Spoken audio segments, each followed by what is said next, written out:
We are live. I'm only 10 minutes late. It's totally fine, right?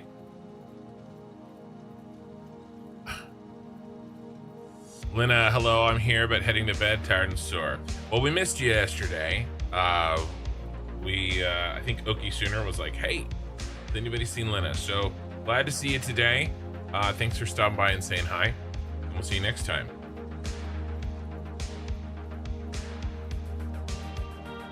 We had a nice stream last night in Ashes of Creation. I kept poor Korathal, Ray, and Vex up way too late, like usual. So sorry, guys and gals. Sorry, not sorry.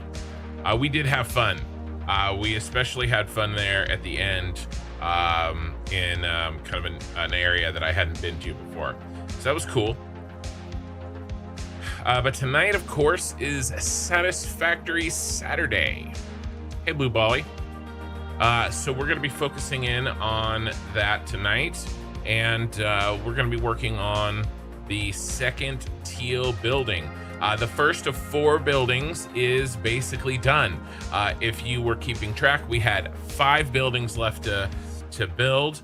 We have built the exteriors of the 4 that will handle the space elevator parts. And then we've built a big chunk of the interior for one of those 4. And so we're going to be working on that. I also kind of want to take a look a little bit at the sky bridge that we worked on last time. I feel like it's maybe feels a little skinny. Maybe we can expand it so it kind of matches the size. So maybe we'll do that first. And we'll go from there. Kin, the Schedule 1 beta is a hot mess. That's totally fine. I am hoping it takes them a while to just checking levels there. I hope it takes them a while to get it together, because I'd really like a solid month in Ashes which is about 5 weeks from now. A solid month in Ashes Phase 3 to really kind of get settled before I start something else on like a Wednesday night for Schedule 1. But when the Schedule 1 Mafia update goes live and kind of everyone's playing it again, I don't have to do it necessarily right when it goes live either. I have a little bit of leeway, I think, and I think we will know when it's time to play it for maximum exposure there. We're being patient anyway. No need to rush it. So I think we'll find a good time when it works with the schedule and it works kind of with the ebb and flow of the intranets, as it were. Ray, hello, and good night already, Lena. Yeah, and I don't know if you heard me say, Ray, but I felt, well, I'm not going to say I actually felt bad.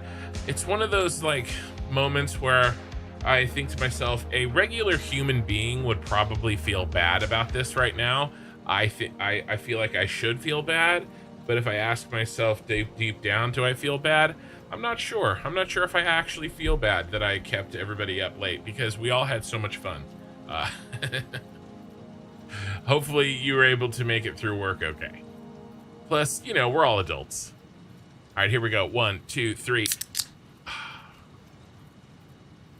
Sugar-free Red Bull. By the way, guys, I kind of threw it in the middle of last night's stream, but I want to talk about it right now. I'm back on the horse on continuing to move down the scale. As you can see, we went quite a few days here with no weight, and we're down to, as of yesterday, I didn't weigh in today, 356.8, and that is down from the high all the way up here of 378. So almost 380 pounds. We are down about 21 pounds. And again, what was that date? The beginning of June. So pounds lost per week. I've lost about 2 pounds per week. And I've lost about 5.7% total percentage of my body weight. This is the kilograms that I weigh right now if you are from that part of the world. So we're just kind of keeping track of things. Right now my main kind of strategy is intermittent fasting. Some fasting days, but not really that many. I did some at the beginning. I haven't really done much since. I tried to maintain. I did manage to basically maintain for these 2 weeks, which I think was pretty good. That's actually hard for me. I'm actually pretty good at losing weight, and I'm pretty good at gaining weight. I have to get better at staying the same weight. That's what I have to get better at for sure. But anyway, yeah. So there's, we're back on it. So we'll see how it goes, and we'll be doing it. We'll be keeping it going. We need a food weight loss Discord channel. I know. I think we should.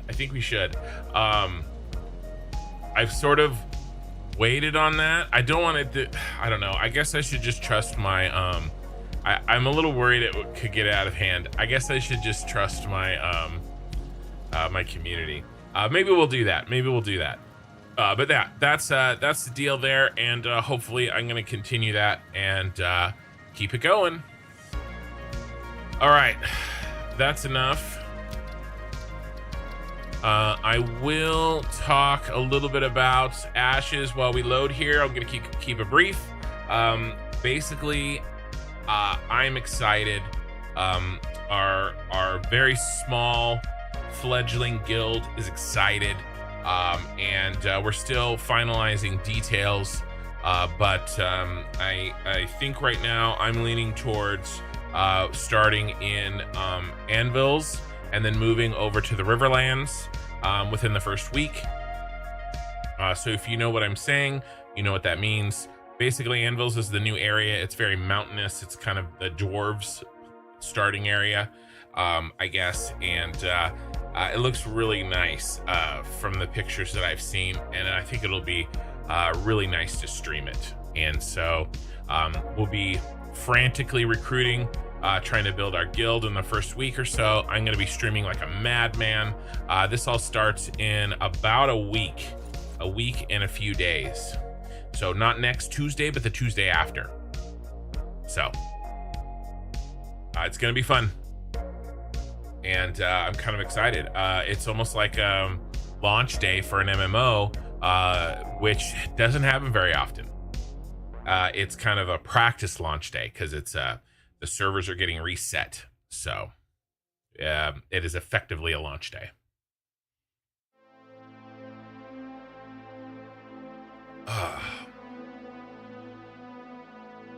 And Okie Sooner's here. Welcome, Okie Sooner.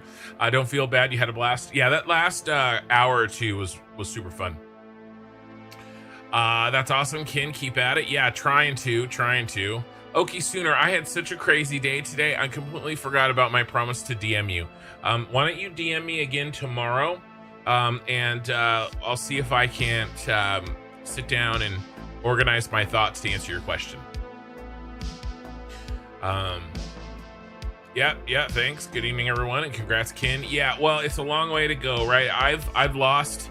I mean, this is like nothing to me. A big congrats will be when I get under 300 pounds. That'll be huge. I got to 290 last year. That's the sad thing about this.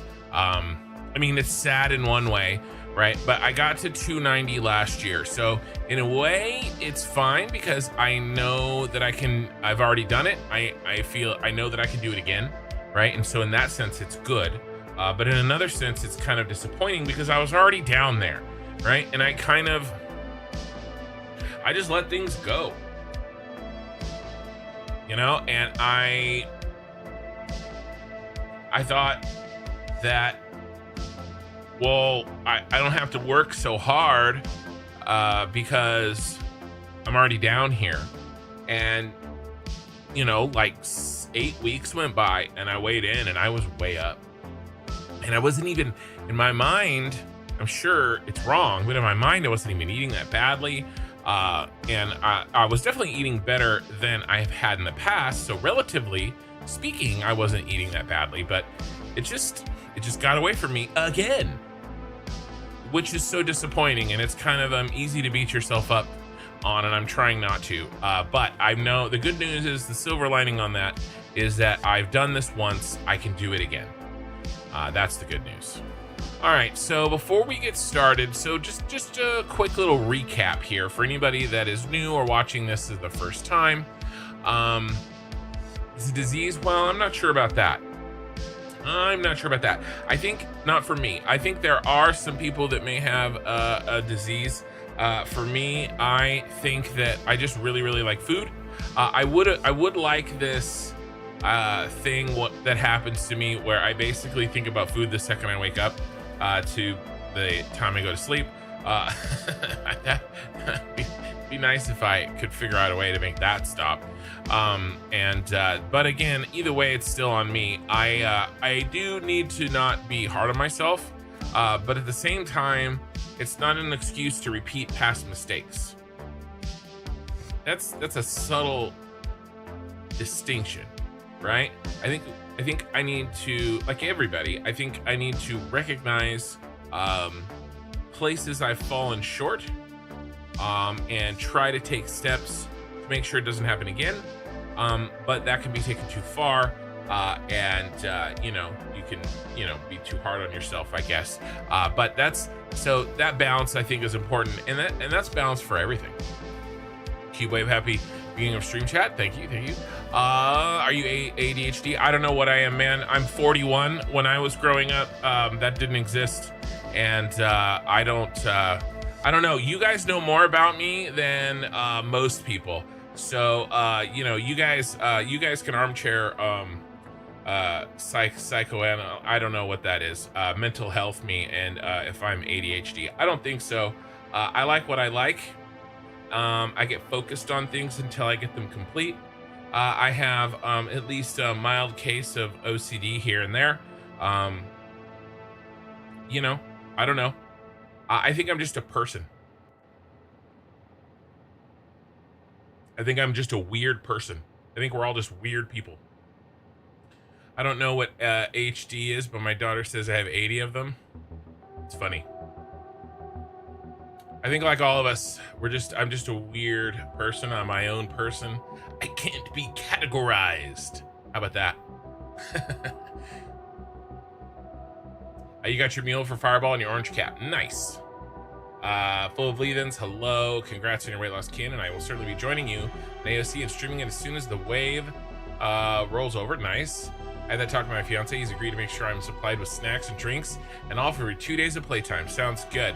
Small wins, and then maybe he can join us as well. Small wins. Ken, shit happens. You did it once, you can do it again for sure. You have to deal with toddler aggro because mommy is a favorite. Well, it's okay. I believe in you. I believe in myself. Hey, Corthal. I've had a few people tell me I should stream Ashes too when we finally get going. Yeah, I mean, might as well, right? No stealing my viewers.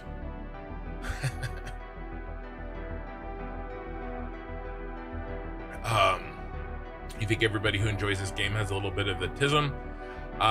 Honestly, I'm gonna be real with you guys. When I was growing up, and in my mind, okay, and I'm not saying that this is correct. I'm just saying that, like, it's how my brain immediately thinks about it. You know, when I think of autism, I think of like actual, like, unable to function in society, kind of really special needs. And so that's been a shift over 20 years about what that word is used for. And so and remember, I have a daughter who has special needs, who will probably never be able to live by herself, right? And so, you know, this isn't to discount anybody who has anything. It's just that from a vocabulary and a word usage categorization, it throws me a little bit, right? And it's a me thing. I'm still in my mind, you know, and I know that spectrum and all that stuff, right? I get that. I just you know, I have a hard time when I first read that. That's my knee jerk in my brain, is to think something that it, you know, makes it very, very difficult, like, you know, SDC in school and like the whole thing. So I am, you know, trying to remember that, you know, and again, ADHD to me doesn't fall into like the autistic spectrum either. And again, that's probably mostly just a lack of knowledge on my part, and just kind of thinking about things the way that they were when I was kind of learning about them. Does that make sense? So high mask, high functioning is the vocabulary difference. Yeah, and again, I don't know enough to you know, I'll trust you on the surface of that, right? But that's kind of where I'm not exactly always sure exactly what you guys are talking about. Like precisely, right? And I don't like the lack of precision. That's all I'm saying. I'm just throwing it out there that I have a lack of precision knowledge on some of the terms that get thrown around. Well, that's yeah, another way to put it is all of us a little neurodivergent. Well, if we're all neurodivergent, then is anybody neuro? Like, you know what I mean? I don't know. Sometimes I just think we're all weird, and it would be it's not always we don't always necessarily have to put ourselves in different buckets, but maybe that's too idealistic, and maybe that's not realistic. Usually I get accused of I mean, in a way, a normal person is not going to spend 1,000 hours to do what I've done. All right, does that make me right? Can we point to something in my personality that makes it so that I enjoy doing this? I don't know. I just like doing what I like. I treat it a little bit more simple, you know, and I think it's okay for people to do what they enjoy. You know, now if you are in a position where, you know, there's certain things that you need to function, that's totally different from me. You know, I need, although I mean, I guess I do need my my CPAP machine to sleep, so I guess even you know, we all need things, I guess. Some are just more intrusive than others to get us through the day.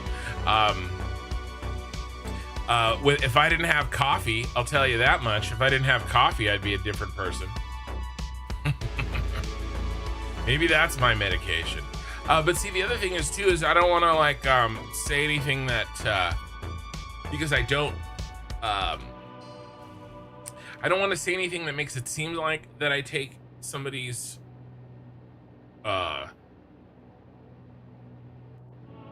mind lightly, because I don't. I'm just saying that I suppose I lack the accurate vocabulary. That's all. It's rapidly advancing field while simultaneously being 10 years behind. 10 years behind what? Sorry if I saying any offended you. That was not my intention. Oh, me? I'm not offended. If you're talking about somebody else in chat, they may be, but I'm not. Oh, I am actually diagnosed. Yeah, I don't know enough to even comment. You know what I mean?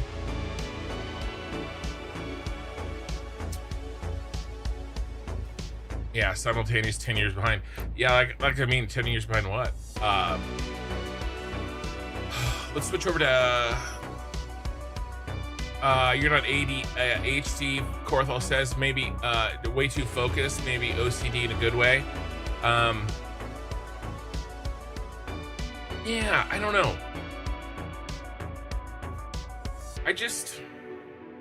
I can talk about myself, right? I can't talk about anybody else except for myself and my daughter. And I don't know where these fall into this thing or that thing. I can tell you, I mean, like I said, you guys know a lot about me. I have singularly focused goals and I go after them. I do have a problem sometimes letting too many things fall into the detail range.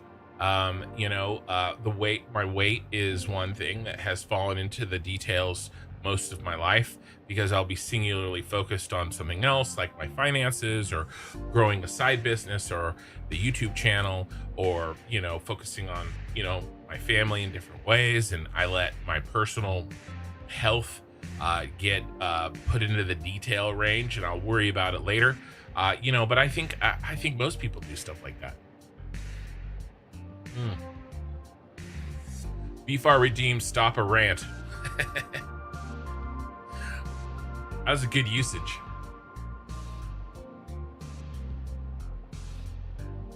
My wife would disagree with you.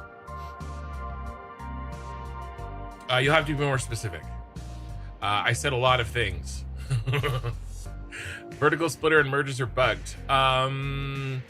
Bug's a very wide term. You'll have to be specific. Sorry. I'm talking about specifics of language, and it's too difficult to communicate through YouTube chat if I don't get more specifics. Than vertical splitters and mergers are bugged. I think that they're not perfect, but I did workarounds for them and I tested them, and I think all the ones that I have in here seem to be working okay.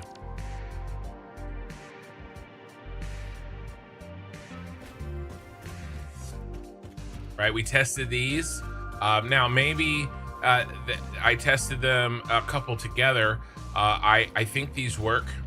The vertical splitters and mergers that I'm using in the aluminum factory are working.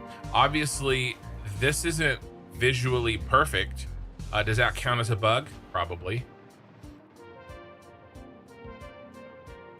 There's new issues that people don't comprehend yet. Are we sure they're new issues? Hiya, Kins, how it goes? It goes good. We're just getting warmed up here. We're talking about all sorts of stuff on the channel, like usual. That's why it's 10 years behind. Well, how do we know that the things that we don't know are only 10 years new? Does that make sense? I guess I'm just kind of nitpicking your language, probably unfairly. Sorry, user error. I'm feeling like being a nitpicking jerk apparently tonight. ADHD could also include hyperfixation, which are periods of extreme focus state. I do have the ear thing, right, where I cannot not focus on people chewing. I definitely have that, at least a mildish case of it, and that I do think that manifests in other ways besides hearing people chew. If I see like just actually a second ago, right, there was this Z fighting right here, right? Once I see it, I need to fix it, right, because it bothers me. And even if I get down here, I mean, it needs to be fixed anyway, right? Like, it needs to be fixed anyway, so I might as well fix it. But it would mentally bother me if I didn't fix it. But again, I think a lot of people are like that. So I don't know. We all have to function in society, We all have to figure out a way to function. Is the weight up or down from last time? For me, yesterday's weight is a new low for 2025.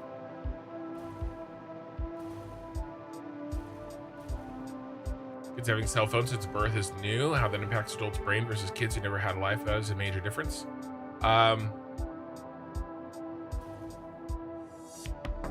There's a lot of new things like that, though.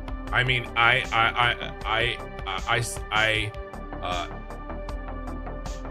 secede your point. I don't know if I necessarily agree, but I acknowledge your point. gets complicated fast. Life certainly is complicated. Let's switch back over to YouTube here.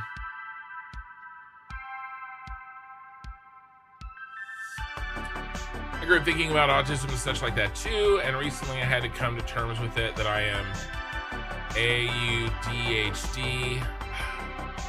You guys are throwing a bunch of new stuff at me. I'm an old man. I try to learn, but I'm slow. I hear what you're saying, Ken. I have the same knee-jerk given my age. I've learned to think about it more in terms of very large spectrum from nearly undetectable to severe cases. Right. The problem is when you use the same word, here's the problem I have with it. And this is a terminology thing. When you use the same word to describe somebody that has a hard time concentrating, and then somebody like my daughter falls into that same word,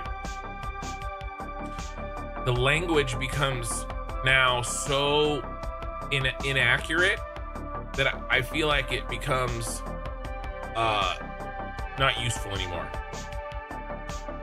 Right? And then I do think that breaking it out into more specific terms is more useful, because then we can communicate better.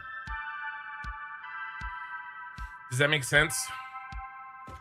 And by the way, my daughter is not nearly as severe as other people that have her same syndrome. So hers is lighter. I wish we had better vocabulary, is all I'm saying. AUDHD is autism and ADHD combined. That tends to be where I am.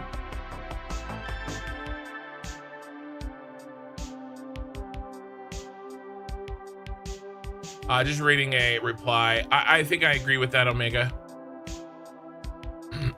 I think that's kind of my hang up with that conversation as well. Let's see. We are on a little bit of a rant here. Let's read. Let's keep reading here, and then we'll see if we can get started. Speaking of not being focused. Speaking of ADHD and not actually playing Satisfactory. I'm autistic, ADHD, etc. Happy to answer anyone's questions here on a Discord. Terms change all the time and it can be confusing for a lot of people. I think that's the problem. 10 years ago, all these words meant different effing things, right?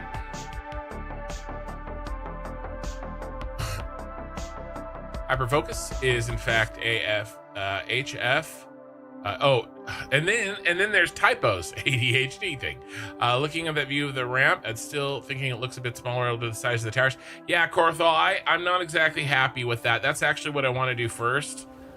Is it's not big enough. It looks almost a little silly, right? I don't think it needs to be bigger to function, but maybe we make it bigger because we can, and because it will look nicer. The question is how and in what ways do we make it bigger? I think we can double the height. And do we double the height and double the width? I guess that's my question. And that's kind of the first thing I want to try to fix today on that one. Hey, YouTube chat, I redeemed a stop rant. I know, I tried. I did try, BFAR.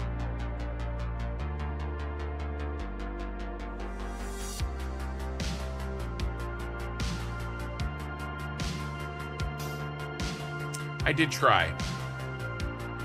I'm trying to wind down. Okay, so to be fair, my stop the rant does not specify that I must immediately stop. I am trying to wind down the rant. If you want to make a change to your setup, you have to redo the whole setup if you're working in tight quarters. On the vertical or the verticals mergers and splitters, I think I found that I had to over delete things a couple times. Things aren't as replaceable when you're working with the vertical and horizontal, the vertical mergers and splitters as they're not as replaceable and interchangeable as the horizontal versions of the vertical and mergers and splitters. Is he fighting drives you mad too? Well, I keep having this fly pop up. So I have you can see here my key light's right here, right? And I don't know why, but there's a fly that is in my room that I don't see or hear except for a couple hours into the stream. He shows up and starts kind of hanging around the light. Apparently he's my buddy. He's been around for about a week. I didn't think flies live that long. And I've sort of tried to kill my buddy several times because it's super annoying and distracting for me. But apparently he just hangs out in my room, not doing anything. There's no food up here, so I don't know how he's staying alive.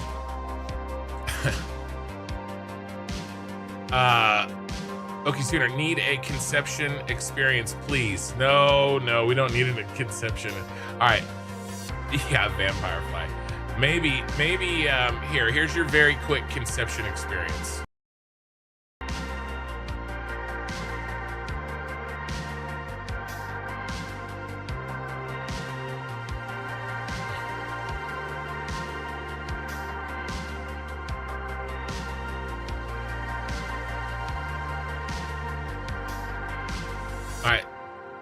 That's all of me that I can handle. Maybe we'll make that one a redeem on Twitch too. Conception. Buffalo XP, hey Ken, first time making it to the stream. Well, we're not playing Satisfactory. We're shooting the shit. We're talking about all sorts of stuff. The same language issues apply to what used to be called Alzheimer's. Now it's included in a general category of dementia, which has been a completely different thing years ago. Yes, I noticed that. As grandparents got older, we're using different words for things and it's very confusing. I double the height, but only 2 walls, panels wider. You double the height. Where'd my mouse go? You double the height, okay. Here, let's knock out, what is our height?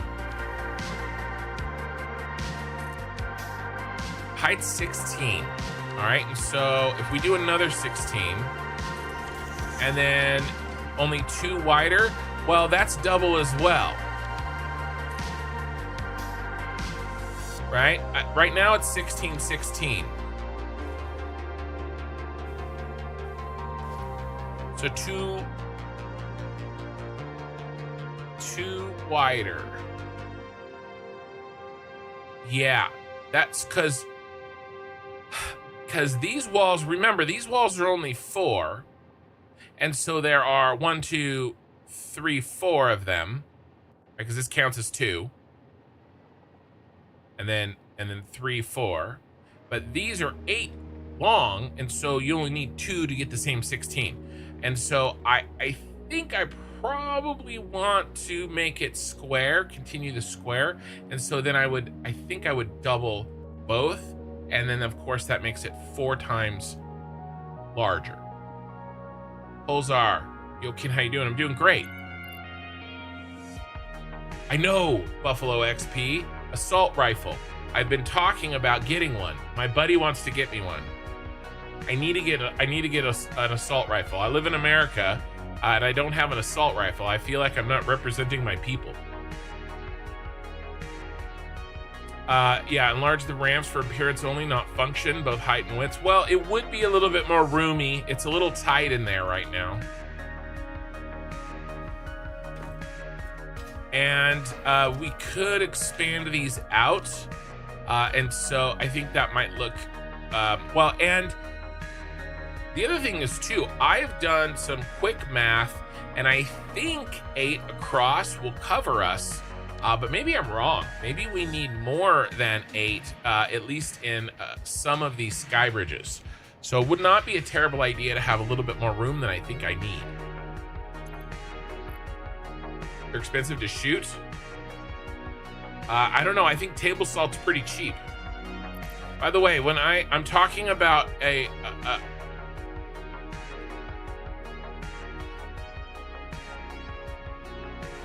I'm talking about bug assault, a salt rifle. You fill it with table salt and then you pump it up with air and you shoot it at flies. This is also this is a different kind of salt rifle.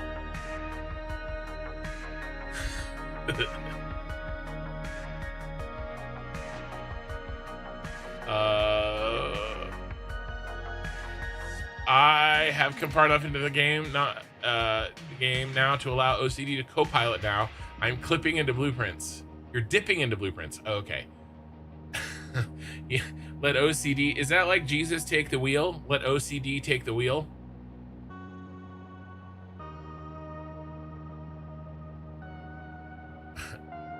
I don't know why I thought it was already 3 wide. Yeah, no worries. I had the idea to use your item boosters to move items into the space elevator for me, but I can't figure out how to clear the belts for the next phase automatically. Welcome to the club. Clearing the belts is the hardest part. I did make a little thing that clears them, but I hate using it because it feels so wasteful. Basically, I made an overflow, and then I attached a sink to another switch so that I could turn on the overflow and sink it.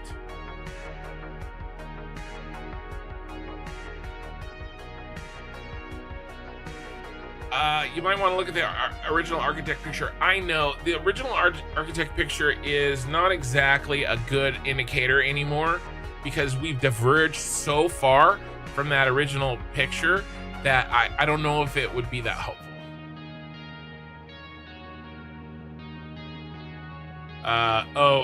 Assault rifle, still questionable in California? Perhaps. I live in, I don't exactly live in the inner city of San Francisco or LA. So many parts of California are not what one might consider typically Californian. And I live in pretty close to one of those areas. The assault rifle probably would be just fine out here. Yeah, hey kids, you live in Cali. Can you even own them legally? Yeah, exactly. Maybe not. I may have to get a blacklisted bug assault. Is your power production wavy because of your temporary using excess fuel or because of overflow with the pipes? Are you asking me, Cube Wave? Check the general chat for assault rifle.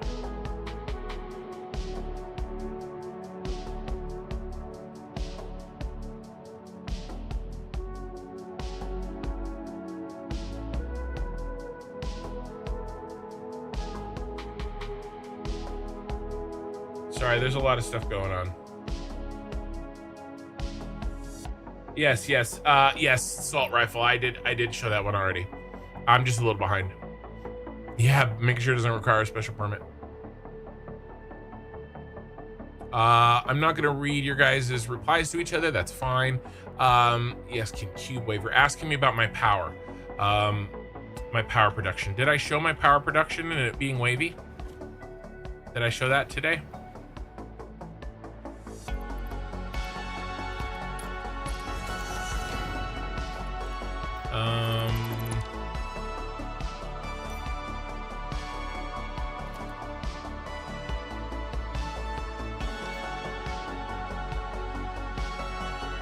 I might have.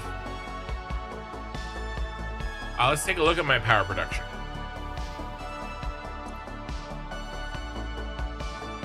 It's got a little wave to it. What is that? I don't know, because I'm pretty sure my main power is very much even. I'm wondering if that's leftovers. I wonder if I didn't fully switch off this other factory. Right, this factory over there. I made a switch for it. Did I forget to switch it off? I thought I switched it off. And then even if I do switch it off, maybe I didn't switch it off appropriately. Yeah, I'm not sure where the wave is. I'm not really super worried about it. Maybe that's something that we do after the playthrough is done. Right, the playthrough is done, is we go and we fix things like that.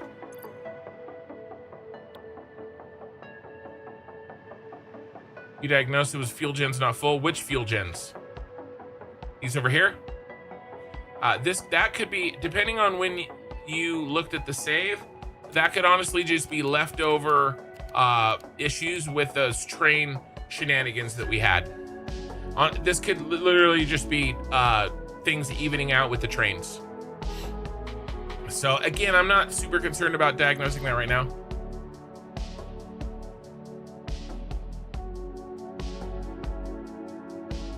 All right, we all caught up here. Chat got messed up. Him in that case, I agreed with Korth. I'll expand width and height in equal measure. Yeah, I think so. It's probably comparable to that. Oh, letting OCD take the wheel. Yeah, I'm out of steam. I'll keep you posting your explorations on Discord. Have a good one all. Yeah, and I might jump into Ash's PTR tomorrow and take a look at a couple of things in lieu of, you know, so that we can plan for next week best, or week and a half. How many summer soups did you use for the power boost? I don't know, a bunch. I used I don't know, 3. There's a lot of power boost happening. The summer sloop power boosting is overpowered AF. Like, I'm not even using that many. That's the other thing. I bet you the power boosting is boosting, it would make the wave a higher amplitude, would it not? King Cole just raided with a party of 5 viewers. They were playing Satisfactory. Welcome, guys. Did you have a good Satisfactory stream? Am I still dealing with train fallout? Well, the thing is am I still dealing with it? I that was probably only 6 hours ago in game time. Because I did like a 4-hour stream last stream, and that was a week ago. So I was dealing with it a week ago tonight, but that was only probably 6 hours game time. Corathal, $5 super chat. 10 days to Ashes of Creation kickoff. Yes, looking forward to it. And have a good night, Corathal, and thank you for the super chat. King Cole, hello. Yes, it was always a good stream when playing Satisfactory. Yes, it is. Speaking of which, let's play some Satisfactory. We've been chatting about all sorts of different things tonight, which I love doing. But all good things must come to an end. Chatting about various things. So let's expand, shall we? I definitely don't want to build any more of these until I figure out the design for this one. All right. So let's get a feel for what this would look like.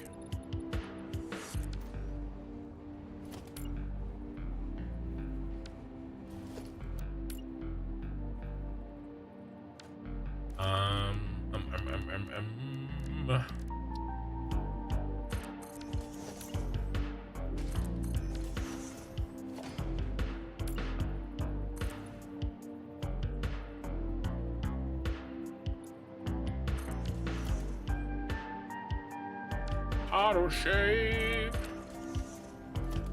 Okay, so this counts as 2, 3, 4, 5, 6, 7, 8. I think this is correct.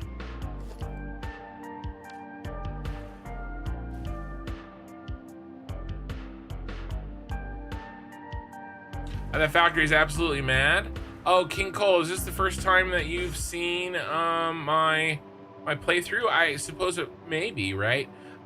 So I have a little bit more than a factory. I have a city, and this city has a theme, and that theme is cyberpunk. It's a little hard to get. It's so big, it's kind of hard to get it all in one picture, except I you know, unless I do really special things like I did in my thumbnail. But there's 4 big buildings over there that you basically can't see.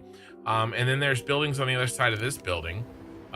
There's a lot going on. It's hard to see it all. I do have a tour video on my Discord.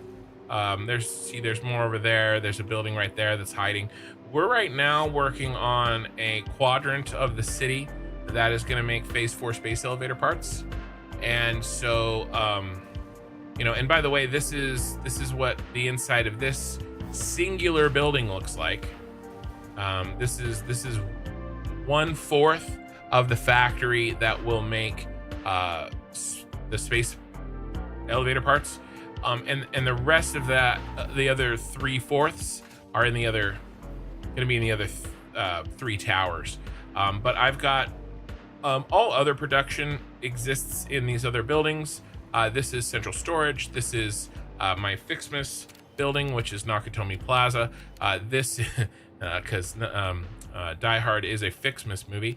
This is my rocket fuel factory. It also makes my plastic and rubber. And this is my road network. All these trucks are moving stuff around. Ooh, did you see that crash? That was nice. It wasn't a crash. These are not cosmetic trucks.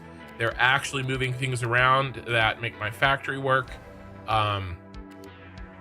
This is all these 4 buildings over here all have a theme. Are all from buildings that exist in real life. Moscow, Bahrain. That over there is the Shard from London, and then we have an American building, which is the John Hancock building in Chicago. And then these over here are kind of my own design, and that's what I'm trying to work on right now. So that is the quickest little mini tour I could possibly give. I didn't realize that wasn't very long ago. Yeah, in-game time, I don't think it was very long.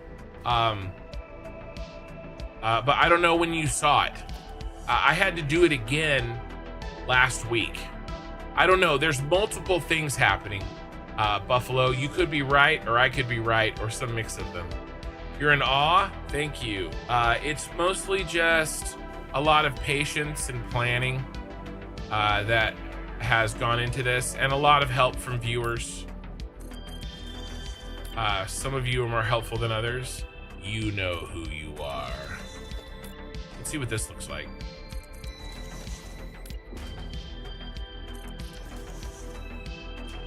I don't know if this has the same ring to it. You know what I'm saying? What if we do this?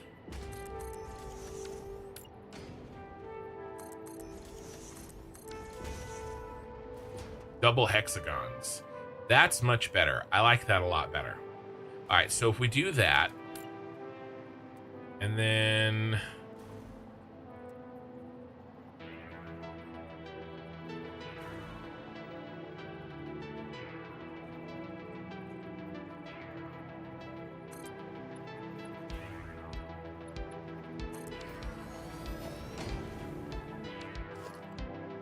that's 4.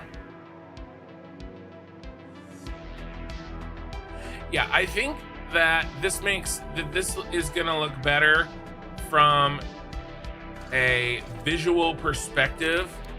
I think it matches the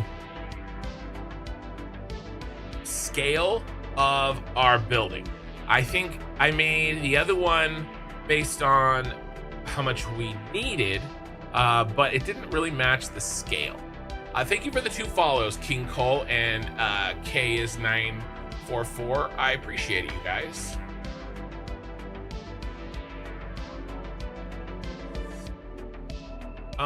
So literally your entire world is being produced up here now, or are you still building more basic parts on the ground? I've tried to shut down everything on the ground.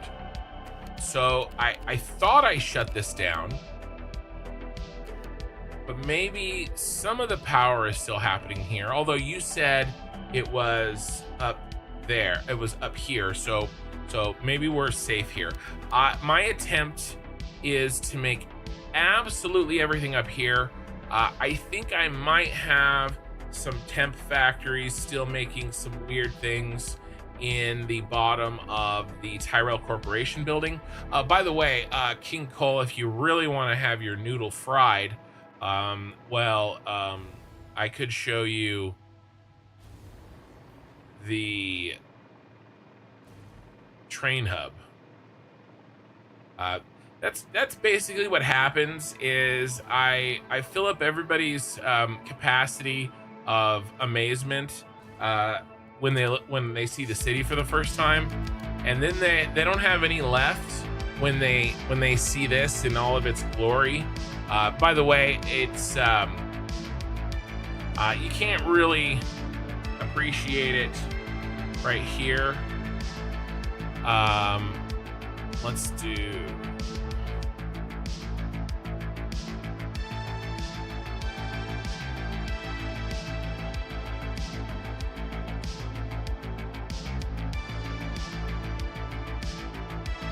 Let me find. There's a picture that I'm looking for that is that I really like to show off. This one,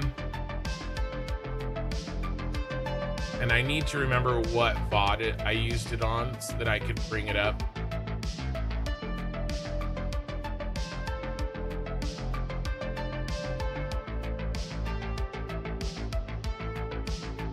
So I don't have to run out to the Tyrell Corporation every time I want to show it.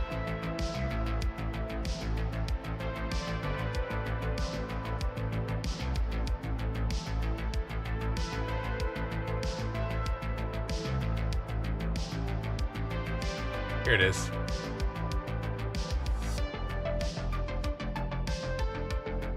This is VOD 100. I should be able to remember that. So this is the picture that I took for VOD 100. This is the Tyrell Corporation pyramid. This is one of my favorite thumbnails I've ever taken, actually. It's the train hub and raw resource hub.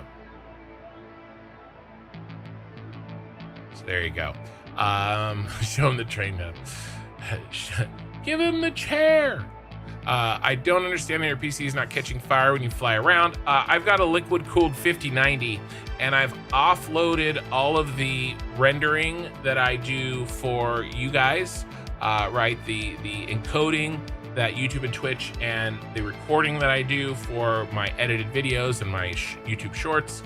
All of that has been offloaded to a separate 5070 Ti GPU on a separate computer so that the main computer can focus on this beast. Did you adjust the distance that the lights render? There is some adjusting that you can do. I don't think I can make them render as far away as this is. This is probably too far for any adjustment to be made.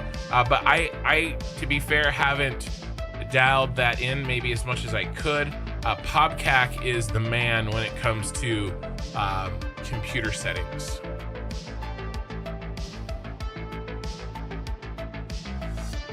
I have some, but I may not have done it maximally. Is how I was answering that. How many hours do you have in the city? We cracked 900, did we not? Yeah, we're at 903 total. But I spent 100 hours on prepping for the city. So this city is the city plus Tyrell is 800, and then Tyrell alone is 100. So everything that isn't the city and isn't Tyrell is 100, and then Tyrell's 100, and then the city itself is about 700. It seemed like the screenshot had a pretty good render distance for them. Yes, it does. But I was also doing a little bit of trickery with the screenshot in terms of forced perspective, and so that was I'm playing some games there. Xgenic. Hey, Sushi Cat, good morning. It matches the girth of the buildings. I was trying to think of a word that wasn't girth. I came up with scale, sir. But yes, everything up here should be produced. Everything should be produced up here, yes. I'm currently stuck trying to figure out trains. They don't work right in my brain since I'm trying for 100% efficiency and you're safe. So am I, Buffalo. Trains are fine. Here's what you have to boil down with trains, all right? If you're concerned with trains and 100% efficiency, change the way you think about them, all right? You ready? When you want 100% efficiency, all right, think of it like this. You've got belts. We'll say a train carrying 4 cars. Okay, here's your choo-choo, and here's your cars. And let's say you want 780 full belts. That's what's required for efficiency, right?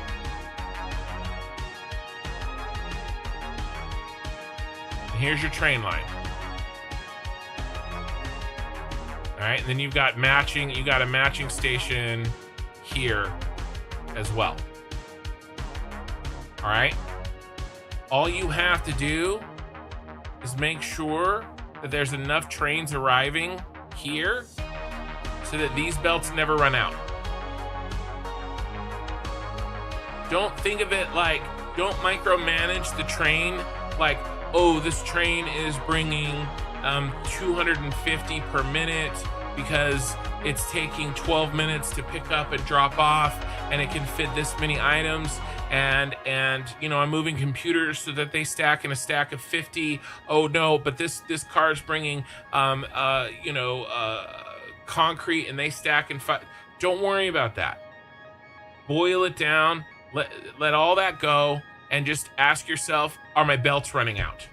If 780 are going in here, okay, and it doesn't have to be 780, it could be 480, it could be 300, it doesn't matter, okay, as long as X is going here, and let's simplify this even more, okay, let's delete this, let's simplify this even more, okay.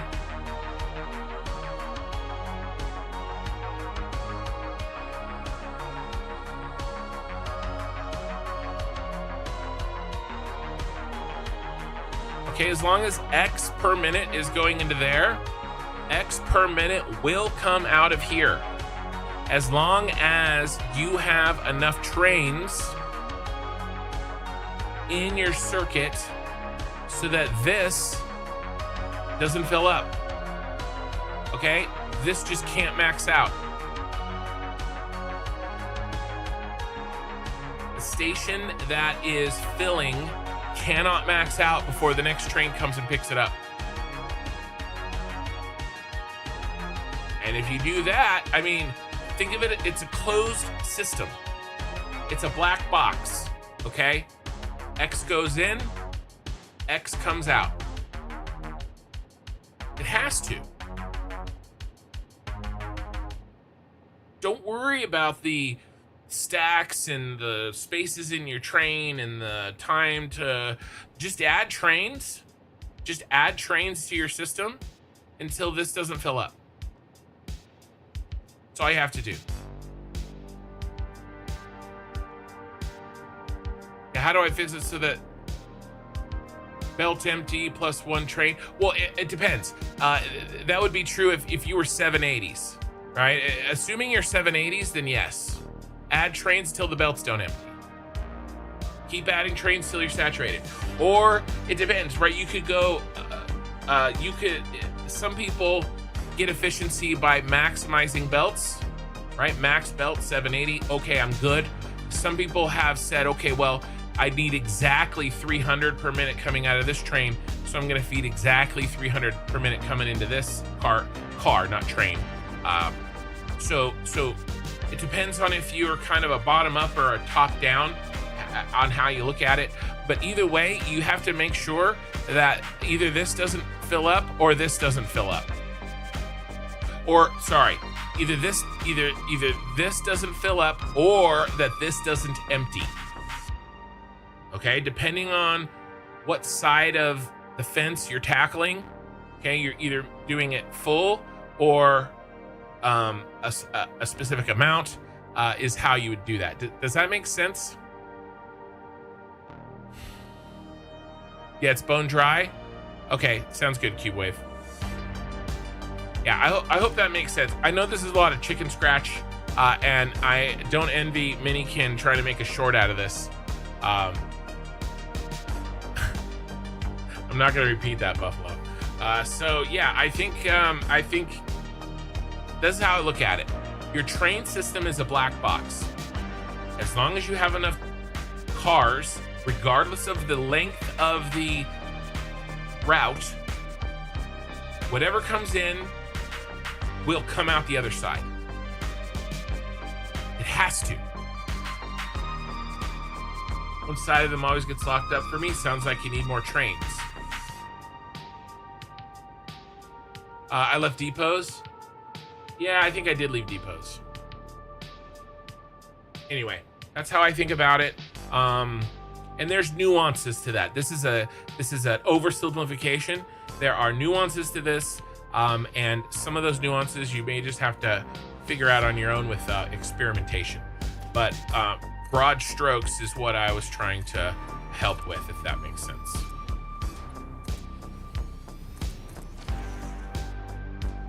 Okay, so I do like this.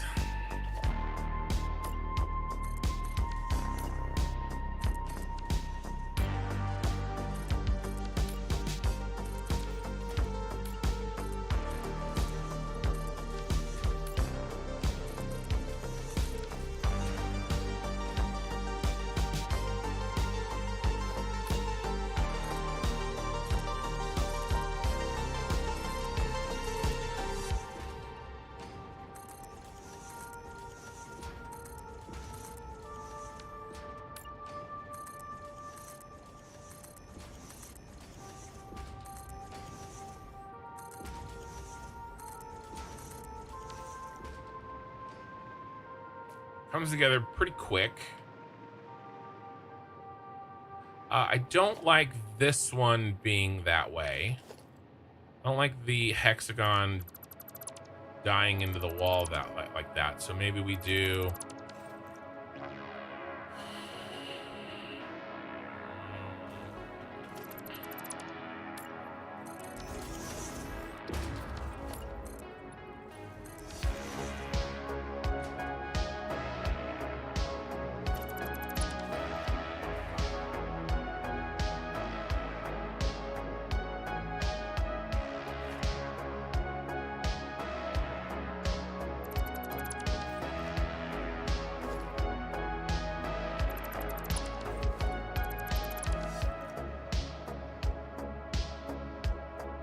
Train system is like eating a Taco Bell. The more you put in, the more comes out the other end.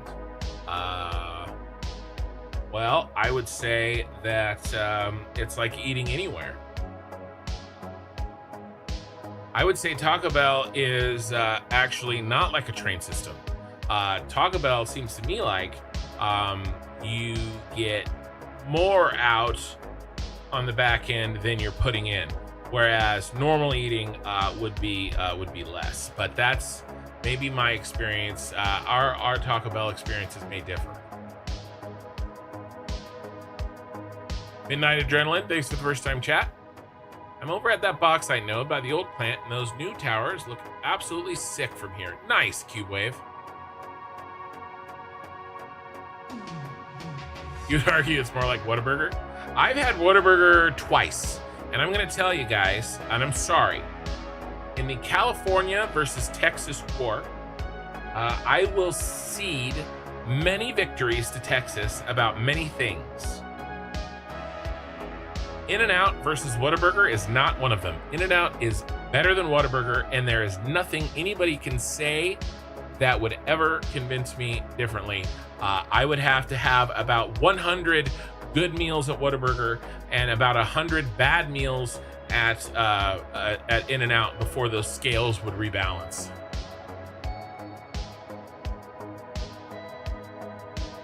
Oh yeah, just do solid wall and space the hexagon sections out like that. Ooh, okay. Like every other? We could do every other. Every other might look good, actually. Might look more deliberate.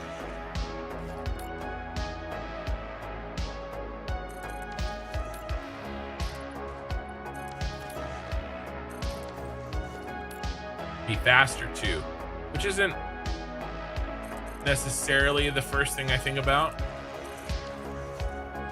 but it's a nice bonus.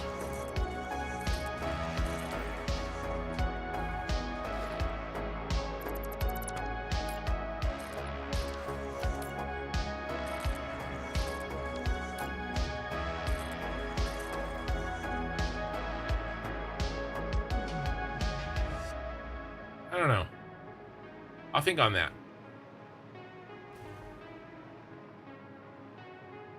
rid of this.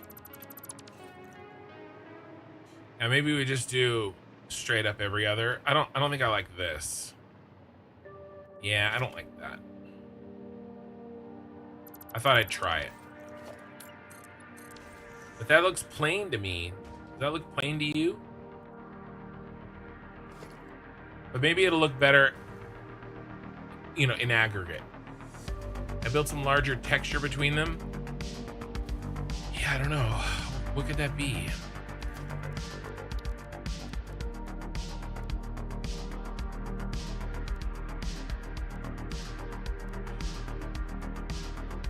Usually if I want texture, I do something like this.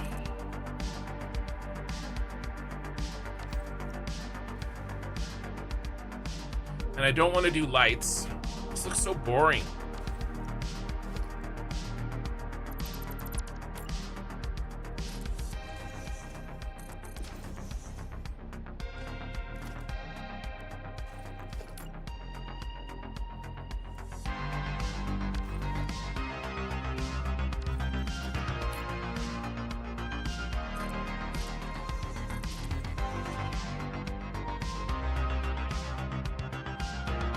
That is already better.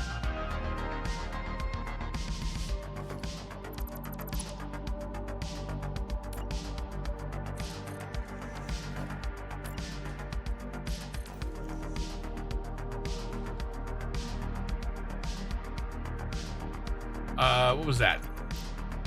Anonymous gifter.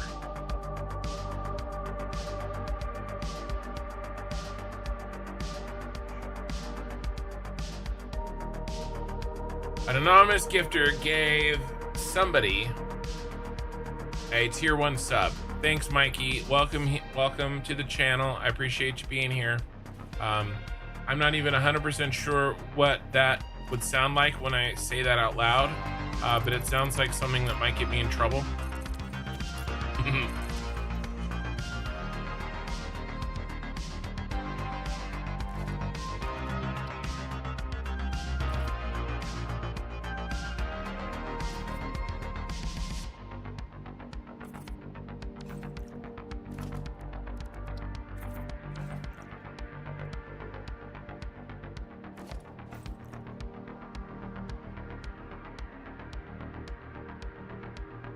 Wait, which direction are these flowing?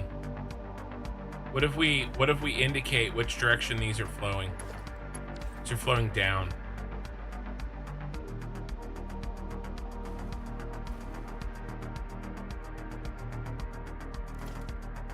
I agree they kind of clash with the hexagon windows.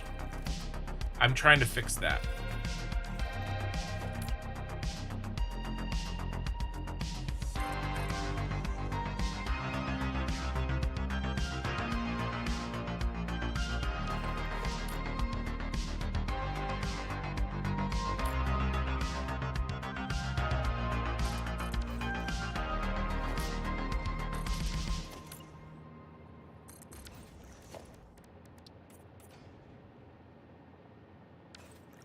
What if we paint it in?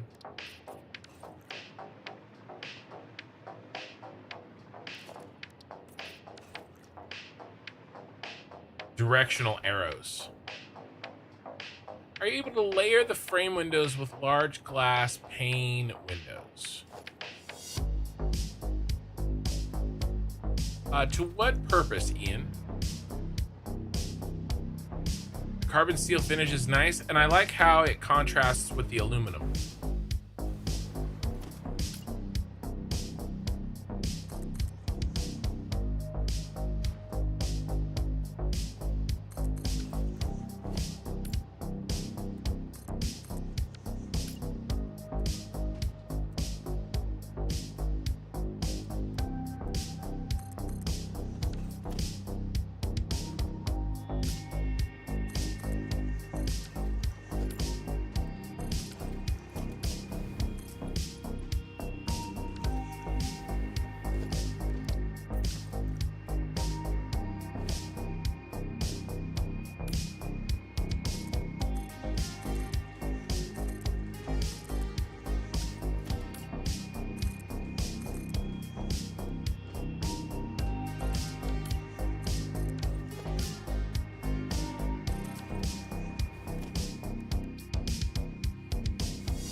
Oh, no, I didn't want to do that.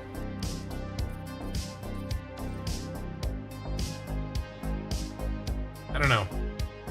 I don't know about that. It's almost good. It's almost a good idea.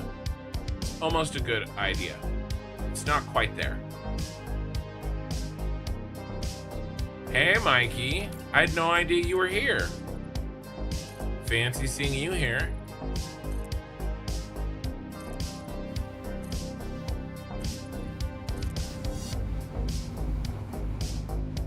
That frame walls.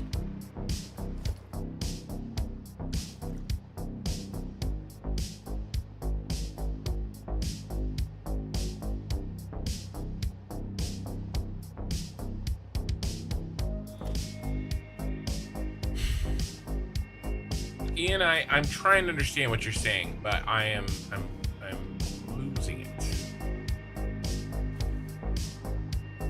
I'm not following.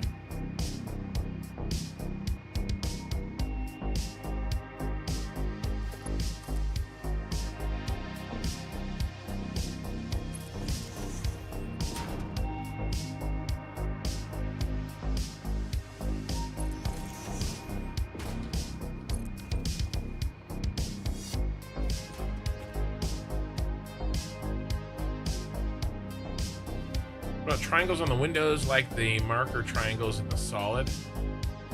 On the solid. If you made your own hexagons out of the walls, the angles always flow the slope of the bridge.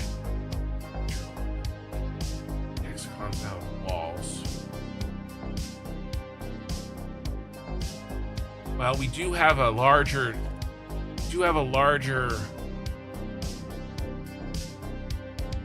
canvas in which to work.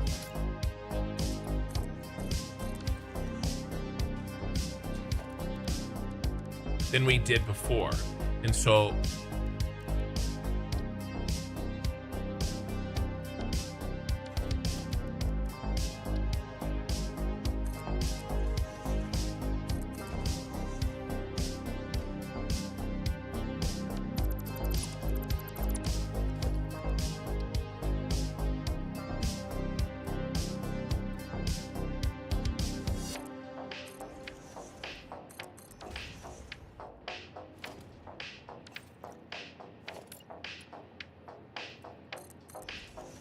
really a hexagon anymore, is it?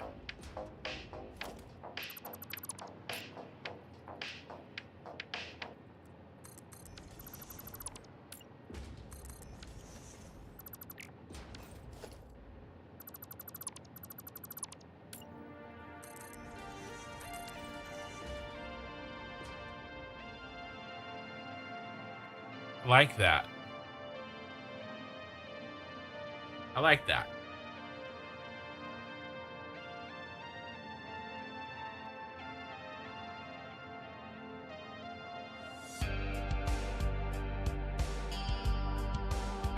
I think Ian and Oaken are... Yeah, the triangles do take away from the hexagons.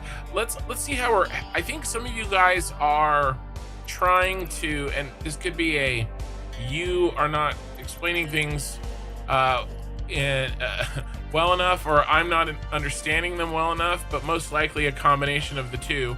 But let's see what this... I think you guys are...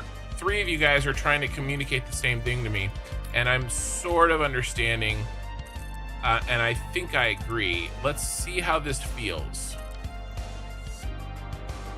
Kind of at scale, you know? And then we would probably just block this off.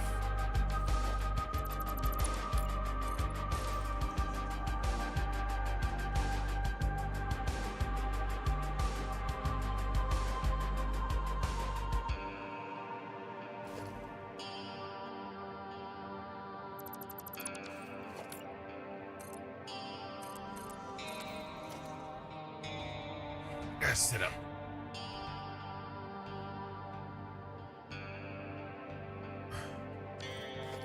Well, making my own hexagons kind of made me think of this.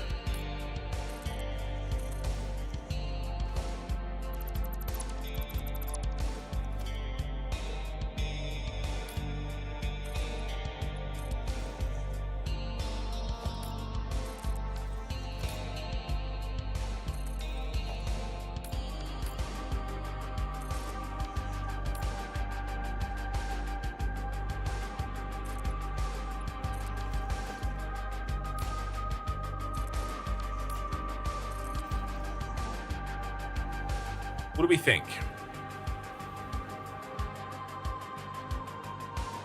I mean, I think that's pretty good.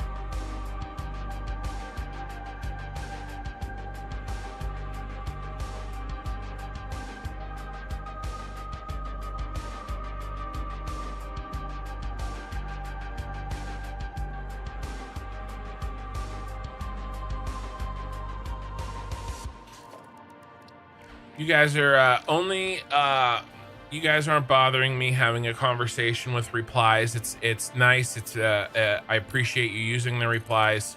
It indicates to me that it isn't something that I need to necessarily read, and that, at least out loud, and that is a good indicator. So if you guys feel compelled to continue your conversation, I am not going to stop you.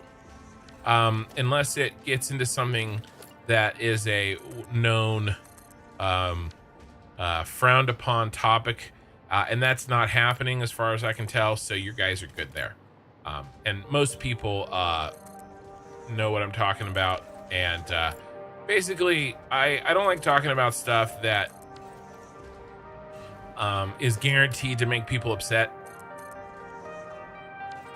You know, and because we're all trying to chill here, and we have people from not only all over the country, all over the world, various ages, various types of people, and you know, people feel strongly. Basically, any of the kind of things that people feel strongly about, we typically try not to really talk about on the channel, just because there's really very little, if anything, to be gained, and a whole lot to be lost.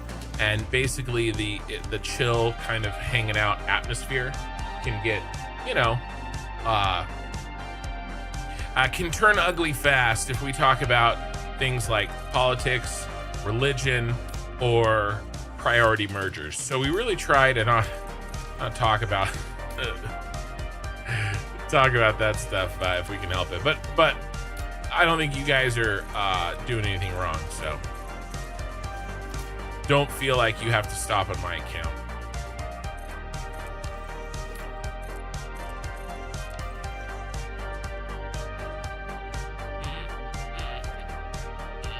I wonder if we can fit. What does this look like?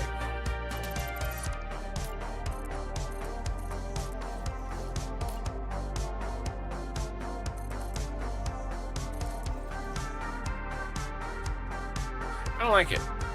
I like the solid wall here. And probably just a solid wall here. Unless I wanted to do anything. Do I want to do anything? I don't think so.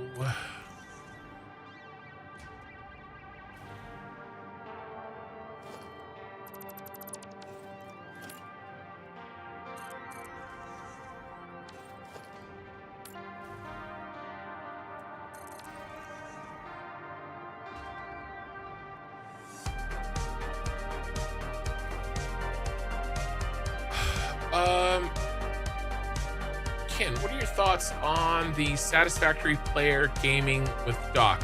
I don't know a lot about him. I don't have any particular thoughts. I'm not even exactly 100% sure I know who you're referring to. I think I do. And I'll do a little bit of self-search right here just to make sure that I know what we're talking about.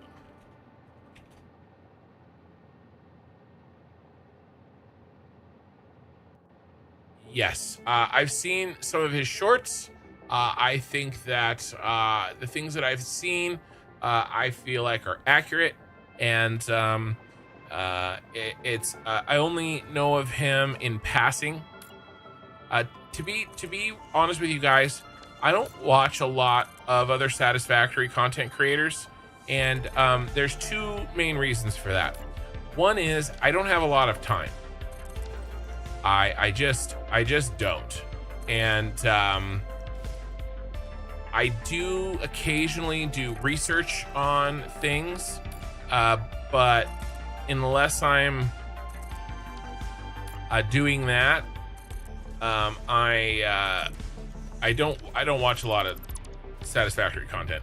I don't watch a lot of anything time wise. I will watch some things with my wife, but Satisfactory content is certainly not on her priority list of things to watch, as you can probably guess. So I don't watch Satisfactory content with her.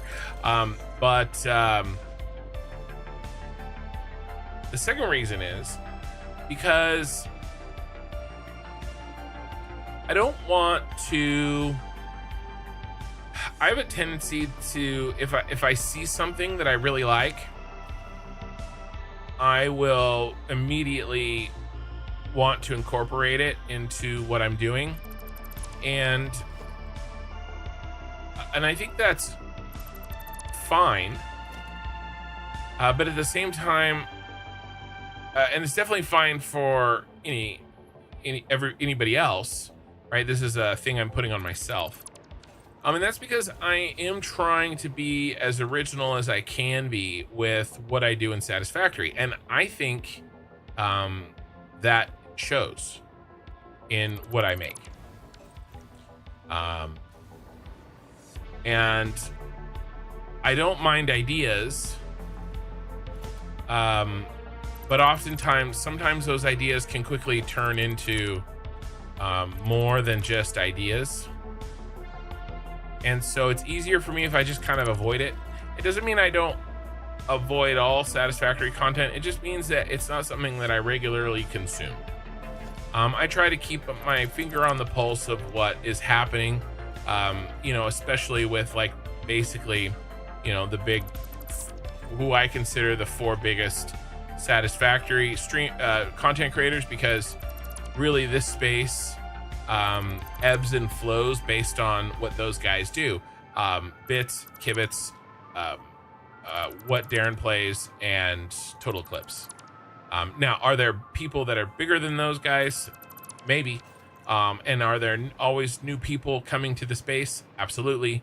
And I'm not saying that if somebody isn't one of those 4 people that they don't influence the space. They absolutely do. But in my mind, and maybe things have changed, but in my mind, those 4 are kind of the biggest drivers. And so I will sometimes, I'll see, one of their videos pop up, and I will like click on it, and I'll maybe do a quick pass and see, hey, what are they up to? What are they doing? Or I'll pop into one of their live streams and just kind of lurk a little bit. Or sometimes I even chat. And by the way, I don't include Fluxo, because I think Fluxo is a terrible content creator, and I don't mind watching Fluxo because I would never copy any of his shitty builds, because he's just that bad. So I don't really worry about watching Fluxo for that reason, but it's the good players that I try not to watch, because I'm afraid that I'll see something that I really like and not be able to stop myself from stealing their ideas. By the way, you can clip that.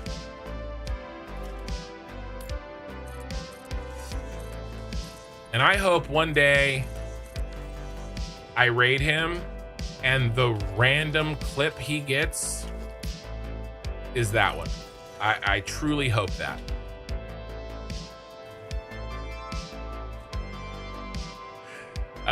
So can we talk about floor holes? Mikey, I'm trying to come down from making from the rants. Don't get me started. Yeah, Midnight Adrenaline or priority mergers. Dude, we had a 3-hour argument about priority mergers a couple of weeks ago, and I added it to the list of things we don't talk about, along with politics and religion.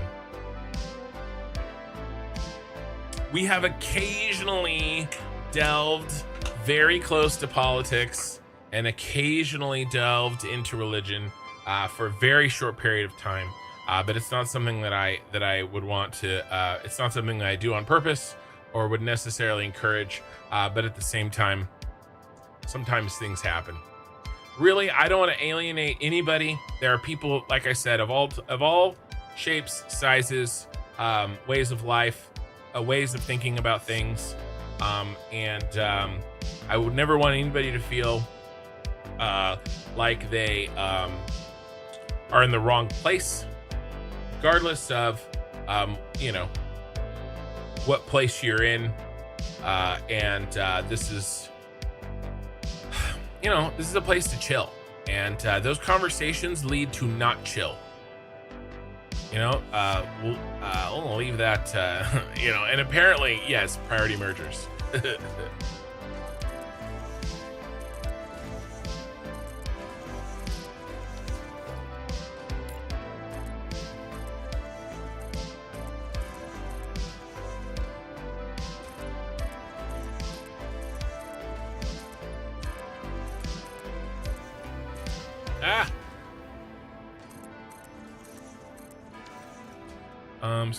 Something wrong? Yes. Gotta go up higher. Kin loves fires? Maybe. If you don't want to talk about floor holes, I use them all the time. Entire Cole setup uses them. If you want to talk about, you guys need to stop. Stop trying to trigger me. This is gonna work, and you know it's gonna work. I know it's gonna work. You know it's gonna work. That's why it's so irritating.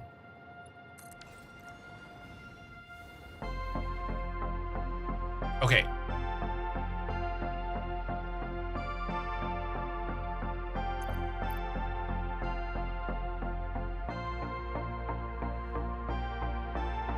That question made it sound like he's a bad person or something. I don't think so. I think they were just curious about, maybe it was the way I read it. I think they were just curious about if I had any thoughts about that content creator. Gaming with Doc. And like I said, just casual viewing of YouTube shorts, nothing crazy, nothing that I feel like I could actually speak on. An anonymous gifter gave Floor Hole a tier 1 sub.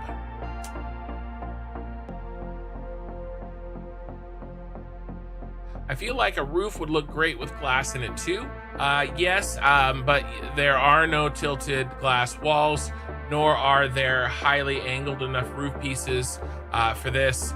And I did, when I was designing this, experiment with how this would look at a less steep angle. And to be frank with you, it looked terrible. And so the decision was made to go with this. This is the steepest angle that we can get in Satisfactory without using, with still using wall pieces. We can get steeper. We can do custom angles, all sorts of crazy stuff with beams and floor holes, just not with in-game parts. And I did want to try to keep this with in-game parts. Yeah, no, not evil, just a genuine question. Yeah, no, I think so. I thought so too. Yeah, no tilted glass walls, unfortunately. Yeah, we really could use some more options. Well, that Red Bull may not help. May not help what? I found myself using priority mergers a lot in my computer factory, and I don't know why that worked better than the regular ones. No, priority mergers work. There's just a certain case where they don't work as intended. I think it's a bug, and they work just fine as long as the belt that you have prioritized is not full. As long as the input belt that you have prioritized is not full going into the priority merger, everything works fine. If that's full, you've got a problem and it doesn't work correctly. Red Bull gives you wings, me too.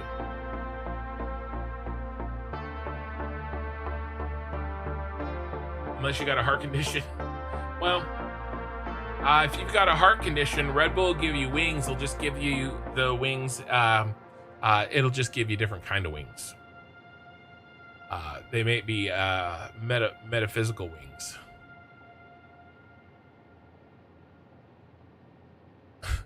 And do you think the angled frame windows might look better in those hexes? Angled frame windows.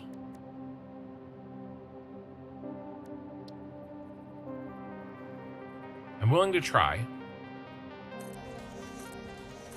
I did like the idea of a hex of a hex. Oh, it won't work.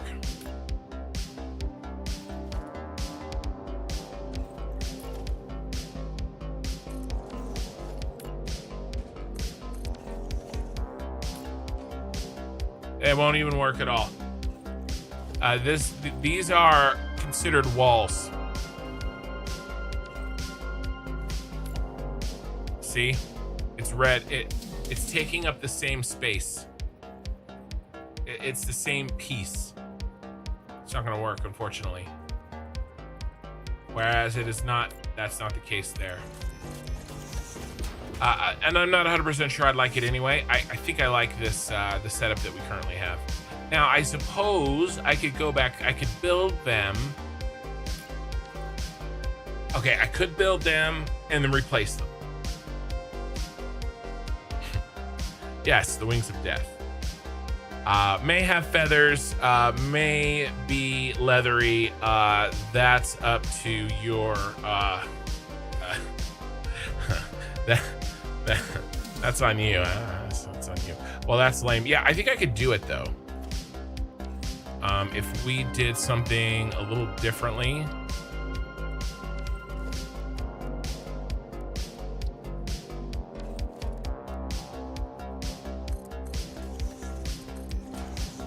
I don't know if I want to. I think I could. I don't know if I want to. Let's try to get a little better light.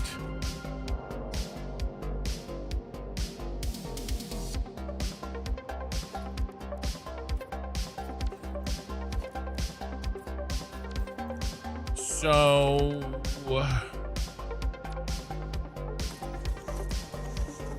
nope, no good. No replacement. I can't do the bottom ones. How would it look? I mean, it kind of, I think it would look, I don't know if I like how that would look. Because they're not vertically symmetrical, right? And so this looks like a one window piece. The angled frame windows would not look like one window piece.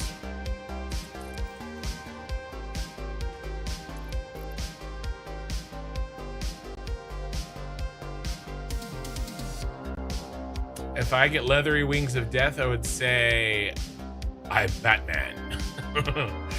Good luck with that, Mikey. 118 beats per minute every time I go into the doctor's office or out in the public in general. 106 resting at home and yet healthy. Normal timing confuses the doctors all the time. Won't go near energy drinks. Don't like the flavor of most of them. Tastes like watered down Kool-Aid. Yeah, I don't necessarily drink the Red Bull for the flavor, but I hear what you're saying. For me, it's mostly, I think mostly the Red Bull for me is like a, I would say probably 90% placebo effect. I'm not tired anymore. I drank a Red Bull. And by the way, that is the smallest can they make.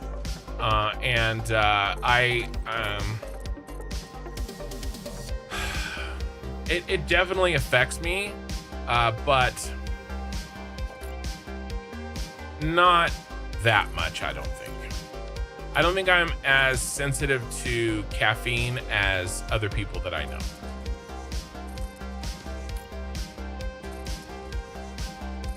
It's partially for, you know, the vibe check, right? It's kind of the same thing when I drink whiskey. Like, we're hanging out, you know. All right, let's be truly honest. It is like the whiskey. I am digging for sponsorships. That's it. That's I'm an open book, you guys. And you know, you want to know the truth? I'm digging for sponsorships. You hear that, Lagavulin?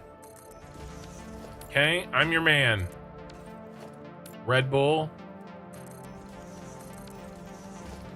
I'll sit here and drink your product. while I build my factories.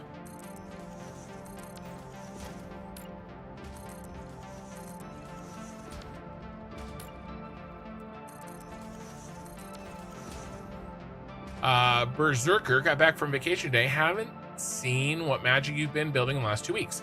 Any chance for a quick review? We could do a quickie. I did just kind of do a quick one, so it's a little bit poor timing in a sense, but we can do.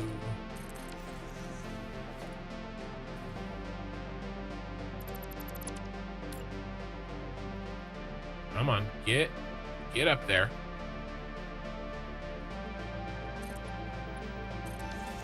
There we go. So this is already way better than what we had before. But we'll run and do a quick one. It's interesting how that looked like it was changing colors.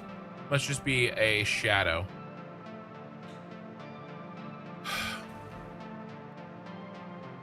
People who drink whiskey for flavor are lying to themselves and everyone else. I don't think that's true. I just don't think that's true. I like the flavor of whiskey. You know, I'm getting older now and I just want to taste things. It's like black coffee. I like black coffee. I had to turn off one of your normal streamers today. It's kind of annoying. Was that Bits? Mikey, thank you. I will sponsor you. I'll be your sponsor, Ken. Here's your sponsor money. Thank you for the 100 bits. Is that salt? Fortunately, one of my other regulars says staying late instead of getting off at their normal time, so I was rescued from having to go without anything to listen to. The one I had to turn off started playing Diablo 4 of all things. Gross. I don't know. You like whiskey sours? I like certain kinds of whiskey. All right, so we'll do a quick LaFrog. I haven't tried LaFrog. It's one of those things I want to try. I don't even know if I'm saying it correctly. Let's switch over to the purple. Yes. That's my Morpheus voice. Yes. All right, so just real quick, this is our city. What was your name? What did you say your name was? Berserker. Here is our city and how it's looking. We've got our 4 buildings over here that process our starting factory, our starter items, basically, all the way up to everything that is in phase 4 or below, except for the space elevator parts to get us to phase 4. To complete phase 4, and nuclear. I'm not doing any nuclear, and the phase 4 space elevator parts are not here. That's what these 4 are for. Then we have the Fixmas factory, Nakatomi Plaza. We also have the rocket fuel factory that makes a butt ton of plastic and rubber. Lafroig. I got there. Thank you, Peated Scotch. You would know. This is the central storage, and then we have our trucks running around delivering items back and forth all over the place. And they are not cosmetic. They're actually moving things around. None of these buildings are cosmetic. Everybody has a function. The only one that I would say is now cosmetic is the Fixmas factory, only because the Fixmas event is not on, and so those buildings are not on anymore. Your favorite drink is water? At this point, I don't care if my paragraph is wavy. It is what it is. I will probably try to tackle a perfect paragraph when the game is when I'm done. You say nuclear like Bush. It's kind of turned into a joke. Nuclear. Whiskey and coffee can actually combine pretty well. I bet you they can. You like whiskey, but you can't do black coffee. I wish they would make half walls and go with the half foundations.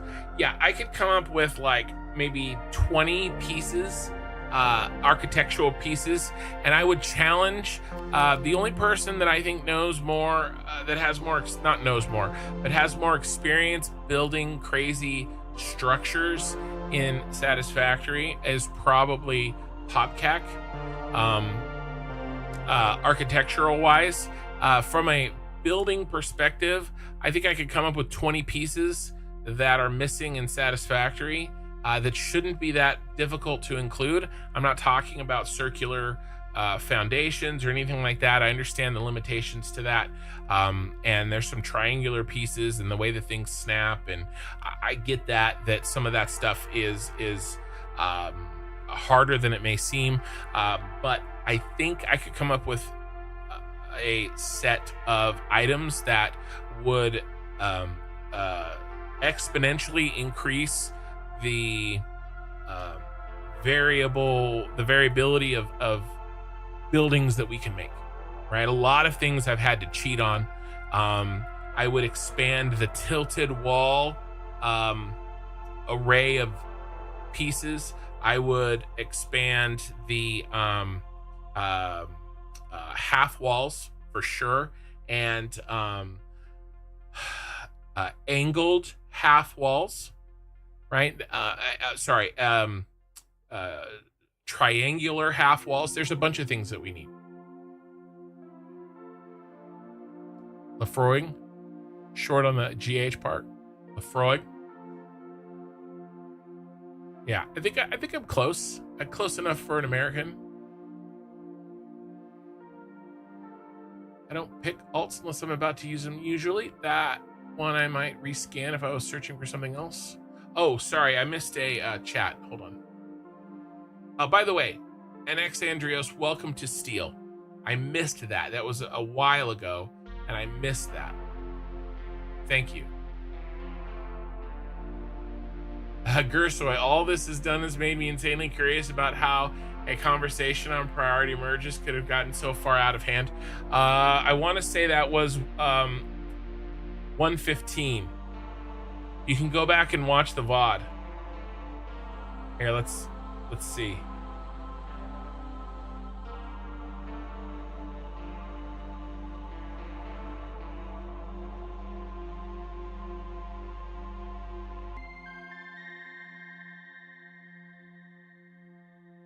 Yes, if you want, if you want to see, let's see how long I talked about it. 2 hours. Here, let's look at it.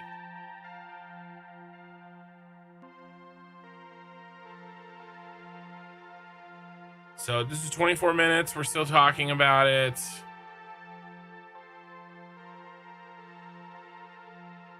An hour and 20. We're still talking about it.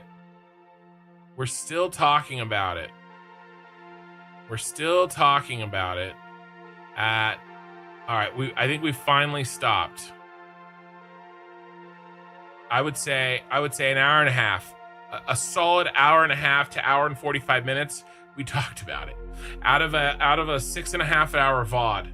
All right, so that's a significant percentage. This is VOD 115, by the way. But yeah, Buzz Killerino, or whatever your name was, I'm sorry. This is the quick little tour of what I've got going. Plus, I'm sure that you've seen the Tyrell Corporation. Buzz Zerker. Buzz Zerker. I knew there was buzz in there.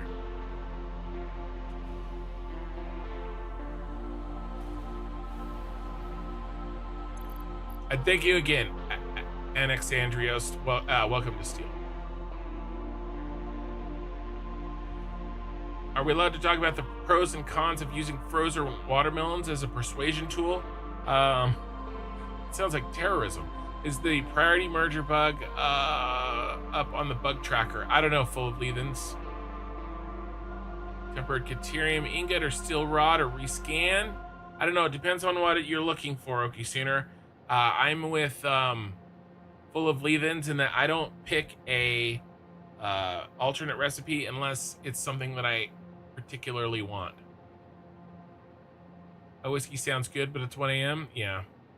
Haven't seen Eye in the Sky lately. He popped in and said one thing last week, but I haven't seen him other than that.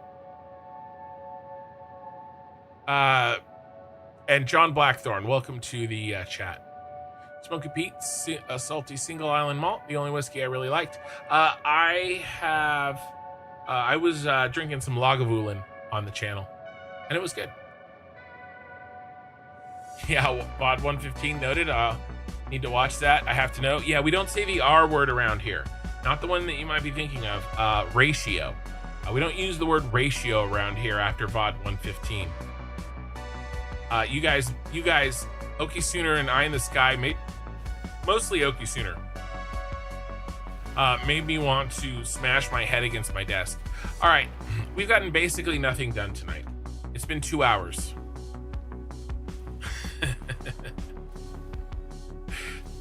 We've gotten basically nothing done.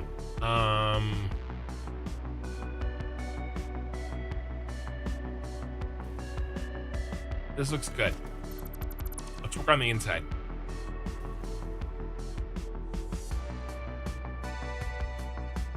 What if we go every other one?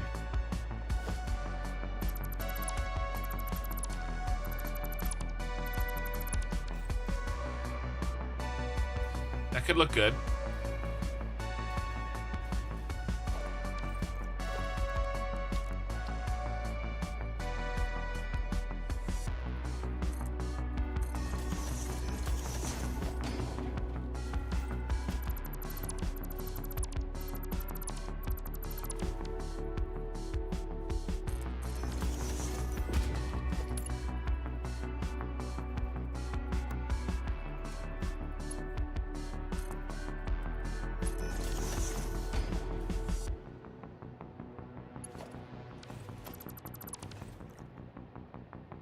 Scale of these buildings is insane. Yeah, it's pretty intense. Construction looks fantastic as always, still soaking up the retro wave vibes. Yeah. Did you see the my ears are bothering me tonight. Did you see the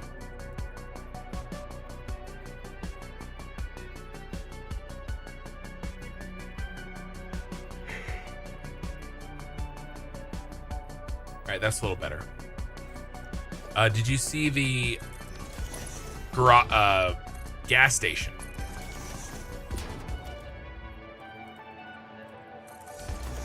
That is the most retro wave kind of vibe I have.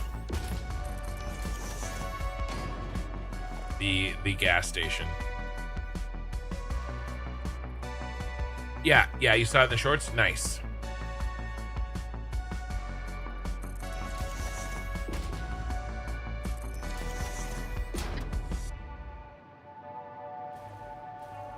We get off somewhere.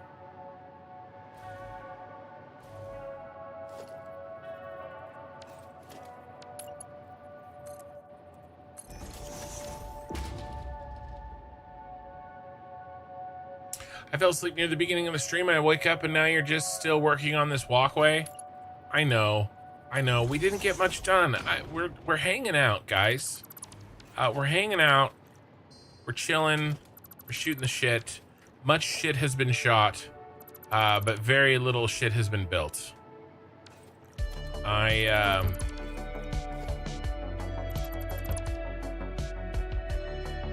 We did make progress, though.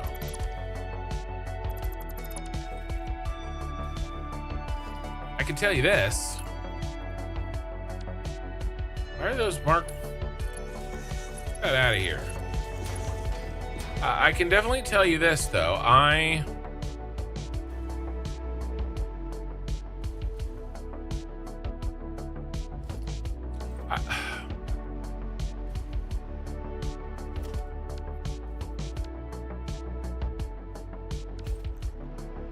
think I kind of want to redo all this.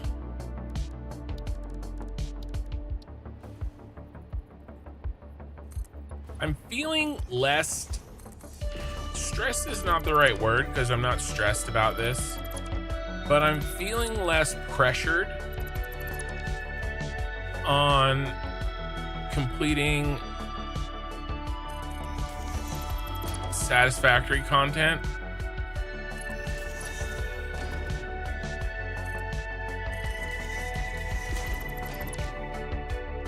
On time, whatever the definition of on time is.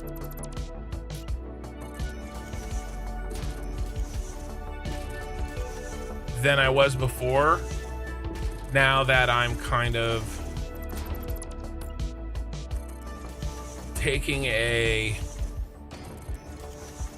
I'm not micromanaging my schedule in terms of what I feel like we need to complete in Satisfactory.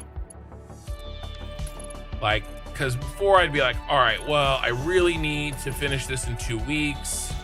I'm trying to finish one building every 2 weeks, and in order to meet that schedule, we have to do this, and this. And it, made for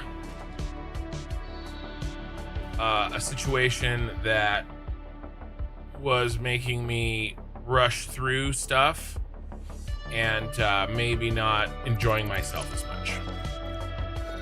I know somebody mentioned that I seem to be enjoying my stream more since Ashes, since I started playing a different game on throughout the week, and that's partially true.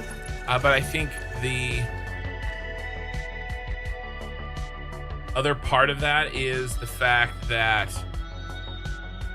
I have let go of a hard deadline on completing this playthrough, right? And I realized, and basically I don't think an epiphany is the right word, but a realization, which I guess is maybe the same thing, that there's a lot of people that love my Satisfactory content, and for good reason, right? I grew my Satisfactory content. I grew my channel using Satisfactory content, so it makes sense, right? When this is done, when this city is done, and we've gotten everything the way we want it to, and we are absolutely done, I'm not playing Satisfactory again. Not for a long time. Minimum a year, maybe more. If Satisfactory ever came out with 2.0, not 1.2, 2.0, I would consider it. But I feel like I have mined everything that I can out of Satisfactory. If a certain content creator, there's a handful that I can think of. There are many more that don't make this criteria, and I'm not going to say who they are. Were to reach out to me and organically ask me to do some kind of a thing with them on Satisfactory, I would probably say yes. But other than that, I just don't see myself playing Satisfactory for quite some time. 2.0 would have to happen.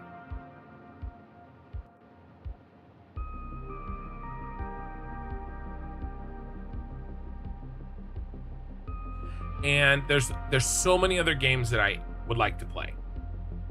Yes, Ashes of Creation, right? I'm going to be playing that. We're going to be building our guild. We're going to be doing that. I'm going to be spending a lot of time there. But there's other stuff too besides that. I need to do another Factorio playthrough. There is things like Foundry. There are things like Dyson Sphere program. Of course, there's things that I want to play like that are a little bit weird, like Schedule 1 or Expedition 33. There are games coming that I don't even know I want to play. I didn't know I wanted to play Expedition 33 until I started watching some videos about it, and I'm like, oh my gosh, this looks great. I want to play it. Same thing with Schedule 1, right? They were just kind of like, out of nowhere, things that I want to play. And so, there's going to be more like that. I just, I need to sow my wild oats in other games. I would love to play Stellaris on this channel. There's other games like Stellaris that would be good, or could be good, but mainly just Stellaris. Stellaris on this widescreen 5090, bro, I get kind of tingles just thinking about it. Timberborn, right? And yes, maybe even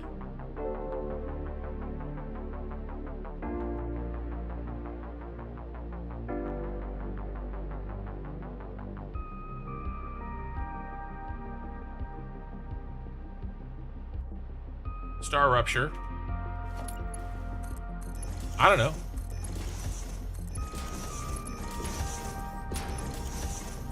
So, having come to that realization that both of those things are true, there are a lot of people that enjoy watching me play Satisfactory, and when I finish this playthrough, it will be a very long time before I play Satisfactory again on this channel. I've come to realize that the best move for me is not rushing this content. I need to stop rushing this content, and I wasn't rushing it in the sense of I was building poorly, or I wasn't building in a way that I felt true to myself or something like that. But I was rushing it in the fact that I was maybe I was tired at 6 hours and I pushed to 8 hours to finish a project. I need to stop doing that. Maybe that we were having a good conversation, a conversation that I enjoyed, and I stopped so that I could get more work done. You know, I don't know if I need to do that. Right? So, I'm not saying that I'm purposefully prolonging this series, but I'm also not going to do the opposite. I'm going to not purposefully cut it short.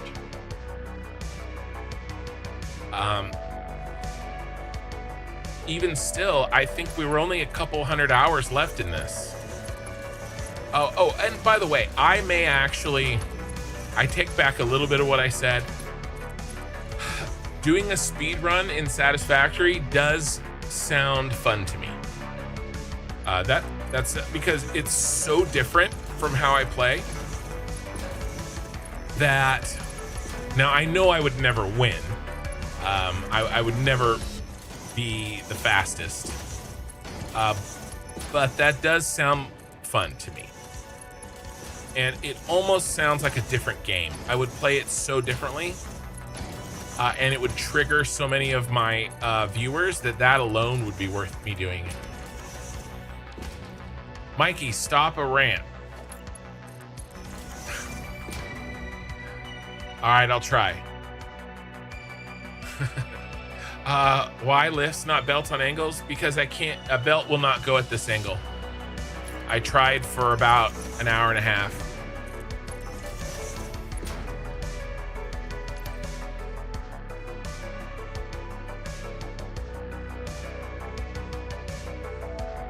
I feel like I get Kin's monologues confused to soliloquies. It depends on if you're falling asleep to them. Sometimes shooting shit is good though. Maybe. I just hooked everything up and now I'm waiting, shivering in my boots, waiting for it to crash and burn and take an entire power grid with it. Your new turbo fuel setup. Well, good luck. Much shit has been shot, but not much shit has been built. Kin 2025. Yeah, that's my next shirt. Crash and burn. Well, time to restart your playthrough now. Aw, sad. Hey, Overtroll, and we're back. Let's see. Yeah, not true. We made hexagons. That lift is backward. No, never mind. Okay, very good. I strongly believe Satisfactory is a game best not rushed. At the rate I'm going, it may be a couple years before I beat it. I'm perfectly okay with it. Oh yeah, I mean you're talking. When I say rushed, I mean relatively speaking. We're talking to the man who has 900 hours in a Satisfactory playthrough and hasn't beaten the game, right? So when I again, rushed in contextually means very different, is very different for me. Okay. So yeah, I don't mean rushed like perhaps other people might mean.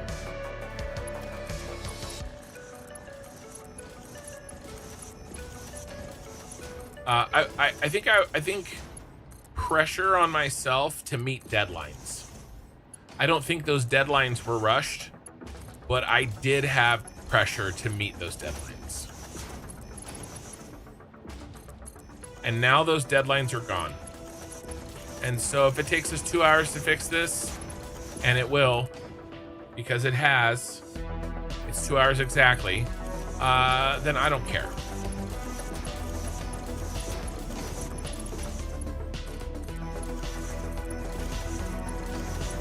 Because we're hanging out, we're having a good time.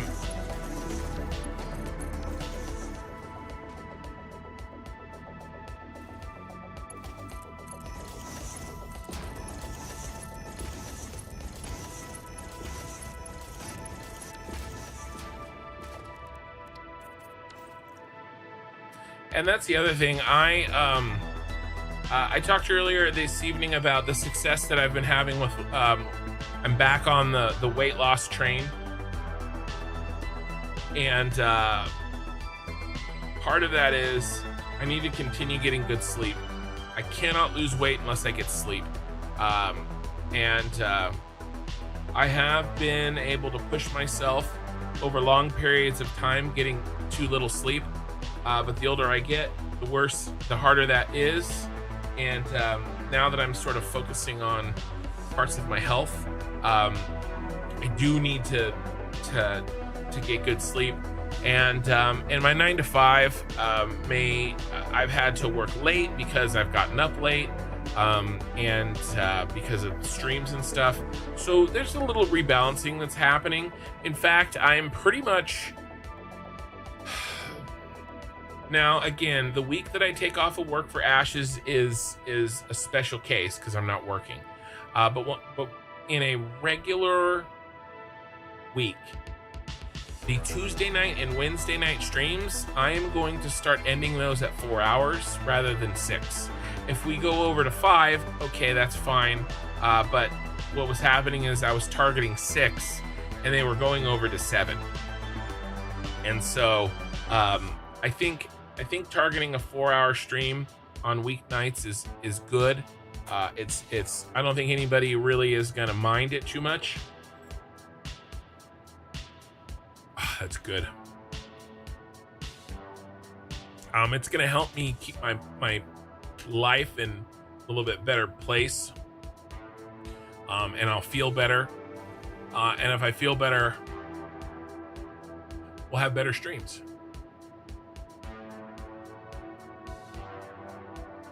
And then really try on Friday nights and Saturday nights to limit it to 8 hours, which I have been doing, because for a while it was pretty much 12 hours every time.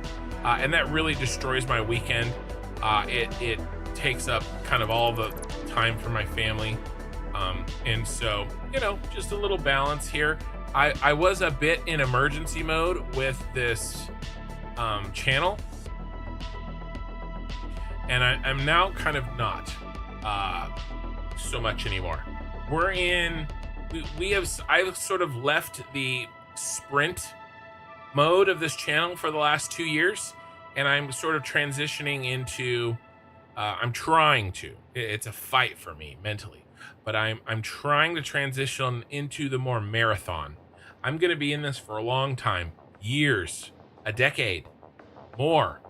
I want to run all my gaming through this channel, and Rome's not built in a day. I'm not gonna get 100,000 viewers tomorrow, so there's no sense in me killing myself. I need to make sure that everything that I do is sustainable in that long time, and and it's not a lot of change, right? It's just a couple hours here and there. I think will accomplish my goal.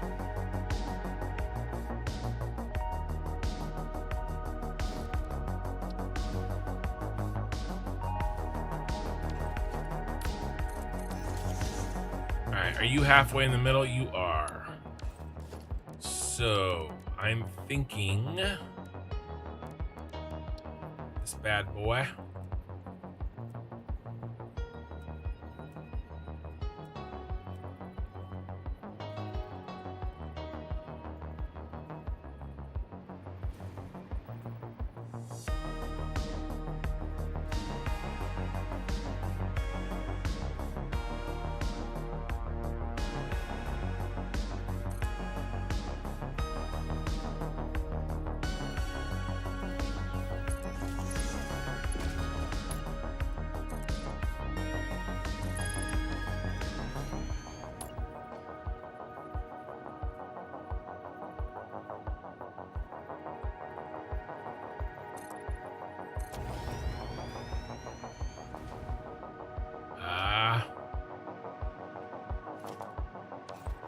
Big miss.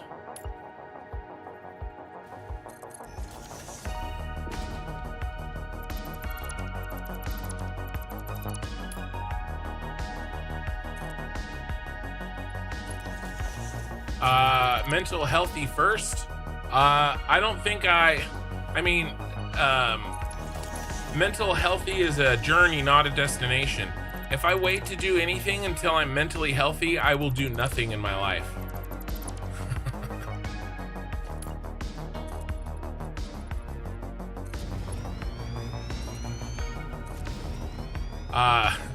You know, is anybody actually mentally healthy? I mean, let's be honest. Probably the number one indication of a lack of mental health is feeling that you have perfect mental health. Depending on your definition of mental health. So yeah, no, I can't stop pushing my my business, which is what I consider this channel to be, because you know, I have other things I need to work on, you know? You guys are mentally healthy? Yeah. What's the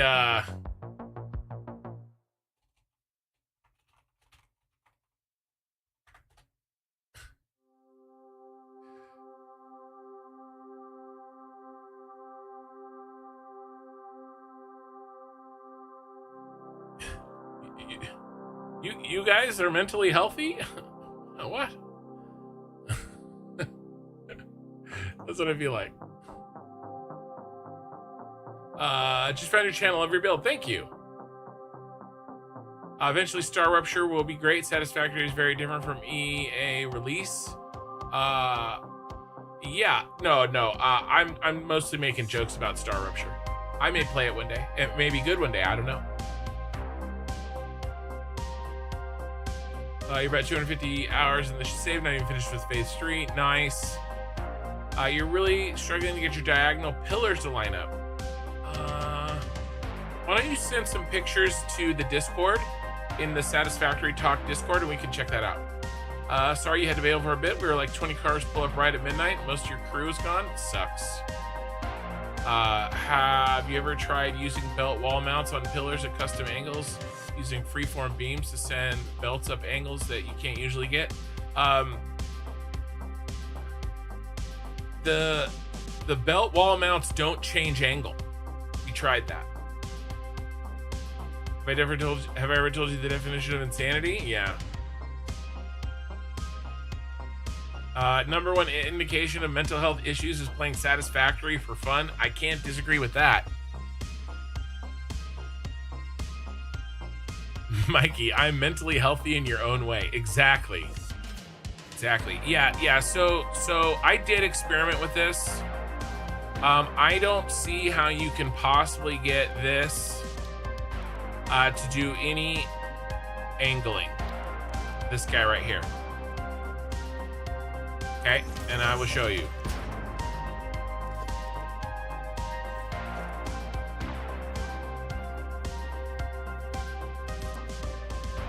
Okay, 10 out, 10 up. This is our 45-degree angle. Small metal pillar. Sorry. Small metal pillar on a 45.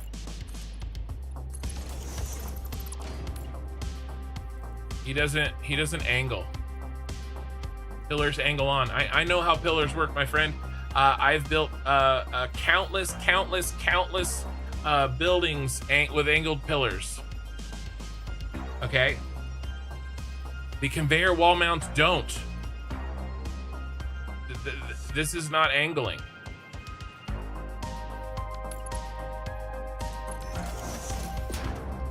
Now, is there some configuration? All right. These do. On the end. Will this work? Will it connect? Doesn't look like it's connecting to me. If you can get this, if we can figure out a way, that right there is the first time, because I happened to click it on the end. It might work. But it looks like it won't connect.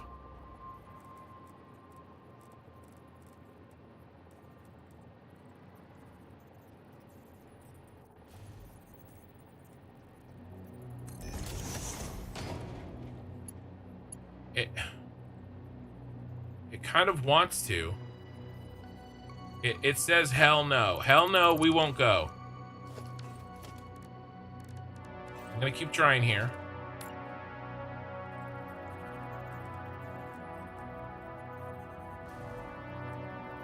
Just one click. Will it survive one single click? Okay, this is straight. Here, let me get rid of that shit. This is straight. One click. Okay, one click does work. If one click works, in theory,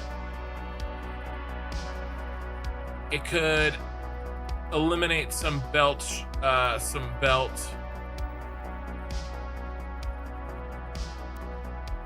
Okay, what about 2 clicks?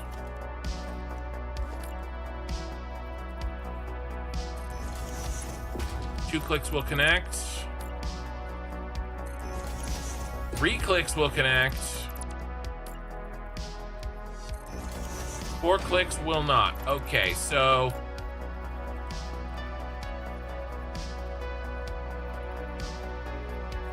one, 2, 3.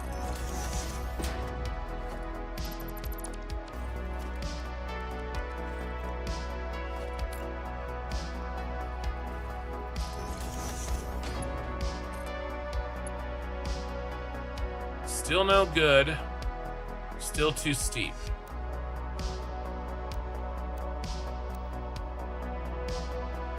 So we would be still a no-go on a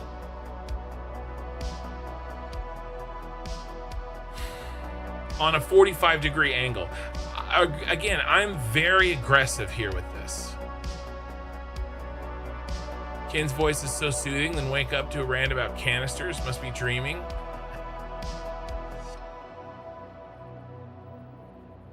Three o'clock angle. I'm not sure if this is a 3 o'clock angle.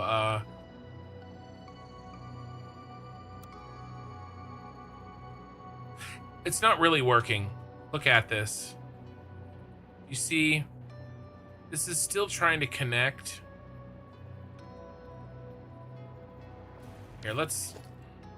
I think this may just be a fake. This may be fake news.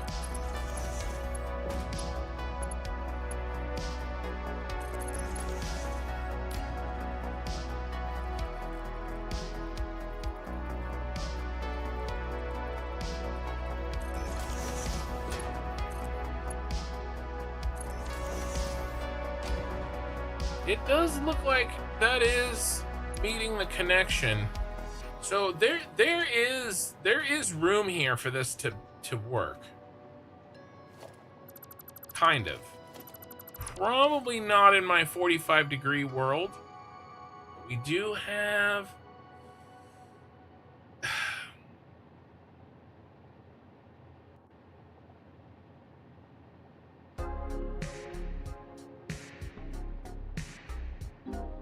could do something like this.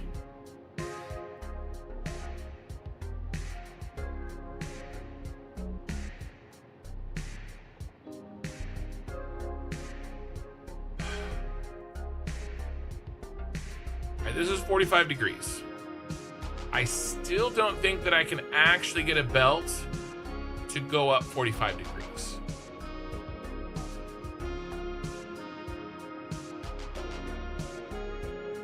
What I can probably do is get a belt to go maybe, let's say 40 degrees, 35 degrees. How would that help us? The only way that I think that that would help us is if I did something like a lift, and then I think the only way would be something like this.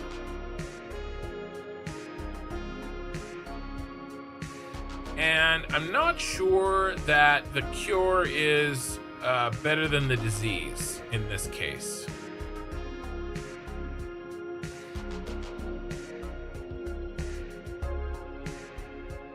Wall holes. Good idea. I think wall holes would just rotate.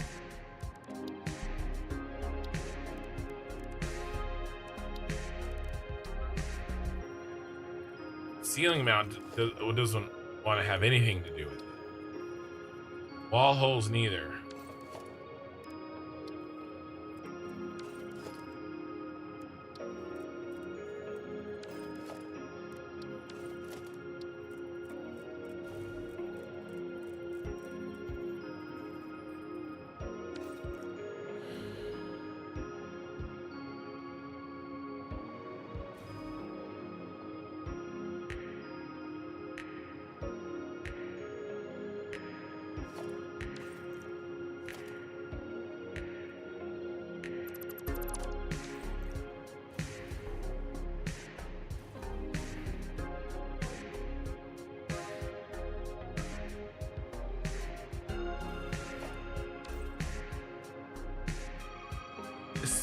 This still wouldn't work, guys, because I'd have to go into the lift.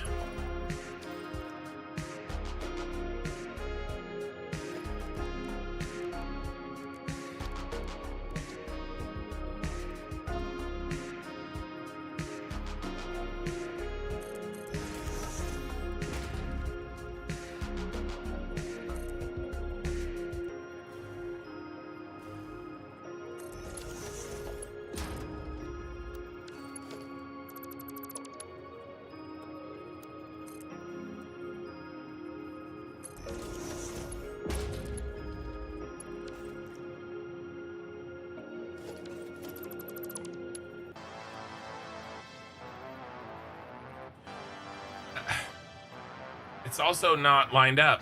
See? There's a lot of problems with this.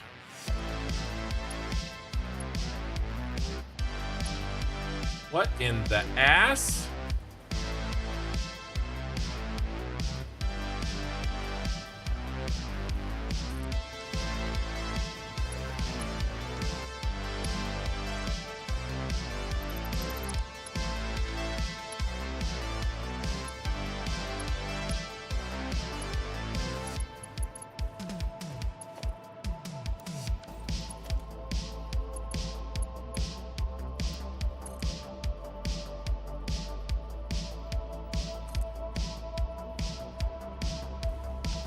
All right.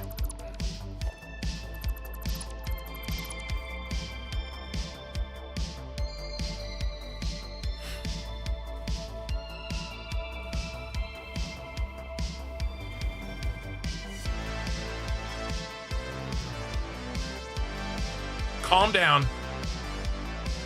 YouTube and Twitch. Calm down. Go straight into the lift. I'm trying to get an angled belt at 45 degrees. Everybody calm down. I need some room to work. Let's come over here.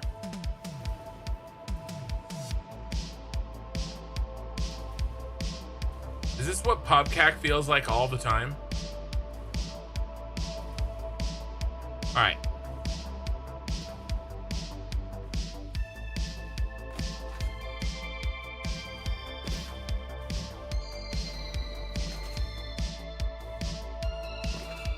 I see you, user error.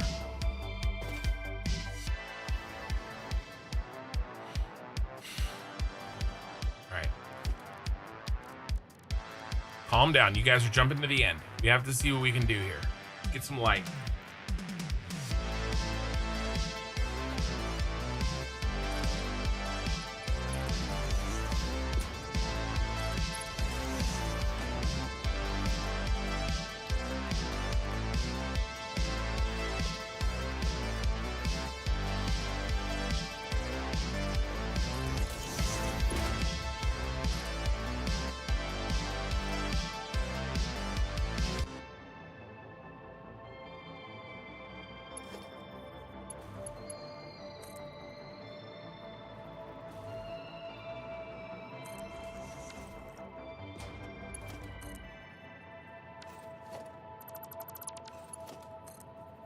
Can't get it to extend.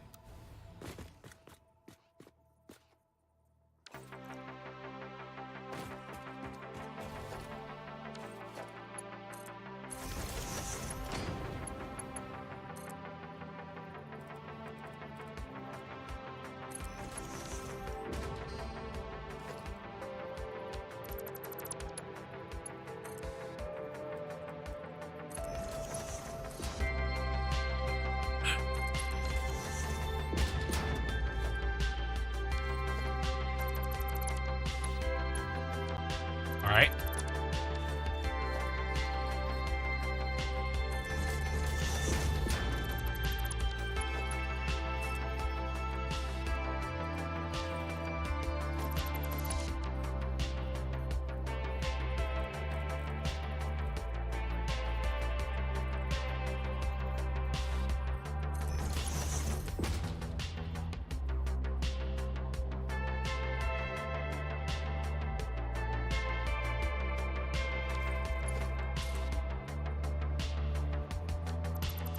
Too much.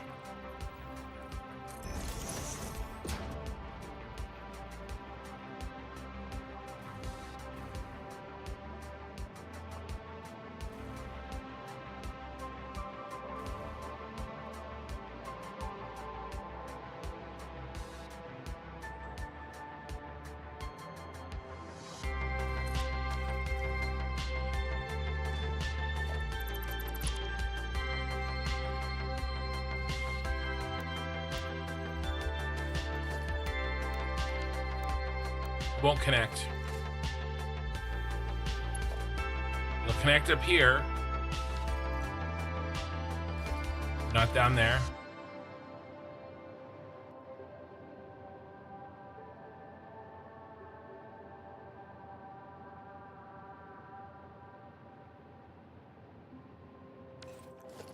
If I do this.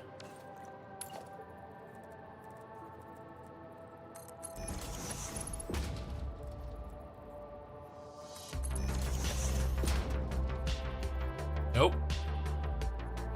Only on the flat. No luck there. No luck on the top.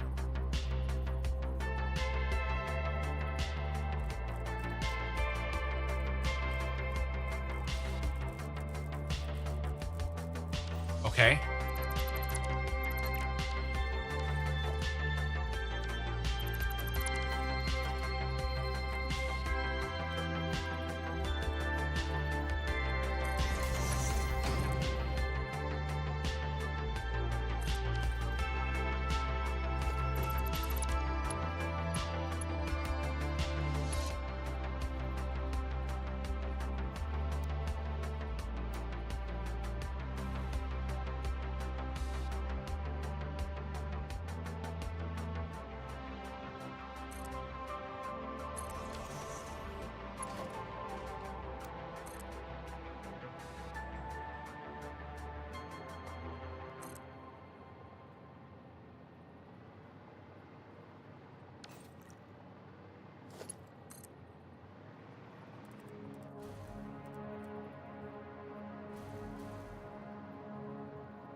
Let's see if it actually works.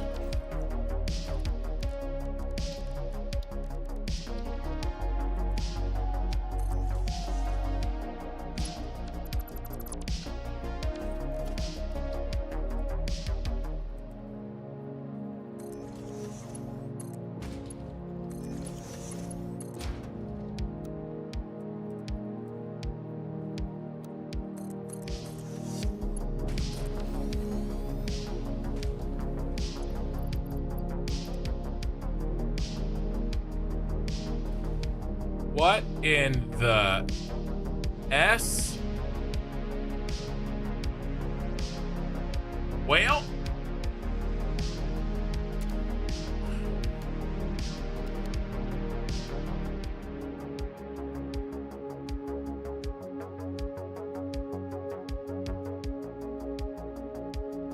do not attempt to adjust your television. We are in control of the horizontal and the vertical, as you can see.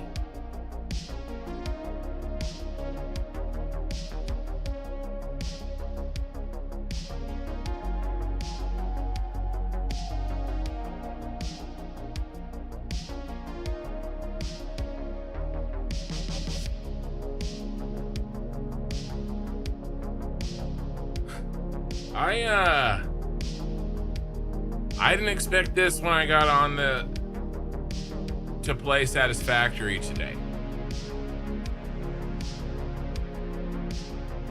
So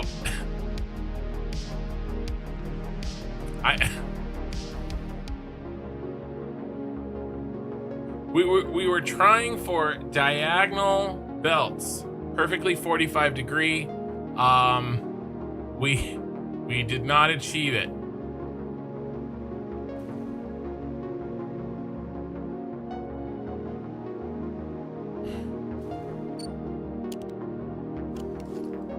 What's happening under here?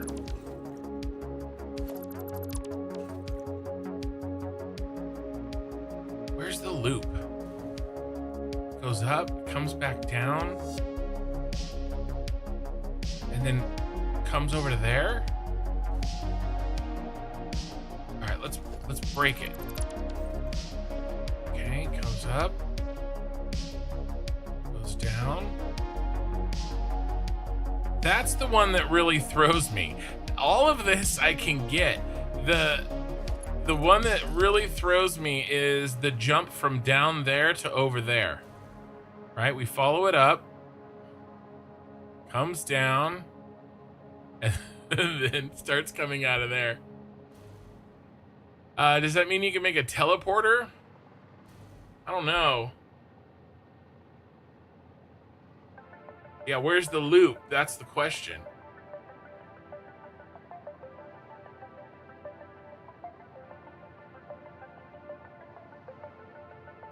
It does teleport. All right, let's try to extend it.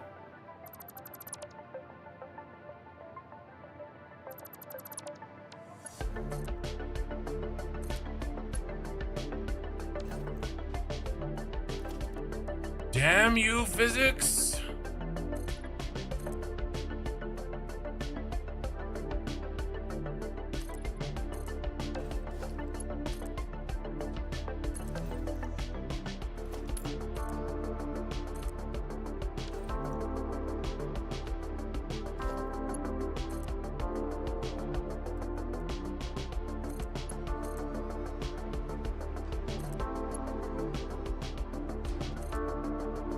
Hold on to your butts.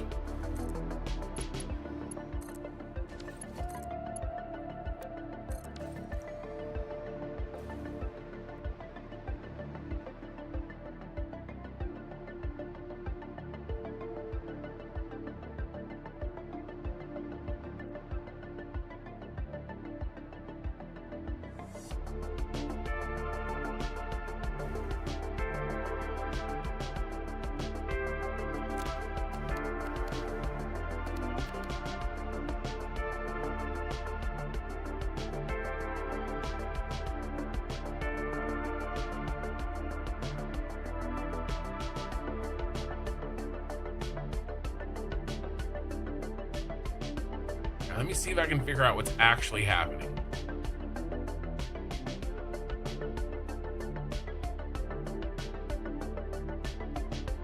Okay, so I think what's happening is that what the game does is it finds the top of a lift that is going down, and it says all items go down from this point, and then they come from the visual. Visually, we go down from this point until this at the length of the belt. And then we will make the items come out the bottom. Okay, so these aren't actually the items. Not in the same sense as that they are on a belt. I think on a lift are visual trickery. Okay? Which is fine. And it just says,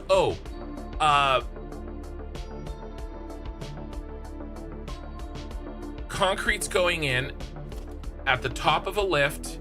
We know how many meters the length of the lift is. And so we're going to play this animation at this speed with this concrete this long. And it's going to go straight down. The assumption being no asshole in Satisfactory like me would exist to do this. All right. And so it goes down, and then it pops out at the bottom of not at the bottom of the animation, at the bottom of the lift here, and the item actually continues. I think these are fake items. I think this is just an animation that plays on your lift. All right, and that the same thing is happening in reverse, going up. It says, okay, here is the bottom of a lift going up. How long is the lift? It's X amount of meters. That's why this is taller than this. That's why this is goes down farther than this one, because on an angle, I bet you if we measure this on the angle, it'd be exactly the same meters as that to that. So it measures it and it says, okay, let's play this animation with this item inside at this speed, and we'll end it exactly X. It doesn't say play the animation from this point to this point. The code says play the animation from this point X number of meters straight down. I think that's what's happening. And then it just says, all right, and essentially the items are teleporting. And they always have been teleporting. The items don't get shown through a lift. They just jump from one end to the other. This is fakery, which is fine, because we can't tell the difference. Most things are visual fakery, right? Except when you put it on an angle. So I think that's just what's happening over and over and over again. Ear to the wind, what's up? Hey, man. What happened? Rating with a party of 21, you were playing Ashes of Creation. So sorry, guys. I fell down a little bit of a rabbit hole, and turns out we're breaking the game over here. Had fun healing you guys last night. I had fun being healed last night. Looks like a giant chainsaw. Yeah, I've broken something. We're kind of on the cutting. I was trying to do a non-standard thing in Satisfactory, and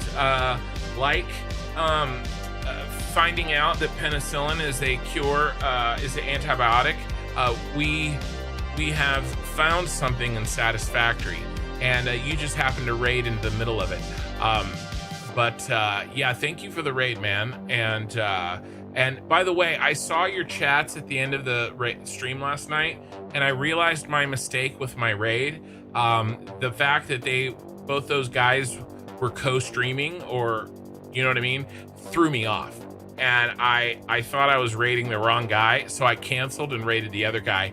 I got back into your I got back and saw the chat, and I realized what you were saying, so that made a lot of sense. So I owe that guy another raid when I get the chance. So thanks for clearing that up last night. I just wanted to follow that up.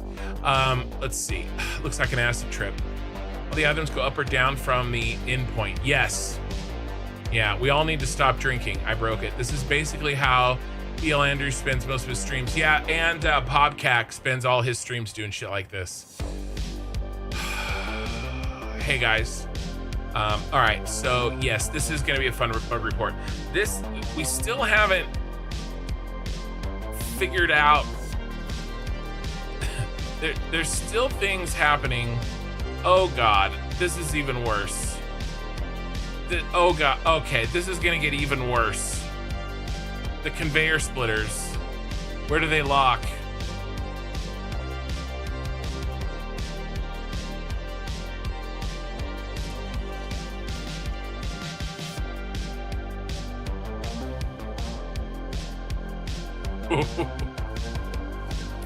Now we're mixing and matching horrifying bugs.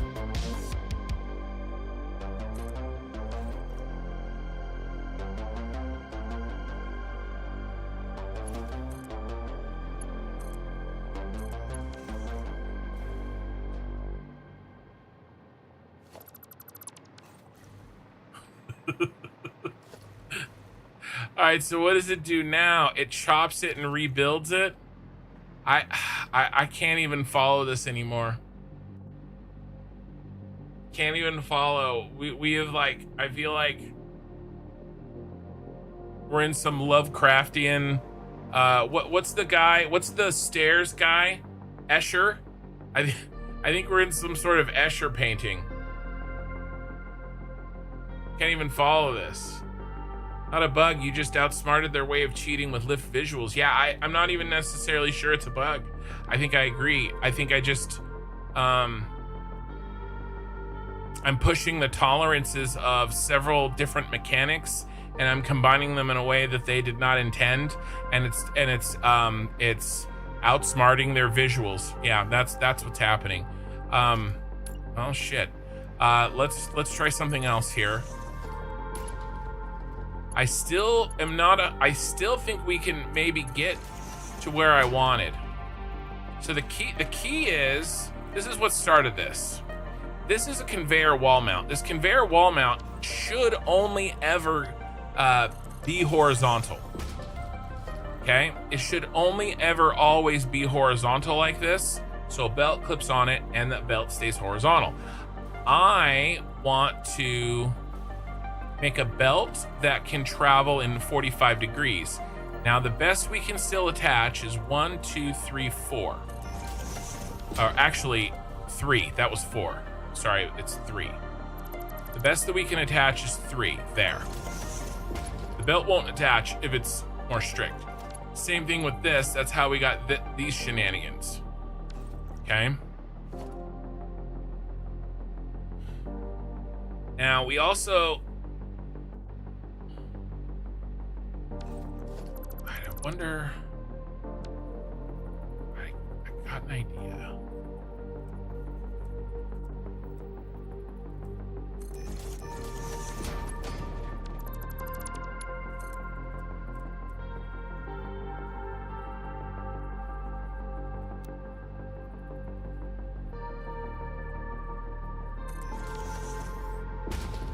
Where's 45 degrees off of this? All right, so 45 degrees, we're gonna do rise. Let's do rise over run 10 and then we'll extend it. So 10, 10. This isn't usually what I do. I know there's a lot of probably Ashes of Creation guys. By the way, just so that everybody knows that came in from Ashes of Creation, I think most of you guys are probably gone, and I'm sorry. I'm going to be streaming a lot more Ashes of Creation after Phase 3 launches, but Saturdays will always be Satisfactory until this playthrough is done.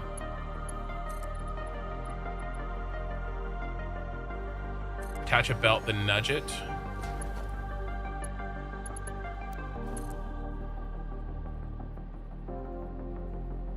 It won't build, and it would never build.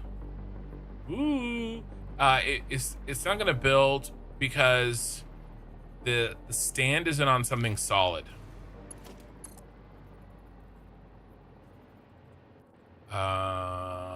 This is not gonna work.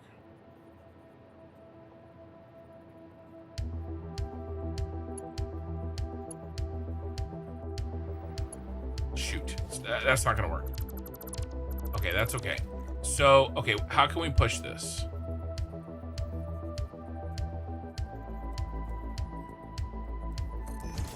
See, this is what I want. This is what I wanted to happen. This is the goal, to get some way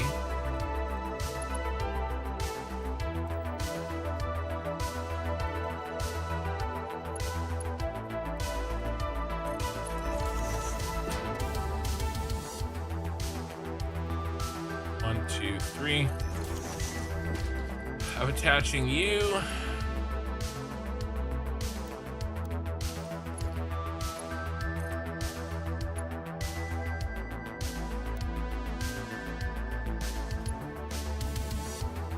You're too far. Fine.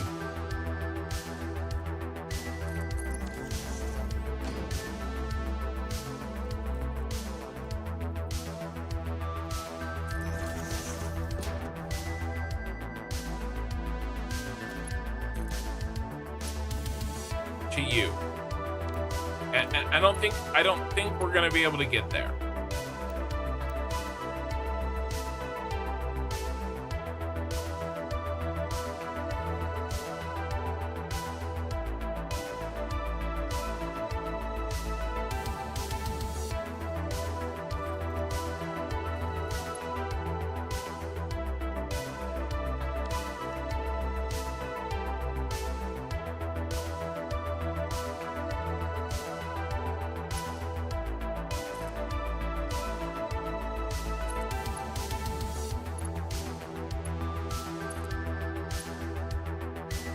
Man, this is close. Isn't this close? I mean, it's cursed. It's cursed as shit.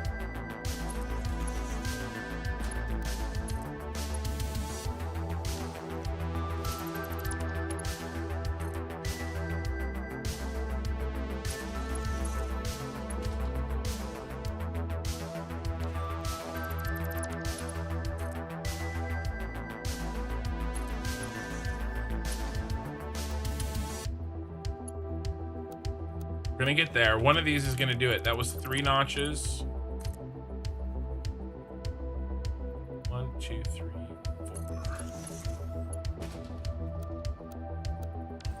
Okay, let's try 5 notches. Maybe this isn't gonna work.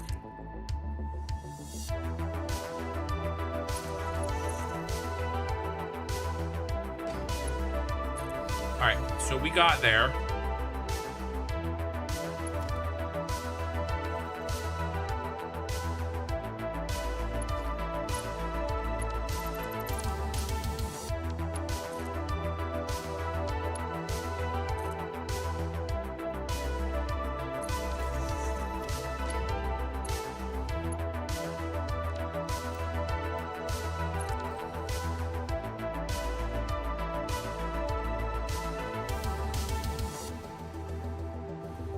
All right, looks like I can do this, but I'm getting to the point where the cure is definitely worse than the disease.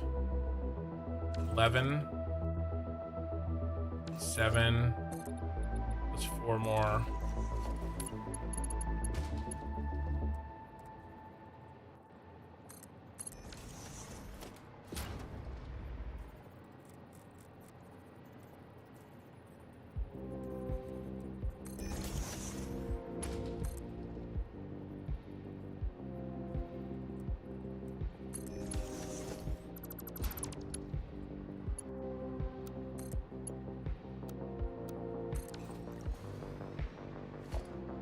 All right, there's a belt that is traveling at 45 degrees.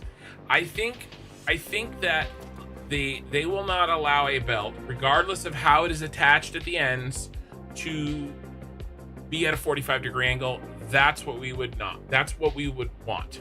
Okay. Anything else is a half measure. Having said that, we were able to find this insanity accidentally. So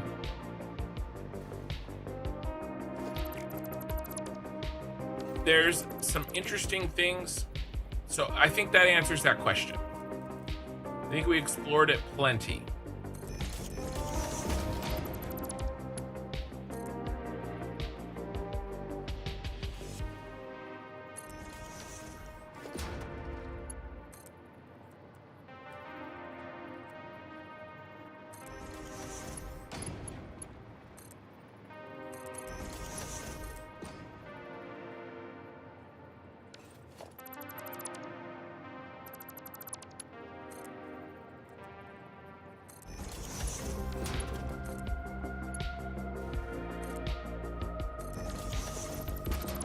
I don't know why you would need this.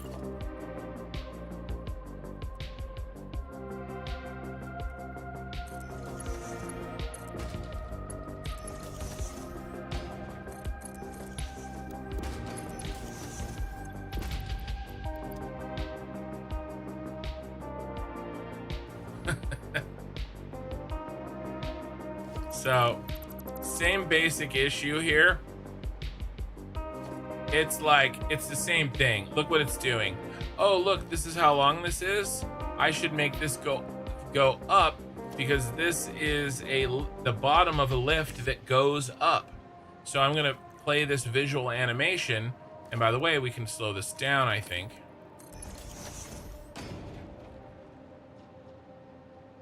See? I'm gonna play this visual animation and then I'll just make it pop out of the other end. It's the same thing.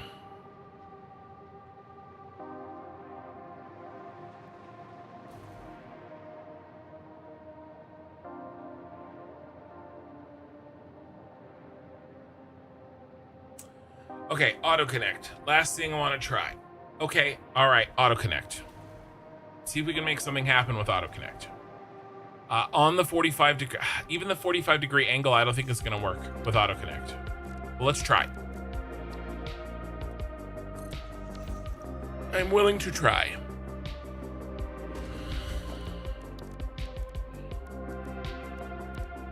Yes, let's add blueprints to this. I'm sure nothing would go wrong, right? Right, guys? There's no possible way this could go wrong. I'm interested in a 45 degree angle.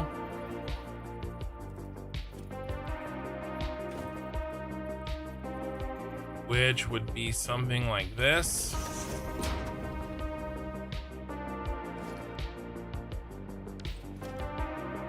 No, it won't connect. It won't connect if I do that. I've got to do 1, 2, 3. Got to be here.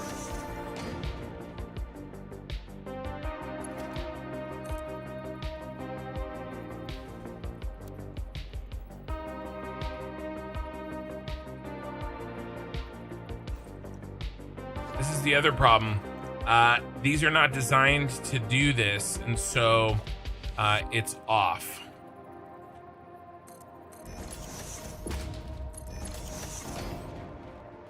But this is close.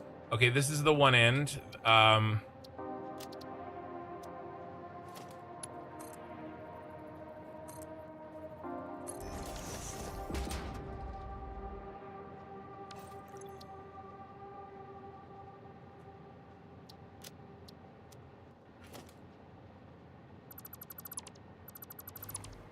That would be the other end. All right. So we build this.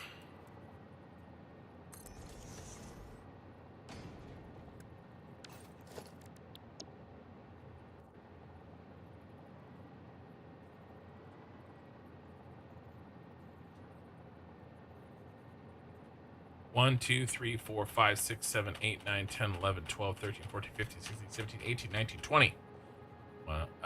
1, 2, 3, 4, 5, 6, 7, 8, 9. No, that's not gonna work. You have to do the connection first.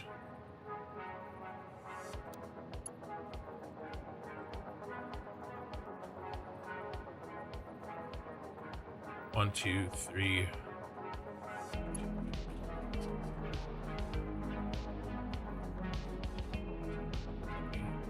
It's 20.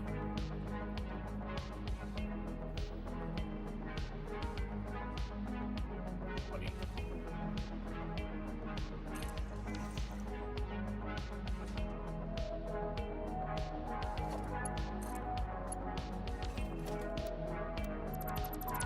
Okay, no luck.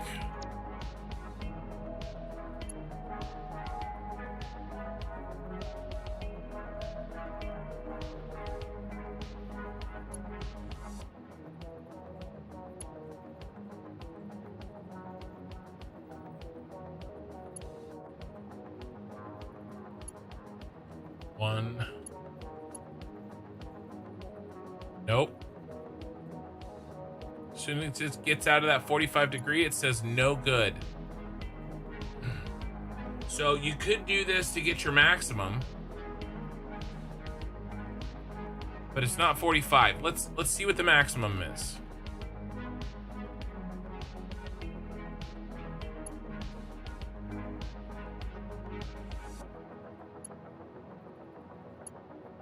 Oh, it's not going beyond this.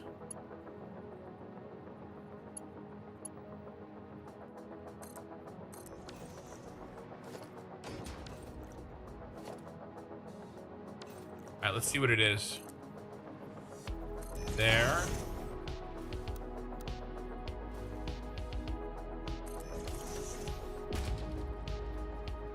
There. All right, what is this?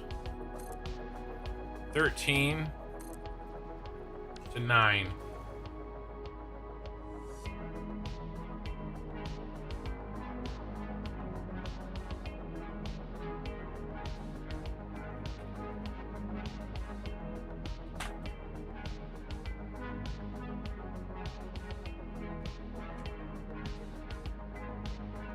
It's 35 degrees. I bet you there's a hard code. It won't let 35 degrees. You have to click a second time when the auto connect first establishes, and it'll let you. Yeah, I can nudge it as far as I want. I did that, right? User error, or are you saying that there's something else I can do?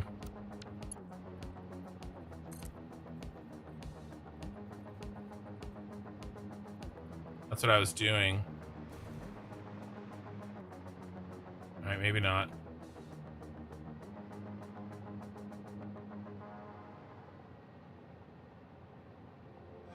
Okay, it's just showing it red. Okay. That looks like it could be better. I wonder if it's the same thing, rather showing it red or invisible.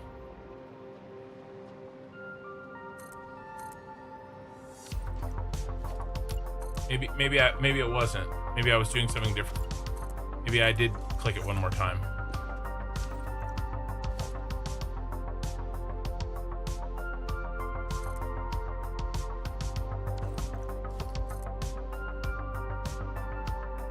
It's 27.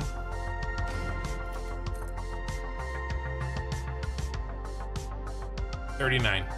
I mean, watch, it's gonna be the same.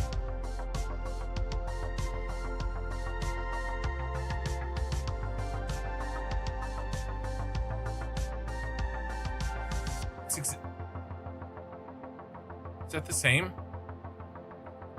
It's literally 3 times. Look, it's literally 3 times. 9 over 13.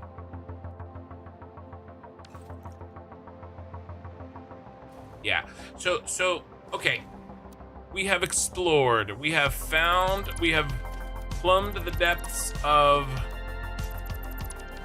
Satisfactory's hell, and we've managed to return.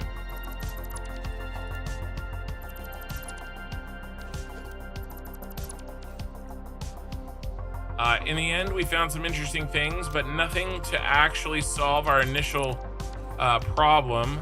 Was to see if we could figure out a way to get a belt to go at 45-degree angles. I think it's probably hard-coded in at 35 degrees because the closest we could get was 34.7.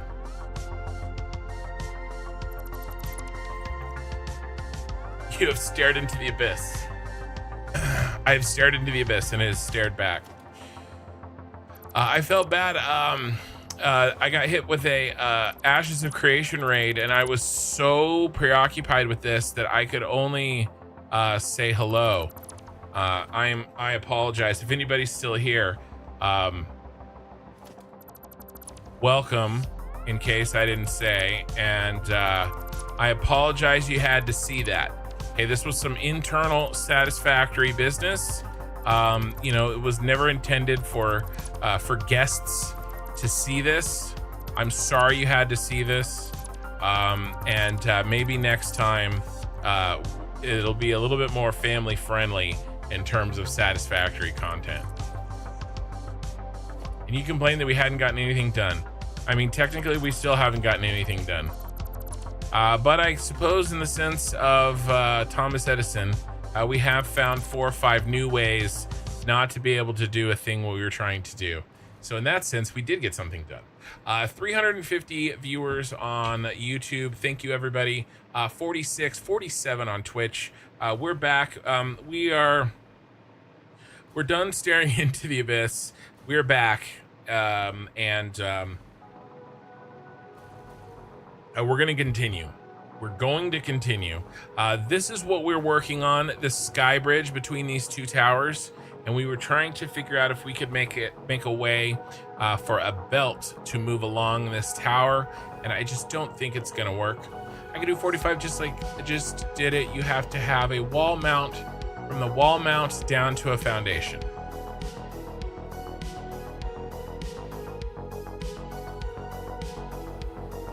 Had a wall mount. Are you sure it's 45 degrees, Dream State? Because I just tested a multitude of ways of doing it, and I was not able to get it.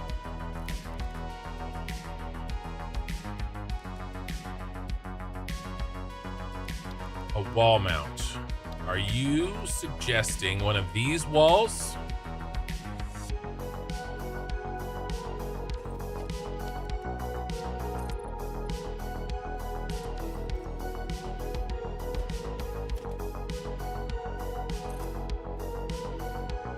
This would be 29. To get 45 degrees, we'd have to go 29 out this way.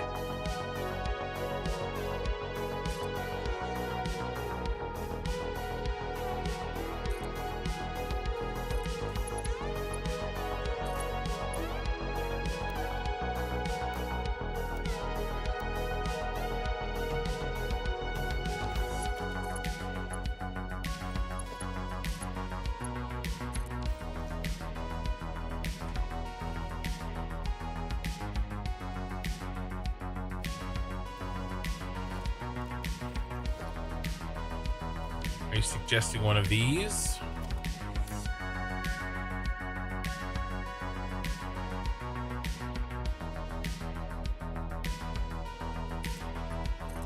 Uh, 39.7 was the best we could get, which to the naked eye probably looks pretty close. Yeah, the problem is that it's not being judged against the naked eye.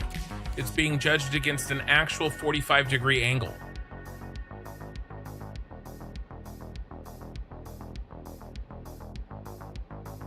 And a 45-degree angle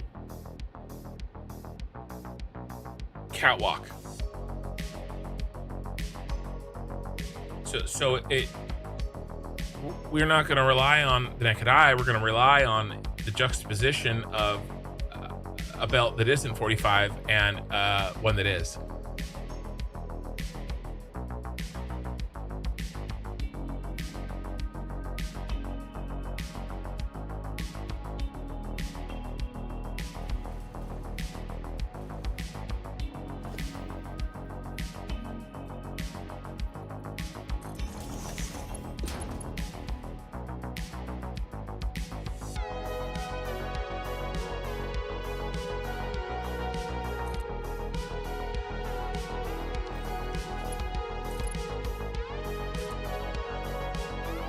This looks like it's going to build, and then it doesn't.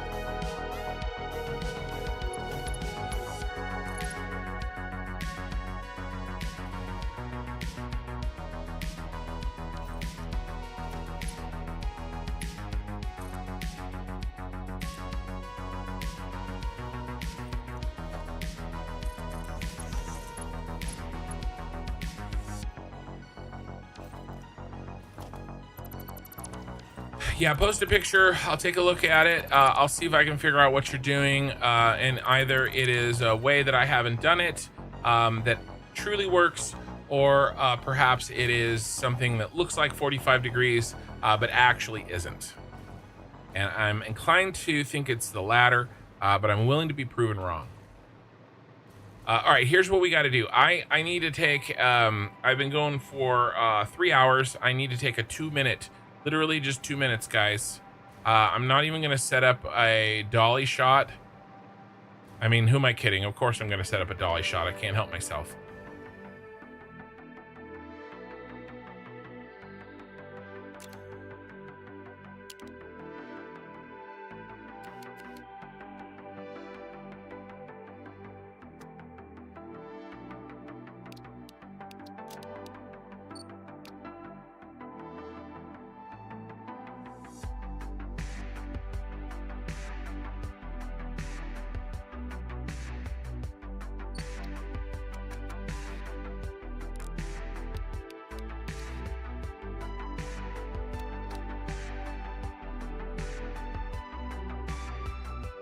All right, I'll be right back.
All right, I'm back.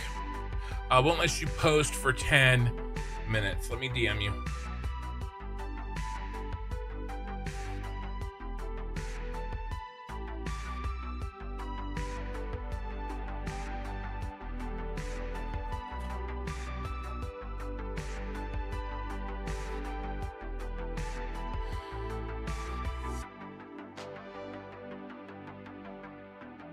Cameras are back.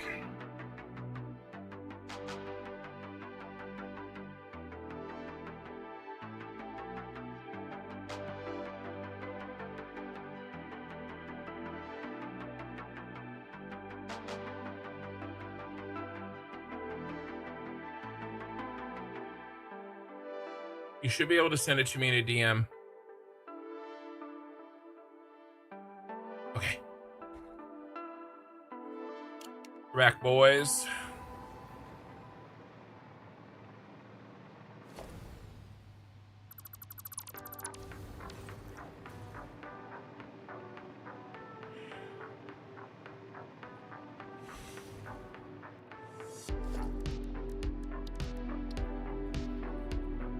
It would actually be nice to get something done tonight.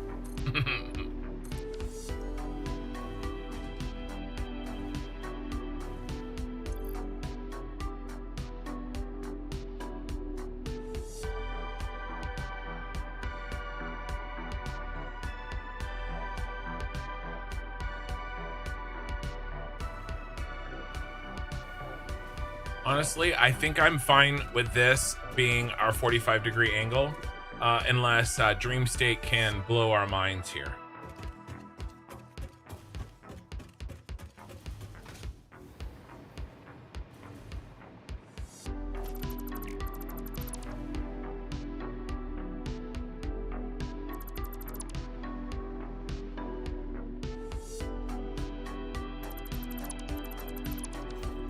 All right.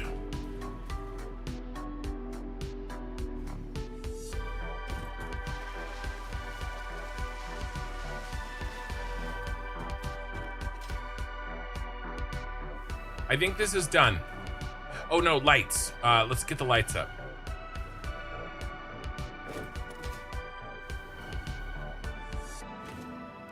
Big Daddy lights.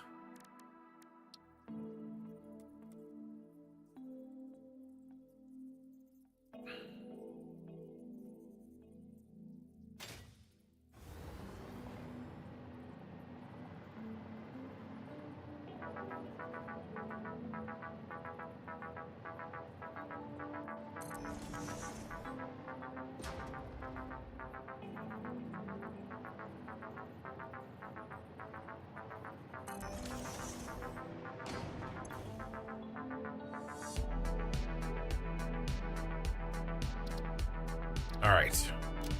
So purple probably.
Looks good. What if we switch to teal halfway through? Right, so it transitions from the purple to the teal.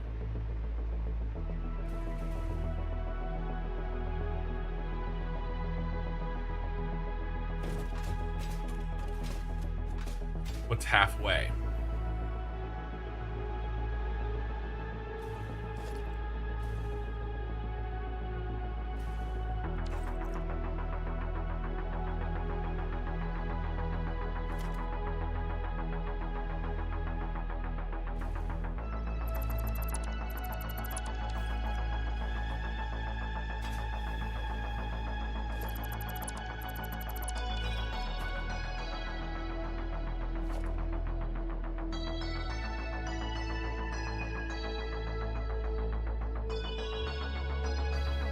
$13.5 is, no, $12.5 is halfway.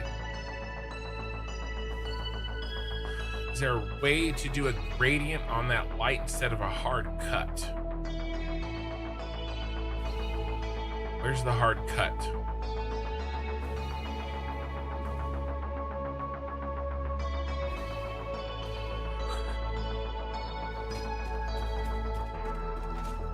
And with the sine gradient, blend the colors. You guys are saying the same thing.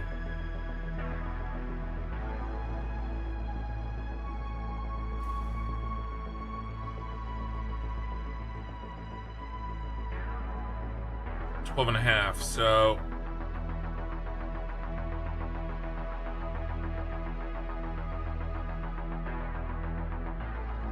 $6 and then a half between and then another $6.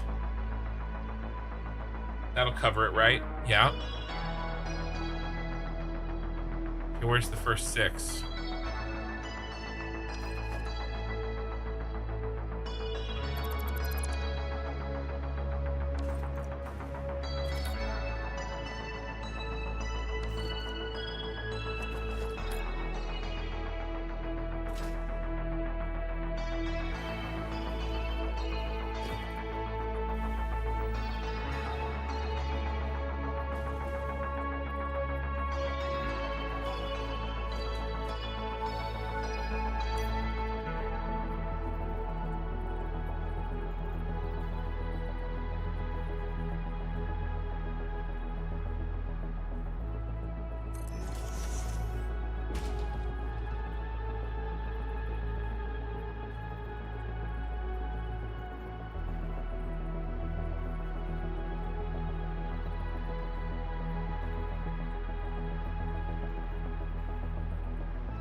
2, 3, and then 1, 2, 3. So there isn't one in the middle for that gradient to pass over. Although I guess I could. No, yeah. I mean, if there was a light in the middle, I could cut that light in half and put half on one side and half on the other. But in this case, I think I just.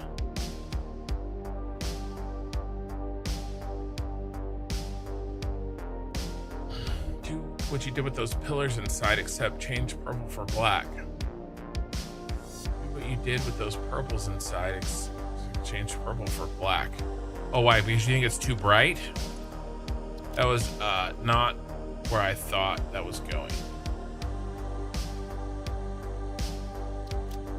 If we think it's too bright, that's a different conversation. Or that we're not ready for that conversation. I don't think. Hi, Doki Sooner. You're saying change to teal. Yeah. I'm saying change to teal as we get there, right? So it looks something like this. And I think that does work. Except that doesn't feel like halfway, does it? It's because I didn't start where I should have.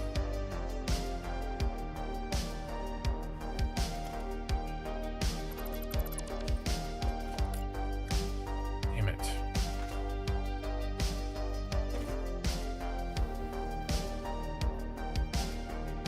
I need a more.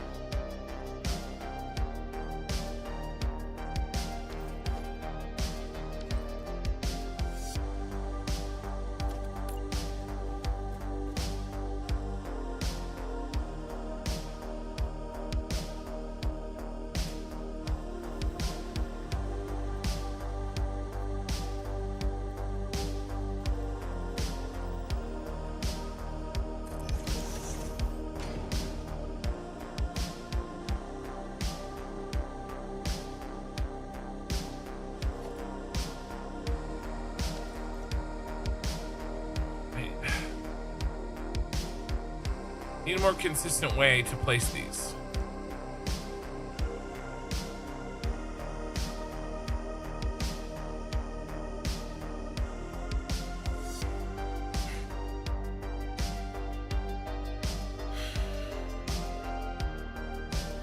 Getting frustratingly bogged down.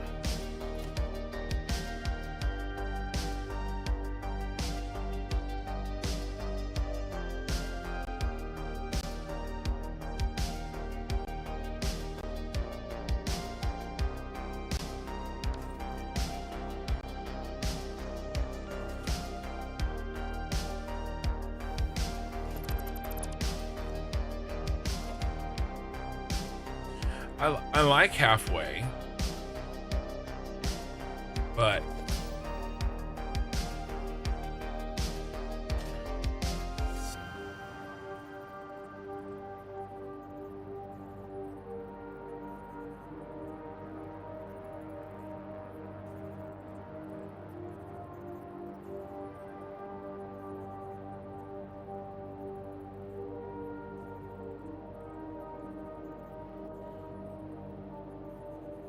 why is this happening? This is happening because the light is 8 meters and it wants to go in 8-meter chunks. The wall is not 8 meters. The wall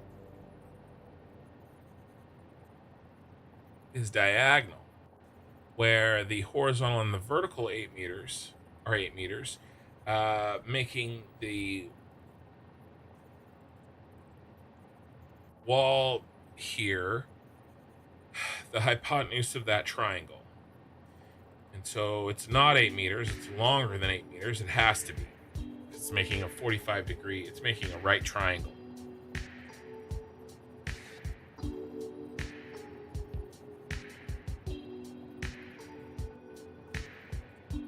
So what is its length?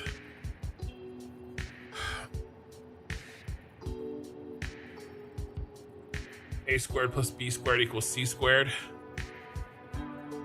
So 8, 64 plus 64. Square root of, what's the square root of 64 plus 64? You didn't think you were redoing high school geometry today, did you?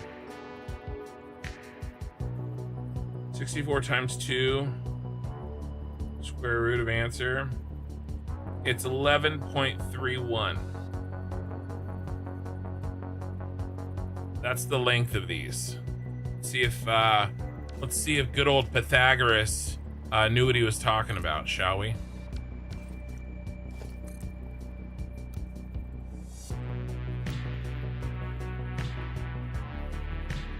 $11.314. Square root of 64. Sorry, 64 times 2 is 128. Square root of 128. 11.3137. You see it? No, it's backwards, isn't it? No, it's not. 11.3137. So good old Pythagoras was correct, which is good.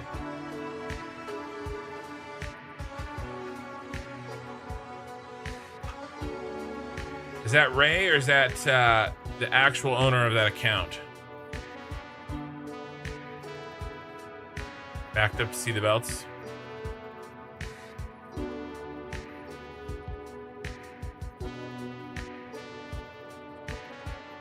So that's causing a problem with our lights. They don't want to center correctly,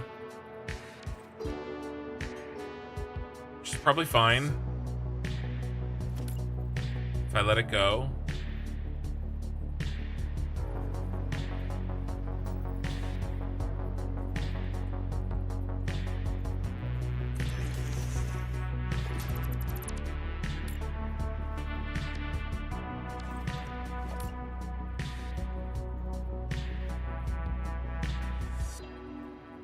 It's the owner.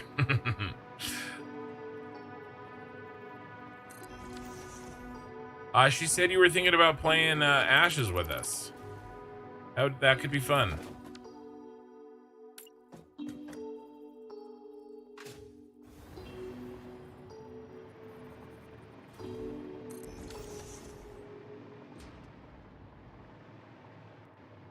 All right, how many more of these? What are we at? Are we at 6? We're at 6, and then we get a half. Or better yet, why don't we do this?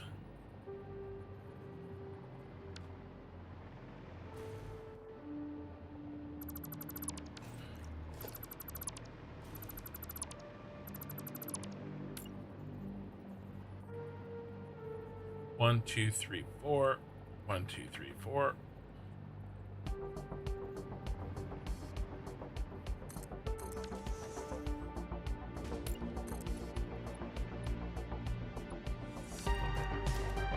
One, 2, 3, 5, 6.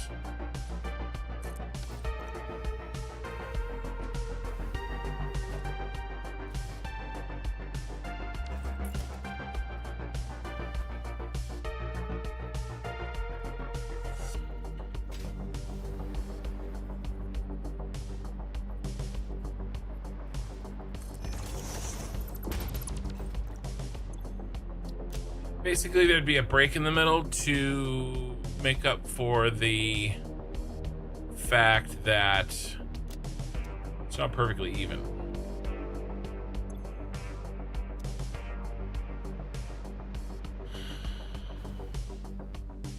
And that's your transition.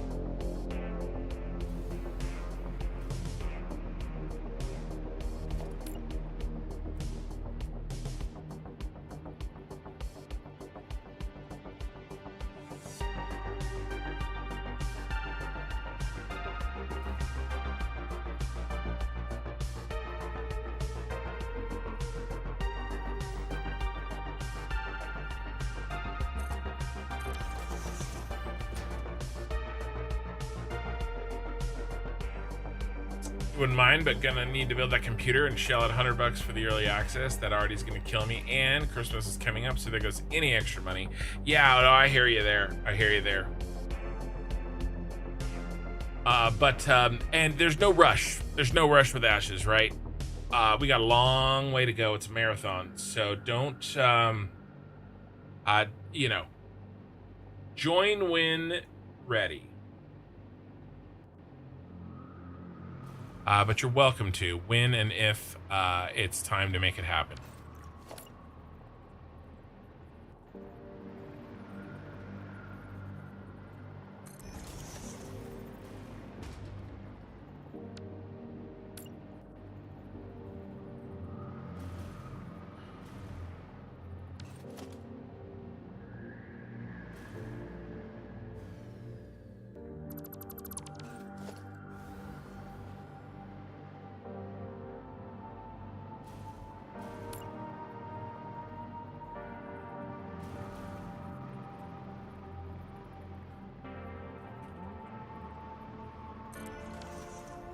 I think we have it.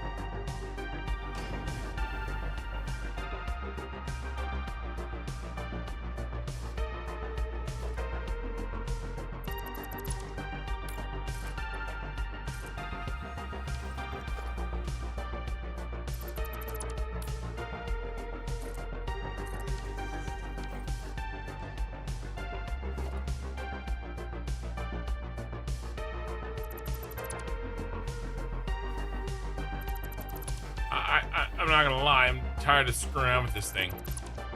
I was gonna try to build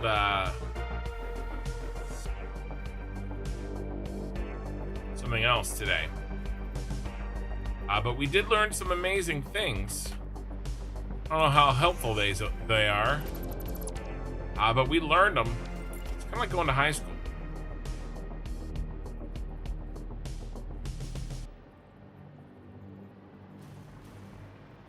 I learned the shit out of that stuff. Okay. I hear a wipe. Yes, absolutely.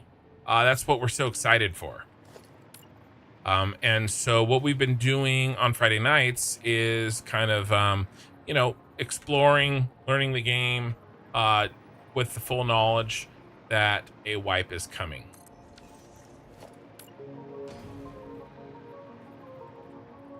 If you wanted a gradient between the colors, but you don't have a sign in the middle, you could simply gradient from each color to white on either side of the middle. I could, but then I'd have white. I mean, I think that we're going to get effectively... I think what we're going to get effectively is going to be a gradient.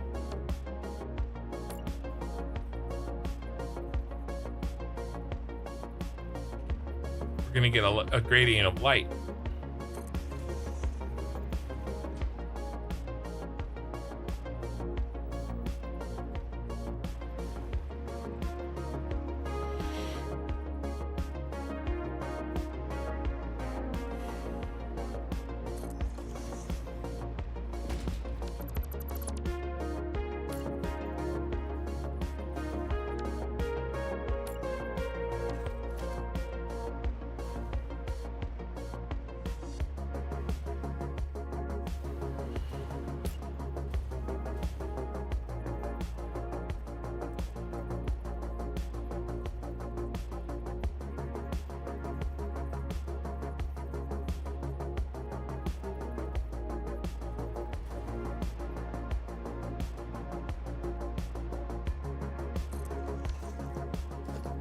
All right.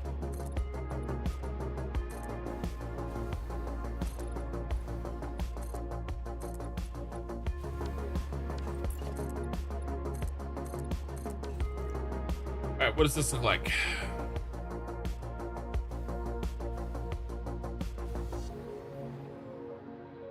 Racing, she's gonna no life the 26th and 27th on Ashes to get as many levels in as she can. I should get her OBS or Streamlabs OBS set up before then.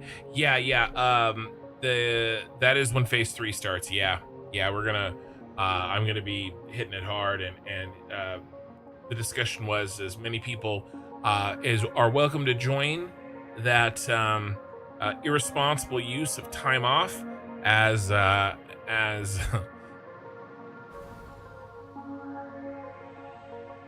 as many as possible. Yeah, so I think I'm fine with this. I don't think I necessarily need a gradient. I think the light is acting gradient enough.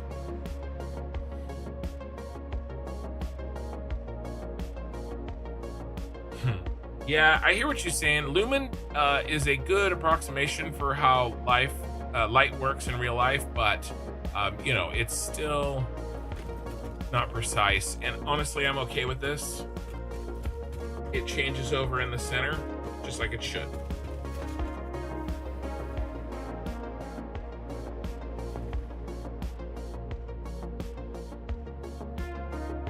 Now, what I'd really love to do, and I think I'm going to, is blueprint a sectional of this now that I know what we're doing.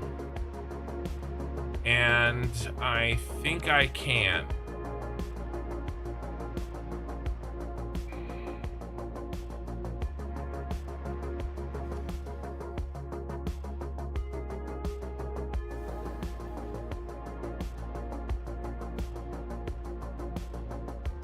Do they include the lights?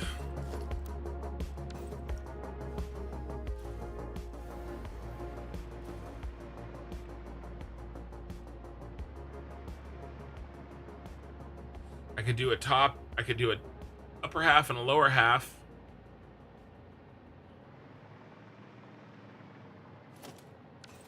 We just place the lights after. I hated placing those lights though.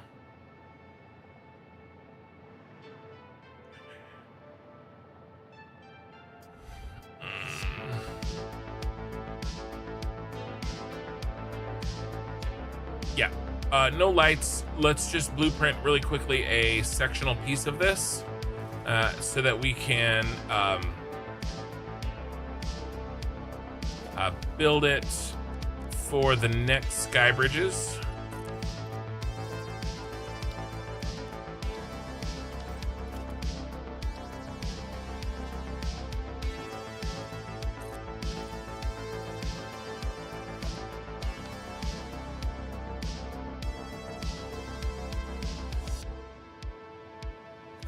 Turn this around. Allergies are so bad tonight. All right.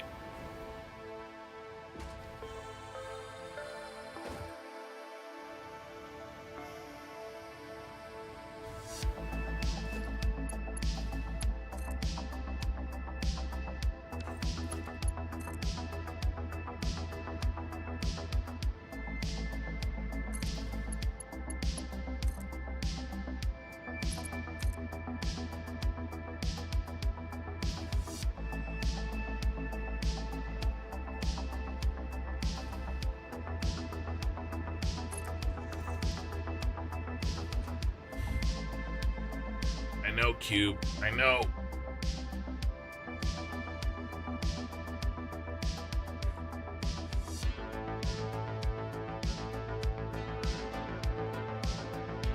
Okay.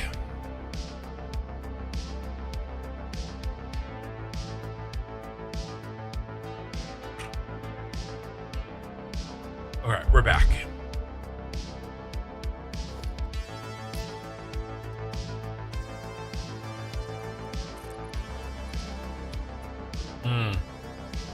Can't really build a sectional of this. Not really.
right.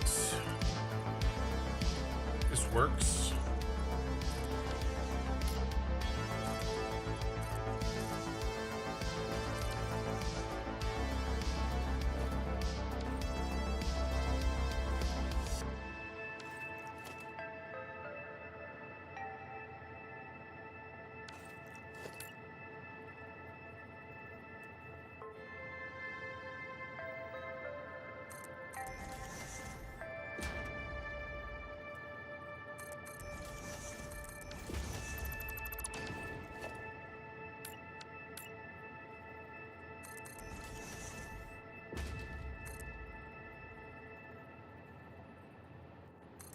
Autosave.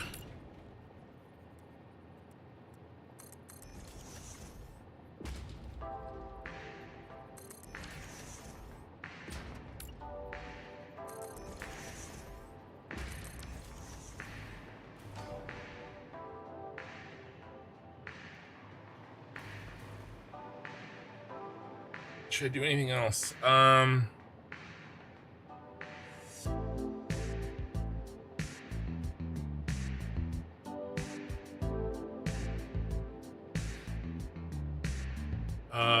Yes. The catwalks.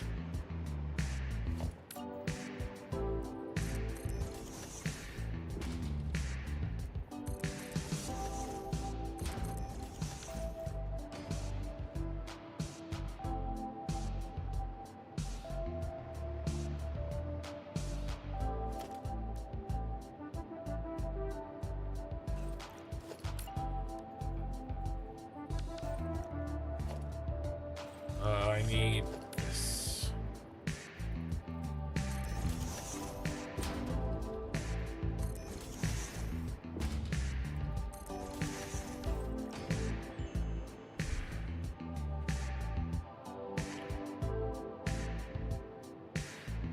Hey, Eye in the Sky. Welcome.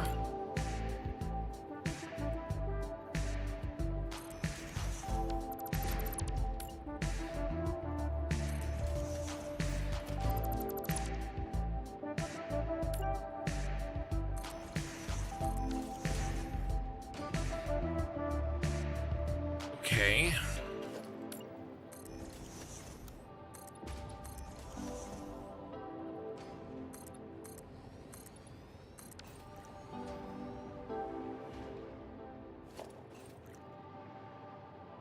How far did we go out on the bench? Or not the bench, these.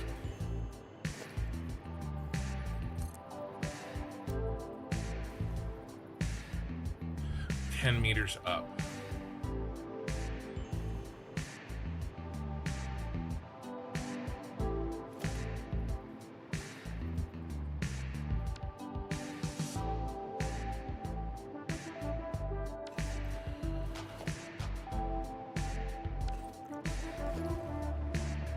Dang it.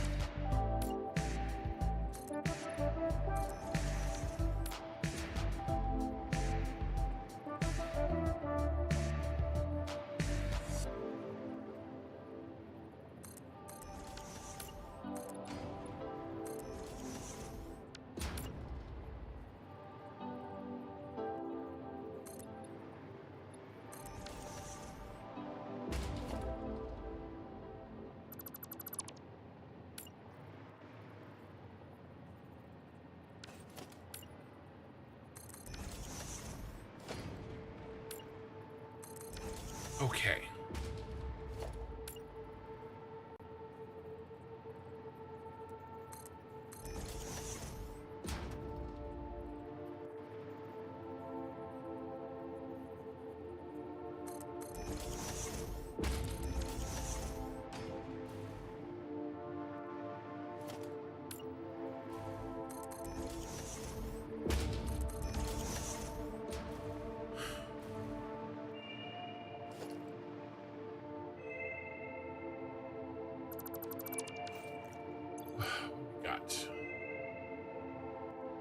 Ratushnis followed you. Thank you for the follow.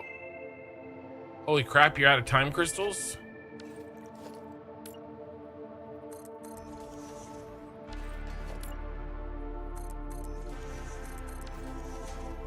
Well, it's no time to panic.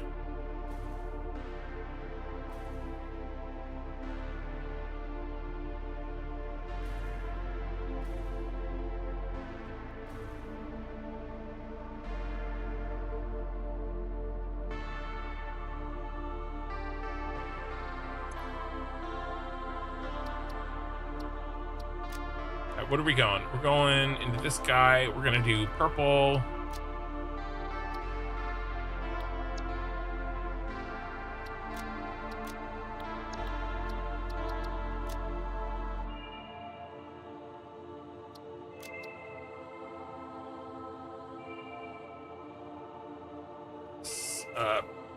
Phase 4 space elevator part, sky bridge base.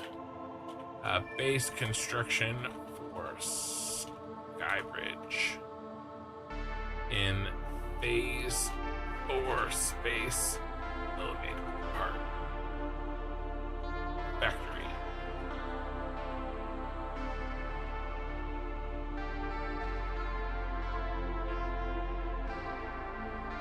Yep, all this is good, and then we'll do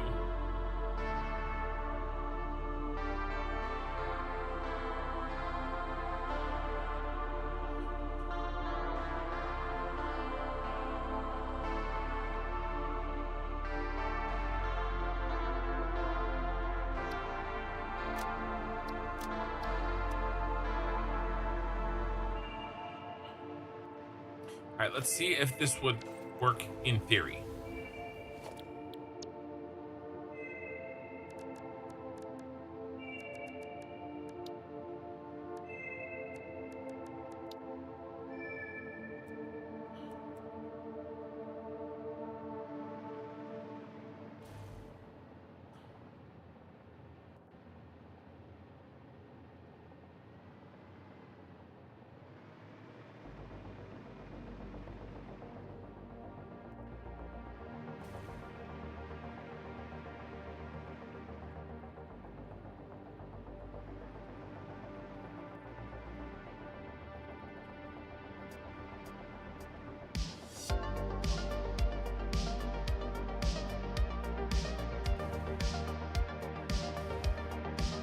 I mean,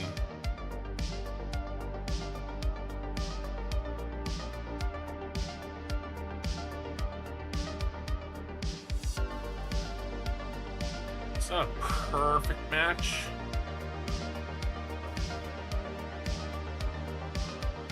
But it's close enough for me.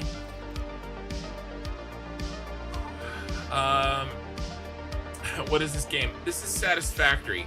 But be warned, I'm playing Satisfactory in a non-standard manner. Okay, if you were to get Satisfactory and play it, or maybe you have, it wouldn't look like this, and that's okay. I'm doing some crazy stuff. Speaking of which, I'm done with the sky bridges.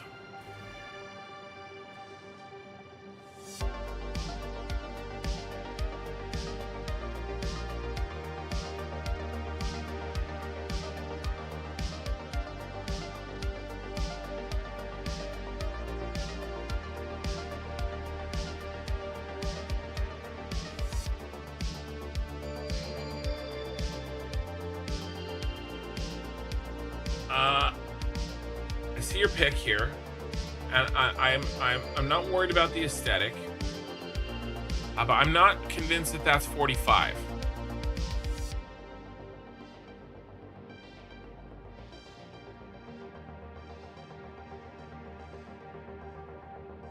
For 45.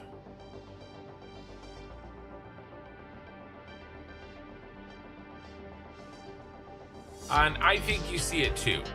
It's doing this. It's doing this exactly. Right?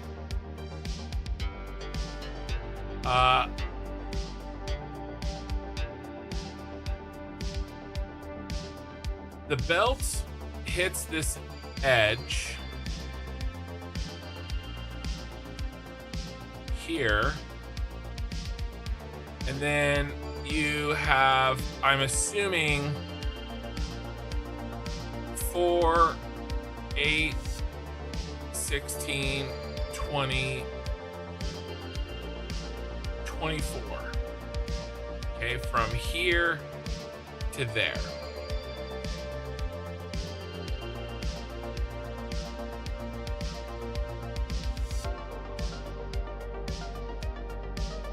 And then I'm going to assume that from here to there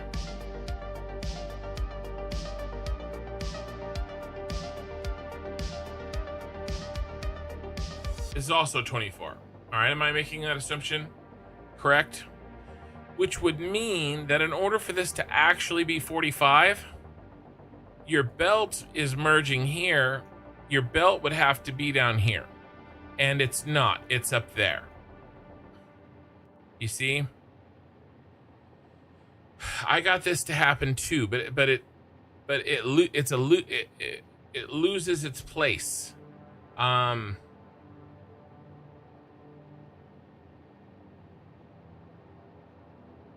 So I don't think it's 45.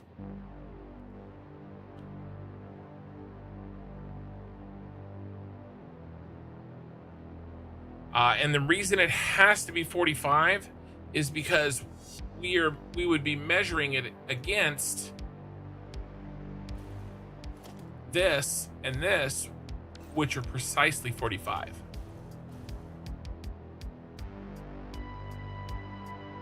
I think that construction is the exact same thing that I was doing.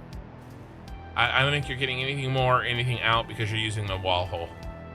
And I did try that. Okay, I'm done with this. This is fine, you guys. We don't need to put belts in it. We have something that works. Without some form of mod blueprint rotation, I don't think it's easily feasible. I don't think it's feasible at all without mods, right? Which is what you're saying, user error. I tried to do everything in vanilla. I'm certainly not going to break my mods. I'm not going to add a mod that helps with construction 900 hours into a 1200 hour save because I want 45-degree belts when my 45-degree lifts work just fine. Yeah, long term you'll eventually run out of room, right? Which means that it's not 45.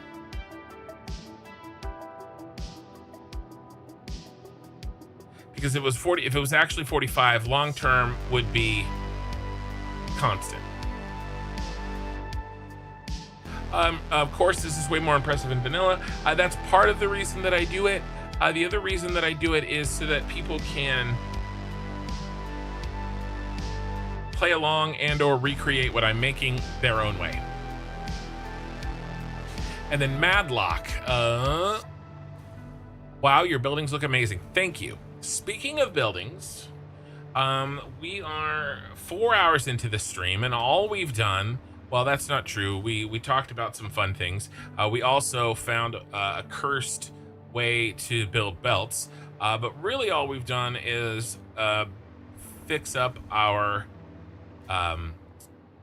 sky bridge, which, to be fair, does look pretty freaking sweet. So I'm not gonna judge, but we do need to move on to the next task that I was going to do today. Speaking of 45 degrees, with all of your sky bridges be 45 degrees, or are you also using the ramps, which are less steep for sky bridges? No, just I did some testing. They look really stupid if they. I want the 45 degrees. I'm not going to say they look stupid, but they don't look the way I want them to look. So yes, we're just using the tilted walls. The 45-degree tilted walls, which are the 8-meter tilted walls.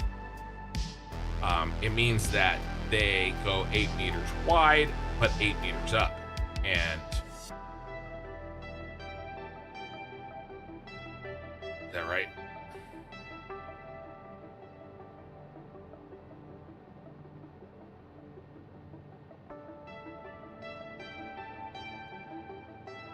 I think that's right, yes. 8 meters long and 8 meters up. but they're longer than 8 meters themselves. So that's why they're 45 degrees. Right? Their rise over run is the same. Okay, and so regardless, 8 by 8, calculate 45 degrees. Okay, so I think we can put that one to bed for now. I wanted to get this going. And I wanted to get this going when I was not quite so tired. Maybe I need another Red Bull. So let me think about this.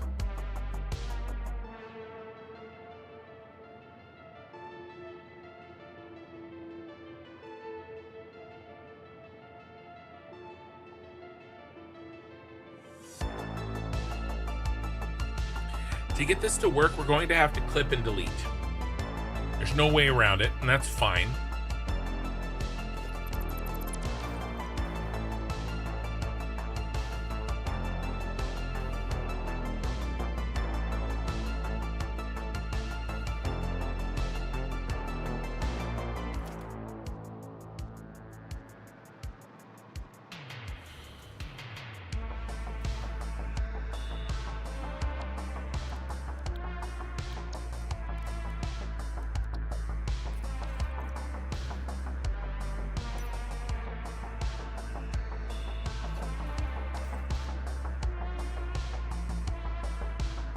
One, two, three, four, five. No. 1, 2, 3, 4, 5. Yes. So it's not this guy. I seem to remember doing this before.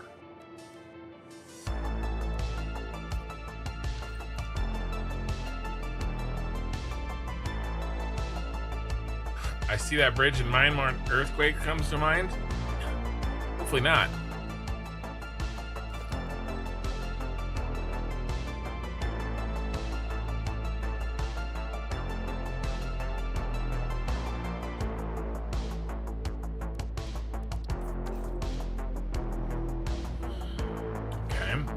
Okay.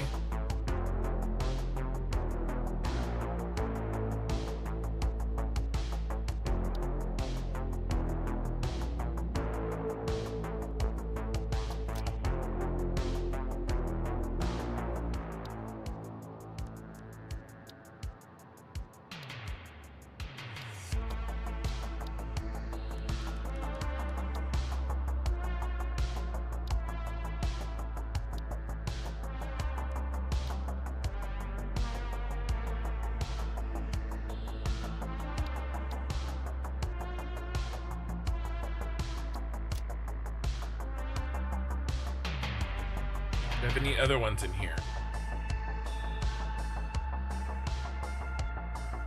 Where are the teal versions? You're right here. Column only. Okay. Okay. And if I remember correctly,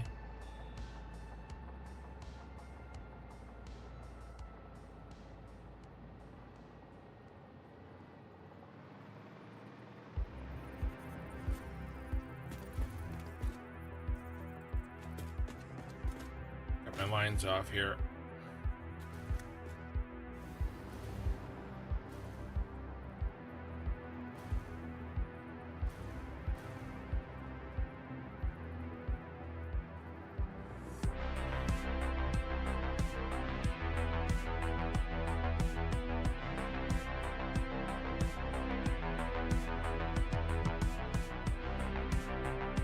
Can't remember what I did. Here.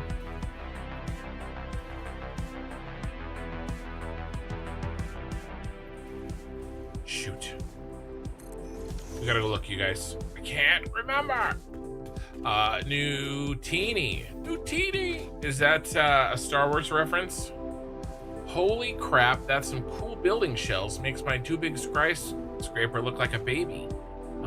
Yes, I do have multiple very large skyscrapers. There's a bunch over here. You're mesmerized, to be honest. Nice. Well, that's good, I guess.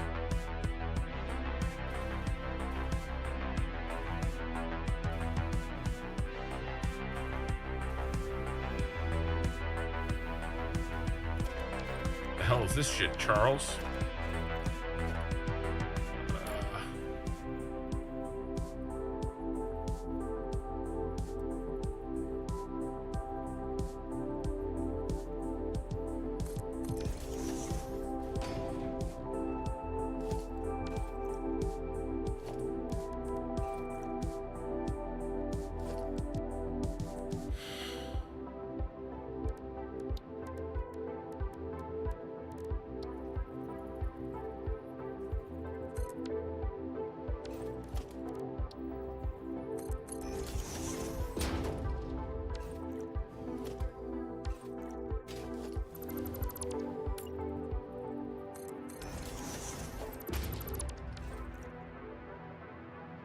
Alright, Z fighting's gone. Alright.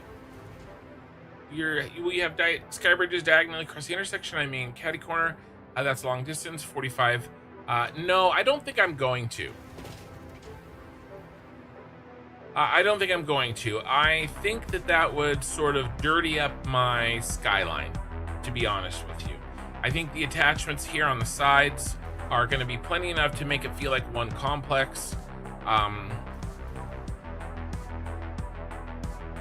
I don't think we need a catty corner anyway. So, and I'd have to do a double. I'd have to do 2 doubles. And it might be too much. What resolution? This is 3440 by 1440 on Twitch, on YouTube, and then Twitch is 2K. But there's black bars on the top and the bottom. I've just covered those black bars with my overlay, right, to make it look not so stark.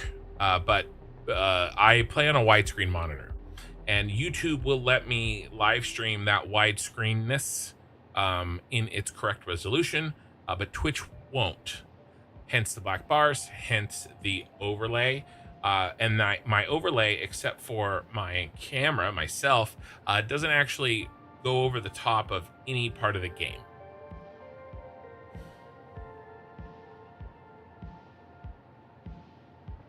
All right, we're not going to be able to tell.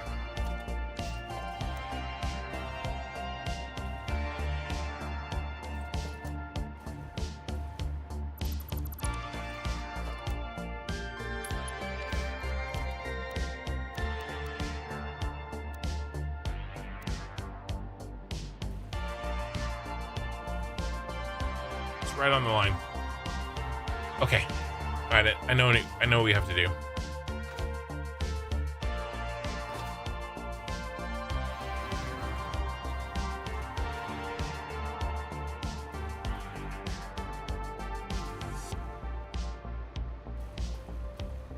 And then let's do 2 of them and make sure that they overlap in the way that we want them to.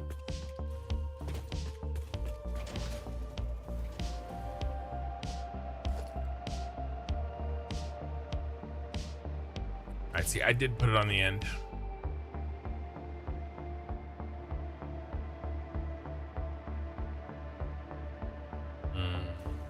I actually don't know if that's the correct one. I actually don't think it is. I think it's...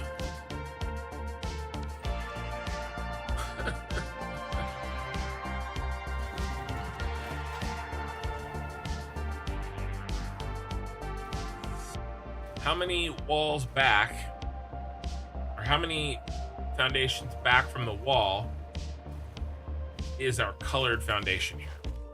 White, though.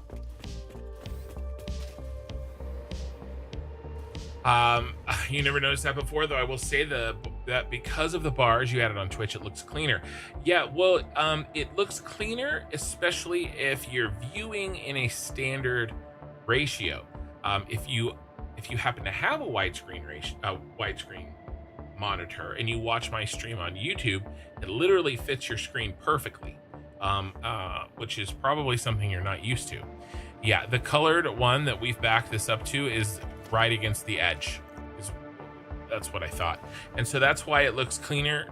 Twitch looks cleaner to you because you're viewing in a standard, probably on a standard aspect ratio device. Oh, well done. Interior roundabout stations elevator. Love what you did there. Oh, thanks. Yeah, sorry, I just left there. Maybe we could do a little mini thing next time I'm over there. All right, so this isn't actually...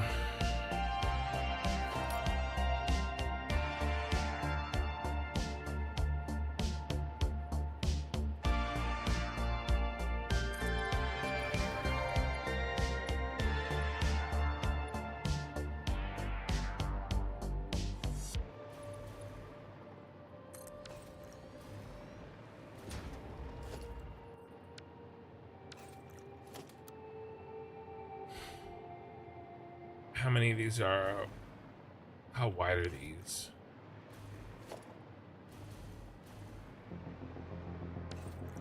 Straight up 5. So it'd be 1, 2, 3, 4, 5.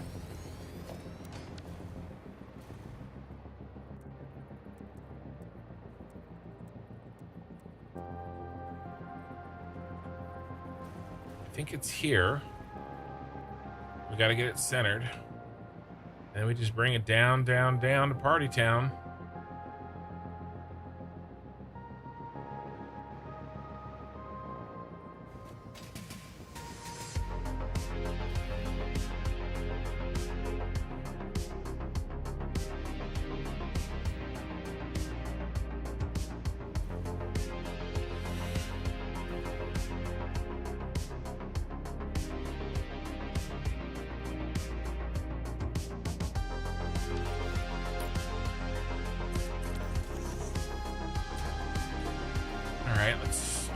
That didn't seem to work.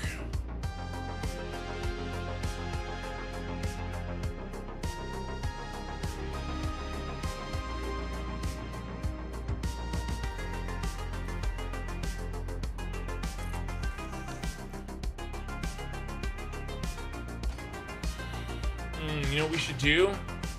We should have the entrance. I know what we're gonna do.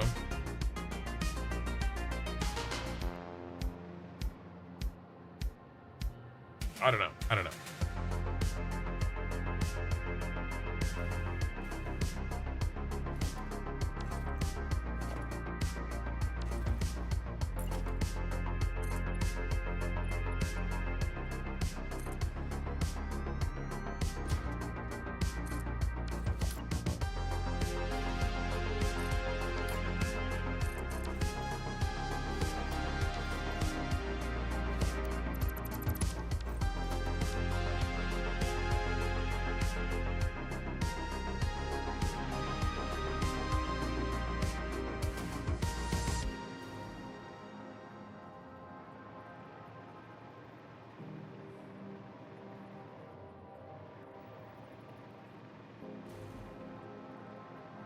All right, let's see if this works. And if it looks the same on the overlap as it does in the other factory.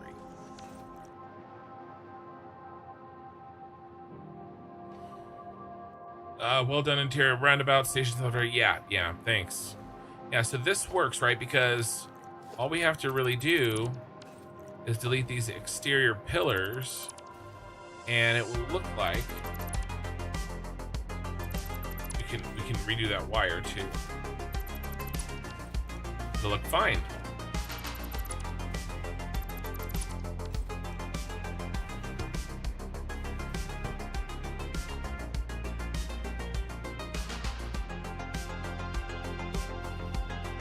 Does that work? I think so, yeah. Okay, next one.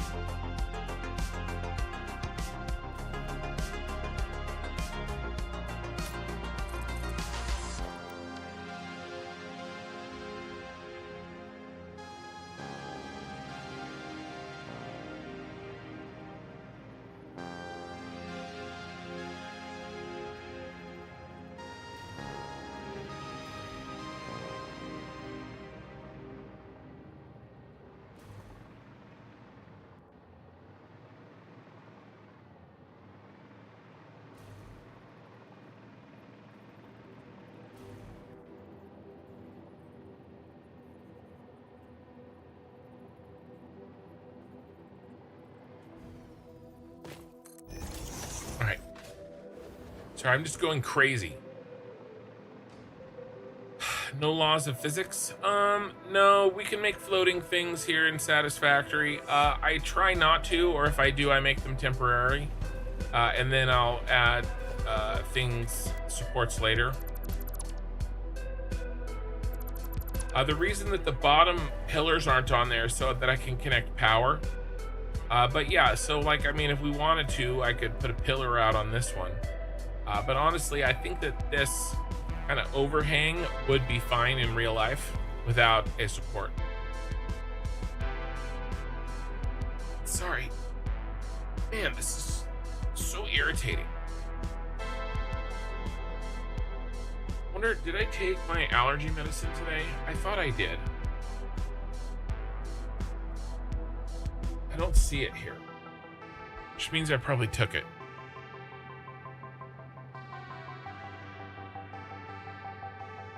Feels like I didn't though, doesn't it? Oh, it sucks getting old. And, you know, living in the Central Valley of California in the height of summer doesn't help anything. Allergy wise. All right, 1, 2, 3. We need 5.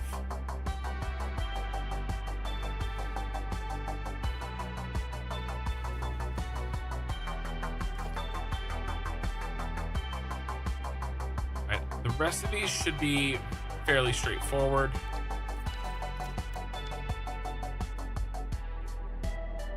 Literally right there.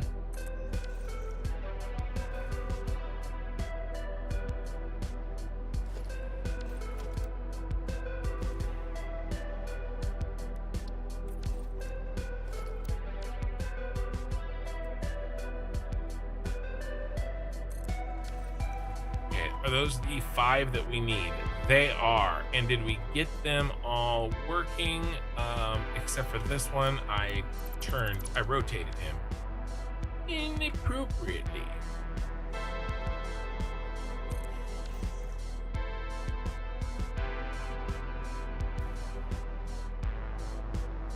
Okay, nice.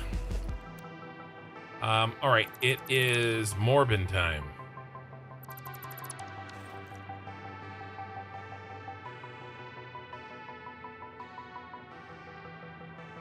We need 40.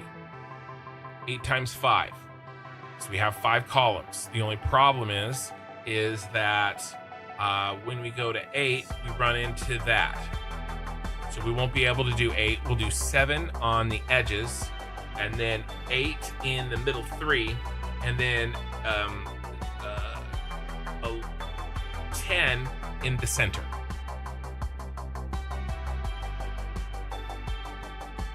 This is the kind of game that I'd rather much watch someone play it than play it myself. Like music, I enjoy music, but I don't want to make it. Yeah, I hear that a lot. Or a lot of people will watch my content while they play their own Satisfactory.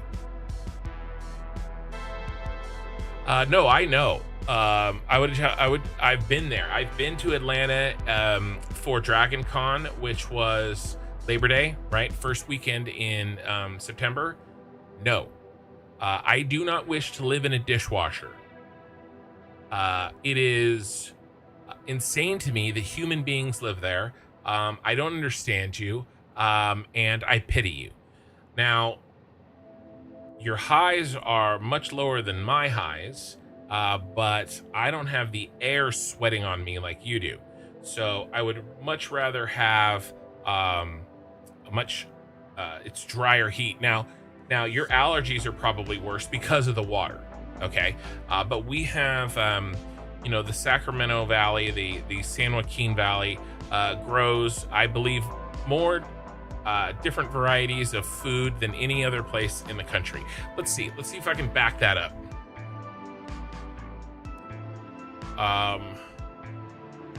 What area of the United States grows the largest variety of food? The U.S. state with the largest variety of food production is California. It is the leading agricultural producer in the nation, growing over 400 different commodities. While other states excel in specific areas, California's diverse climate and extensive farmland allow it to produce a wider array of fruits, vegetables, nuts, and other agricultural products than any other state. So I live in smack dab in the center of where all that shit is being grown. And so lots of trees, by the way, and that's what I'm allergic to. My wife's grandmother, they own a walnut farm. A modest one. It's not huge, but it's enough to let's just say they're doing fine. It's a good size. That's usually where I go for, we go there for usually for Thanksgiving and for Easter. Okay.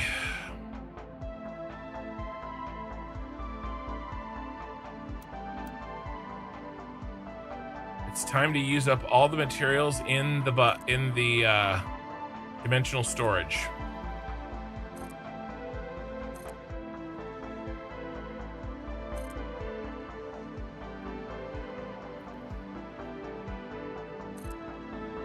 Yeah, heat wise, I'll take my 115 degree heat.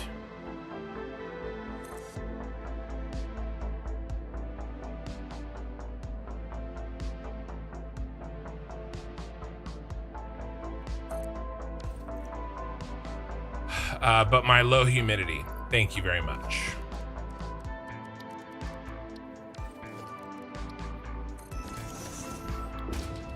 All right, so we're dying on motors. We still have the concrete on. Let's turn that off. Copper sheets we better stay on. Where's our motors? There they are.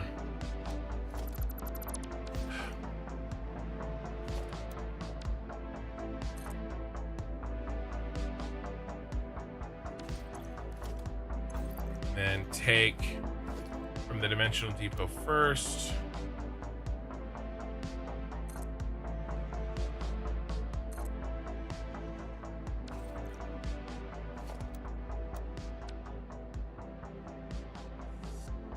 Wow, steel pipe.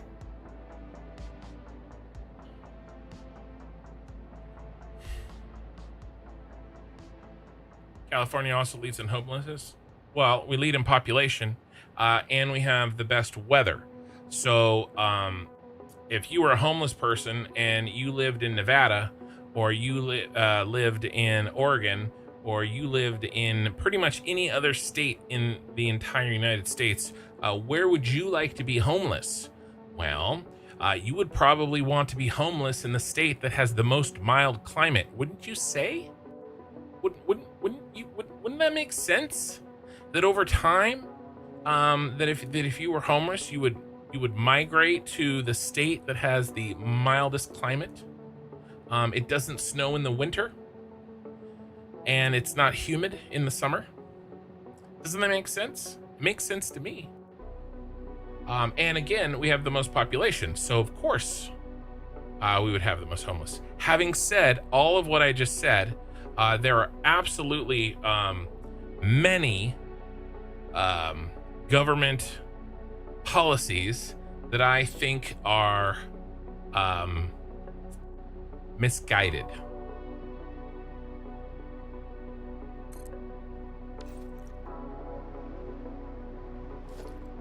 But some of that is naturally occurring. Not all of it. Florida is way more humid.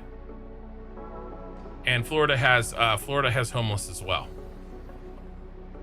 Not as much, but way more than the Midwest, because it's but Florida is extremely humid. I'll give you on the snow though. I will give you that.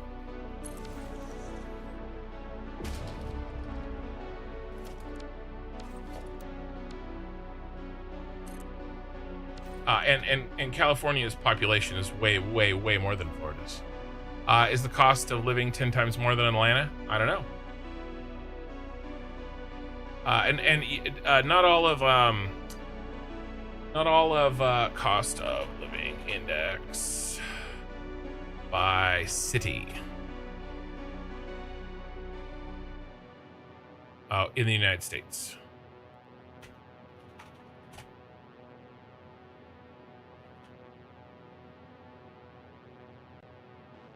We filter for the United States?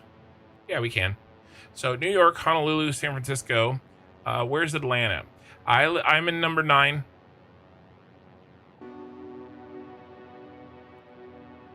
Atlanta's 17.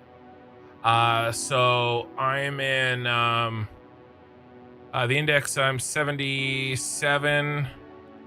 For total cost of living, Atlanta is 72. That's not double.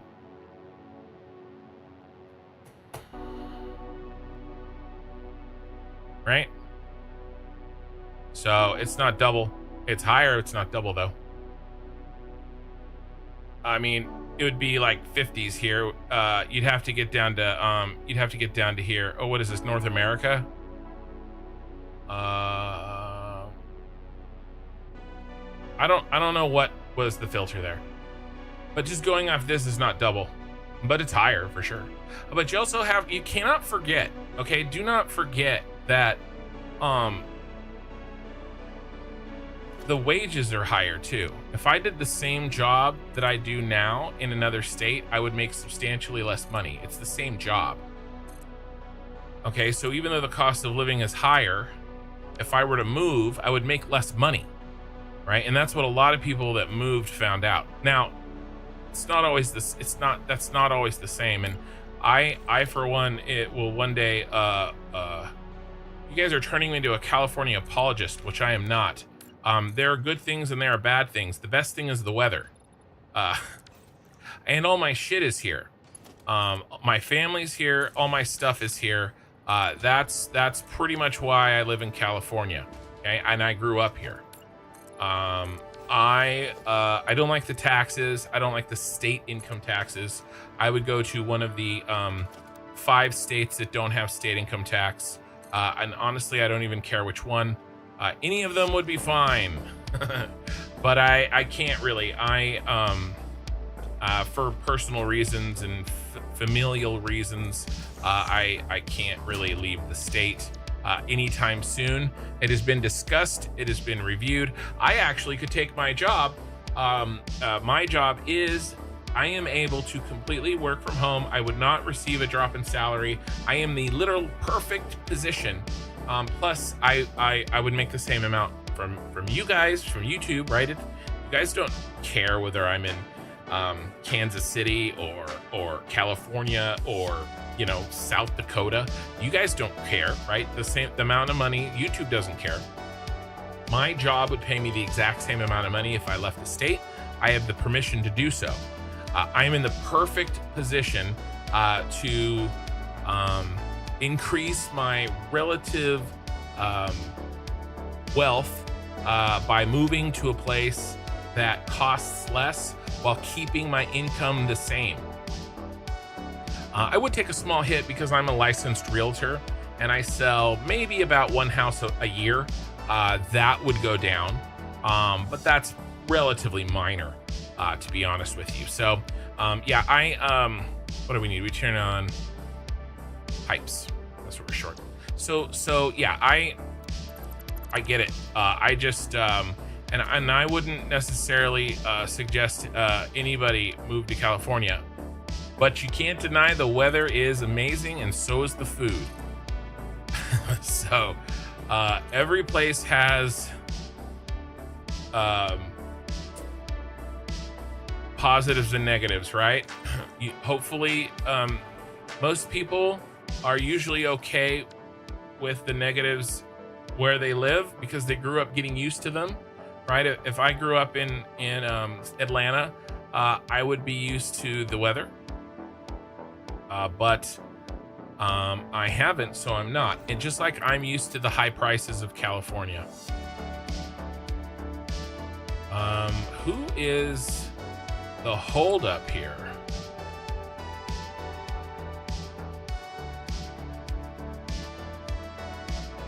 somebody is the holdup. Motors? Oh, it's the motors.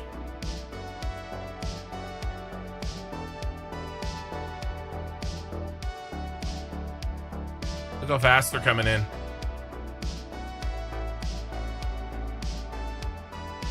Right. That's the other part of it, right? The devil that you know versus the devil that you don't. There's gonna be some problem. Like, no matter where I go, there's gonna be some problem there, right? Here, at least I know what I'm dealing with. You know, and I like where I live, and I can afford where I live. I like the school that my daughter goes to.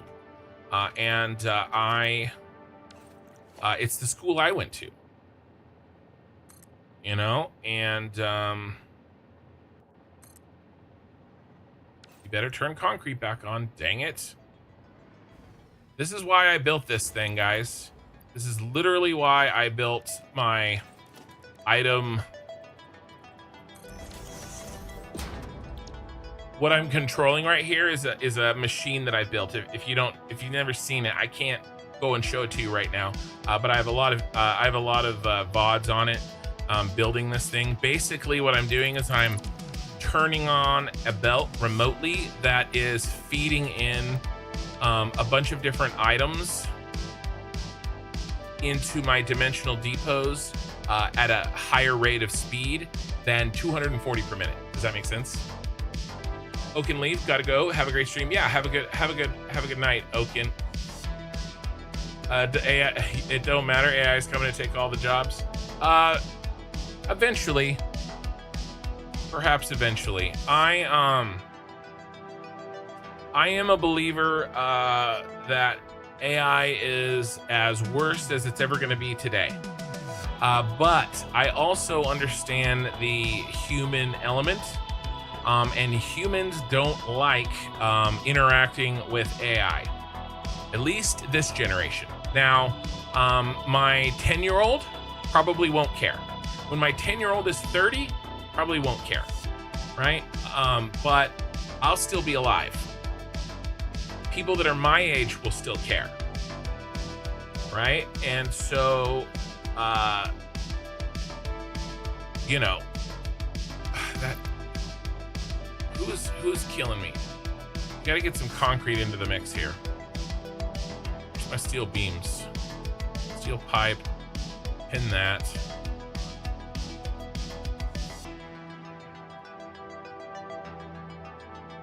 Where's those motors?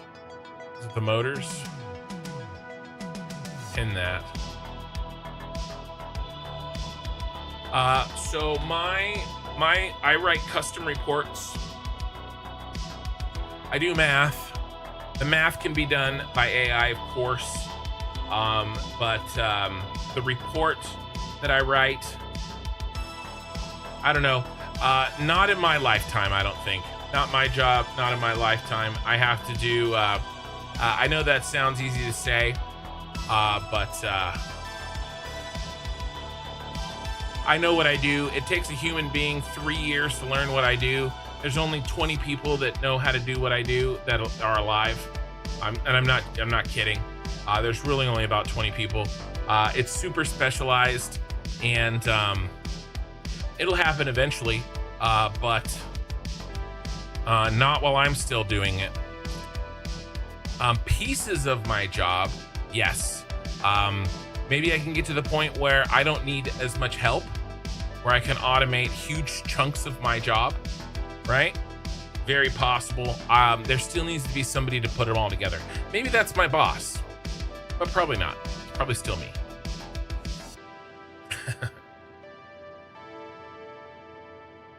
Utah would be fantastic.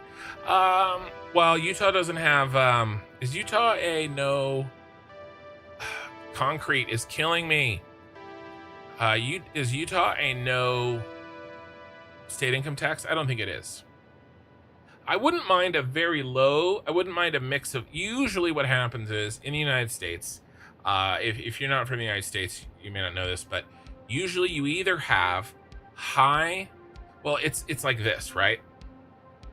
Well, it's three things actually. It's like a teeter-totter that's three ways, right? It is, so you have the federal income tax, that's on top of everything, all right? So that's the same no matter where you live. But each state really has three different levers that they can pull to take money from you, to take your money. Your income, your property taxes, and your sales tax. All right, and so depending on the state, a state may have, all three of those positions, right? They may have higher of one or higher of another. Texas, for instance, famously has no state income tax, but they have a very high property tax. Oregon has a state income tax, but has little to no sales tax. All right, and so what a lot of people do, and it's actually against the law, is they live in Washington where there's no state income tax, and they do all their shopping in Oregon where there's no sales tax. You can get in trouble doing that because, the people that make the laws are the ones that want the money, which, makes sense. But yeah, basically, I wouldn't mind living in a place that has relatively low state income tax, as long as the other things weren't super, super high. But in general, I would look for a low state income tax and a low to zero state income tax. But I'll tell you what, man, it's going to be hard to move from the weather. But that's not the real reason that I'm not moving. I think we're okay actually on motors now. We're very much okay. Let's turn the motor booster off. We have boosted ourselves just fine with motors. We'll pull them out. Where are you, motors? All right, you're off.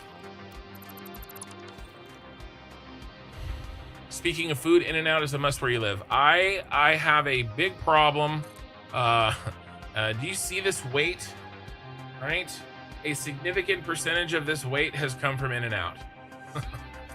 I have a hard time getting any sort of fast food hamburger because I always think to myself, well, In-N-Out is better. Why don't we just do that?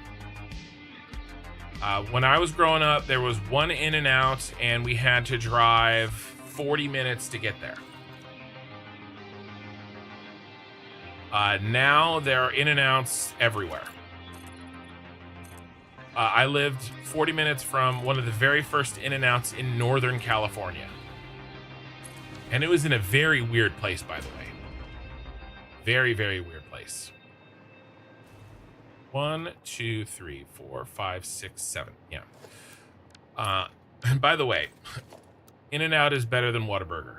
Fight me. And it's also way better than Five Guys. Of course, it is the worst. First thing we did with it was make... okay, so here's the deal. With all new technology, I'm going to be real here. I would challenge you to find a life-changing technology that was not adopted for either killing people or pornography, or for porn. Okay, I mean VHS. I mean, like, go down the list. The internet. Okay. Basically plastic, right? Like, guys, it's basically the technology driver for human beings. Has always been the technology to kill each other faster and better and more efficiently, and to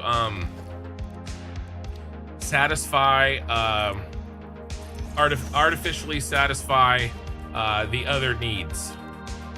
Okay, so that is not porn specific, is my only point. I mean, that is not AI specific.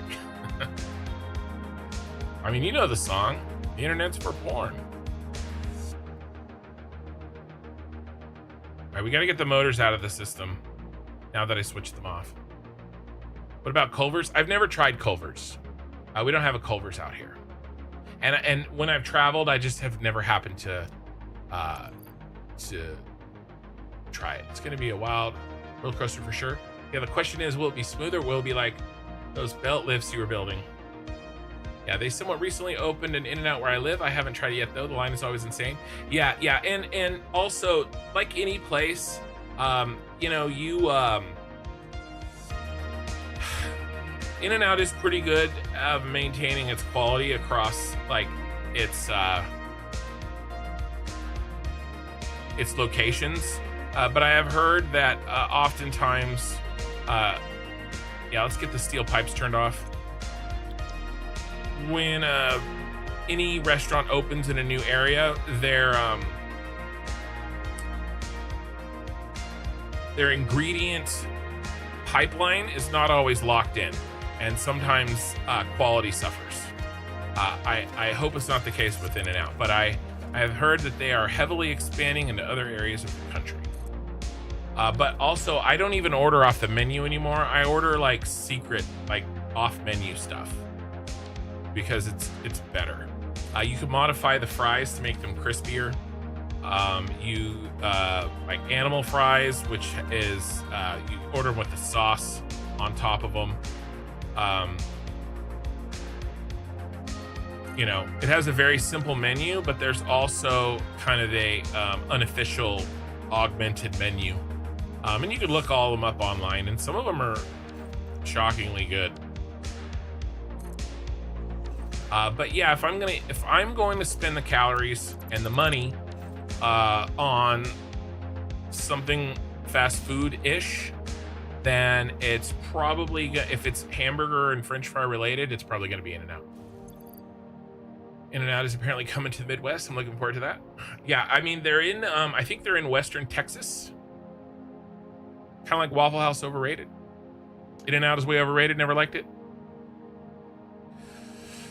I'll take it over any other fast food place.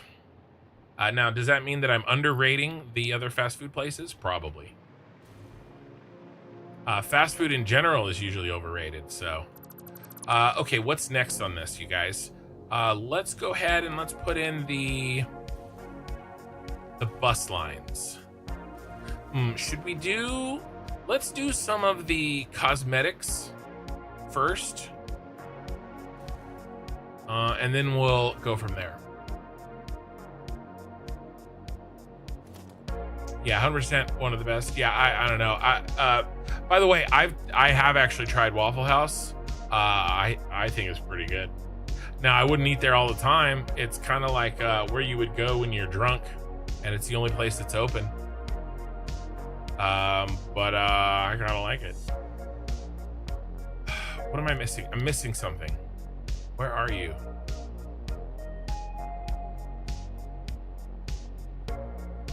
It's not amazing. I'm not gonna be like, we're in Georgia. Actually, I probably would take like people to go to it because it's kind of like, we don't have it. Now, if I lived, so if I lived by a Waffle House, I would not go there.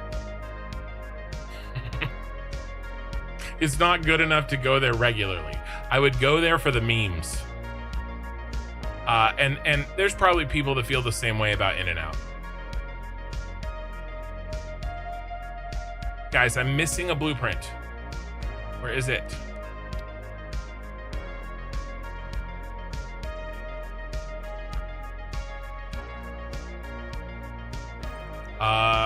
Let's go get it. I don't know where. I don't know what did I not name it?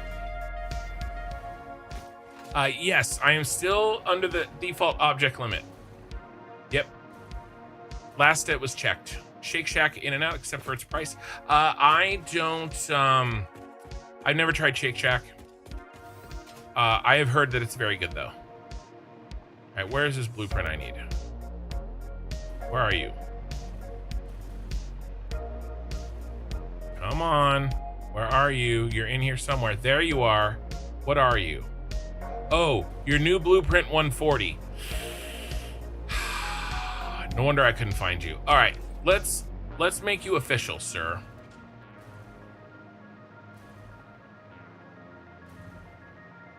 Ooh, we need you too. Are you official?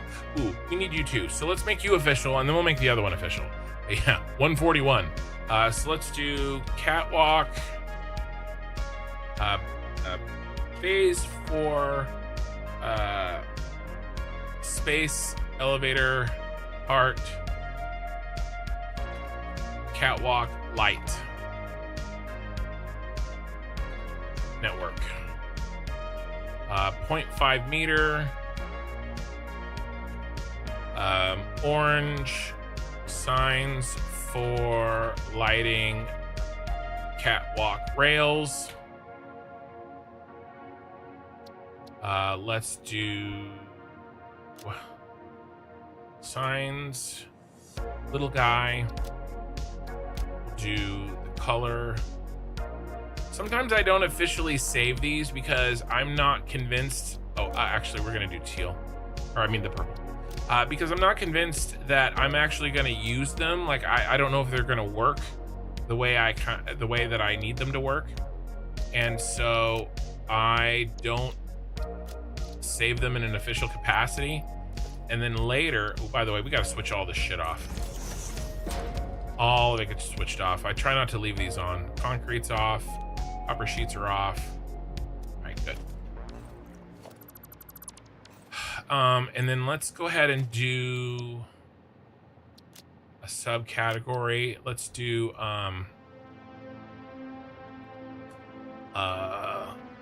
auxiliary blueprints.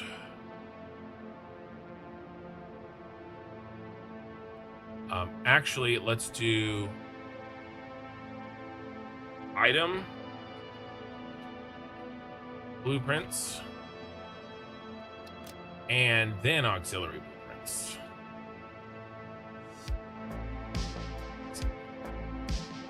I don't know if I've spelled that right. I don't care right now. Okay. Let's get the teal barrier in auxiliary. Let's get the copper powder and the copper powder bus in items. Let's get the sky bridge. We can put that in items. Catwalk goes here. Orange road barrier goes there. All right, and then let's save this for, let's resave to pillar sign patch teal. Small billboard signs for patching columns on vertical blueprints. Oh, I forgot to put on the other one. BP Mark 1 BP. So I know that it has to be loaded into a Mark 1 blueprint designer when I look at the description. And then we're gonna go into this. And then we're gonna change the icon to small billboard. And then, oh, teal. Save. Now we delete all this. And then I'll build the blueprint 140 into this spot. Where are you, blueprint 140? Into this blueprint. We'll face it the same direction. Okay, now I'll hit save.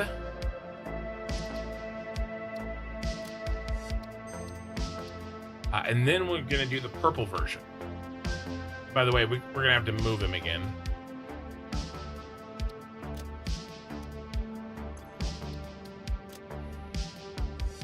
Because we're gonna need this purple version, just not today.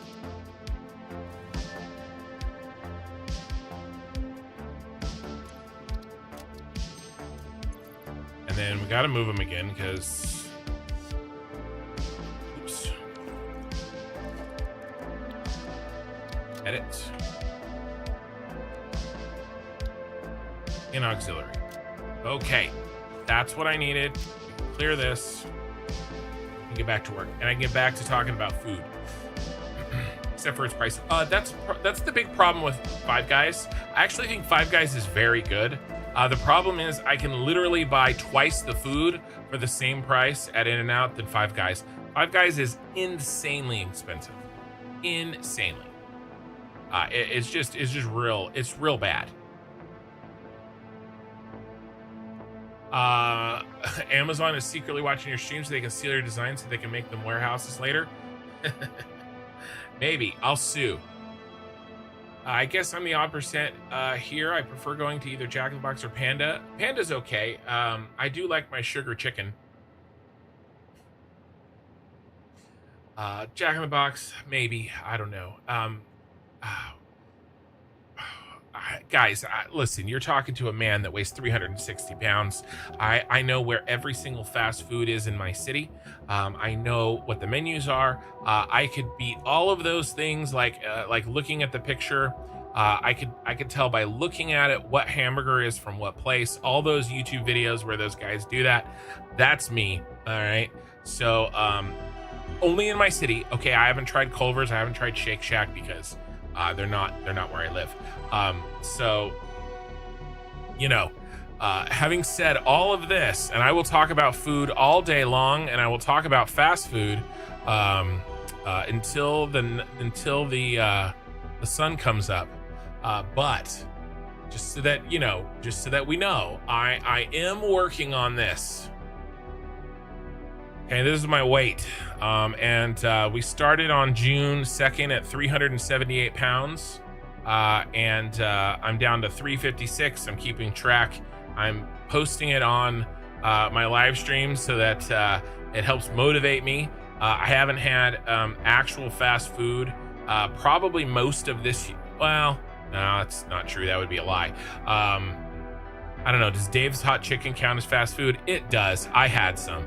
I had one in July, but I try really hard not to go to places like that. I succeed 999 times out of 1,000, but there you go. I am down 5.7% in since June. That's 2.5 months. It comes out to 2 pounds a week, almost a kilogram a week. Lost. I've lost almost 10 kilograms for all of you, Europeans out there, and basically anybody who is in the United States. We don't need to get into that. It's fine. This was yesterday's weigh-in. No, yeah. Well, it's the 17th, so I guess 2 days ago at this point. But there you go. It used to be 260, then diabetes hit me, and diabetes isn't the name of a truck that hit you. No, yeah, I hear you. Type 2, I assume. My sister has type 1 diabetes, by the way. So I am aware of that, and it sucks. Light is on the left, I think. Okay, let's look. Is light on the right? Light's on the right. Light is on the right. I can remember that. So yes, while I am fully aware of the fact that okay, light is not on the right.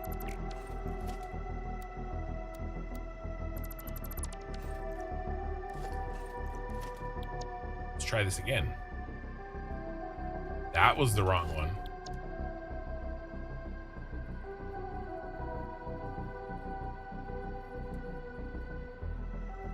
I have to turn it for light on the right, right?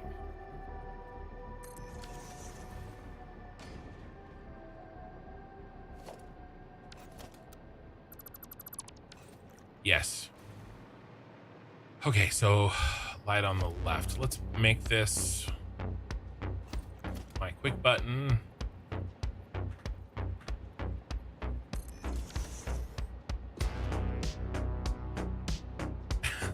How am I getting this wrong?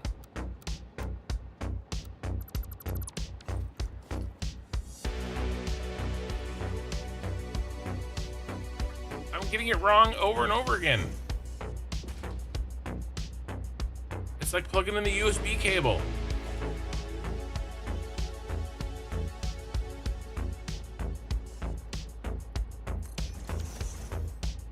Damn it.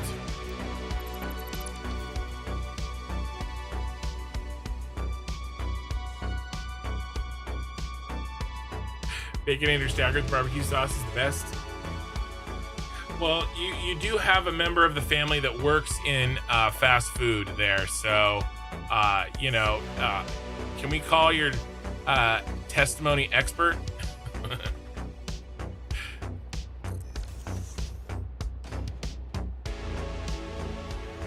I gotta get faster at this, guys.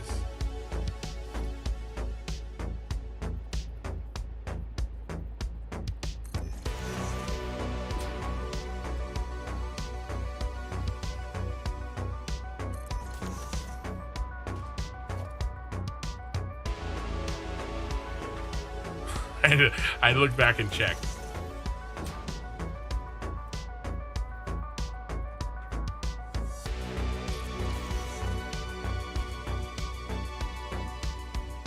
You have type 1. That's kind of what I was asking. Yeah, my sister was diagnosed with type 1 diabetes in like 16, 17. So I know more than most what you are, what that entails. And I have an uncle that has it as well, type 1, and he's had it since he was like in middle school. All right.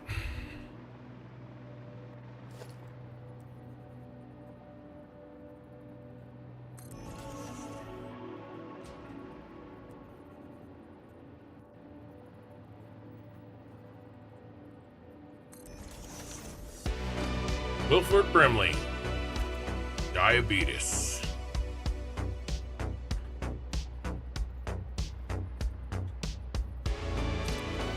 Hey, Big Butters, let's go, man. I'm going. Thank you for the first time chatter. Have I tried Jollibee? The reason that I know about Jollibee is because of the what's his face's channel, Joshua Weissman. I've not tried it. I don't know if they have any. Let me see.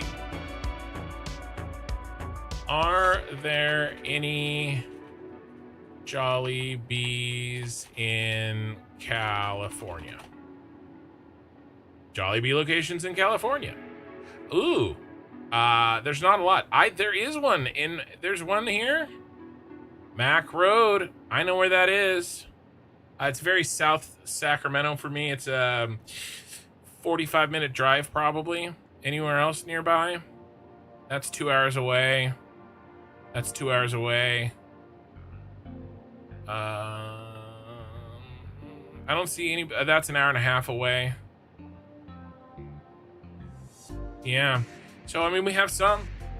I didn't know we had one. This number right here. This number right here may go up from this new information. No, I'm not planning on going anytime soon. And luckily it's still luckily it's not nearby. We'll just say that.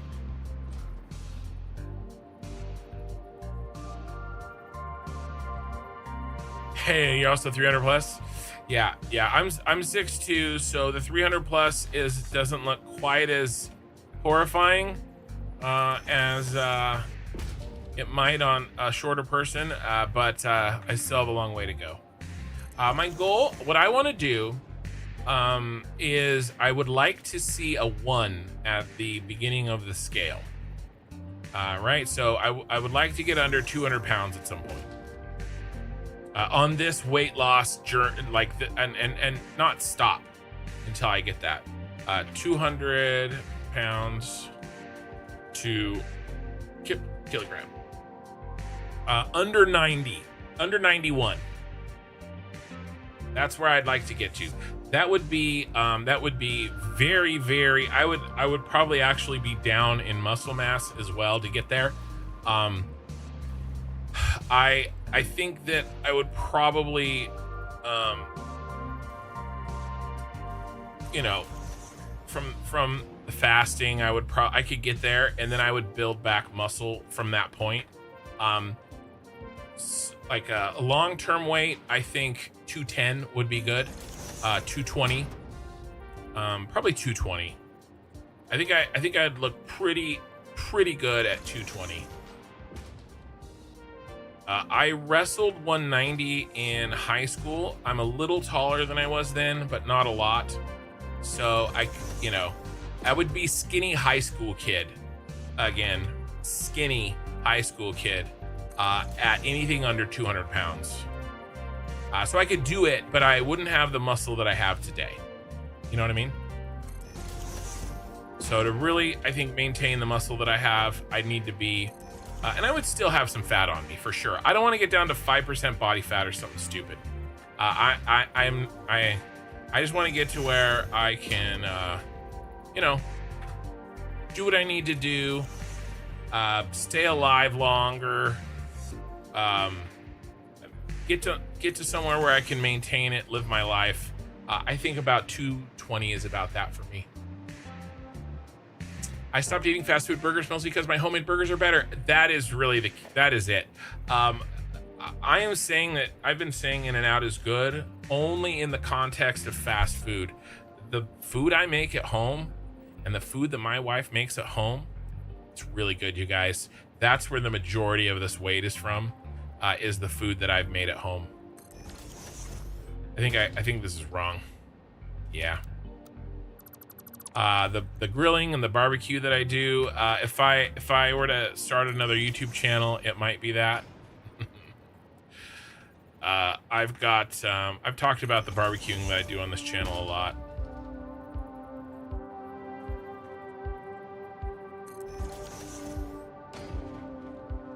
But yes, all kinds of burgers that I make, I smoke them, and that's the real problem there.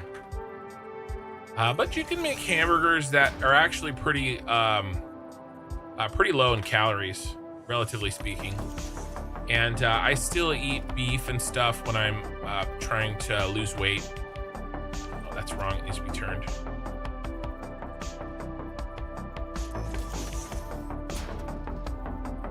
You just got to watch the fat. Apparently not. Are these both backwards? Did I mix them up? They're both backwards. This is great. Okay, that one's straight on. The other one is turned. But I'm with you at user error. Let's go. Yes, I see that. Hard choice between ranch and barbecue sauce. And you can thank me later. Yes, I'm sure I will.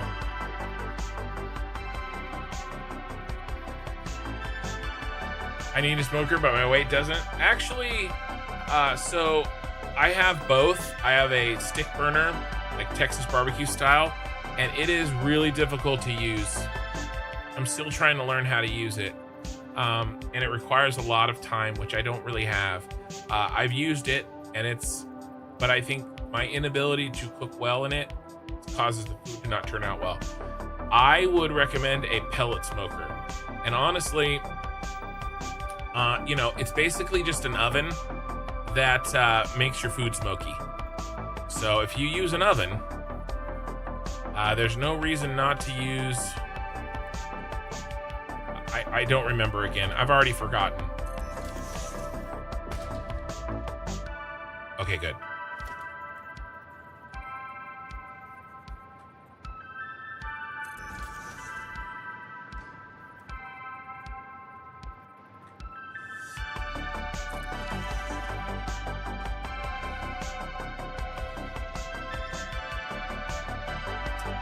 Yes.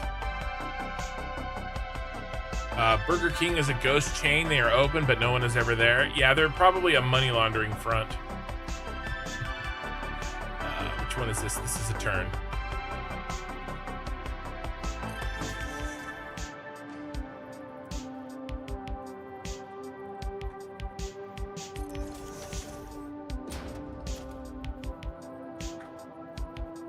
We're almost up to 500 viewers on YouTube and 50 viewers on Twitch. We're having a good night tonight. And we're talking about food. I apologize. I mean, I don't.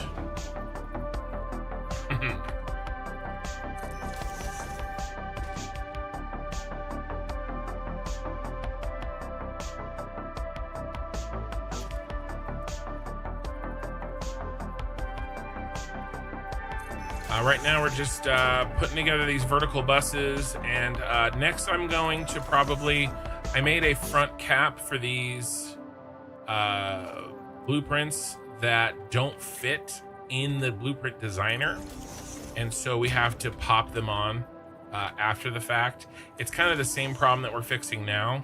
I can't get the, oh, that's got to be turned. Nope. This one's straight. I can't get the signs to overlap from blueprint to blueprint correctly, because the signs would be technically outside of the blueprint, so it won't overlap to create the look that I'm going for.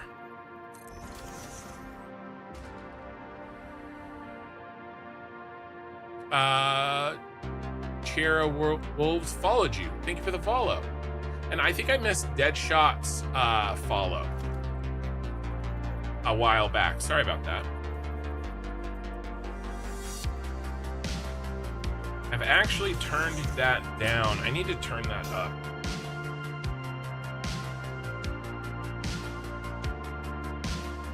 The indicator. It's because I'm cheating a little bit with some of my sound equipment. It's in order to get the Discord into the recording when I'm playing Ashes of Creation. Come on, bros. But I don't think that I'm going to continue doing that after Phase 3 launches. During the live streams for Ashes of Creation, we've pretty much just had people that I know and trust in the Discord channel with me, and so and they've all been okay being part of the YouTube channel experience by letting their voices be broadcast. And in order to kind of make that work, I had to pull some shenanigans, and that caused some weird issues with the notification sounds and stuff. And so the thing is that that's temporary, because long term I'm gonna have a lot of people in my Discord channel with me that either won't be comfortable having their voice broadcast on a live stream, especially if I continue to grow. I mean, there's 500 people listening to me right now, or asleep, one of the two. And I'm gonna have people in there that I don't trust to not say something that could, I mean, it's a live stream, right? I can't go back in time and edit it out of the live stream. I could do it out of the VOD, but I don't want to do that. And so we've kind of gotten used to being able to hear, if you watch my Ashes content, being able to hear the Discord, but that's a temporary thing. When both the channel and the guild grows, that's not going to be a thing anymore. And so this kind of weirdness with the notification sound, it's kind of doing some weird stuff. That will go away, and I'll put a permanent solution on it when we switch over. And I can still play the Discord to you guys, but it won't make it into its own track. Is this right? Yes. It won't make it into its own track in the recording. And that was a request that Minnie Kin had. She wanted that in the recording. So its own track. And so to achieve that, I had to kind of pull some shenanigans.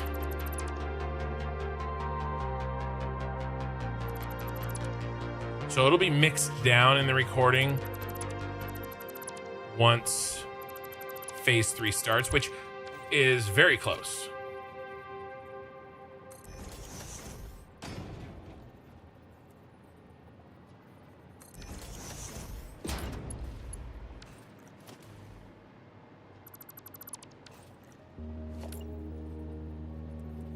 So anyway, all that's a long story to say that that's the reason I missed your follow.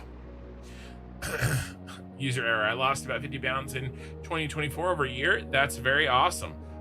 Went from 235 to 175, but I imagine I'm back to 180s. Yeah, I learned, so I lost a lot of weight last year. But I learned that I am the type of person that my entire life, I'm gonna have to get on the scale once a week. And if that number is higher than I'd like, I'll have to make changes that week to reverse that. And if I don't, then I will wake up 6 months later and I will have gained all my weight back because I've done that. And if I don't get on the scale every week and then make resulting changes, this is something I'm gonna have to do, you know. I can't let it get away from me again. If I solve this again, well, I've never gotten down to the 210s that I wanted to. I did get under 300 though. I got under 300 in 2024, and I let it creep all the way back up to 380. So I'm not doing that again, and I think the best way for me to solve that is to, there's a saying, what is tracked is managed. Is that right?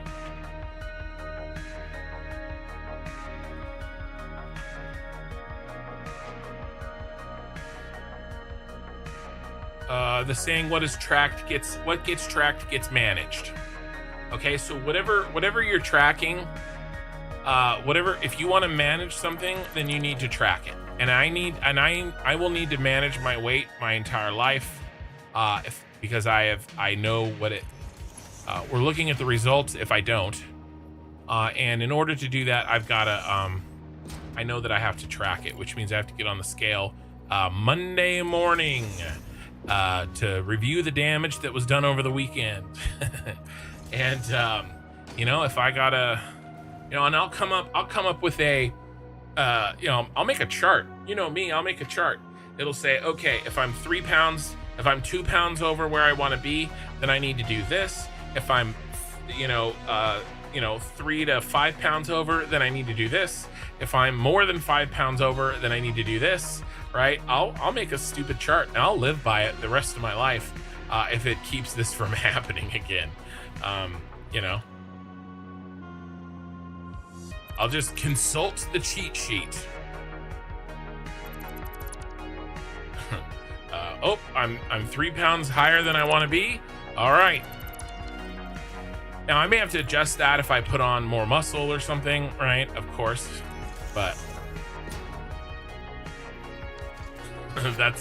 that's my current plan. Stupid, but hopefully effective, and we'll make adjustments if needed. I guess I gotta track my train round trip times. Yeah. You don't need to. Just keep adding trains. You don't need to track them. Just keep adding trains until the problem goes away. It's fine. It's totally fine.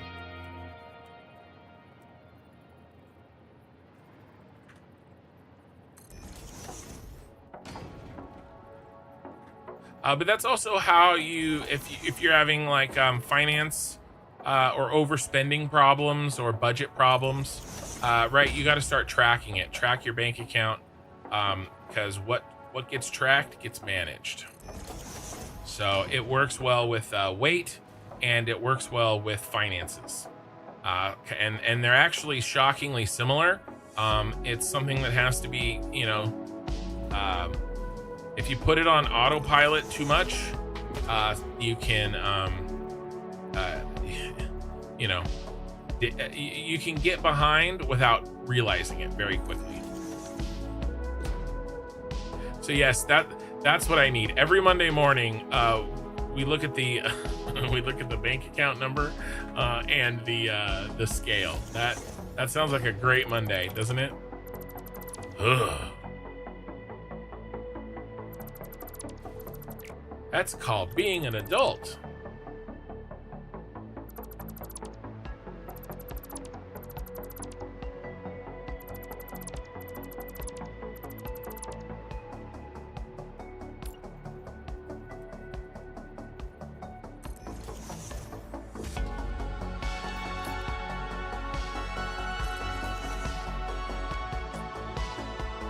I think I did that differently here than over there.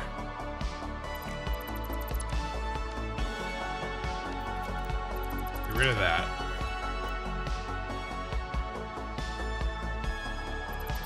Which I think this is the right way. I think I need to cover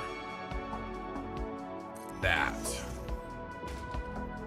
but maybe not this one. Maybe I'll cover this with this.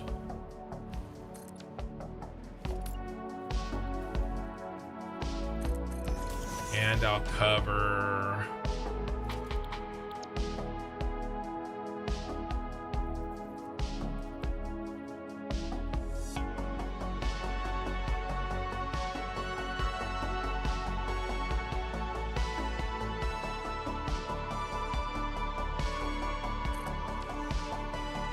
yeah, this should be right. Yeah, I'd like a refund on the Life DLC Adult. Agreed. Mechanics suck. Graphics, great. Mechanics, terrible. The Life DLC Adult is really not living up to expectations.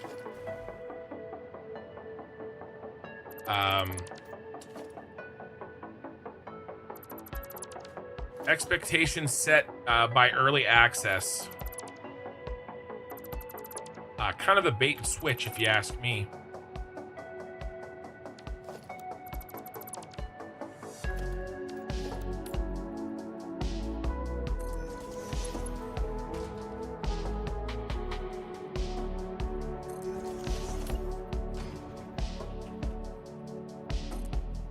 Preview trailer misleading.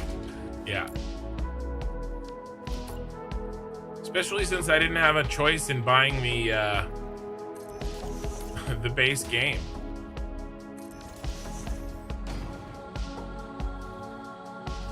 This there.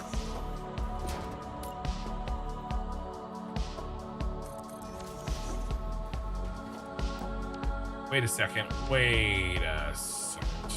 Yeah, okay.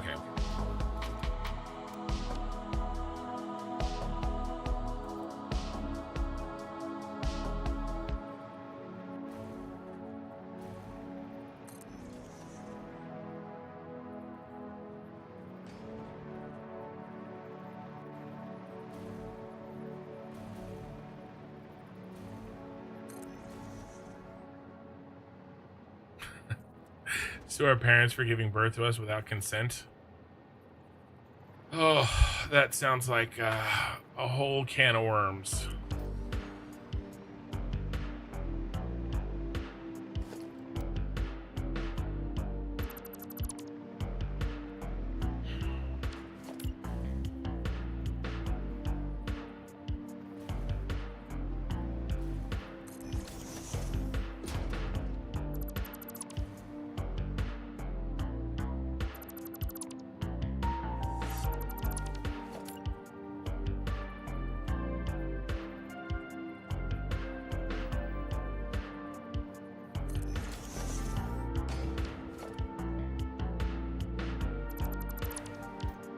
that everybody? Oh, just you, sucker.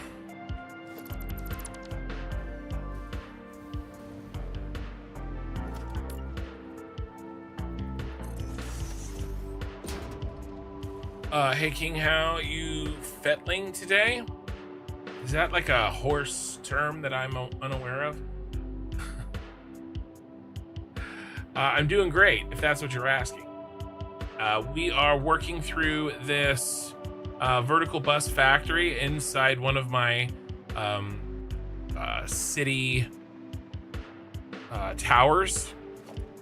The cyberpunk city towers. We have already built one of these.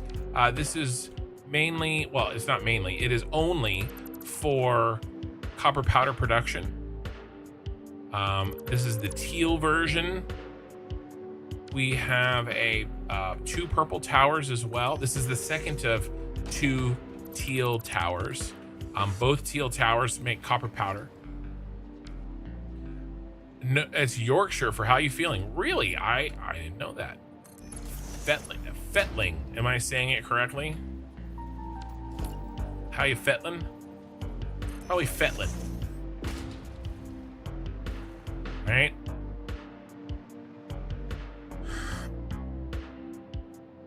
Let's see if I can sit up.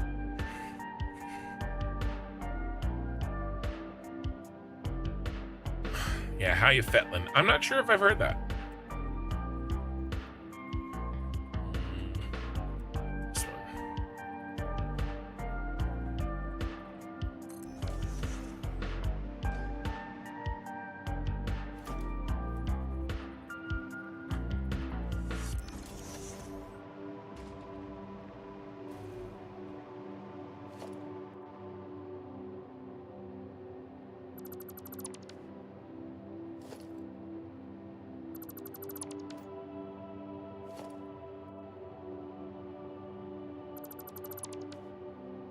Or I fettled?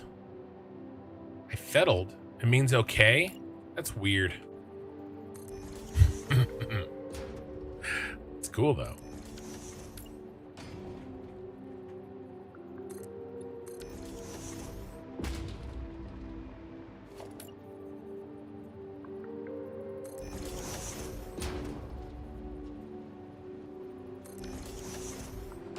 All right.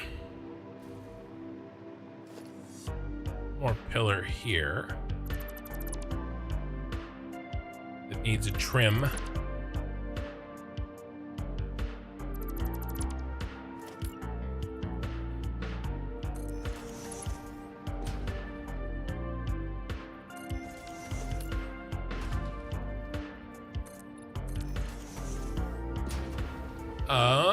Xerus Oximus. Hey, have to say your builds are very cool and inspirational. Your attention to detail is amazing. Thank you. And thank you for the first time chat on Twitch. Did you find me on Twitch? I'm just curious.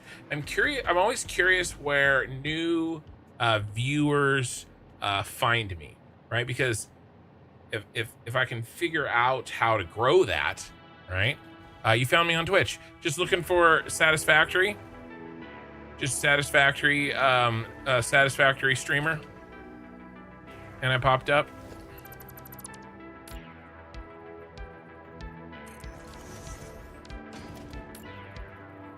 You were on your live stream. Oh, okay.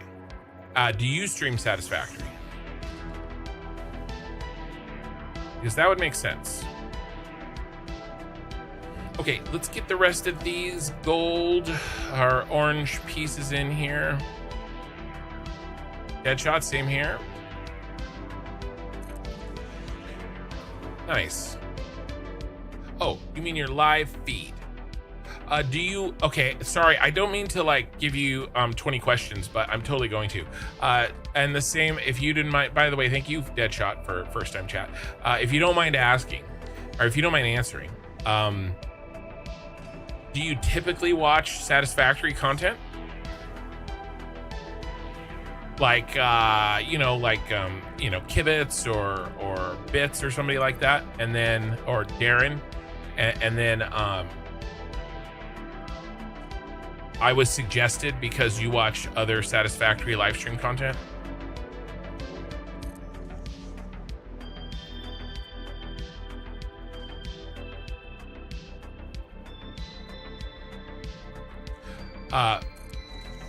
Because Twitch has notoriously poor discoverability for small creators, and I have noticed my Twitch creeping up slowly, and I'm just wondering if maybe Twitch is slowly starting to consider me worth sending out more often and suggesting to people, or maybe that is slowly changing, right?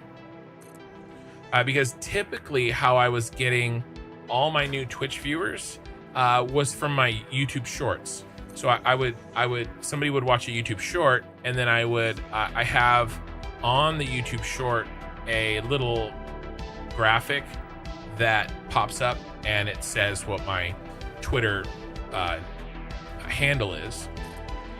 And so when I ask people about, hey, how did you find me? A lot of people on Twitch say, did I say Twitter? I meant Twitch. I apologize. I've meant Twitch this whole time. Maybe I'm getting tired. But yeah, I have my Twitch handle on my YouTube shorts. And so a lot of times when I ask people on Twitch how they found me, the YouTube shorts were the answer. You sometimes follow the category but not watched it in ages. Bits is very good. Yes, Bits and I apparently look very similar. There have been jokes made that he is my son. Possible, but I don't know. Actually, I actually think maybe even not possible. Now that not possible. We are very similar in age. I think I would have had him at the age of 11. Something like that. So unlikely. Unlikely to say the least.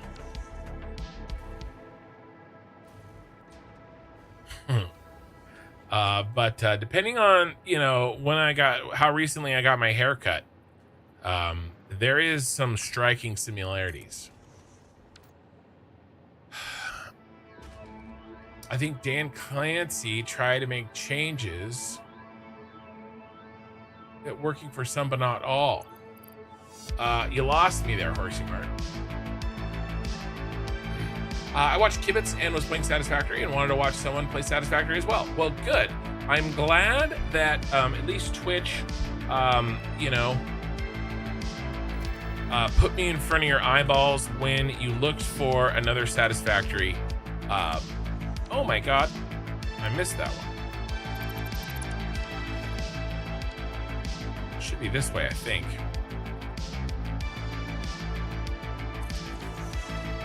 So that's good. I always appreciate the information. I'm always trying to tweak where I spend my limited time, right, to get the most value.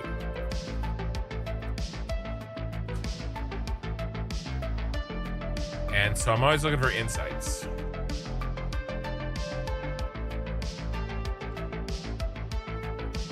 Kibitz better do Fixonium or you're gonna be ticked.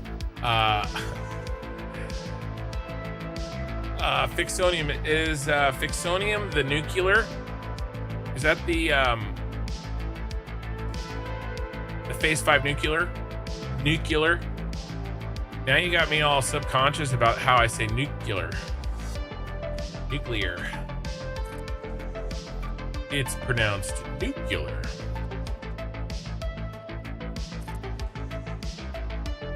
You watch Kibitz, Bits, and Kin. We all do have similar names.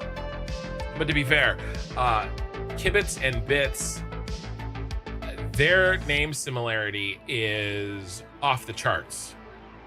All right? I mean, neither of them have an N in their name. And so I'm just saying, I am the least similar of the three. And I wonder, though, if I used Kin as a screen name, not as a channel, as my personal online screen name for longer than either of them. It could be true. Could be true.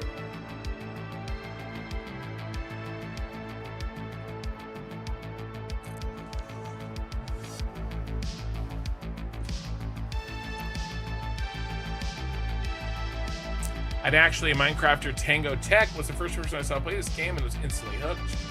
I actually started playing it before content creators, before I saw a content creator.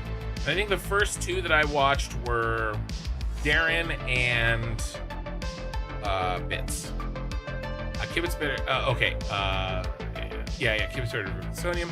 I have Vixonium very little in my save, but I got it. Yeah, that's nuclear, right? Or I'm mixing them up. I don't know. I haven't hit phase 5 yet, so I'm a little unclear on exactly where those lines are. Phase 5. Nutini, I found you via YouTube since look for Satisfactory inspiration mainly through YouTube, but I prefer watching streams on Twitch. Yeah, that makes sense. Was it the long form videos on YouTube or shorts?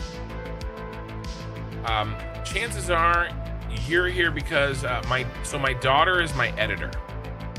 She pops into the channel every now and then. She ran off with her friends today.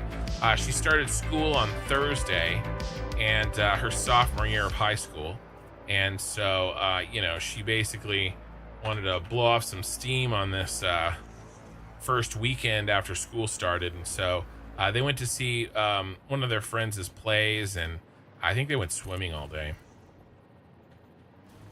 So she didn't grace us with her presence during the stream tonight, as she is wont to do. And hopefully, I think she can, the big test is if she can continue the editing work that she started doing for me over the summer, now that school has started. She's in two AP classes. She's in AP Bio and AP History. And AP is an extra hard version of the class that gets you college credit in high school. But you do have to take a very difficult test at the end and pass it in order to get that credit. She's in two APs, and then she's in two honors classes, honors English and honors math.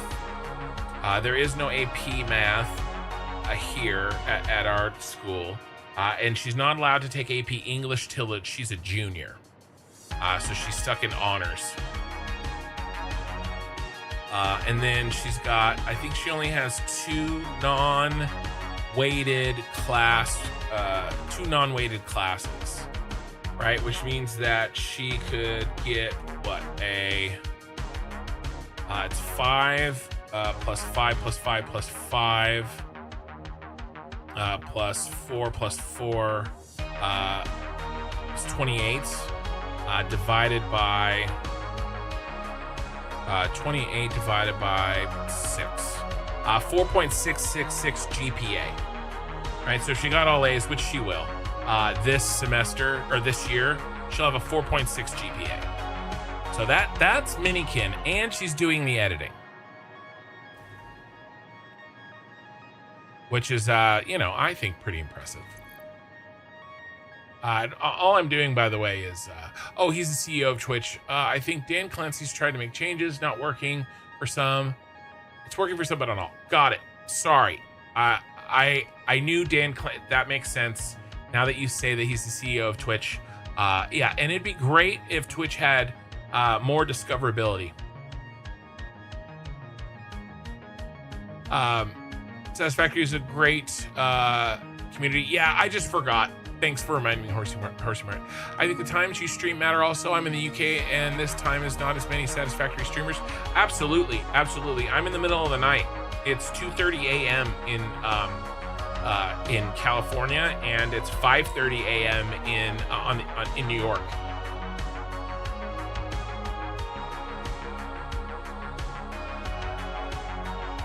Bits have been playing Satisfactory since Early Access 1. Yeah. Ken, nice keeping the family. I try. First time chatter again. It's Asmith.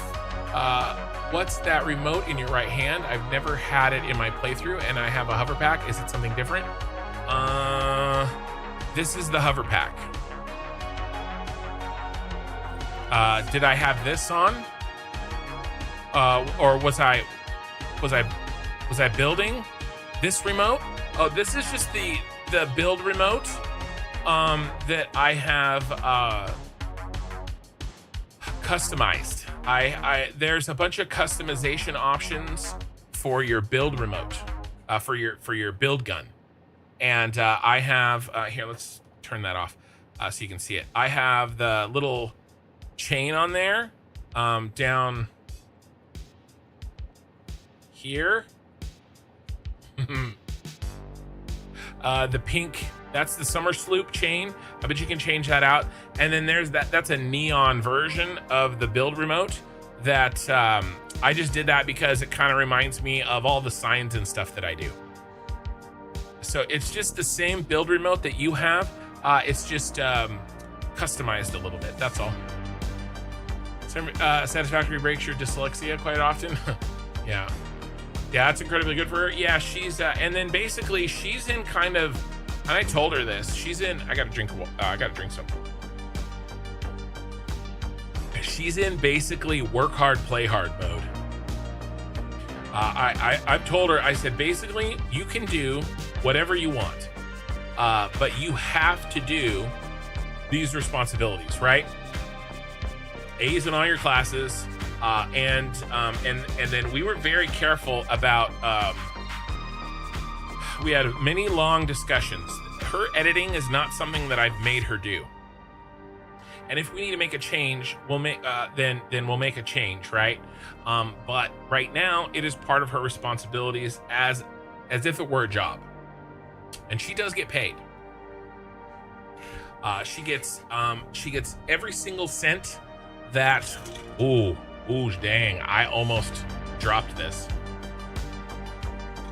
She gets every single cent that the YouTube shorts make. I don't take anything. She gets it all. She's making, and that includes all my old YouTube shorts that I did make.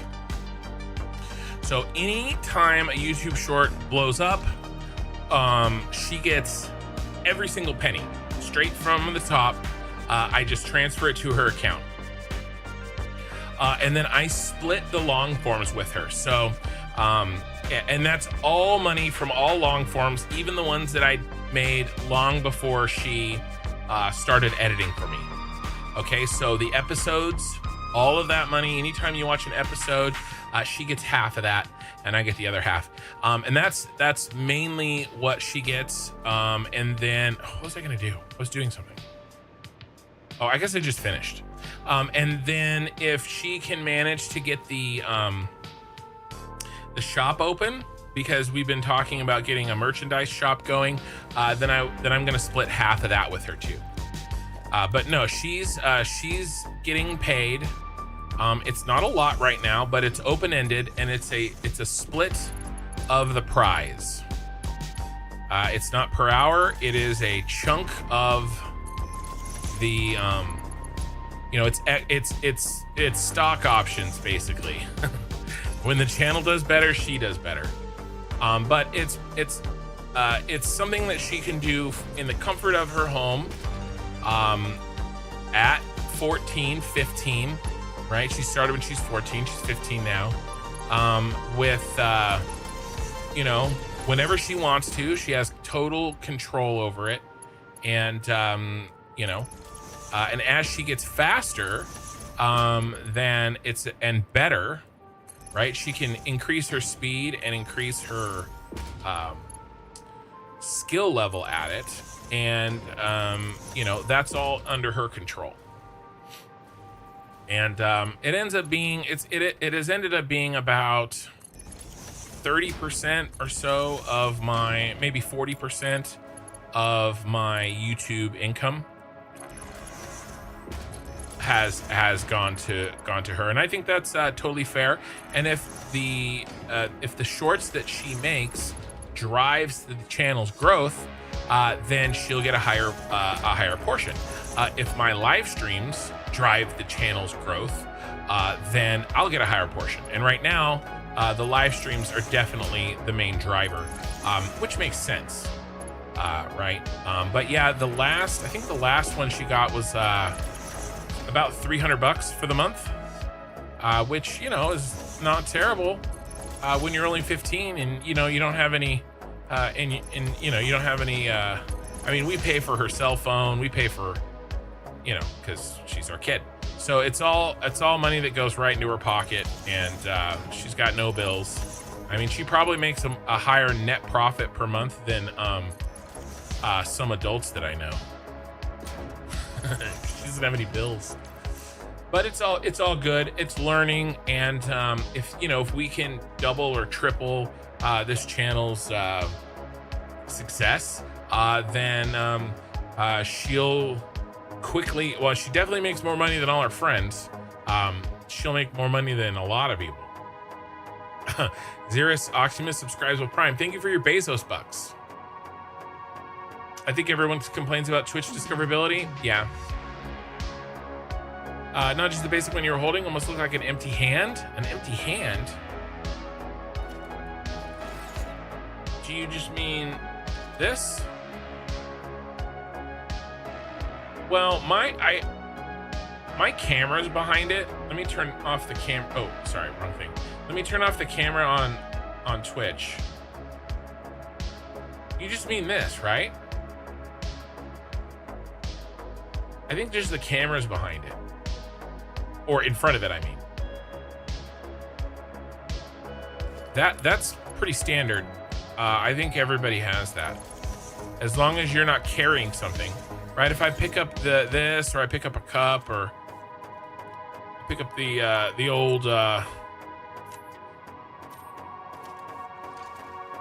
old pimp cane, then yeah, that's I just hit H to get it out of my way.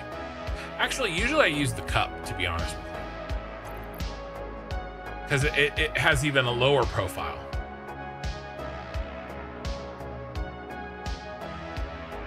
No. Yeah, it's just the hover pack. It's the other side of the hover pack. Right? It's the same thing. Does he hit any buttons? You see his thumb's moving there on the left.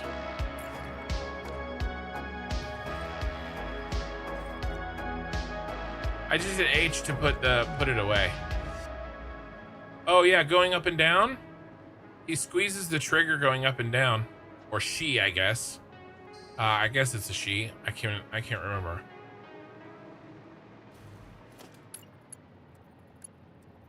Do we have a name as a pioneer, or are we just a number? I think we're a clone, by the way, you guys.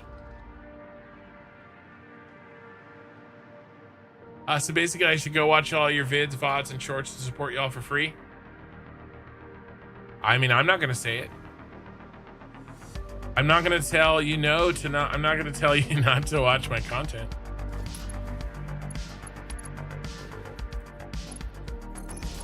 But that is how it works. The more views we get, the more YouTube pays us for ads, and Twitch. And also, if you have YouTube Prime pays a decent amount. It has a very interesting monetization. It's hard to know. It's different from the ads, obviously, because it's not ad based. It's very interesting.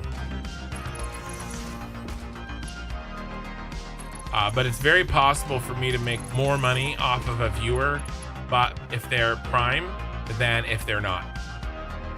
It's very, very possible. It depends on your viewing habits, or that person's viewing habits.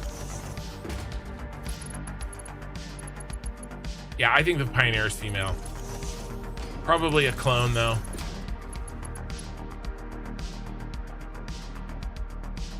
I love your golden coffee cup when figuring out complicated logistics.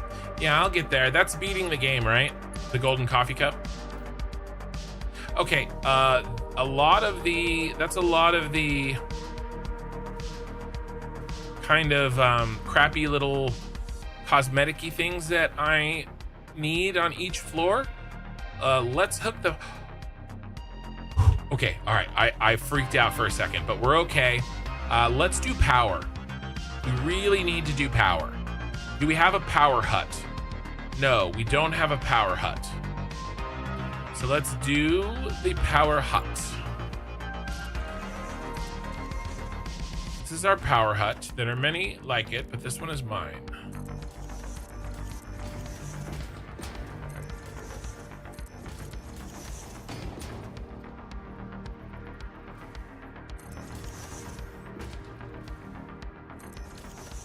This is a bit of an oversized power hut for the amount of things that we're going to put inside of it, but don't worry about that. It'll be fine.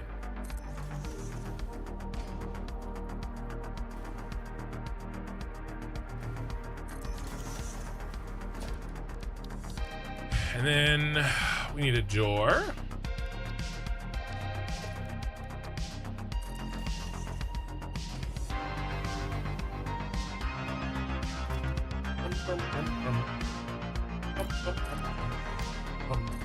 It's back.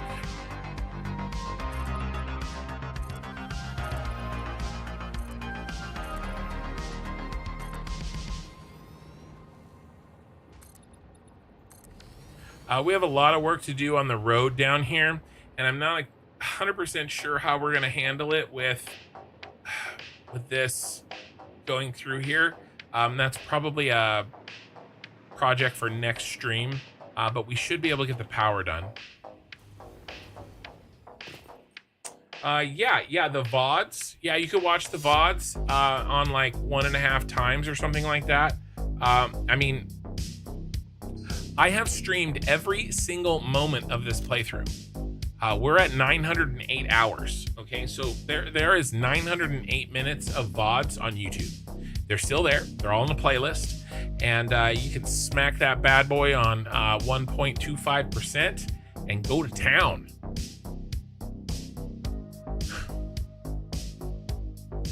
To be honest, I like running videos in the background while I sleep for white noise. Easy enough to set it up so it works its way through your content continuously. Yeah, I've got a playlist, and it should all be in order. Beating the game is relative. Really getting everything and having it work well, very difficult. No, I know that, but you don't get a golden cup for building everything and getting it running. You get a golden cup for beating the game. Hope you get ad revenue from the ads, because I get tired of watching them. I'm very much thinking about getting the YouTube Premium thing. So you shouldn't have any ads on YouTube during the live stream. All right, if you're watching this as a VOD, okay, if it isn't 2:50, well, it's 2:50 a.m. PST, right? But throughout the world, we're at the 50-minute mark of the hour, right? If you're not watching this live, you're probably getting ads occasionally. If you're on YouTube, you should not be getting any ads. If you're on Twitch, there's nothing I can do. You get 3 minutes an hour. Sad. But YouTube Premium, I will tell you this. I watch like watching something on a screen, okay, that isn't a game. All right, 60% of the time that I watch something is on YouTube. 20-ish% on Netflix, maybe 10-ish, 15-ish on Amazon Prime, usually when one of my shows comes out that I watch, and then a little bit on Disney Plus with my kids. Although, to be fair, we did just watch Logan on Disney Plus, and that was not with the majority of my children. So my point in this is that YouTube Premium was one of the best purchases I've ever made, and I use the music portion, and YouTube Premium affects the music, how you can listen to music and stuff on your phone. It can be minimized, and I use that instead of like Spotify or whatever, and I think it's really good. I have no complaints. So I get basically a Spotify and a YouTube, no ads on YouTube. And one of the best things I've ever, it is, I would cancel so many other things per month before I'd cancel that. I'll say it that way. Yeah, you watch the VODs? Yeah. Don't give it to the man? Well, you're still giving it to him. Guys, if you're watching YouTube, you're giving it to the man. You do realize that, right? Like YouTube takes over half, I think it's over half, or very close to half of the ad money. So if an ad that you watch on YouTube earns 10 cents, that's really high, but let's just say 10 cents, YouTube takes half and gives me the other half. Whether you watch ads or not, and by the way, you can block ads, but you're still giving it to the man. So, and if you block ads completely, and that means you're shortchanging the content creators, and that sucks too. So I'm just saying, YouTube memberships, I get about half. And I'm going to tell you what, you know why I'm okay with it? Because if it wasn't for YouTube, I'd be getting nothing. That's why I'm okay with it.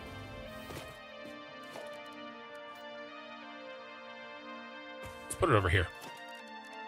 The discoverability and the reason that I have an audience, the reason that you guys can see me, the reason that I'm making the dollars that I am making, it is because of YouTube. Think about, okay, I was watching a movie. The movie Hidden Figures, okay? It's about the 3 women that helped the space race. I think, or maybe one did the space race. I can't remember. At least one of them helped NASA, okay? I'm watching this, and there's a part, I don't know if it's true or not. It doesn't matter if it's true. If that's not specifically true, then shit like that was close enough to happening, okay? It happened, if not exactly like that. And I see your I know there's a question. Horsey Mart, and I'll answer that in a second. Basically, she wanted to learn how to code, right?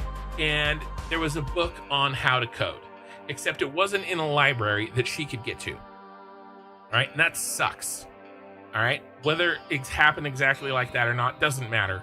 That kind of shit happened. Whether your race isn't correct or your gender isn't correct or both correct, okay? Or both, it doesn't matter, it sucks. What has YouTube and the internet provided? All knowledge, all human knowledge is right here. All of human knowledge is on our phones. And I can learn how to do anything on YouTube. I mean, literally anything. I don't need to go to college. Why do we go to college? We go to college to prove that we went to college, but not for the knowledge. And YouTube is the best. It is. And I don't know, man. You can say you don't want to give it to the man, and that's your right. Everybody should vote for their dollars, but I don't mind, because to me, I'm supporting the people making the content, and I'm supporting the system that allows the centralization of the knowledge of the human race in a format that is digestible for anybody that knows. You don't have to know how to read, okay? All you have to know how to do is you got to have an internet connection, and you got to have a screen, and you can learn anything there is to learn that that exists. That the value of that,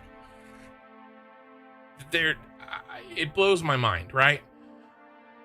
YouTube gets no ad money from me, but I also barely watch YouTube anymore. Well, yeah, and like I said, and that's fine, but just be aware that neither are the people that you're watching. And as long as you're okay with that, that's fine. I'm not going to quibble over it, but that is a fact.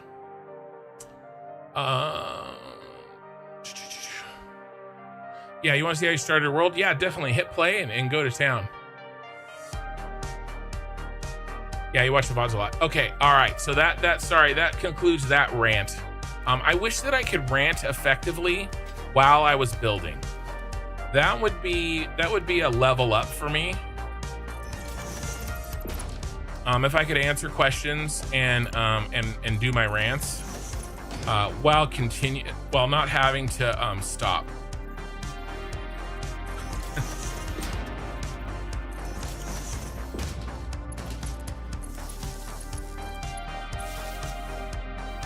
One day, right?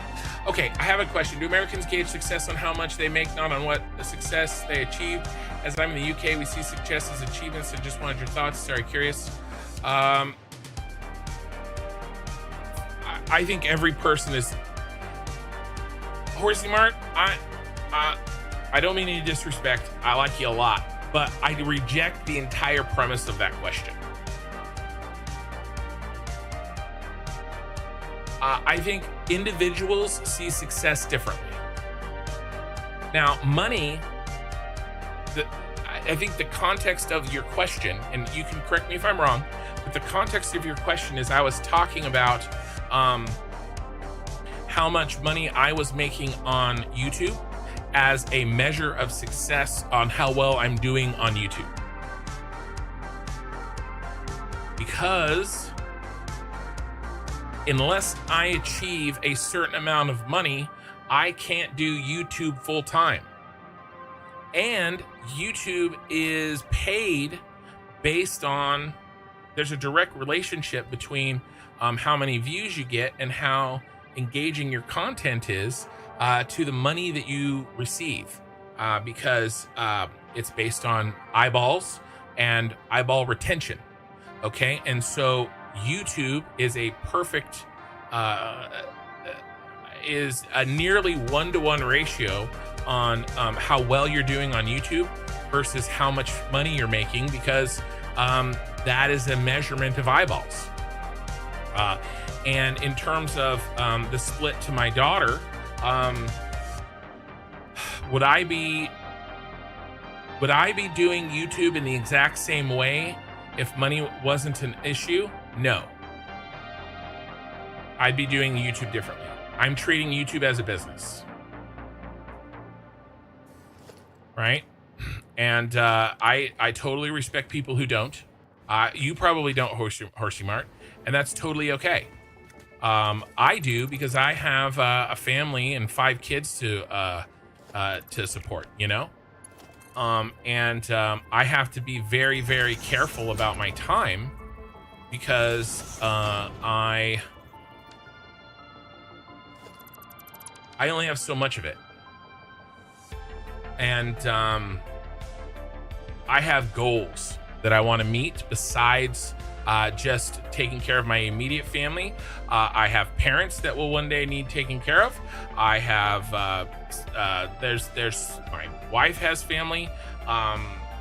I have a special needs daughter that will probably never be able to care for herself or make enough money to support herself, right? And so I have these things that need to be met. Now, I've chosen YouTube as a side job, which maybe one day could be a main job, because I love doing this. But that doesn't mean that the money isn't a factor, because we need money to live. Do you measure your achievements by success? People that have enough money can measure their achievements by success. I have to measure my achievements by the money that I make, because my achievement, the only achievement that matters to me, is taking care of my family, and that requires money. Now, if I were in a different position, and if I were trying to achieve something outside of trying to grow and protect my 5 kids and my family, and then my extended family, right, and the responsibilities that I have around me, well, then I would have the luxury. I would love to have the luxury of judging my success by achievements rather than money. Now, the work that I do, I think is a net positive to society. But there are a lot of jobs that are a net positive to society. I've done a lot of things in my 9-to-5 business that have helped a lot of people. And that is great. That isn't why I did them. I did them because I needed a job to pay for the place that I live and to buy food and to buy diapers for my kids. It's a side benefit that the job that I did is a net positive to society. Does that make sense? I'm not trying to solve world hunger. I mean, maybe if I had enough money, I could do that. Right? I mean, listen to what I just said. So, I mean, we live in a world where you have to have a certain amount of money because food isn't free, shelter isn't free. Doing the things that we want to do are typically not free. Okay. And so there has to be, raising kids are expensive. Me raising my 5 kids will be the most important thing I've ever done in my life. And so that's the achievement. It just takes money to make achievements. Let me read. Ice Rice, you're good, man. You're good. You do have to pick through the misinformation on YouTube, though, and that's the same for the whole internet. Yeah, well, that's always been the same forever. I mean, there was misinformation printed. It was called propaganda, leaflets, right? There was misinformation long before the internet. The more information there is, the more easy access you have to information, the more easy access you have to misinformation. There was misinformation before the printing press. It was just done through word of mouth. So I don't think that that's necessarily a accurate condemnation against YouTube. But King need to be careful with content. Like I said, it doesn't matter. You can't say there's bad information out there, therefore we shouldn't have access to information. I think that's a terrible way to look at it. What you have to do is you have to learn how to be discerning about the information that you consume, but you would have to do that even if there was no internet. I reject that. I know in the US you don't get the same healthcare support we do in the UK. It's not true. It's just not true. All 5 of my children are alive because of the US healthcare system. I'm alive twice over because of it.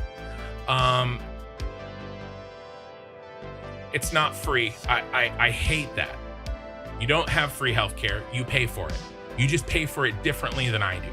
We both pay for it. Maybe I pay for it more. Maybe it is more expensive. Okay? But you're paying for it. I'm paying for it. Okay?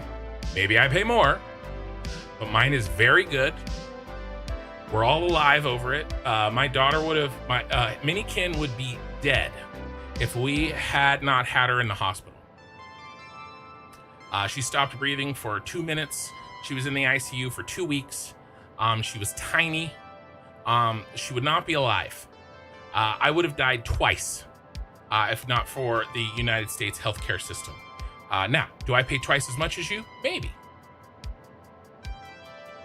But I don't think so. You don't get it for free, and you pay for it. We just pay for it differently. In the modern age, humans generally use money as a way of measuring success due to the way the world works at the moment. I think you have to have a base amount of money to survive. After that, hopefully you do something good with your excess money. And some people do, some people don't. I think education is key. But we can self-educate better now than we've ever able to before. Let's see, in my opinion. Sorry, I'm in rant mode today, you guys. You guys are giving me good questions that I feel strongly about. And by the way, Horsey Mart, I may talk strongly about something. Please don't take it as an attack on you or anything. I do kind of push back on common ideas that I have a personal sort of grudge against, or things that I think are taken out of context, or things that are misunderstood. And I have a huge audience that is not from the United States, so these kind of conversations come up, and I like them. I like them. And by the way, I respect you as you're speaking your mind. I respect that. And by the way, I could be wrong, and my perspective is only my perspective, right? It's kind of like I was saying. I was making a joke earlier about Whataburger versus In-N-Out, and somebody's like, "Oh, Whataburger is better than In-N-Out." It's basically, if you don't know, if you're from the UK, it's just two burger places, right? And I made the point that I'm going to believe that In-N-Out is better than Whataburger, because my personal experience is I've had hundreds of good meals at In-N-Out, and I've had zero at Whataburger.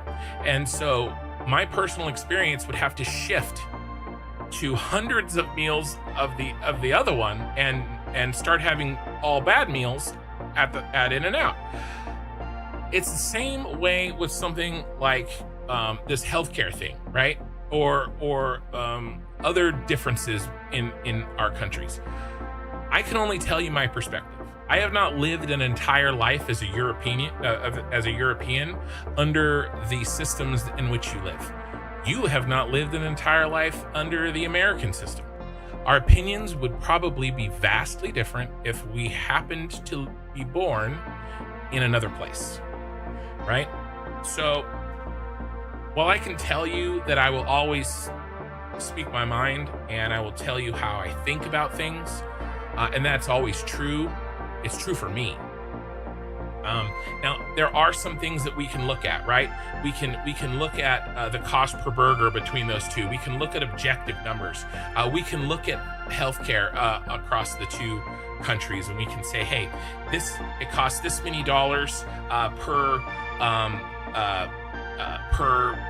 human life saved, right? I mean, that's a completely dumbing down of this, but right, there are objective measures that we can do, but typically that's not something that we can access or really talk about in a channel like this. So what we end up doing, we talk about anecdotal shit because that's kind of how it ends up working out. So I don't know. I'll always tell you what I think, but I am under no illusions that what I think is also a product of the fact that I was born where I was born, and how you think is a product of the fact that you were born where you were born. Where are we? We're very far away from the power. We have to go get power. We're very far away from it. But yes, those are my thoughts on it, and I think that a lot of times, and let's be honest, okay? The differences between the UK and the United States, we are basically the same country compared to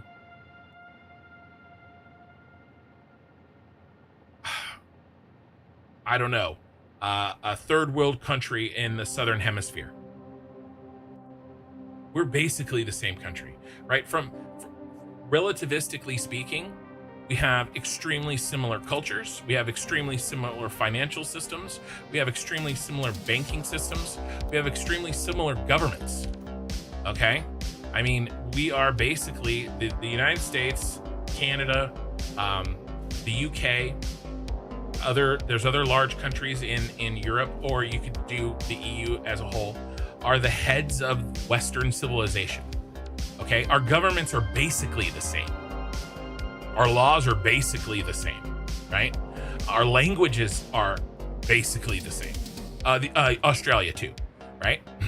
Except Australia, no, you don't get included. No, Canada, no, really. I mean, all right, as like, part of it. Maybe not the tip of the spear, but like,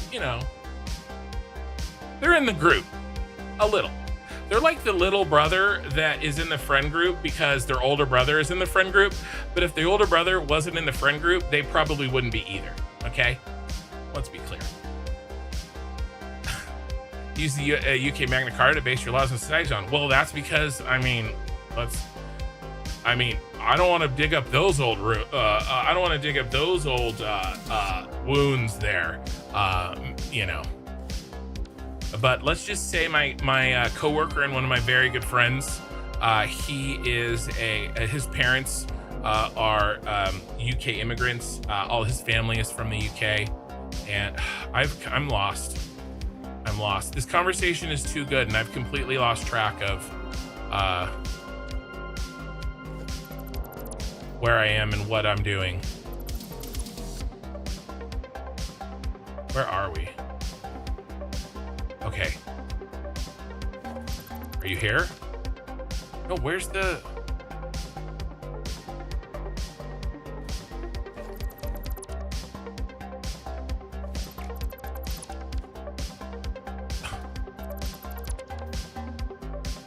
I see it. I see it. It's right there. Okay, I got it. Anyway, he goes, every 4th of July, he says, Happy Treason Day, ungrateful colonial. So.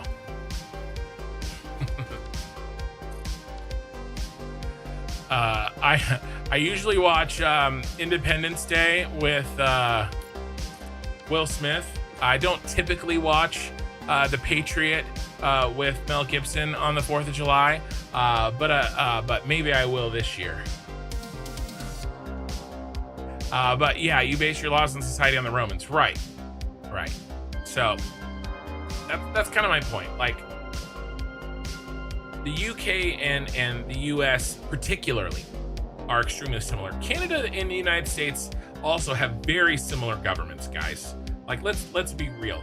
Compare that with like the government of like Ecuador or like Brazil or, you know, various countries across many other continents, right?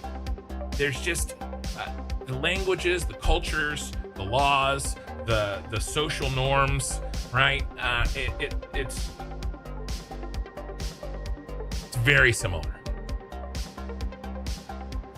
And I just think that's interesting and also important to keep in mind, right?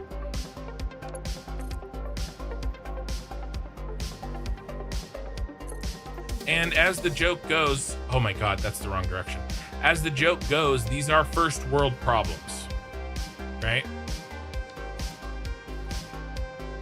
But I do enjoy talking about it. I enjoy talking about it so much that I get distracted and I stop playing Satisfactory. So I apologize. Somebody needs to use the stop a rant on the channel points on Twitch against me. But in this case, I blame Horsey Mart. I wish, honestly, like, I do kind of consider my channel more of a podcast where I play games while I talk. Like, I do kind of, ooh, there's our power. Is that our power? No, not quite. We're almost there though. I would totally do a podcast. That's actually what I want to, that I would consider that success. If I could learn to support myself and my family I already support myself and my family using my brain. All right, I do it in my job, and if I could do it with my through speaking, I think that would be a pretty cool achievement, personally. All right, let's figure out where this line is cutting through.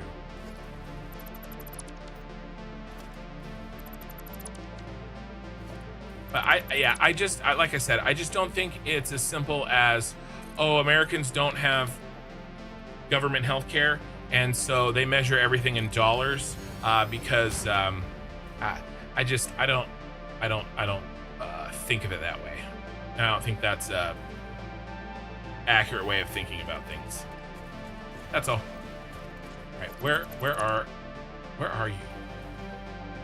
Did I miss it? Yeah, you're right here. Okay, there's the color right there. I went too far. All right, right, so we should be able to attach. Yeah, and go like that. And then I can go like this.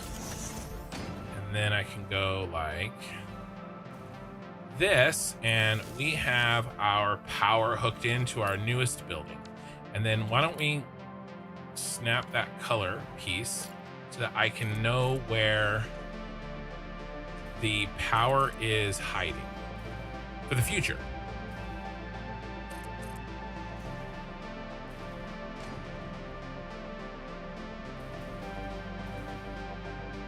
All right, let's get on top of this, put this here. You happy you don't have the same gun laws? I'm happy too. I don't know what side Dram Toet. I have no idea which country you live, but I agree with you.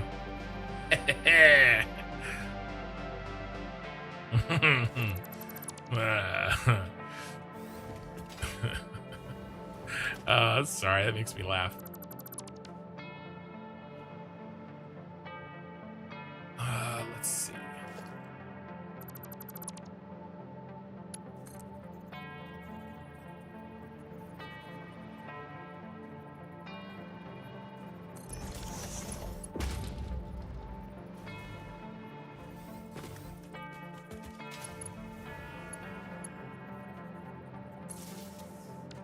Who else is off? Did I connect the wrong one? Ooh. No.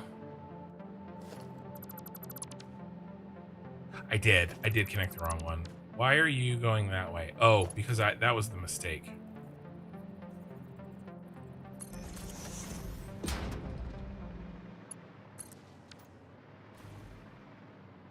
No, that's the mistake. And I keep getting turned around. Yeah, you're good there.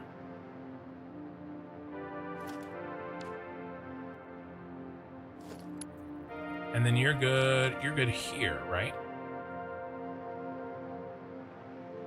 Yeah, okay.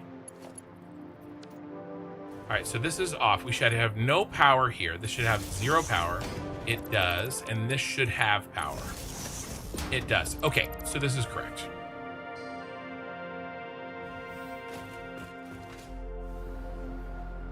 As someone from Canada, we're standing our grounds against the US quite strongly to say that we're just little brothers.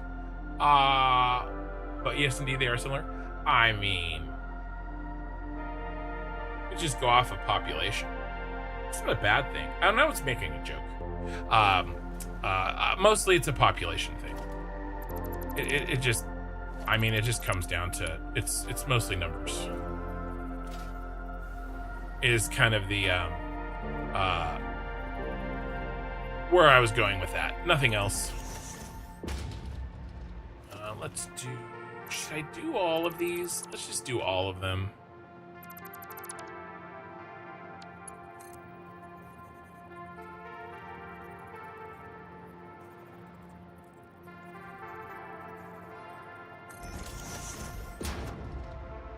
What's with all the wiring? Joined a few minutes ago. I'm running wiring to my entire building here. I do have this wiring is all temporary. This is the wiring that is coming from my streets, but my street lamps here have gone through a light switch that's being controlled in the center of my city, and the wiring that I was running, we could call that main power. That is coming direct from the power plant, right? And so when I hook my switch up, it should be right here. Nope. Where is it? Oh, it's over here. When I hook my switch up, I'll be able to turn off and on power to this entire building. So if we look at the circuit priority, Kin Towers, P1, T2. So this is Teal 1. So we're going to do Kin Towers, which is my nickname for these 4 towers we're working on. We have 2 purples and 2 teals. We're building out Teal 1 right now. It's power. So this is going to be Kin Towers, Teal 1. And what does this make? Well, this makes my space elevator parts, and I would want space elevator parts to be the very first thing that turns off should I lose power, right? Because space elevator parts are the least needed thing that you make, and in an emergency they should shut off first. That's why they're in priority group 7. By the way, everything in priority group 8, this is things that aren't even in the city anymore. These are my old starter factories, my Gold Coast factories, the Red Forest aluminum factory, all starter stuff. These are all off. These are the space elevator parts. There's an argument to be made that actually maybe these should switch, right? We could switch these actually right now, right? So that these street, the sidewalk lights and all of those lights that I showed you, maybe they turn a lot of power. I have a lot of them, and so all of these can probably turn off first, and then the space elevator parts. But basically now all of the power that is going to go into this factory, and that power is going to go up into these blueprints that I've made. And see, this has power, but this is shitty fake starter power that has a color being run through it, and this would shut off because it's getting its power through the sidewalk lights, right? It's temporary. It's just scaffolding so that I could build the tower in the first place.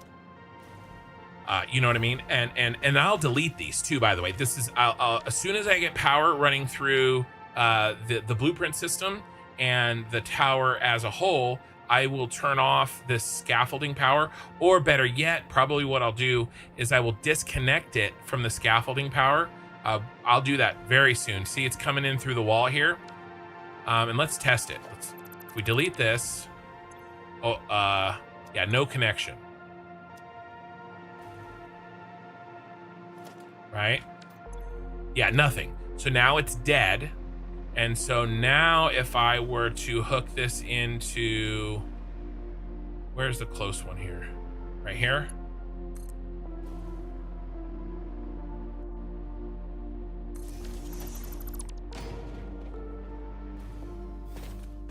By the way, this is going to need to be a big boy.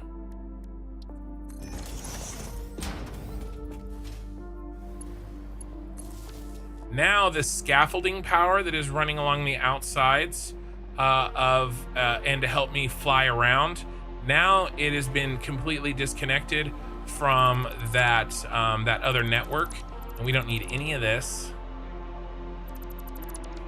And now we're switching over this building to power that we control.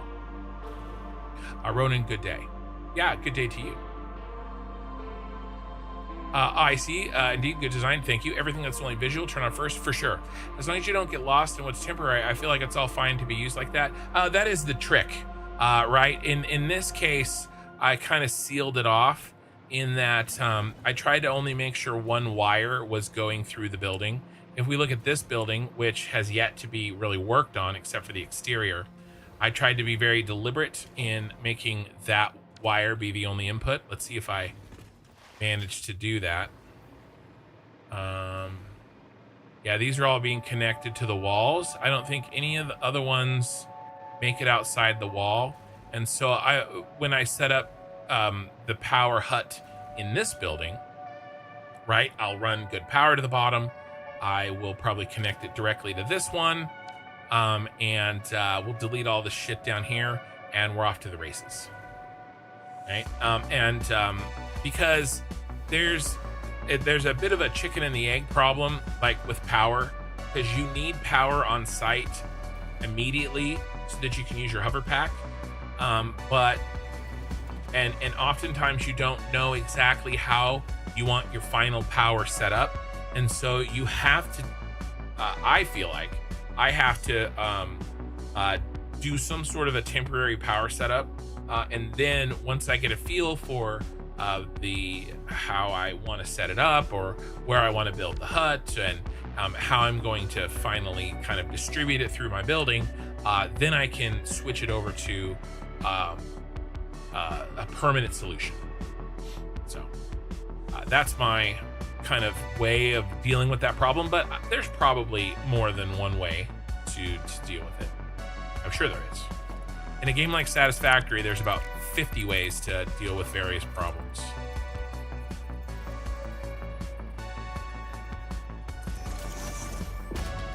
All right, so we're gonna have some funkiness here. This is the only tower where we have a road that cuts into it. I needed this road back here, and so we have kind of a chopped out, by the way, that's temporary, of course.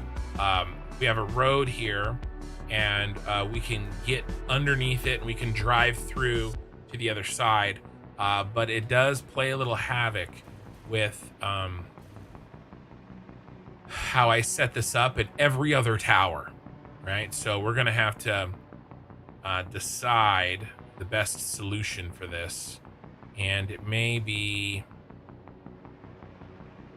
something like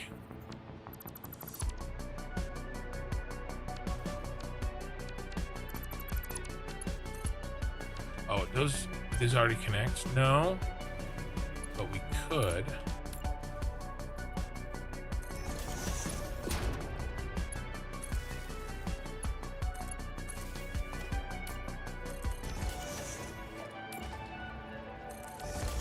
How do we connect you to you? I don't want an ugly wire just running through it. Maybe...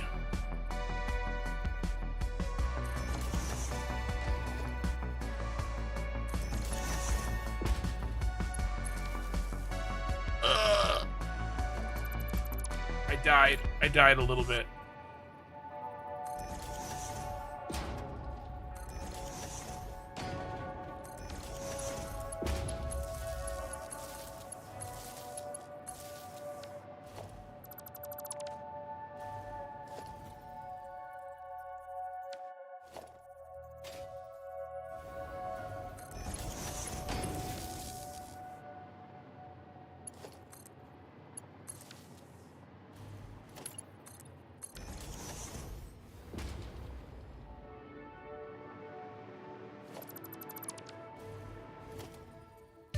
Yeah, this one's a weird one, and so my blueprint setup didn't really account for it because it's non-standard. So I'm kind of making it up as I go, literally right now. So maybe, yeah. Oh, I gotta do this.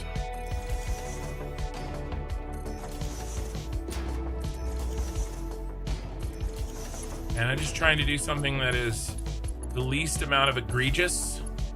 And I might come back later and do something better. But my usual philosophy on problems like this is make it and then make it better. I don't want to not progress because I'm too hung up on something like this. But I think this is a fairly decent solution. Worst case scenario, I do some sort of, oh my God, Becky. I do some sort of, come on. Maybe barrier like,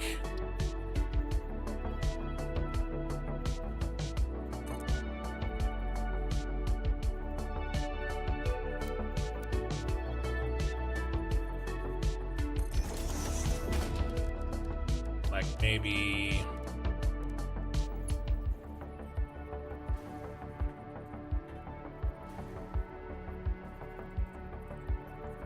right. So I could do something like this pretty easily if I felt like it was necessary to hide this. For now, I'll probably leave it.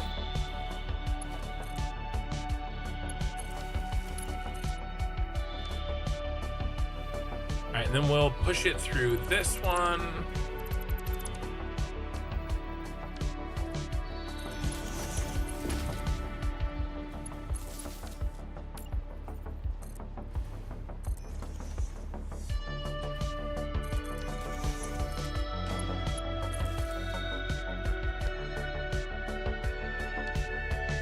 And then through this one.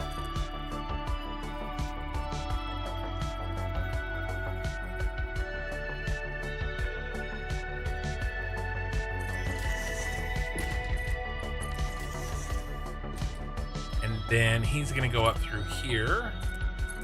He's connected, then he comes down through there, he's connected. And again, I could run a border there if I really feel the need to do so. It comes up here that he's connected. I mean, I guess we don't need to do it all, but I guess I don't even need that other connection up there, huh? I'm just gonna do this.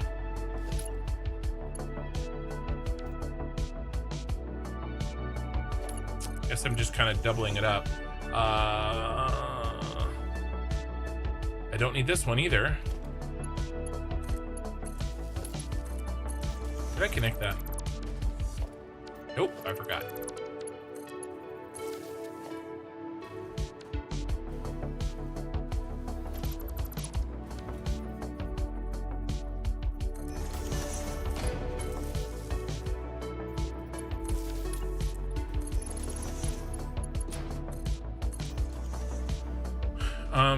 Okay, and then you are gonna do this.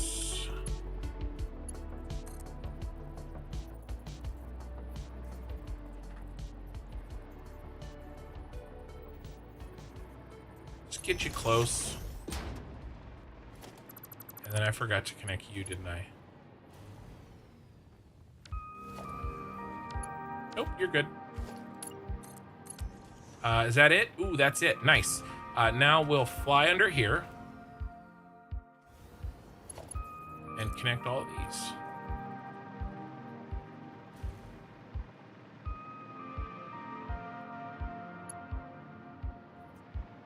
I went the wrong direction.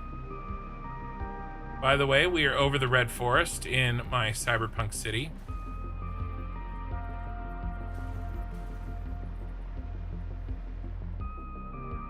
Did I not? Oh, it's right here. Are you gonna make it? You're not gonna make it.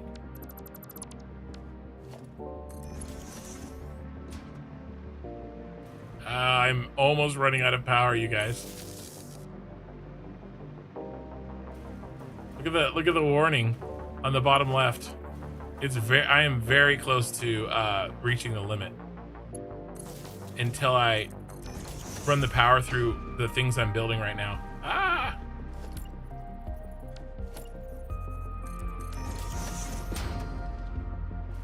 I think understanding the game is harder than just building. I think it's that way with most games, right? It's easier to understand. It's, you know, you can learn the mechanics of chess in about 5 minutes, but it takes a lifetime to learn how to actually play, to understand the game, right? I think Satisfactory is, you know, and most games are not really any different. So yeah, I agree with you. The building isn't too bad, but it's understanding the game. All right, are we? Yes. All right, now let's do a quick check on lights. We should have all yellows. Uh-oh, what happened to you, sir? Did you get skipped? You're good. Did I forget? I forgot you. That's what I forgot. And did I forget you as well? I did. I didn't do any of these.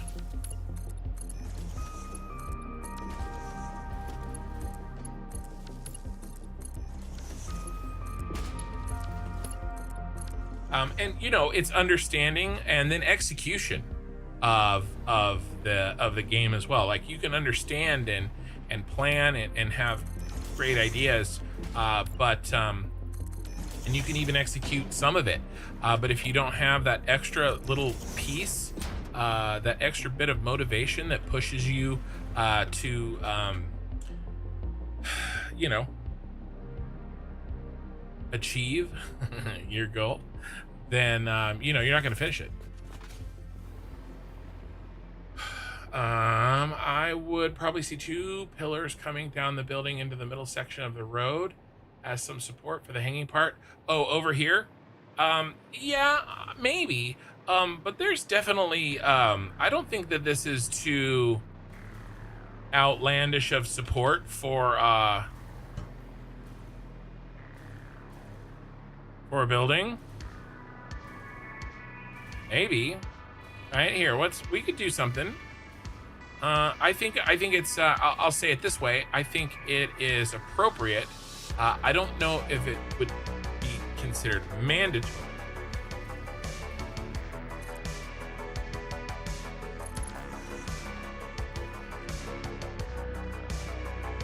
My trucks are gonna run into it. Yeah, I think it's kind of cool. We could even continue the, we could even keep the teal system going here.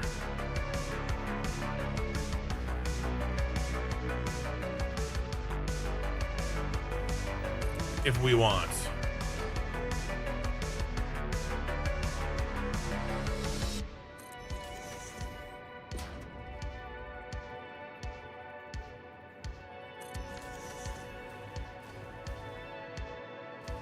Oh, that's kind of cool.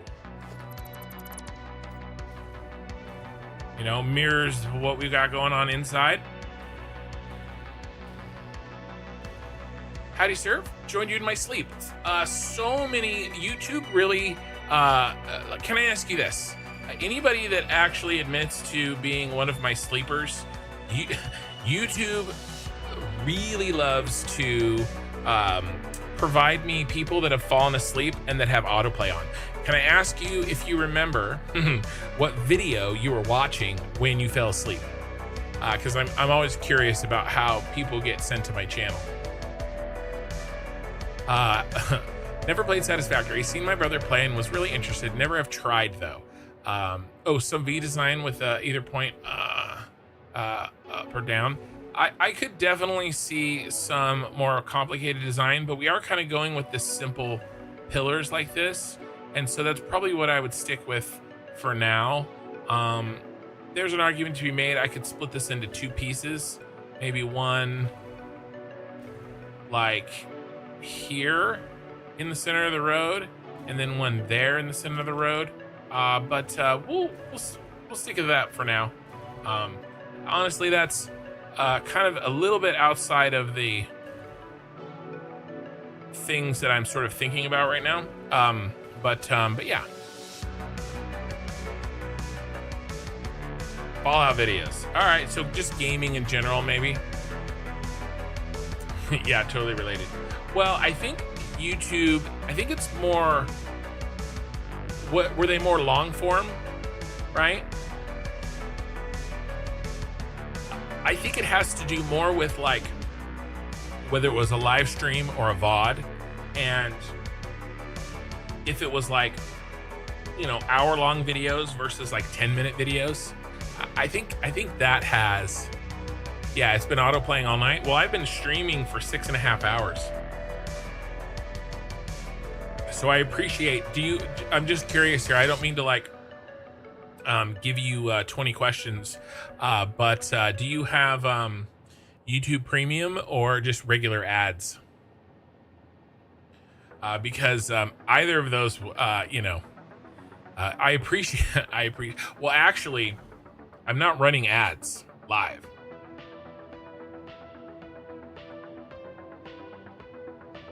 Yeah, I pick long forms to go to sleep. Yeah, I think it has to do with the format of it. More chill, not like the quick cut, like scream in your face, lots of like, not that kind of a YouTube video. Even if the content is not an exact match, I think YouTube is more likely to match me with somebody who enjoys a similar type of vibe. And Rocky's not wrong. There is some automation in Fallout. Yeah, I think people discount sometimes the style of video. You had premium but don't have fun, so you got ads.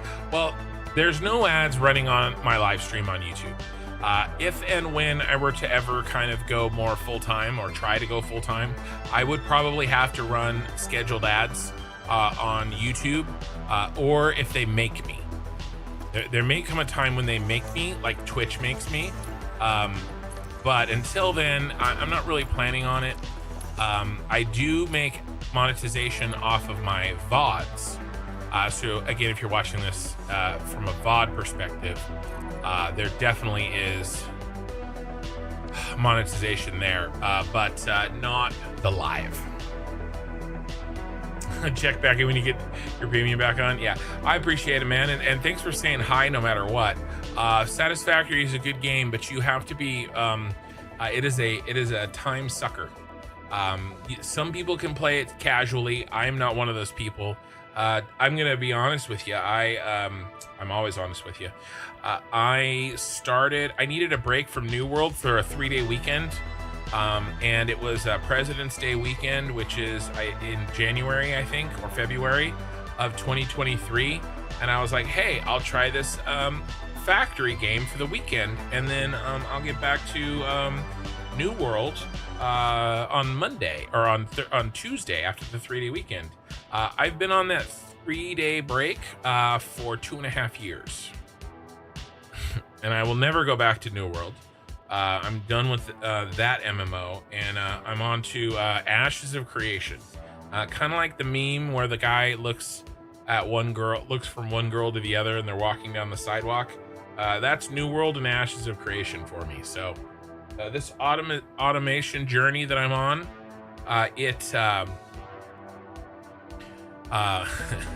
it's been because of Satisfactory. I subbed to give your video a like. I was really interested in Satisfactory until I seen the amount of investment my brother had into it. Yeah, it is an investment. It is. And there are probably other, if you are interested in automation games, there are probably other ones that are a little bit less of an investment. But big factories are kind of this genre's hallmark. My issue is trying to understand logistics, specifications for things to go within a factory, and connecting miners to the rest of the build. Yeah, and you kind of just have to go for it and learn from mistakes in some of these cases. Okay, what are we doing? We are going to connect all the power to all of these. And then we're going to put on the bus blueprints.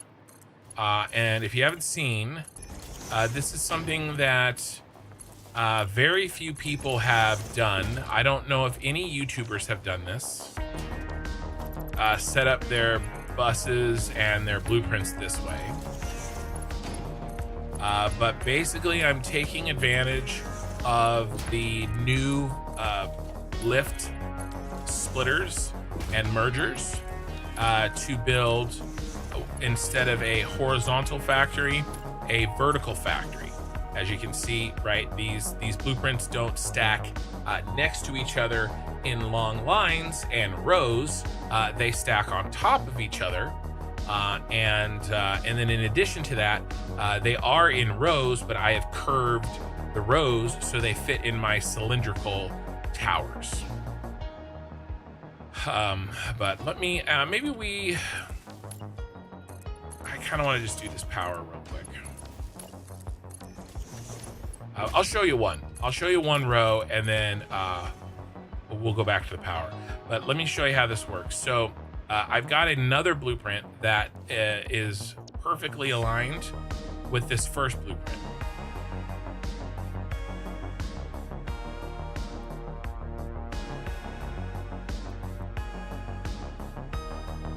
Maybe it's aligned. There it is. Auto connect. All right, so this is all set up so that it auto connects between the pipe, that belt, and that belt.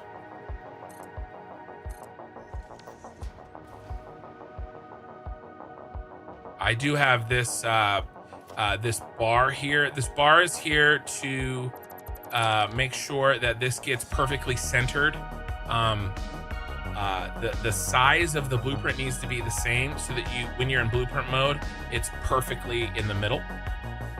Or at least I do that so that I know for sure it is. And then we're going to do the same thing. And AutoConnect works with these pipes, these vertical pipes now.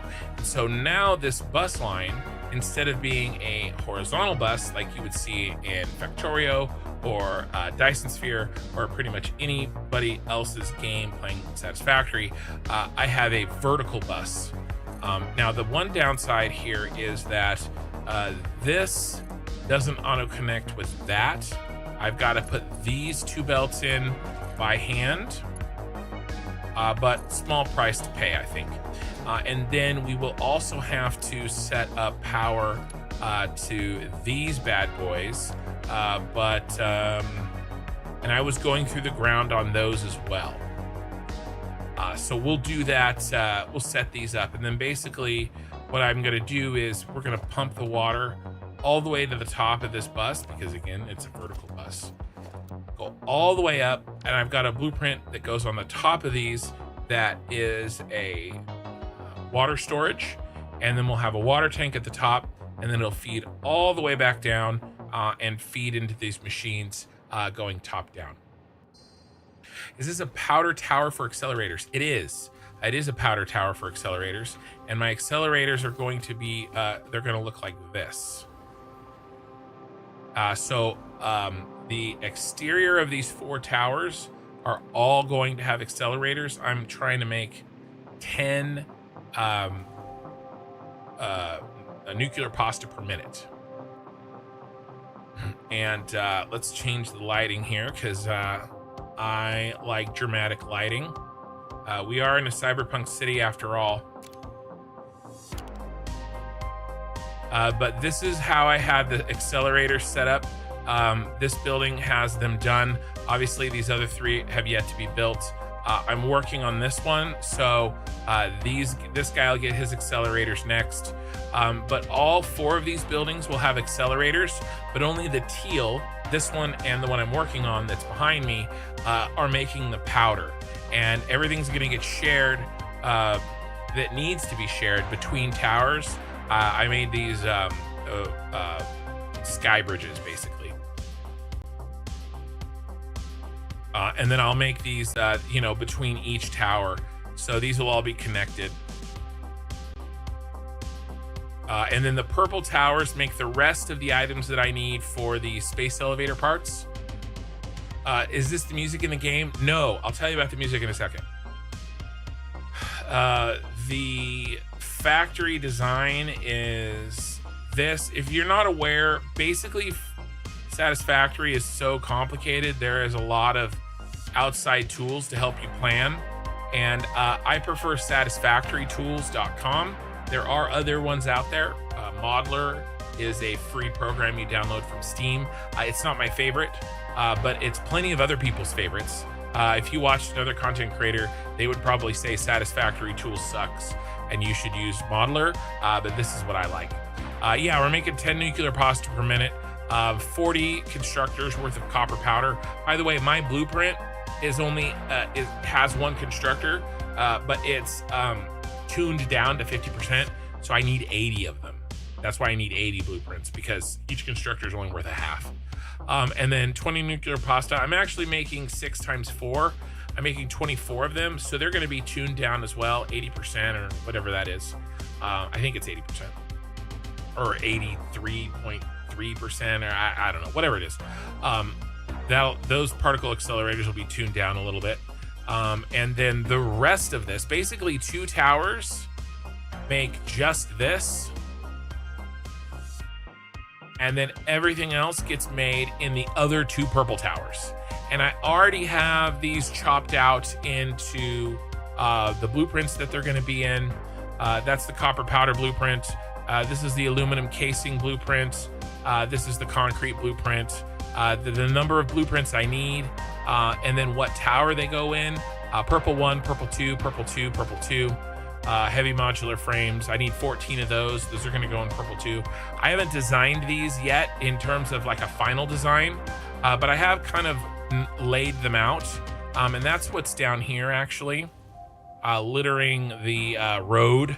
I have my workshop here. This is where I make the blueprint, and then I have the corresponding vertical bus that connects to it right next to it, so that I can make sure that like, okay, yeah, this does line up, you know. And then these are all of my kind of tests to make sure that what I want to build in them will actually fit, but they're not finalized. There's no power, there's no logistics. It's just like, oh, okay, well, does the math work on this? Right, I got copper ingots, alumina solution, and aluminum scrap, and you know, we're gonna make aluminum casing, and the only input is gonna be water and bauxite, right? Coal. We'll need coal, we'll need bauxite and water, and we'll need copper ore and water, and then these are the aluminum scrap to aluminum ingots, and then we'll output aluminum casing with the copper ingots and the aluminum ingots that we're making with the other machines. And that blueprint exists here. Here we need 1600 aluminum casing per minute. We need 14 blueprints of that design once I finalize the design, and then we'll need that much input, you know, 2300 bauxite, etc. So that's the breakdown of that piece. I find Satisfactory model works well for me as I plan backwards. Well, I plan backwards too, but I still use this to plan backwards. So I basically, with this, I was able to say, okay, well, you know, I've just typed in, these were my inputs basically. And I was like, all right, well, if I do that, how many buildings? All right, this is 927 buildings. All right, but I could quickly be like, all right, well, what if I doubled this? What if I did 8 thermal propulsion rockets, 8 magnetic field generators, and 5 assembly director systems? What would that look like?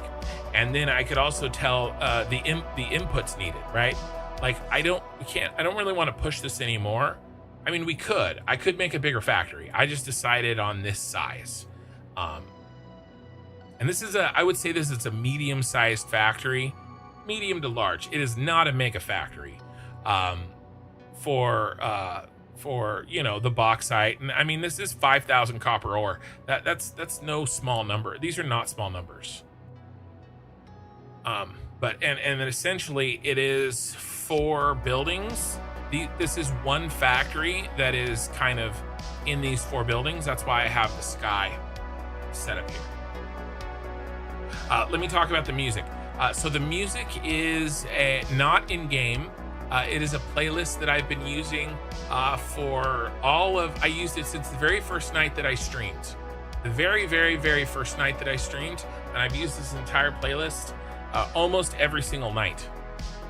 It is from a content creator on YouTube called White Bat Audio. And he makes a lot of different kinds of music.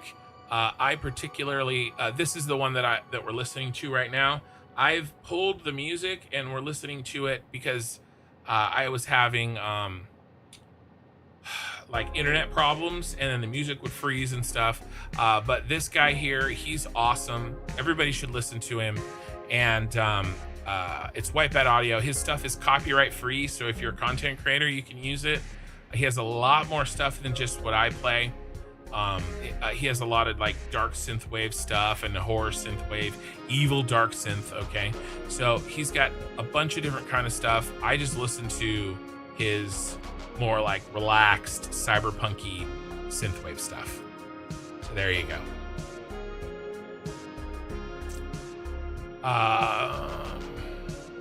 Is it being balanced between all 3? Is it being balanced between all 3?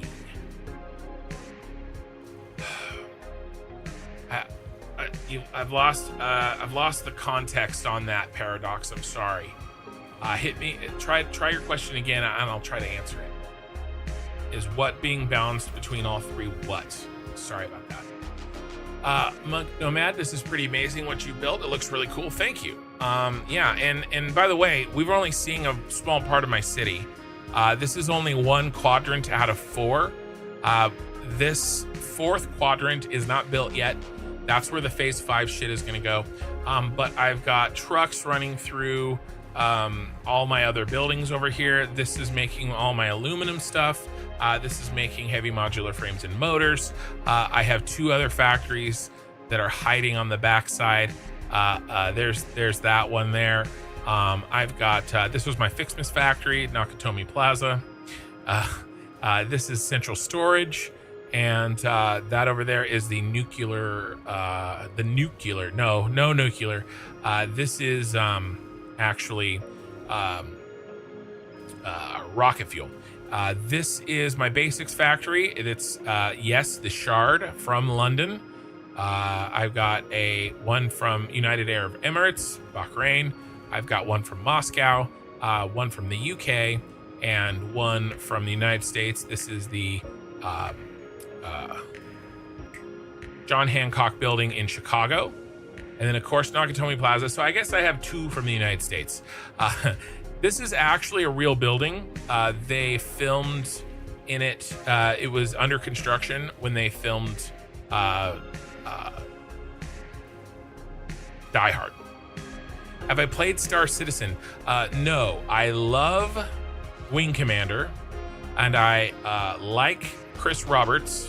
I certainly liked him. I've loved the universe, but I have never played. We're going on a secret mission.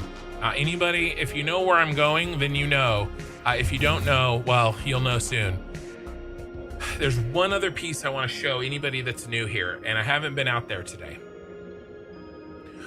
Oh wow, how many hours is this playthrough? 900. I passed 900 last stream. I think I'm at 910 or something.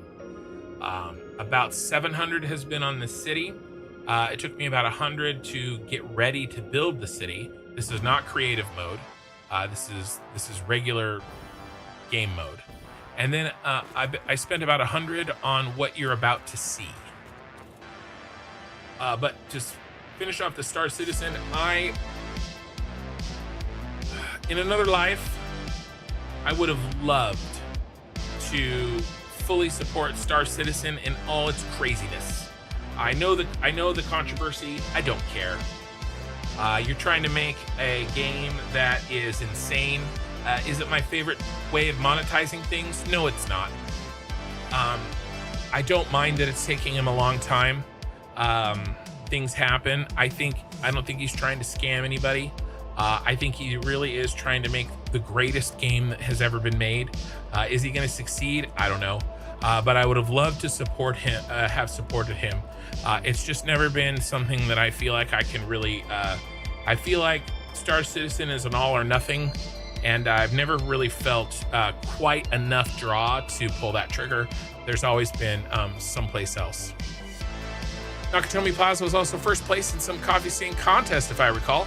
I took 8th place. That was me. That was me. That was that tower. I took 8th place in that coffee stain contest. I got 3 Satisfactory keys to give away. I gave them away to my audience.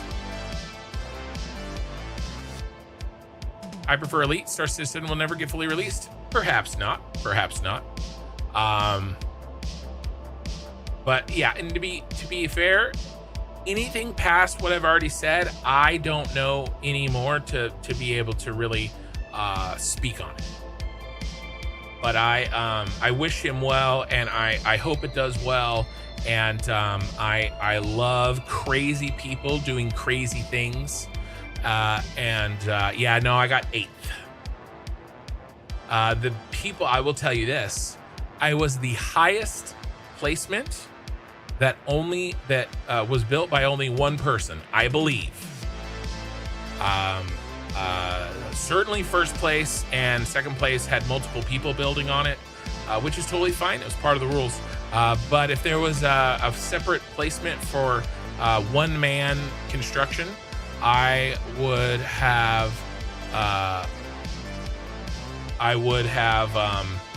I think I would have won. I feel about Star Citizen though. The only real reason I'm taking the dive now is because I finally have a PC power enough to run it.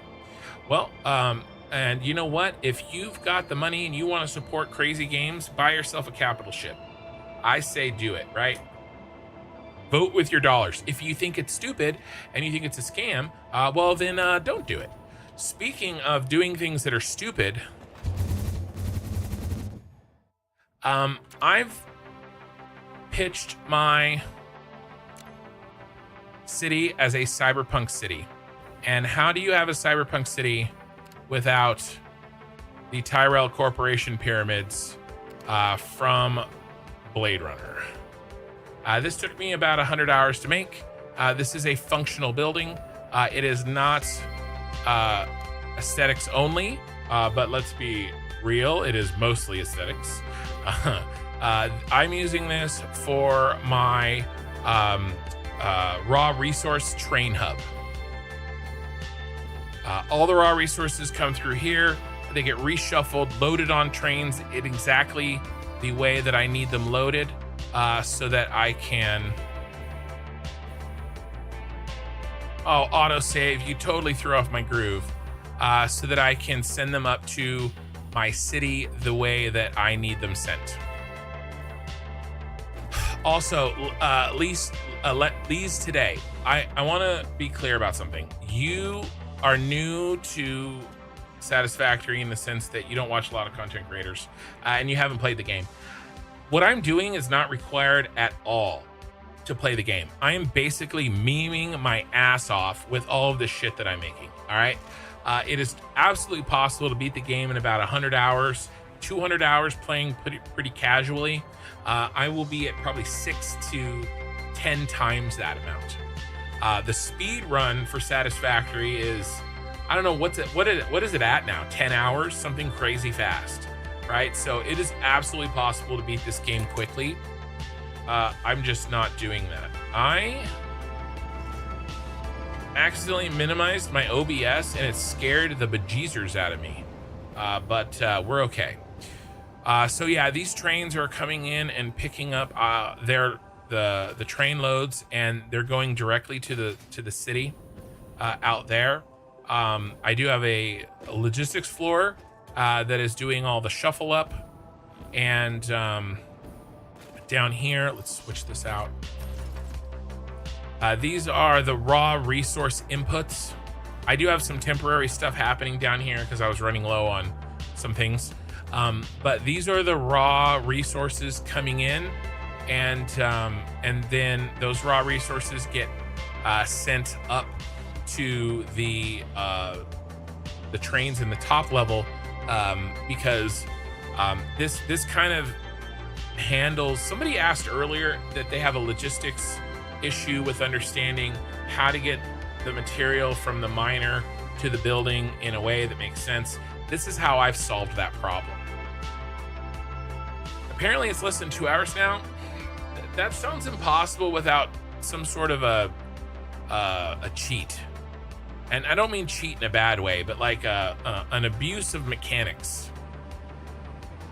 Oh, by the way, we do have Tyrell Doggo here. He doesn't know, but he's a replicant. All right, he's the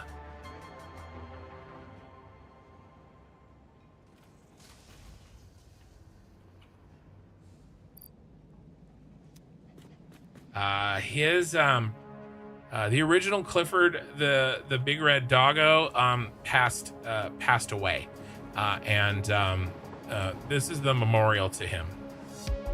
Here lies the remains of Clifford. Last words he heard were, "That's not that far down." That happened live on stream. It was very traumatic for all involved, and I was forced to make a gravestone in recompense for the killing of Clifford, and he is the replacement. Sounds like coupon shenanigans. Probably, yeah, I don't know.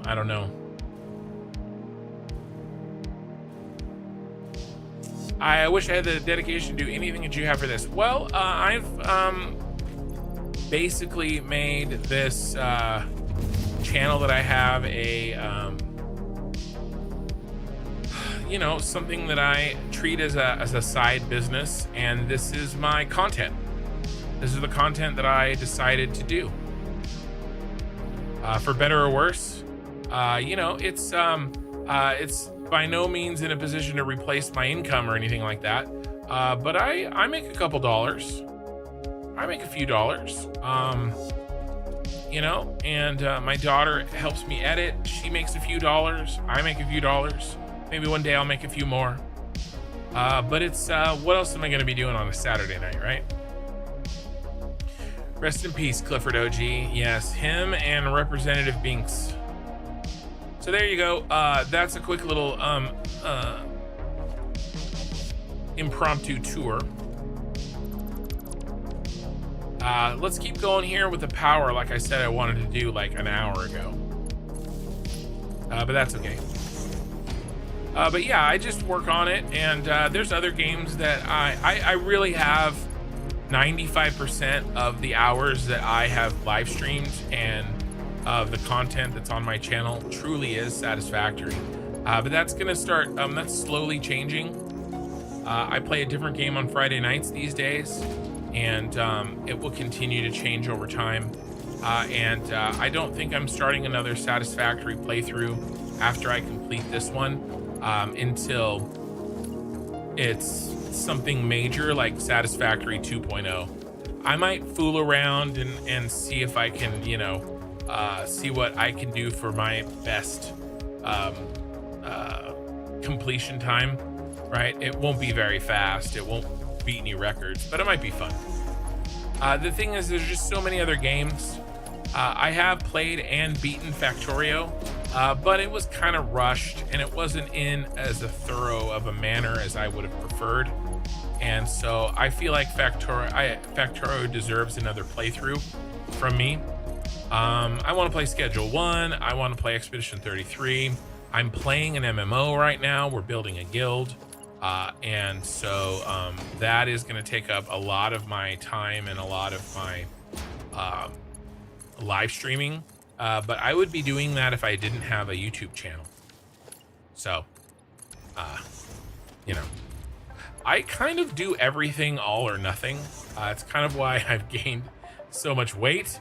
I was like, all right, well, I'm not going to worry about my body for 20 years. I'm going to worry about other things, which, by the way, I'm working on now a little bit, trying to. But I try to play games until I'm proficient in them and until I've kind of mined everything out of them that I can get. And I feel like I'm there, or very close to there, with Satisfactory, or at the very least I've hit a level of diminishing returns where it would be nice to do something else. And to be quite frank with you, I'm starting to get burned out. Now, reducing the hours that I spend in Satisfactory because I've started another game has really helped me. I do look forward to my Satisfactory streams, but I am not looking forward to a playthrough after this, if that makes sense. I'm looking forward to finishing this one, but not in a new playthrough. Man, I keep forgetting about Expedition 33. Yeah, I plan on playing it around the Game Awards. I'm gonna play it. I want to play it for myself, but I figured timing wise, what would be best for the channel is if it won Game of the Year and I'm there playing it and I haven't played it yet, right? Because so many content creators have already played it. I missed that boat, but that's kind of my plan. I feel like that's a good place to strategic move for me. And then the same thing really with Schedule 1. There's a Mafia update coming. It's in beta right now. Apparently it needs a lot of polish. When that hits live, I will probably play some Schedule 1, but that's like 80 hours max. There's not a lot of well, at least the current version. Maybe after the Mafia update or whatever that is gets added, maybe there's more content. But for now, it's not really a lot of content. I want to play the Crust. I want to play Timberborn. I want to play Shapes 2. I think playing Stellaris on the channel would be fun. I've played that before. Some of these games I've played before, some of them I haven't. So I've got a lot of plans. I don't have to play Satisfactory forever. And then, you know, if there's a huge expansion and they do something crazy and it excites me, then I'll play it then. Oh, we gotta delete these. No, actually. No. We need to put in our other blueprint here. What is this, bro?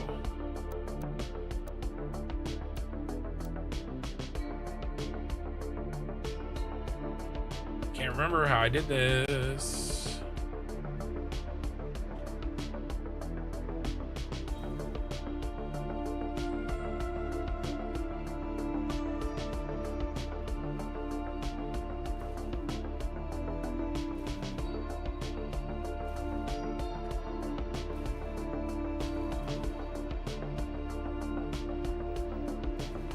Maybe we don't need those.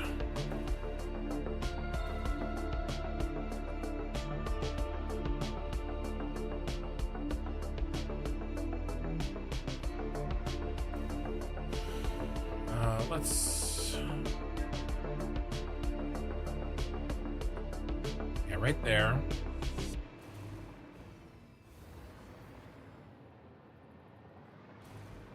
Then, all right, we'll just clear the smokestacks with the bottom of the blueprint, and we'll call it good. How about that? And then we don't need these.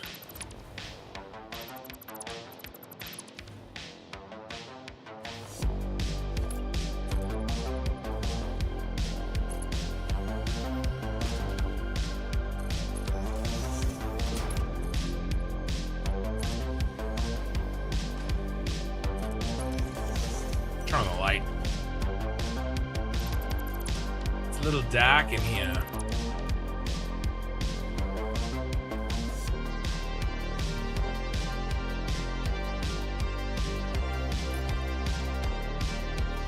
But yeah, that's kind of the general plan. I'm really looking forward to Ashes of Creation and the Alpha Journey and everything.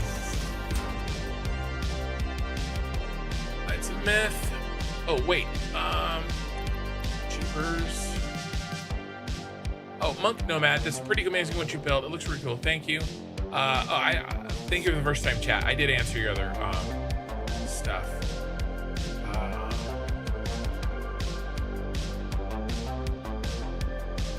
Oh, he asked about the. I'm sorry, I missed a question. It's Asmith. Let's answer your question. It is a vertical splitter and a merger, but vertical splitter and vertical splitters and mergers are a little bit finicky, and how I put them together, I found gets rid of a lot of that finickiness, and that is to include as part of the blueprint a conveyor lift hole that is pre-connected to the splitter,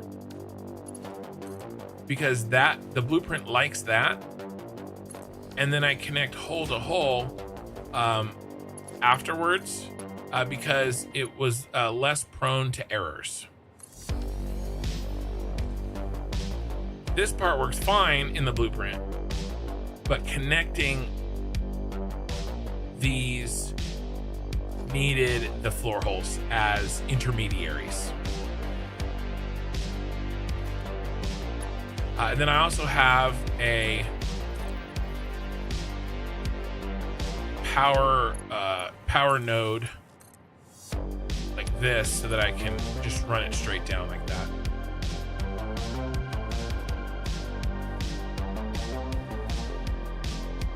Yeah. if you're not trying to build it in it is finicky in a blueprint. Well, it's finicky even if it's not in a blueprint. But if you're trying to just, you can just put them right on here like this.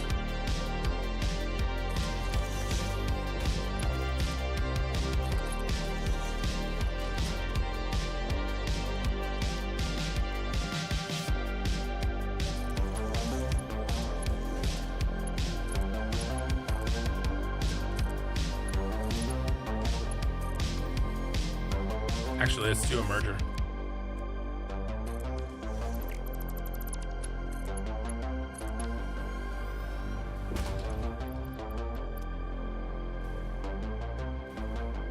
All right, so we are splitting off of the vertical. This is new, by the way.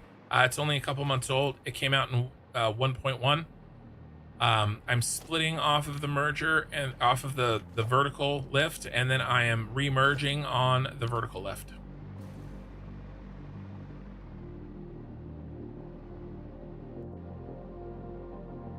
I enjoyed hanging out for a bit. I'm doing a run with crowd control and just a few, so I gotta go. If you get bored, come check me out. The crowd control mod is really cool. I let you modify the runs. My channel is Lee's Today here in Twitch. I'll be back to check on and I may sleep to your content some more in the future. I can't, there is not a better compliment that I can get than I may sleep to your content in the future.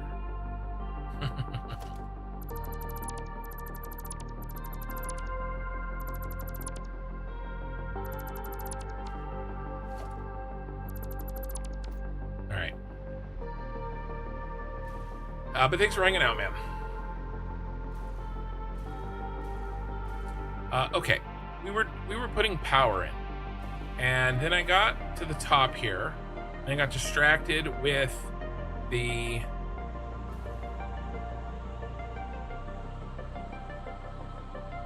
blueprint for the industrial fluid buffer. But we're cleaning up, we're connecting power, and we're getting that industrial fluid buffer put in.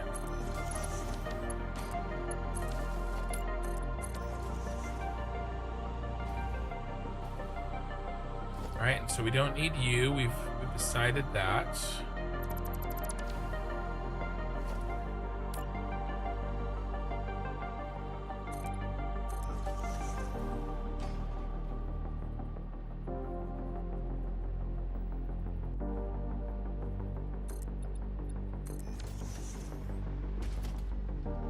Same with you.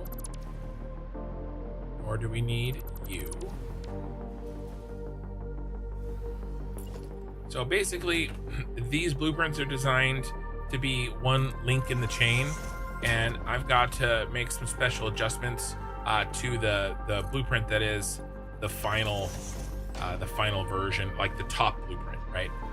We don't need the supports. Don't want that.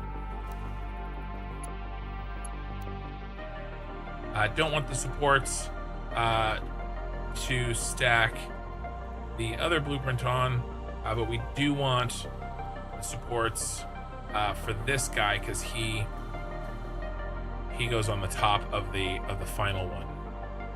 Decided he's gonna go there.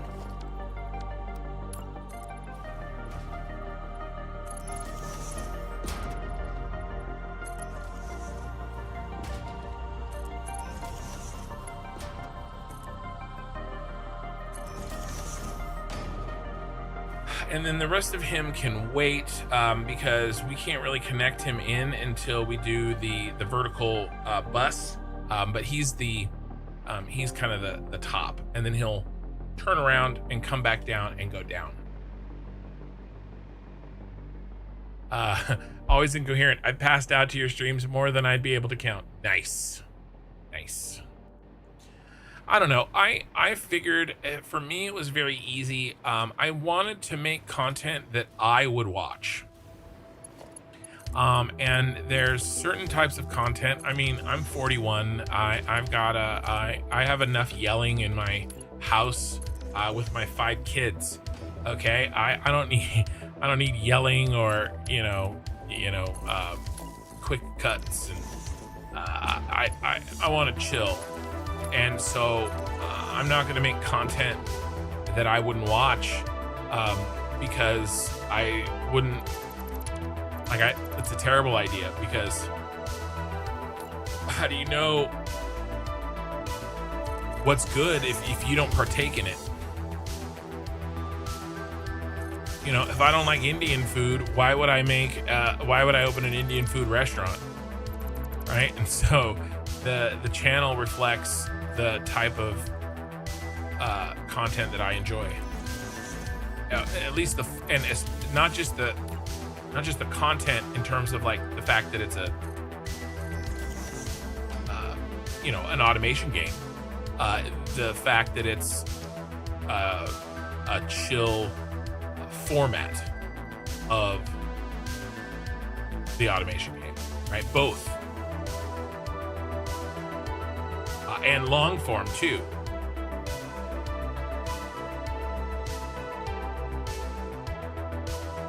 Having said that, having Minikin help me with YouTube Shorts has been really nice.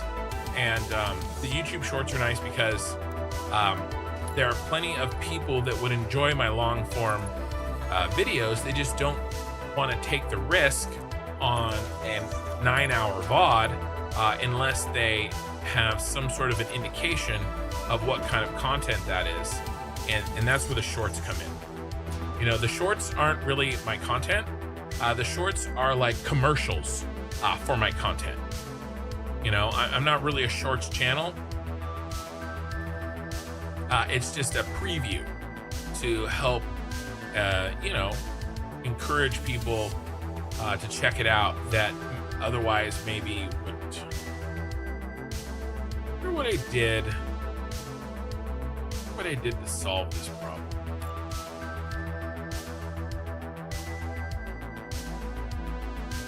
On the other one, I'm not going to deal with it right now, but I'm just curious. I just wonder what I did.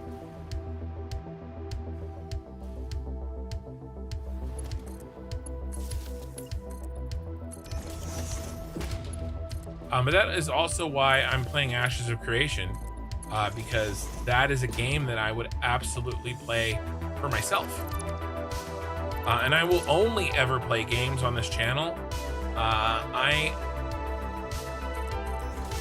may strategically play a game that will help my channel in terms of like when I play it. But I will be. I don't see myself playing a game just because it's popular. I think it'd be very easy for people to tell. I'm kind of an open book as it is. I think it'd be very easy for people to tell if I wasn't having fun with something, right? And it's just a recipe. Like if I wanted to spend time making money doing something that wasn't my favorite thing to do, I would just work at my job more. Like the whole point of this channel is to do something that I enjoy doing. So I don't really see myself playing a game that I wouldn't play outside of the channel,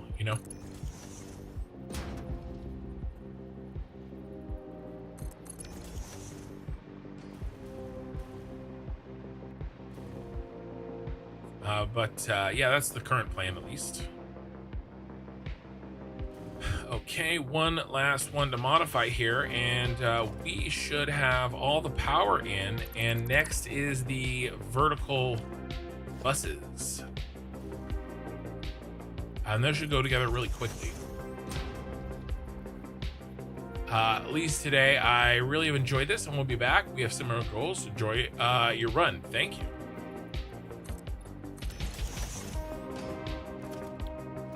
Let's put this guy in.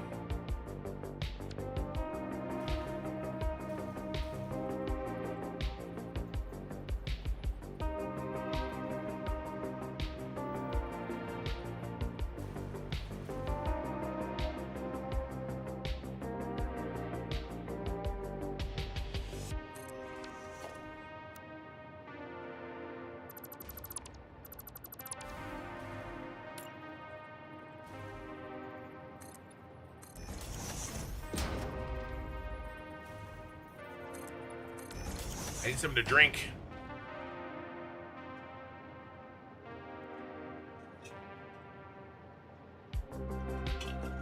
I heard a noise. I thought my door was opening, like one of my kids was awake, but it was the ice in my drink.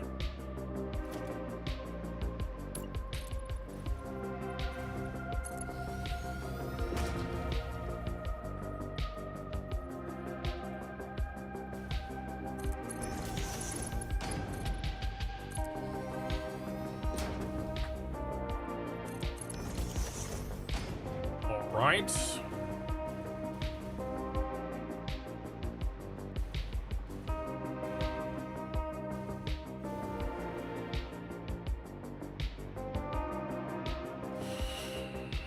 That task is done. It's bus time, baby. Horsey Mart. I'm the same. I worked with horses and coach clients on how to ride. It was more about enjoying the experience and what I got from it. Yeah, and by the way, I don't hate my job or anything. It's just that I've been doing my job for 11 years, and I've never done anything that long besides my wife. So it's time for me to, you know, do something else for work. Just to be clear. Because I just get bored, you know?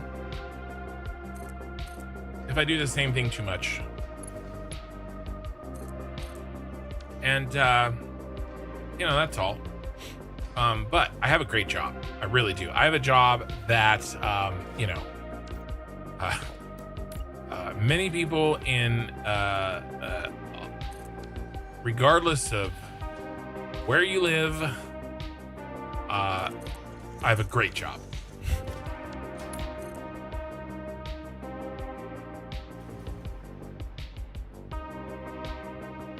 Two. All right, let's see if we can go from.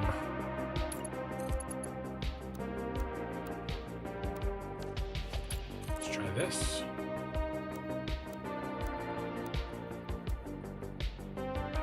Yes, that'll work.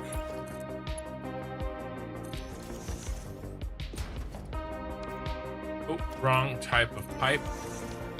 I was the same, but COVID just covered my job. That sucks, man. A lot of jobs, unfortunately, went that direction, and it's sad.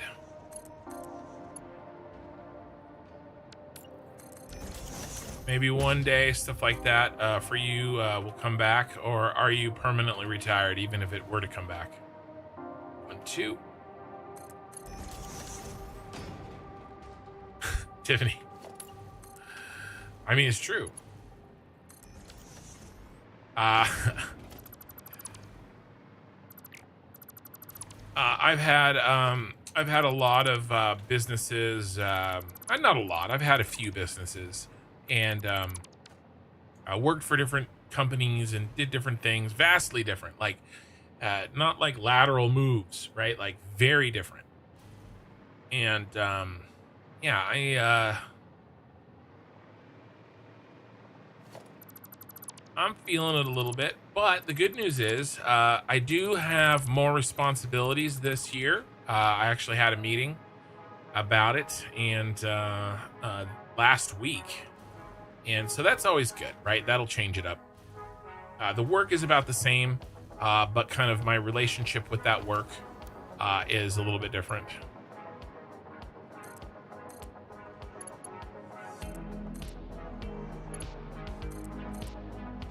And so that's good.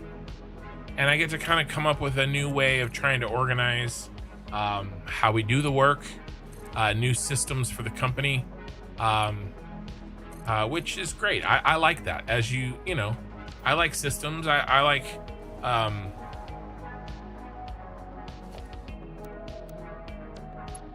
designing efficient systems, as you can see. So that part is good. And each individual project I do is also very different. That helps a lot. and I get to travel not super far. I do travel across California. I have a trip scheduled actually at the end of in about a month and about a week or so, and it's gonna be I do it every year. I have to I'll fly to San Diego, and then I'll drive. It's about 2 hours to a little town that is on the border of the US and Mexico called Calexico. You get it? It's in California and also Mexico, and the name is Calexico. And what's really gonna bake your noodle is that the city that's on the other side of the border, you know what it's called? Mexicali. Makes sense? You guys did I paint you guys an accurate enough picture? But they don't really have, they have an airport, but I'll fly into San Diego. It's about a 50-minute flight from Sacramento to San Diego.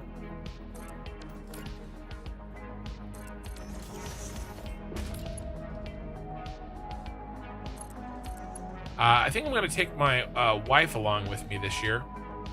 It's always kind of been an option. Obviously, I pay for her plane ticket. The client pays for mine, and then the client pays for one night of a hotel room. But if we decide to, spend an extra night or two in San Diego, and then I pay for her stuff, and then the one room gets paid for.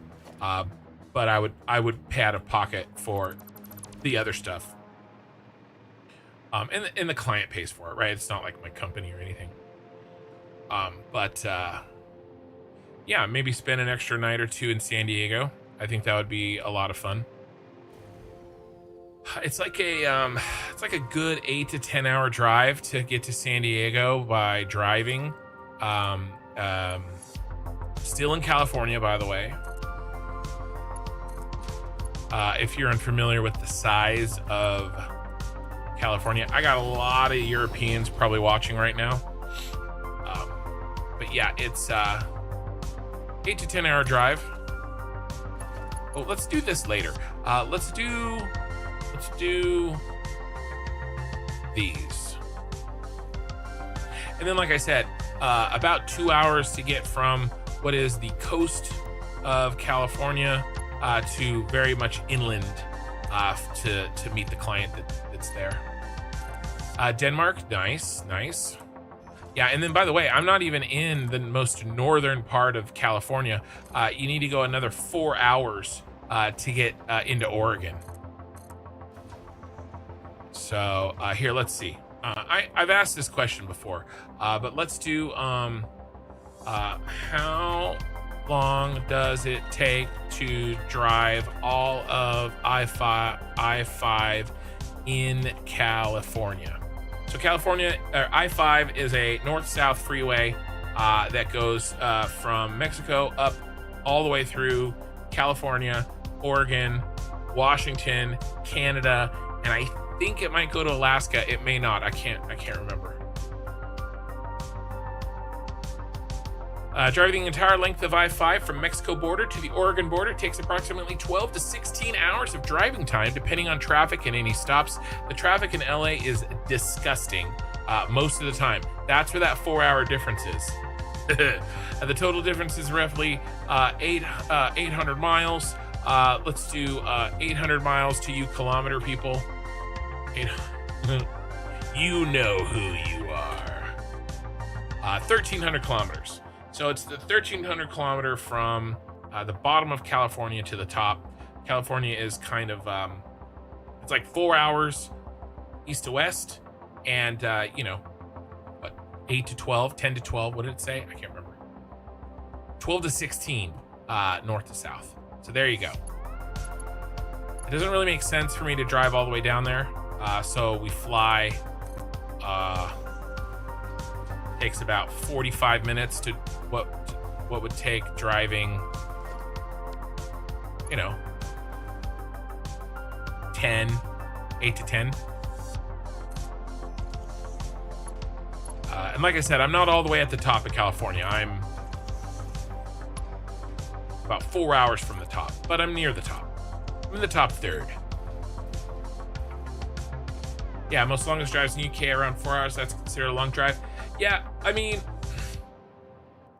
so for work, what's the longest I've driven for work? I've had to drive to Bakersfield for work. Once we get to Bakersfield, we get on a plane after that. So we'll go Sacramento to Bakersfield.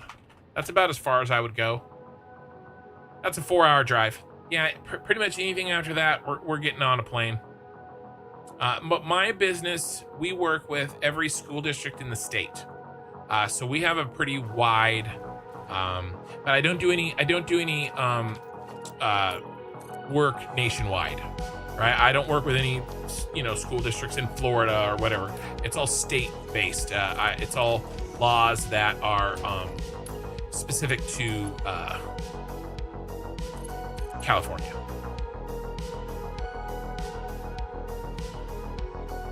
So those are the clients. Two. It just so happens that we have a client that is literally the most furthest school district from where I live. It is the most southern and the most eastern. It is the farthest school district from me, or from us.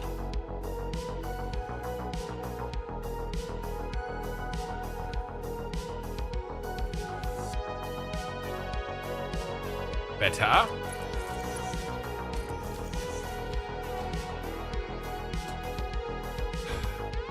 It's not normal to drive to. Yeah, I mean, it's not normal here either. It's a business trip. My father-in-law, he works in LA, which isn't as far as San Diego, and certainly not as far as Calexico. But he drives up to see all of us. His only daughter is my wife. His only grandkids are my kids. He has a room in my house. He was working from home for years, right? Because of you know what.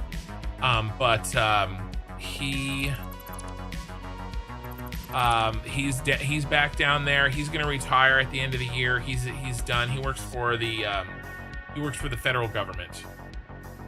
And he works at the Air Force Base. He's not military, but he is a civilian working for the military. And he drives down or up. He drives up less than once a month, and it's about a 7-hour drive for him because he does it. He makes sure to do it when there's not a lot of traffic. So I'd say once every 6 weeks or so, and then once he's retired, he'll be up here full time, and we won't go to LA anymore.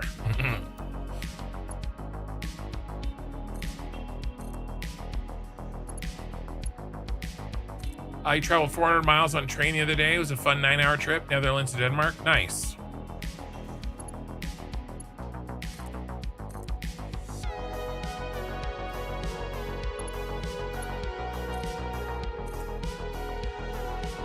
Yeah, rush hour on the 5 in LA started in 1955. Yeah, it has been going ever since.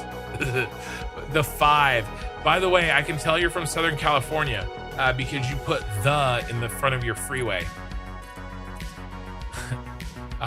We in Northern California, so Northern California and Southern California, we have a nice little fun rivalry. And that's how we can always tell when you say the 5.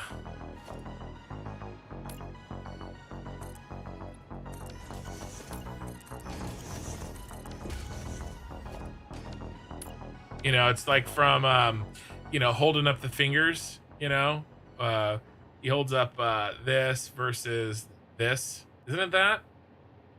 For the beer in Inglourious Bastards. That's how we can tell. That's our holding up the number 3. It's when you say the. It's all right. You can have our water. It's fine. You know. We'll watch your movies.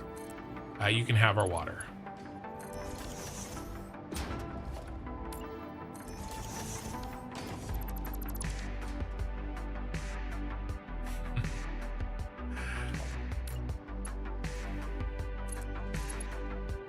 Man, I should have built that. I built the wrong pipe in that blueprint, so I keep having to replace it. Go.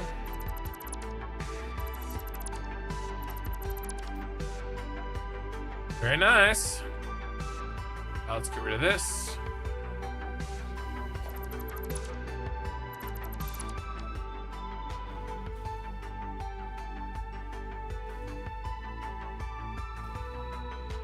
I make a 3-hour one-way drive pretty often. There's a city called Fresno that is in kind of the middle of California. Yosemite National Park is very close to Fresno. And they have a chili named after them, the Fresno chili. That you may, it's kind of like a jalapeno, except it's red. I think there's green versions too. I think it's a little spicier. It's a little skinnier and a little longer and skinnier. Anyway, I have quite a few clients in Fresno, like 7 or 8. And I go down. I don't always visit every client that I have. Not every client needs that service. But most of the traveling that I do is work related. And it's within, it's within the state. And basically, most vacations we take are within the state as well. Thank you for the follow.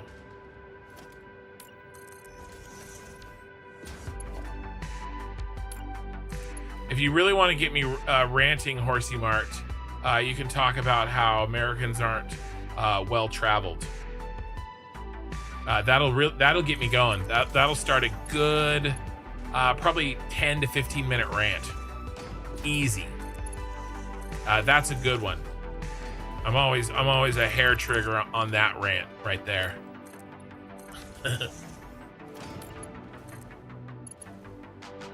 I'm nothing if not predictable. Oh, you sucker.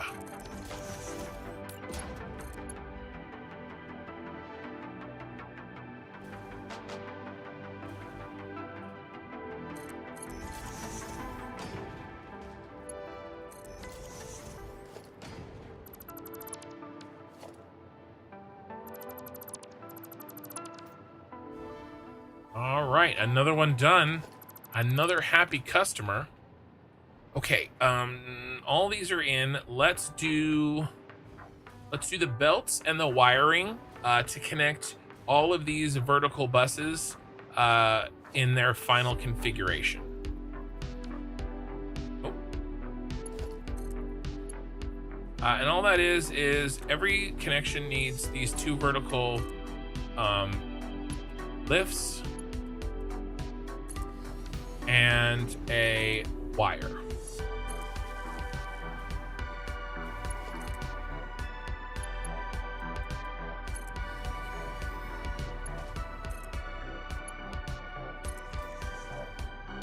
Tragic omen. We don't leave our country much because most of our states are larger than most European countries. That's the one. That's the one.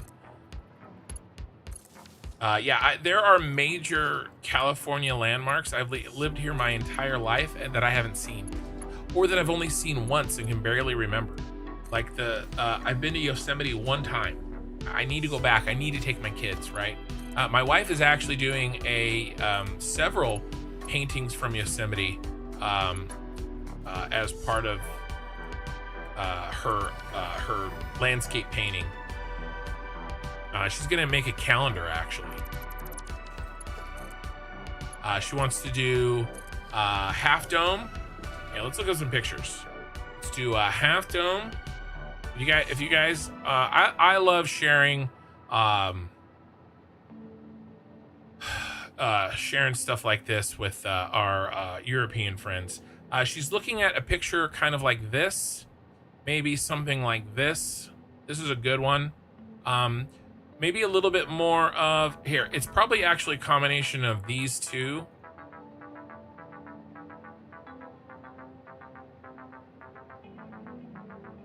Oh, go like this. Open image in new tab.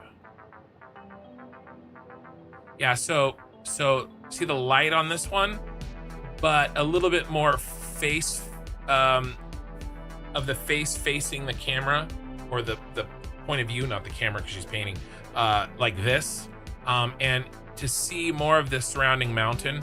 So think of like the perspective from this, but much more like this, right? She definitely wants to do some sunset light thing, and then being able to see all of the surrounding stuff. That's a painting that she's going to be doing very soon.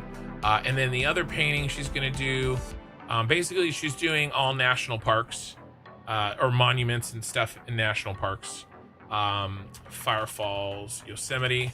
So these are not doctored pictures. This is actually what this looks like. If you don't know, this is an undoctored picture. So I think it's like 2 weeks of the year, when the sun sets, it goes through the mountains and just hits the water. You lived in California except for the last 5 months, your entire life as well, and have never been to Yellowstone? I went when I was little, like really little. This is ridiculous. Like I've never seen this. I've never seen this in person. I would love to see this. It is nearly impossible. You can't even get into the park when this is scheduled to happen, because it's only like a few days a year or something, right? She wants to do one of these paintings.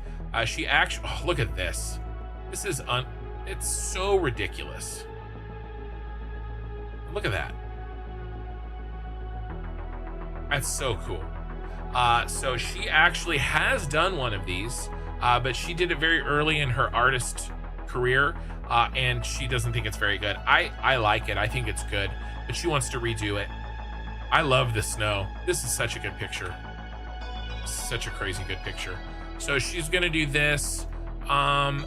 She's gonna do Grand Tetons. All right, she's gonna do Grand Tetons. These mountains here, I don't even know where these are. I'm gonna be real honest with you. I have no idea where the Grand Tetons are. Sorry. She's gonna do Yellowstone. She's gonna do Yellowstone. What is it? Let's just do Yellowstone. Let's see. One of these pictures here. Yeah, the park, not the show, you dingleberries. Something like this that shows off these aren't doctored either, right? I've been here. This is the sulfur pools. They look ridiculous. I've walked along this path. I did it when I was like 18.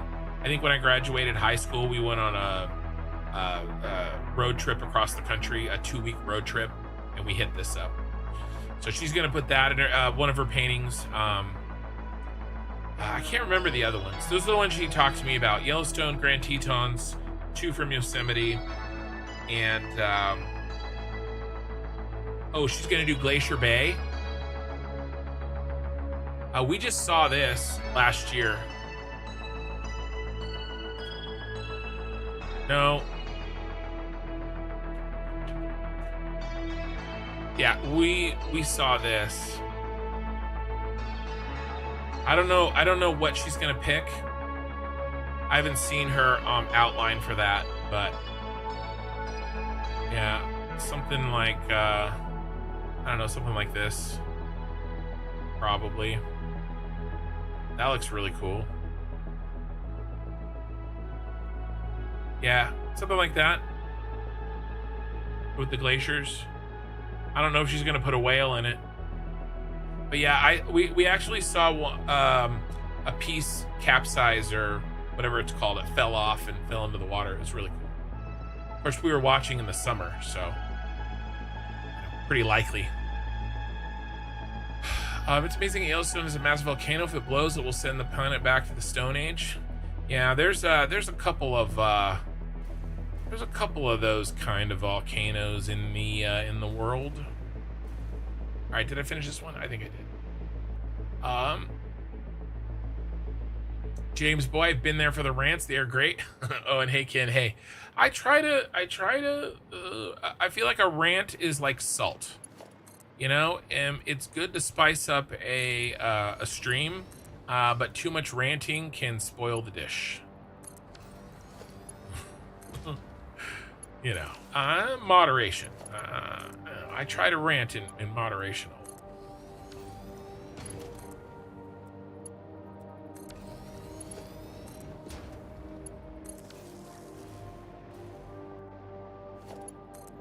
Yeah, we've got a couple of them. Washington State has a big one. I don't know if it'll send the planet back to the Stone Age, but the eruption of Mount St. Helens was pretty ridiculous. Iceland, of course, has the big boys. Hawaii. Here, let's ask our friend, our connection to the world's humanities store of information. What is the largest volcano? We'll start in the world. Located in Hawaii, America. Number 1, the largest volcano. What are the top 10 largest volcanoes in the world? Hawaii, Tanzania, Japan, Italy, Hawaii, Chile, Mount St. Helens, told ya, in the USA, down to big boy, and that's the biggest in the continental, right? And then I did know of obviously Mount Fuji, Etna. I didn't Mount Kilimanjaro. I didn't know it was in Tanzania. Almost said Tanzania. Is it Tanzania? It is Tanzania. Sorry, I'm a little tired. And then what about what is the name of the volcano in Yellowstone? All right. The Yellowstone volcano is known as the Yellowstone caldera, also sometimes referred as the Yellowstone Plateau volcanic field, is a massive super volcano located. That's scary. Anything you put super in front of makes it scary. It's supersized. Within the Yellowstone National Park, the caldera itself is a large collapsed crater formed by past super eruptions.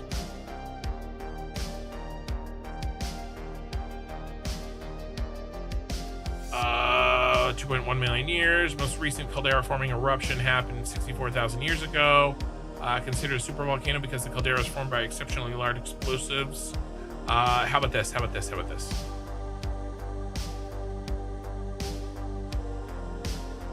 What would happen if it knows? A Yellowstone eruption, particularly a large one, would be a catastrophic event, far-reaching consequences. It would trigger a massive ash plume, pyroclastic flows. Hopefully, maybe we have Galadriel to survive it, and potential global climate changes. While not an extinction level event, it would cause immense destruction and loss of life surrounding the region, impact the rest of the U.S. and potentially the world. 50-mile radius, ashfall. Yeah, it would suck. It would suck. How about, well, I'll summarize that into it would suck. Suck big time. But yeah, the United States, Hawaii leading the charge with 3 of the largest volcanoes in the world, in the top 10. Plus Mount St. Helens. I don't think it counted Yellowstone because it's not really a volcano, right? It's kind of the remnants of one. not the same as the other ones, you know. Kind of makes sense. Tanzania, yes, I knew that, and then I doubted myself, and then I realized that my first self was correct.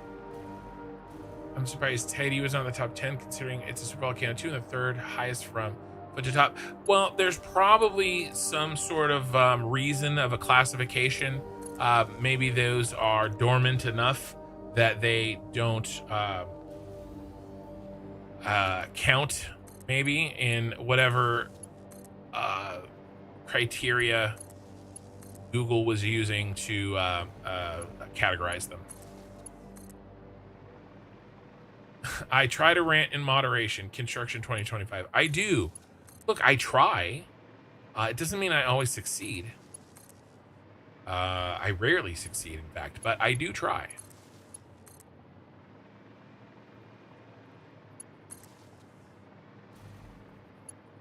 Nature-wise, it reminds me a lot about Denmark. Kind of flat and boring, but I love the lakes and rivers everywhere. Nice. You're visiting some online friends. Nice. Going to the Netherlands.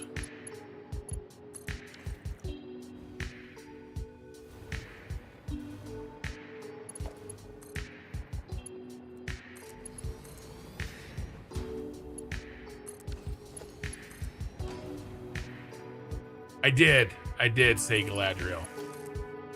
I was making a joke how she survived the volcano in Rings of Power, and I thought it was silly.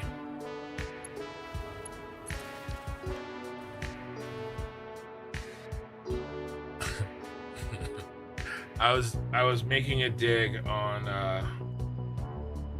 the Rings of Power TV show. I was making nerd jokes. I drop them in all the time. I also do also quote things constantly, sometimes without thinking. Like if I'm concentrating on building something, I'll often quote things like movies, and I won't even remember that I quoted them.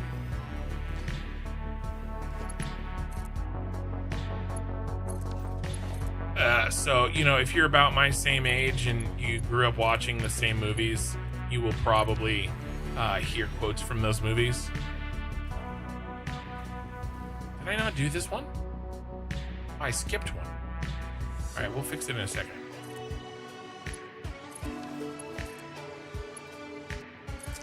Can I ask a really painful question? You can ask. Feel free to say no, but I understand streamer time. But if you are free, can I see how you've hooked up the miners to your bus? The miners to the bus. Do you mean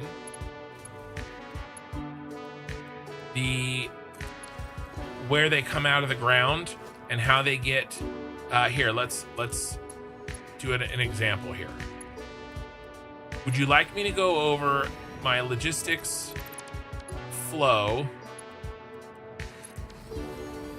from where the copper will come out of the ground, the copper ore, and then go into this refinery?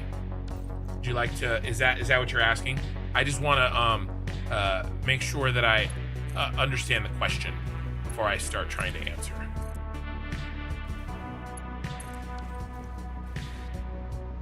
And by the way, I'm always down to answer questions like that. I appreciate you being mindful of the streamer time, but we're here, we're chilling, we're hanging out. I don't have a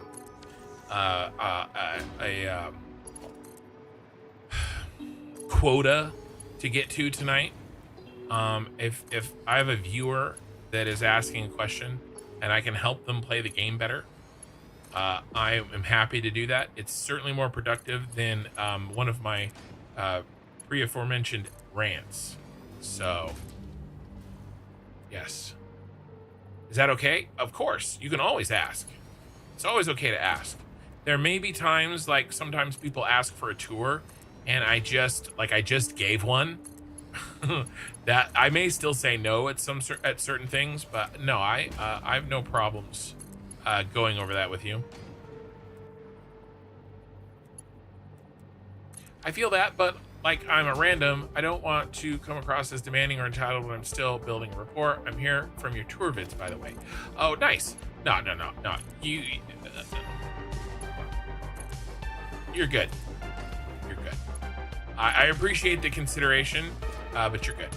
But that's what you said. That was what you were asking for, right? Kind of how I get from the miner to the machine in these complicated factories, right? Sounds like that's a yes. Let's get rid of this.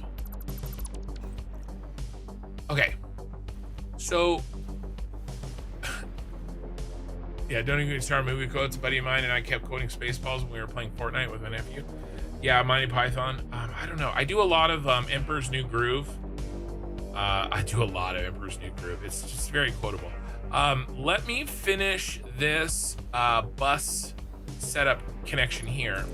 And then all 5 of these will be done. And I'll feel like I have completed enough of a project that we can do a side little, we'll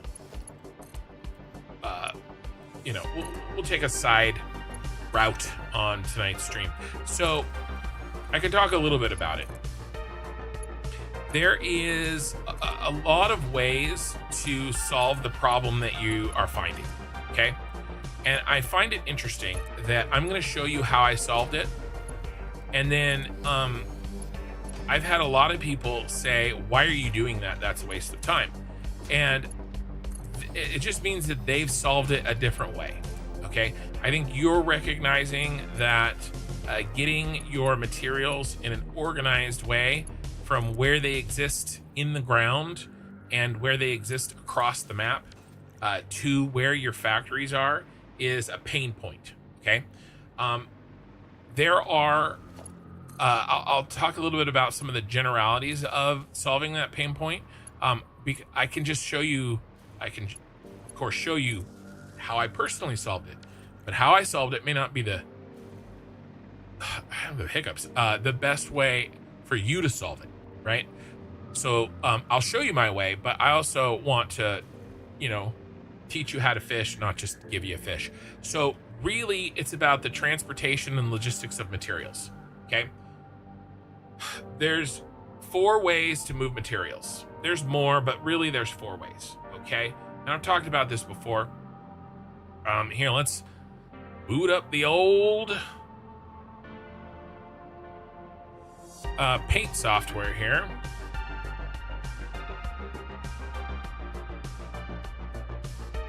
All right, so there's really 4 ways to move materials, okay? Actually, let's not do this. Let's not do this. Let's do this.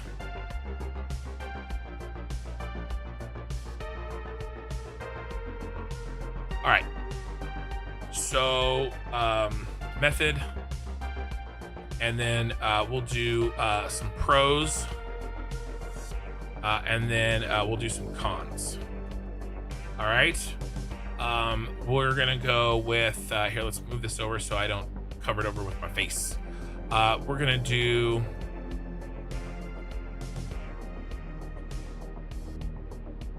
belts. All right, so pros on belts. Easy to build.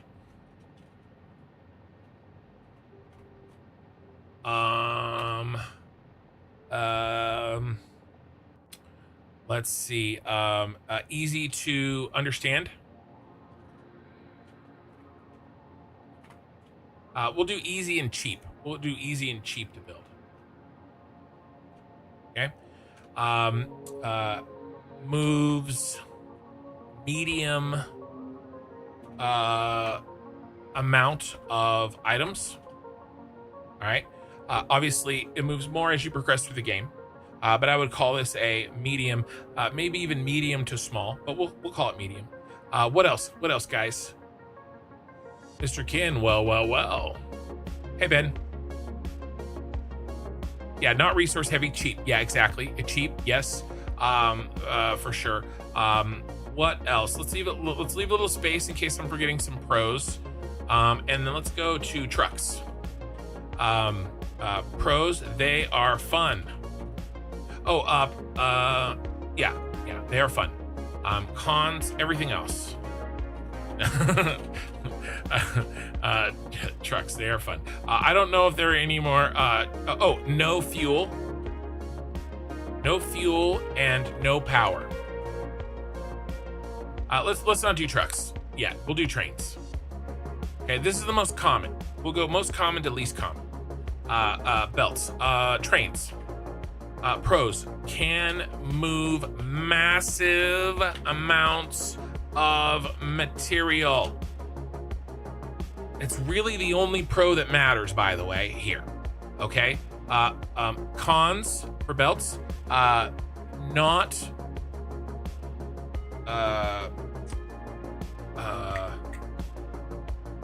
flexible. All right. Trains, however, very what's the word that I can't think of for flexible?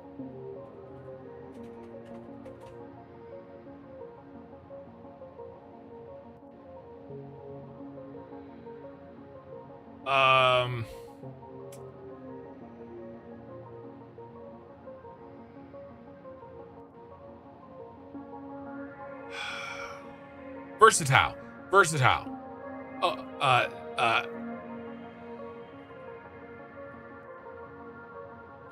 That's why I couldn't think of.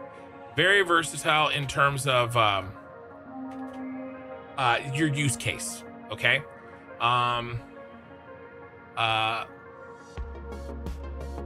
Cons, long setup time. Difficult to understand. Difficult to learn. They're not too hard to understand once you get it, but they're difficult to learn. We'll do high setup time.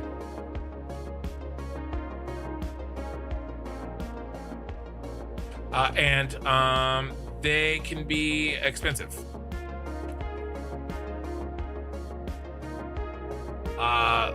Especially if you're making blueprints that have a lot of train tracks on them, right? It can be expensive. What else was I gonna say?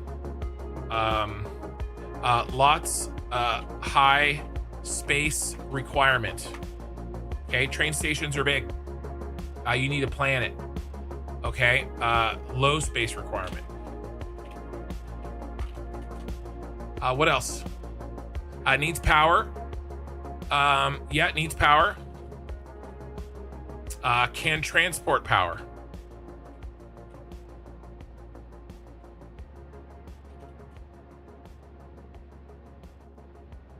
It's just the item buffers though. Yeah, so have a surplus fluid or items in the line for loading and unloading. Yes, you do that you have to have that for every train setup. Yeah, powerless, consistent. They are I will tell yes. I will let's do that. I like that for belts. Consistent.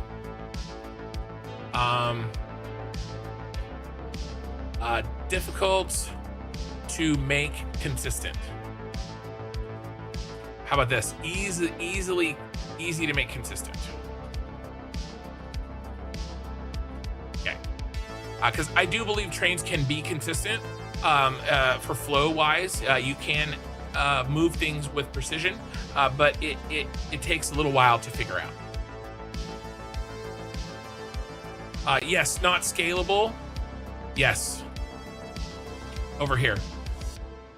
That kind of goes in with not versatile. Scalable. Sorry, my spelling's gonna be misses here.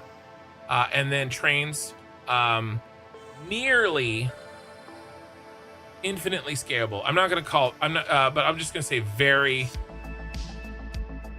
scalable. In my, it's not even close. Scale.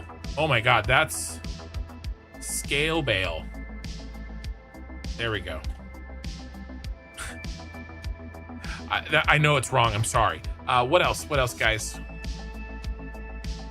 Oh snap! There's more to trains. Oh no. Trains are very good. Cons to trucks, drunk drivers. Need signaling. Well, that's part. I think the signaling goes into the high setup time. But yeah, high setup time, signaling, right? All that stuff kind of goes in with that. Medium amount of items. Belts move the maximum amount of items physically possible in the game. Wrong, Snowman. They do not move the maximum amount of items in the game. A train track does. A train track moves way more items than a belt does. And it's not even close. I have moved through one train track in my updated 8 save. I moved 30,000 items per minute. Per minute. You cannot put that through a belt. Always going here. Oh, I'm heading out for that. I hope you have a good time in the rest of your stream. Thanks, man. One train track. Well, okay, 2, right? Because it was one there and one back. A 2-way train track. I've moved 30,000 items per minute, and I only had to set up the train track one time to do so.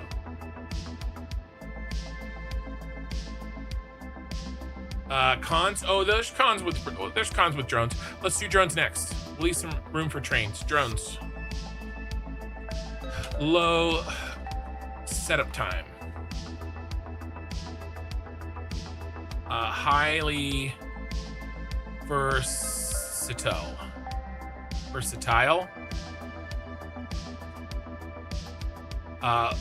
Cons. Requires fuel. I will say now that in 1.1 we have more options for fuel, and that is less of a problem. But making batteries was very much of a pain in the butt in early access. I think it's less of a con, but it's still a con because you need to make some kind of fuel. Low throughput. High distance. We didn't do the distance. We'll do high distance here. The distance is part of the scalability. I would say like a medium distance here. I wouldn't do belts across my entire map. Partway up across the map, sure. I like sky belt buses like the next as much as the next man, but I wouldn't do belts across my entire map. I would do trains though, and I would do drones.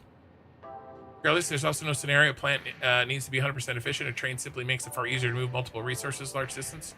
I mean, I moved 30,000. Actually, that's not true. I moved 60,000 items per minute because I moved 30,000 packaged water per minute in one direction, and then the train brought back the 30,000 empty canisters on 2 tracks.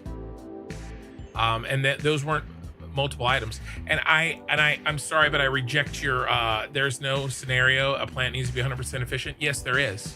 There is absolutely a scenario that a plant needs to be 100% efficient. And that scenario is if the person building it wants it to be. We get to play this game the way we want.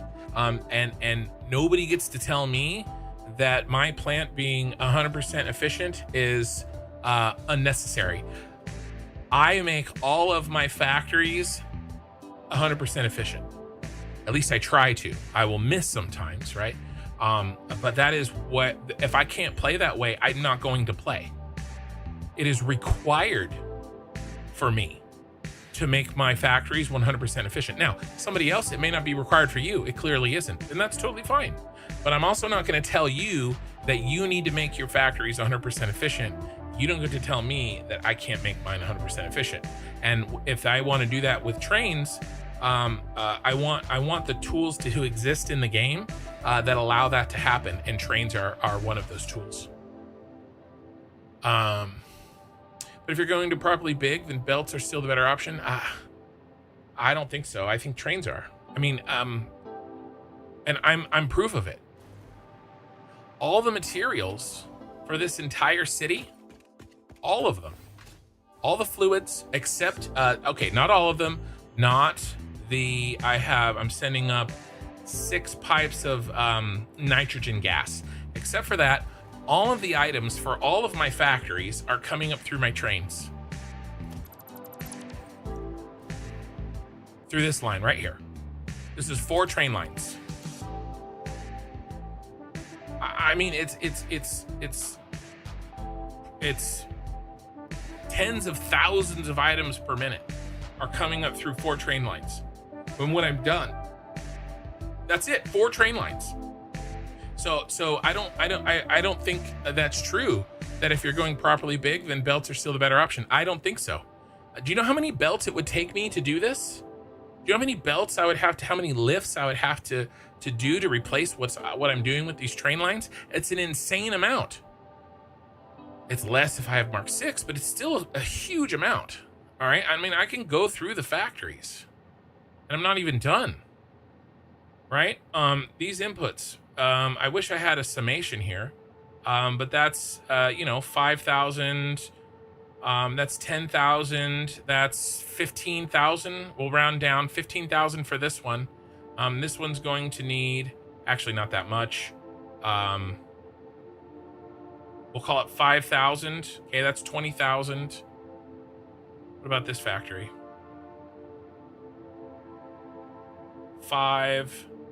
6,000, we'll say 26,000. Rocket fuel factory. Is this my actual rocket fuel factory? Yes.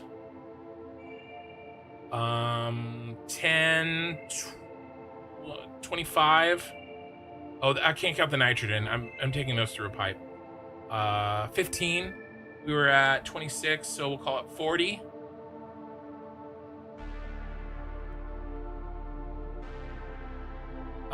This is not too much. 3, 40, 42, 42.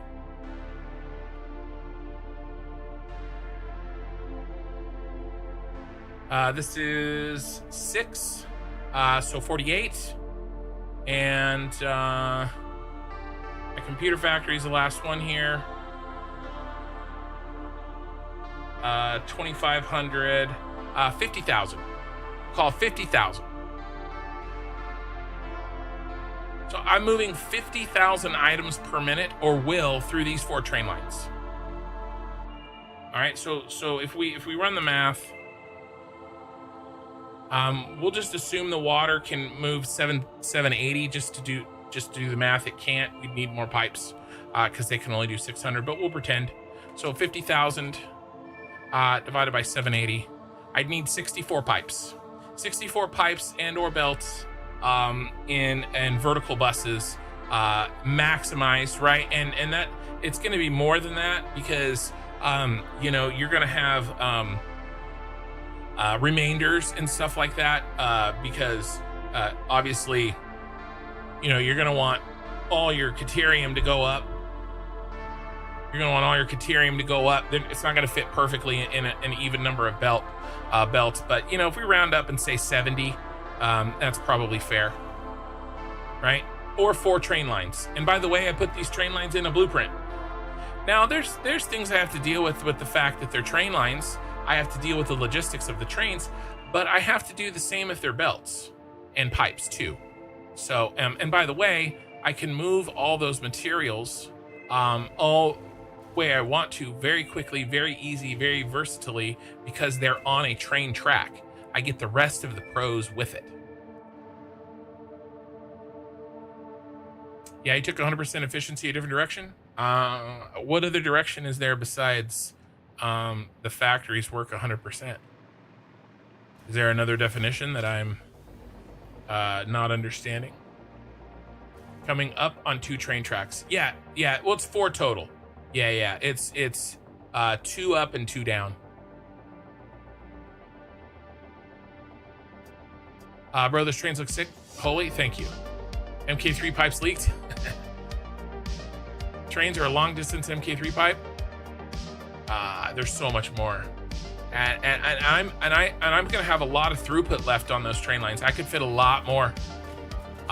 because I'm barely, now I will say the bottom track is probably maxed out, because I'm having some train issues where there's sometimes that there's a bit of a slowdown, right? A bottleneck coming up here. But the top track I've barely used, and I would say 40,000 fit through that bottom track pretty well. And assuming I had a factory big enough, I could probably fit 80 total between the two, right? I'm only going to end up doing, 50, but I could probably fit 80 total. So yeah, nothing beats trains. It's just they're just too good. You can just pack too much in there. And like I said, I moved 60,000 items. That was two ways, though, to be fair. 30,000 one direction, with one train line in my Update 8 playthrough, and it worked. And it worked over a long period of time. 100% downtime? Not sure. Let's see. Drones. Let's finish this off. Low throughput, high distance. Anything else? Low setup. What else did we have? They are a bit. They're not that expensive. They're probably. I would call them cheap. Which would actually not go there. It would go there.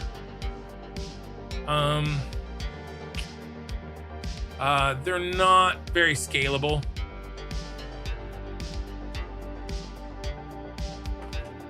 Okay, they're just not. You got to build. If you want more drones, you got to build more drone ports. Okay. If you want more trains, you can stick more trains on the same train line that you already built.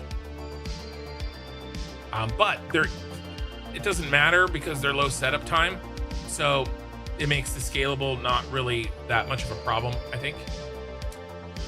1,200 parts per minute times 8-minute average time across the map. 2,600 per minute. Problem is a train has to load and unload. The max throughput is closer to 9,000 parts per minute. Easier to use a train to move material across the maps versus belts. It's not. You're thinking about it wrong. You just add more trains, man, and add more lines onto the same. I mean, look what I'm doing. That one train line is a. I mean, I just showed you proof that what you said is not true. I mean, this is proof. Look at all the train stations, and more to come over here that are attached to these lines. I can just keep adding train stations. The only downside is how many trains fit on the tracks, and I'm about reaching that with my with the bottom track. Like I said, I'm having some issues sometimes.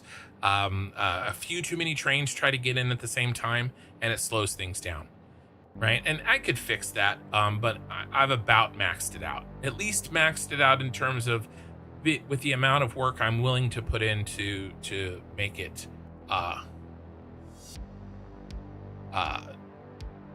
functional.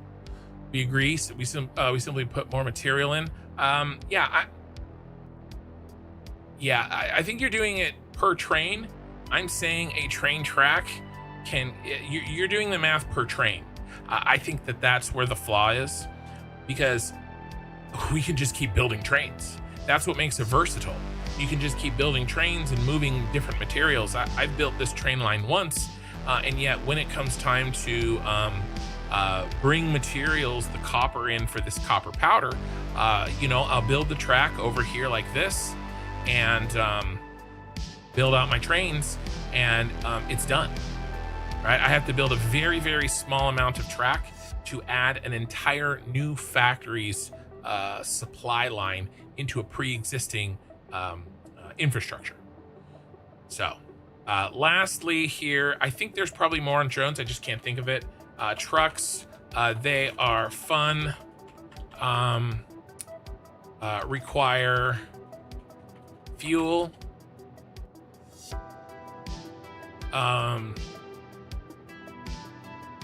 Low distance, not scalable.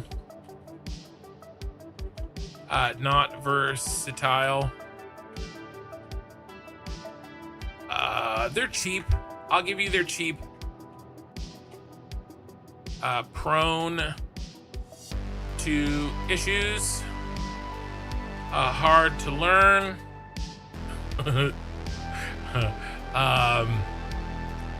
What else? Low. Medium throughput. No, low to medium throughput. But oh, there's another pro. Versatile. Thank you.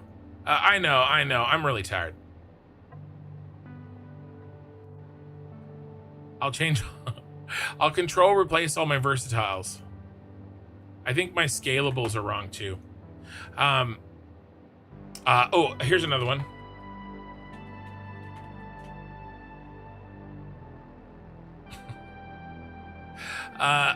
Honestly, I would not use trucks unless you are a glutton for punishment or have more than 1,000 hours in Satisfactory and you're bored.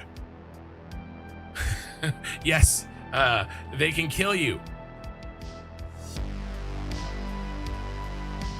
To be fair, so can trains.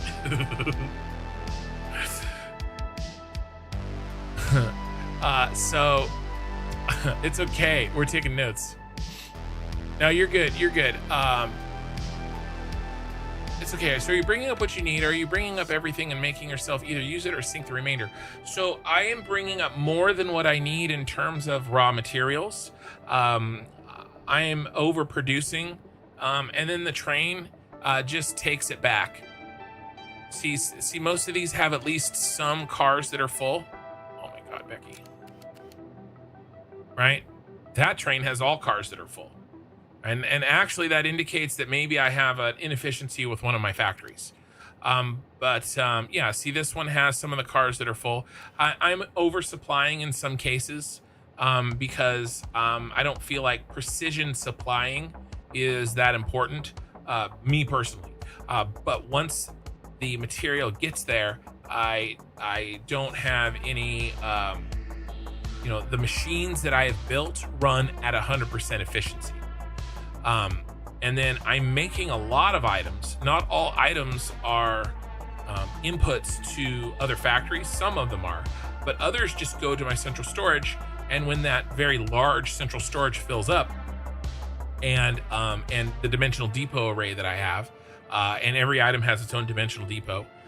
Once all of that fills up, then those extra items, yes, they get sunk, and that's why I have.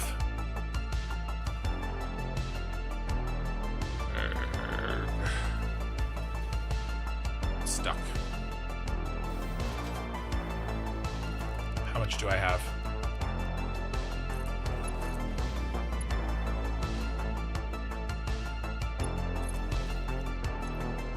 I have 1,063 coupons in the bro here, but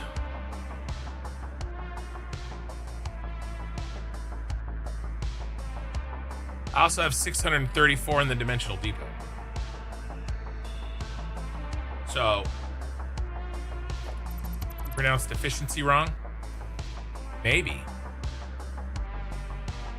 Should I just say precision supply isn't important? What I said was that I find it not as long as you are feeding your factories enough raw copper. Do I care if it's 10 extra per minute or something? I don't. You may care. I don't care. Because the train just takes it back. It doesn't matter to me, but once it gets there, what matters to me is that the factories, that the machines work at 100% efficiency. Please buy the golden nut. I'll buy the golden nut when I'm done. Snowman, if you feel like it's important for your factories that only the exact amount of inputs get provided to them and there's never any overages, then more power to you. That's not personally a goal that I have made.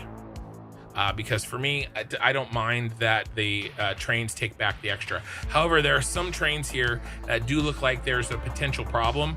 I may have a problem with some of those other factories, and they do require troubleshooting and stuff, and I would like to do that. It's just that's probably something I'll do after I've finished everything else. So let's walk through how I let's walk through bauxite. Okay, so not copper ore, because this one isn't done. Let's head over and let's do the bauxite. Okay, and that'll kind of finish off your question. And I have no problems answering this. Coffee stain needs another type of fuel called cuponite. Cuponite? Maybe. Yeah, I can run my drones on one coupon for 10 hours. I'll buy the golden nut when I'm done.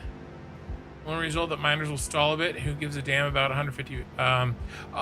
Yeah, it doesn't bother me. I could overflow them. If I cared about that, I would probably overflow them. Hey, look at those 3 trucks. Oh, that was funny. So when you get when you're far away, trucks just run without the physics attached, and then when you get close, they start doing physics things. All right, so we're gonna backtrack bauxite. Bauxite in my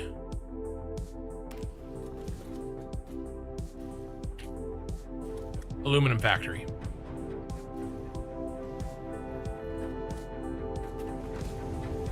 Okay, so as you can see, we have bauxite. The bauxite goes into the bus line.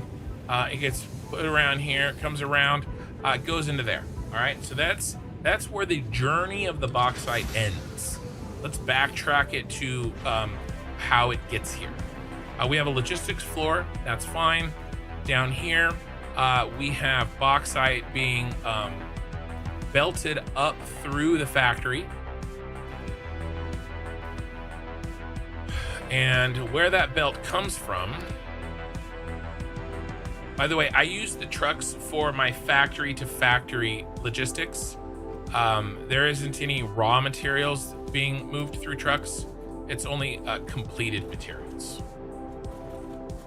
So if one factory is making extra copper or wire, then it, by the way, that's temporary. He will not be, actually, I could probably delete him. Actually, I'm going to delete him right now. He was doing a job. That job has been complete. I also need to get lights down here.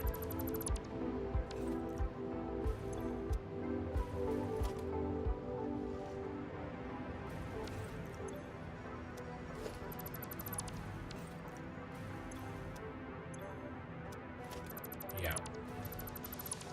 This is some of my inefficiency also, by the way. Because I was stealing from one factory to make some temporary copper powder and pressure conversion cubes. Okay, so the bauxite. The bauxite comes in here like this. Now, this part is, I would say, required for any train. I don't really care about the unloading and loading shutting off. It's an easy fix. This is the fix. All right, you just need to have some storage here. And then, yeah, I mean, there's too much bauxite here, which means that I've got an inefficiency somewhere. The bauxite should not be this backed up. This part is, the only amount that you can guarantee to get out of it is 1 belt.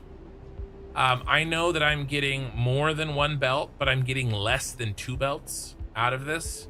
So somewhere between 1 and 2 belts, because these belts shut off when a train loads or unloads.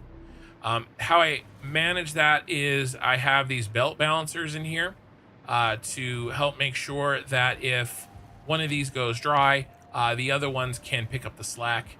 Or if I have too much in one area, that too much can go over to a not enough in another area. All right, this is a, what is this? 1, 2, 3, 4, 5, 6, 7, 8, 9, 10 to 1, 2, 3, 4, 5, 6. This is a 10 to 6 belt balancer. 10 belts go in, 6 belts come out, balanced. Because I need 6 full belts of bauxite if this factory was running perfectly efficiency. So they come in via train. Okay, there they are right there, nice and full. I'm not gonna ride that train back because that'll take forever. I don't know what he's there for. I'm not gonna delete him.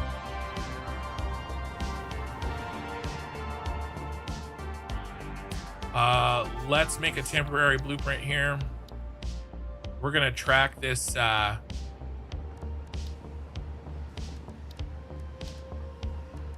are you? You should be in basic construction. There you are.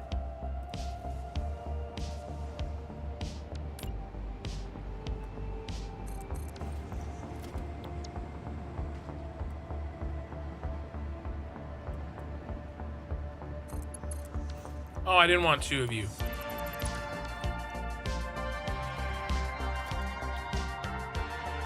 Apparently, I only had 1 of you. All right. We need some power. Let's steal some power from here.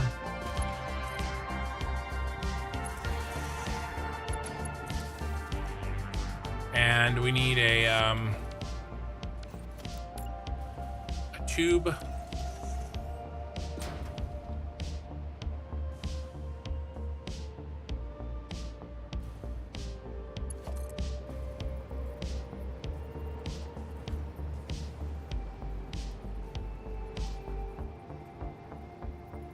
What do we think? Think that'll make it? It'll be fine. What's the worst that could happen? Okay, so we can track the bauxite. That's actually a bauxite train right there. All the way through this train line right here, down through those trees, and then through that line right there and into my pyramid. Now the pyramid is it unnecessary? Probably. There's a lot in this save that's unnecessary. It's how I've chosen to solve some of these problems. And here's the rub. Okay. This train needs ore, iron, copper, coal, and limestone. That train needs bauxite, copper, ore, iron. Okay, that train needs a bunch of water. This train needs limestone, caterium, whatever. Okay, so where do we find the train stations that load exactly what I want onto each train to take them to exactly the underneath of each factory, loaded with what I want? Well,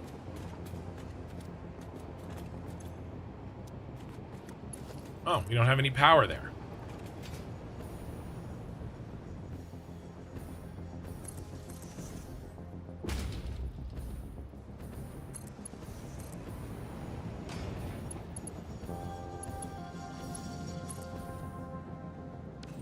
All right, here we go.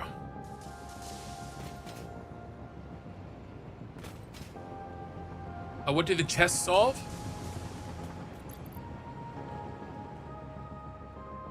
The chests solve the fact they even out the supply. Let me go back and look. I'll show you in the where we're going. I'll show you where we're going. Ooh, ouch. Strike out. We just took our heads off there.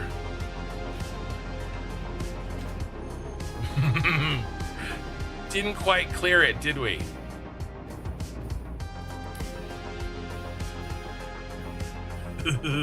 Let's try again. I could have definitely traveled right now to my other cannon and not made this one.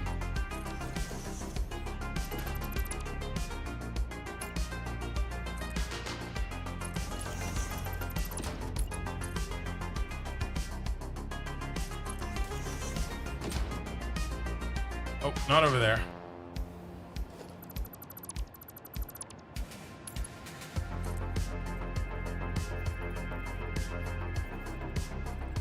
All right, we'll try this again. Ouch. My Pioneer no longer has a face.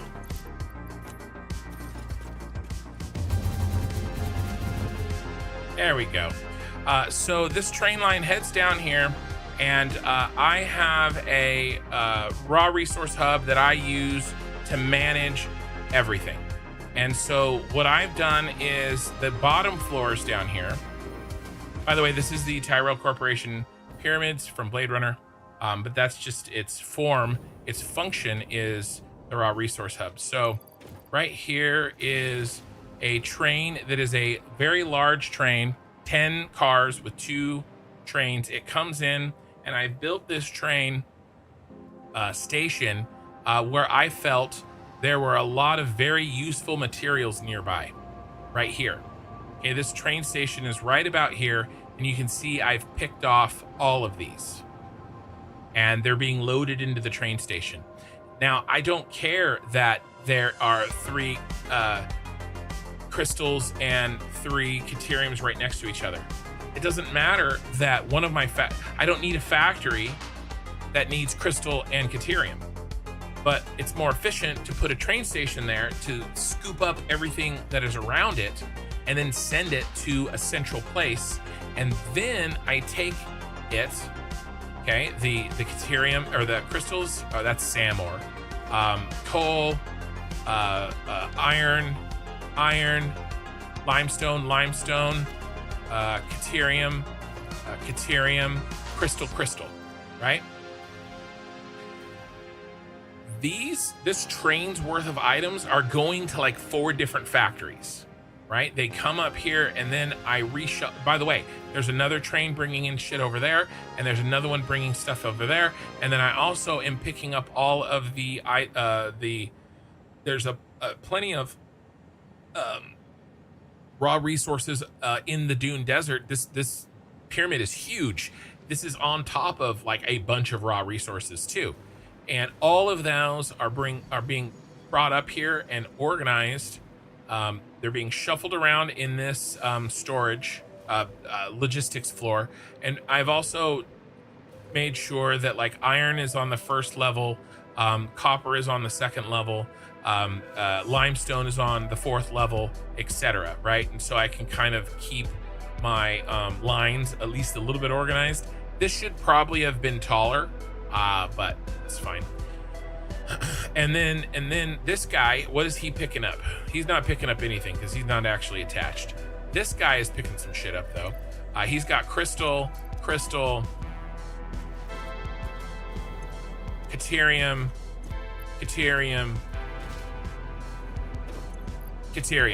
All right, he's gonna be the computer train, right? Yeah, the John Hancock building is my computer building. Okay, that's this one. Okay, it just needed caterium and quartz. That's all. So I'm sending it 2 cars of quartz. It only needs 1.5. If I had Mark 6 belts, it would only need 1. But I figured I'd send it extra. Who cares? Okay, because I have room on the train. Right, the train doesn't need to bring anything else. It could just bring extra quartz, and then that quartz will back up, and I could use extras of that quartz somewhere else. And by the way, I have all this figured out too. This is the train hub. So this is the logistics level. All right, this is how I've separated them out in the logistics level. This is the Dune Desert. These are the direct belts that are going in. Remember I said there's a bunch of stuff around the pyramid. These are the direct belts coming in. This is the quartz, cat, iron, lime from the East Titan Forest. These are my inflows. These are my outflows. These are the factories that are using them. These are the net leftovers.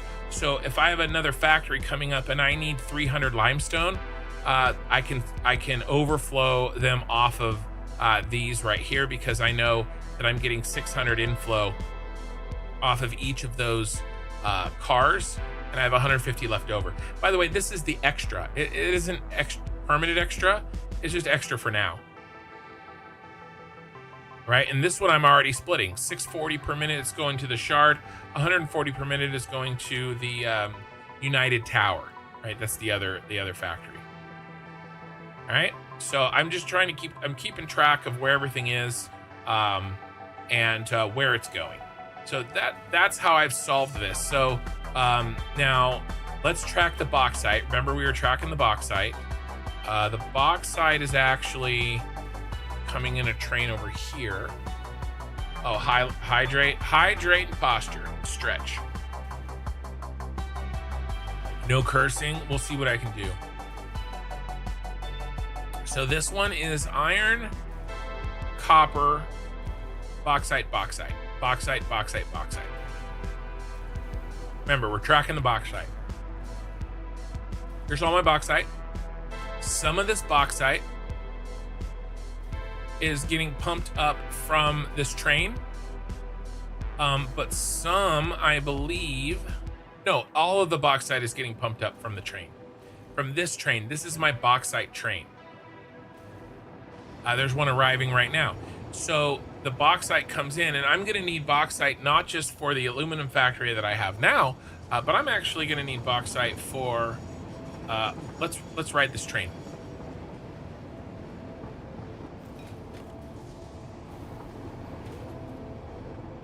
Let's ride it, baby.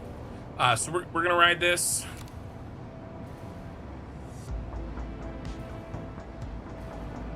Wonder what would happen if I disconnected my camera from my body. The camera would stay still. Would it move? Would it drag the camera with me? Or would it drag my body off the train? You guys want to find out? I do.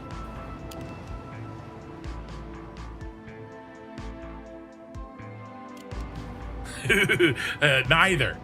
It canceled the camera. All right, I like it. Good solution, Coffee Stain.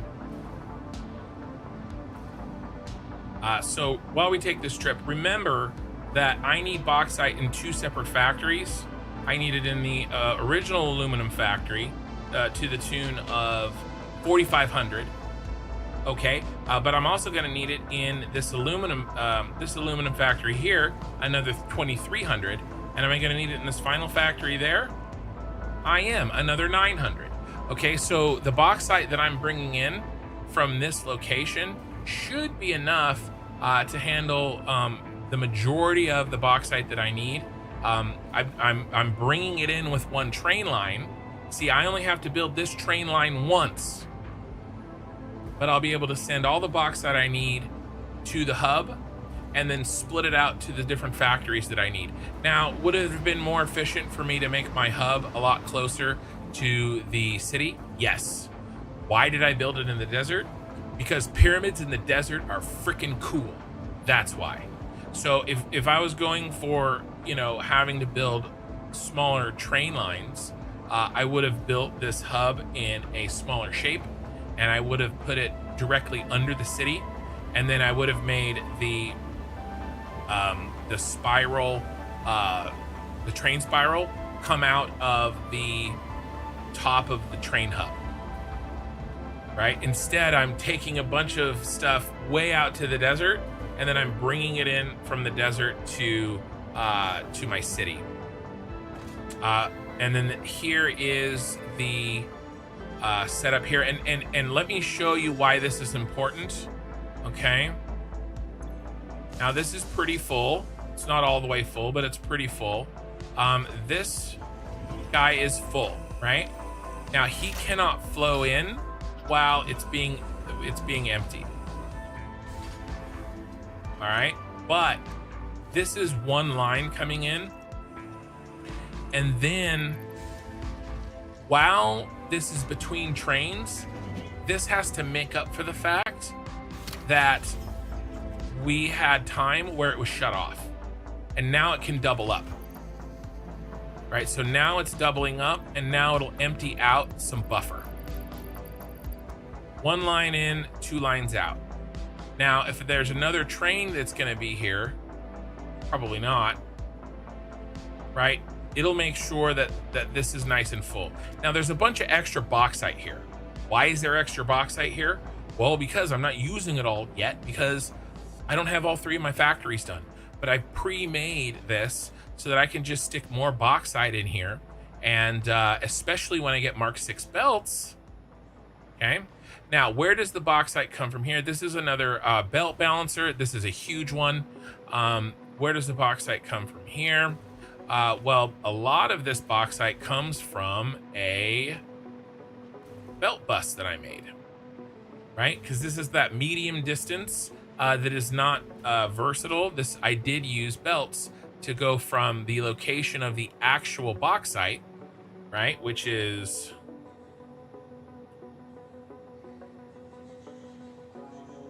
all along here, right? There's bauxite all this direction. Okay, and so I used a belt bus to gather up that bauxite, stick it on my belt bus, and then bring it into the station.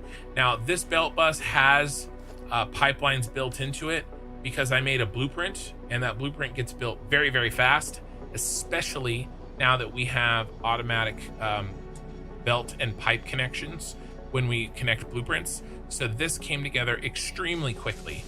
And I don't ever need to bring, I know I won't need to bring any more items from this direction. So I don't care that it's not very versatile. But I'm bringing it to the station in a central location for the station. And then there's other belts picking up the rest of the bauxite that's here in the red city. Is it a train nexus mandatory? No, it's definitely not mandatory, and I don't think it's silly not to use one either. It's just the solution that I chose. Does that make sense? I think there's a lot of solutions. You can just go out and get what you need where you need it. I just, at the scale in which I'm making this, I felt like that was... Where does this go? Does it go to the train hub? I don't know where it goes. Let's go. Let's get inside. Let's get in this stranger's car. Let's get on an app on our phone and call a stranger to come get us. So yeah, I don't think it's mandatory at all. I've never done this before. I just had a specific problem. And that problem is that I wanted to load my trains very efficiently so that I could get as much material as possible through the train spiral up into my city. Right, that was the sort of specific problem that I had, and so I chose to solve it this way. But I know other content creators that have done resource hubs. And I know plenty of content creators who haven't. That is both the awesome and difficult thing about Satisfactory is that you have quite a lot of options to solve these problems. Does make sense. What was the issue that the Nexus solved? So again, I think I partially answered that. The main issue that the Nexus solved was efficiency of movement of materials through my that train hub that I made, that train spiral that I made. And I don't want to have to do a bunch of stuff over and over and over again, right? I can send it to the train. And the other problem that it solved, I'm going to be real honest with you. I wanted to build the Tyrell Corporation, but I didn't want to build it unless it had a function. So I kind of killed 2 birds with 1 stone in that sense. You know, I wanted to build a big old building, and I wanted to, and it made sense to build it in the desert, and so I kind of made that work that way. But I could have done 3 or 4 smaller train hubs. Well, actually, I do have a second train hub in the Blue Crater. I kind of have a second one because there was a bunch of items I needed out there, and I felt really silly training everything from the Blue Crater to the desert and then to the city. That was a bridge too far. So I need to take a 2 minutes We are at 9 hours. I want to do a few more things. We can answer a couple more questions. I just need literally 2 minutes. You need to use the restroom, and then I have a small little task. You know, my nightly task that I do when I stream this late. I need to take care of that, and then we'll go from there. So I just need literally 2 minutes here. I'm not even gonna set up a really cool looking. Okay, I always say that, and then I can't help myself. We're gonna do an easy one. Okay, you ready? I'm gonna do an easy one. This one, dolly, start.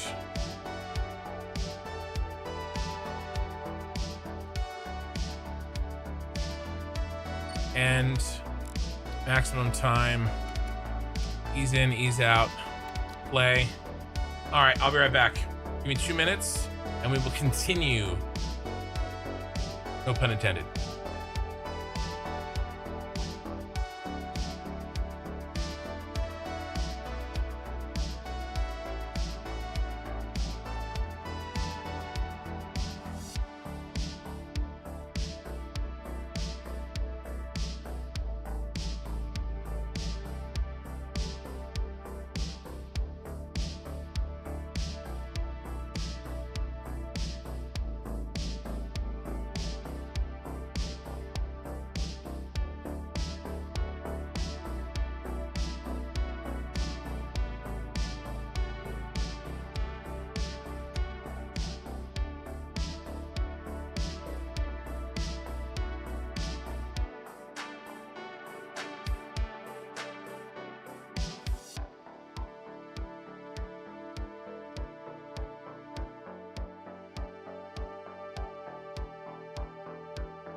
Okay, so I am back and I can read chat.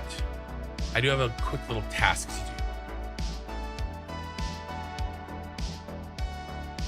So I'm gonna read chat with you guys, but I still need another minute. Oh man, I'm out of time. It took too long.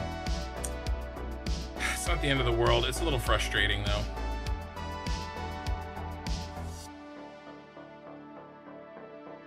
I guess I don't need any more time. I kind of got zeroed in on what I was talking about. It's just a stupid mobile game that I play. And it is my vice. I have several vices in my life. One of them is food. One of them is this mobile game. It's hard to tell which one has been more damaging to me.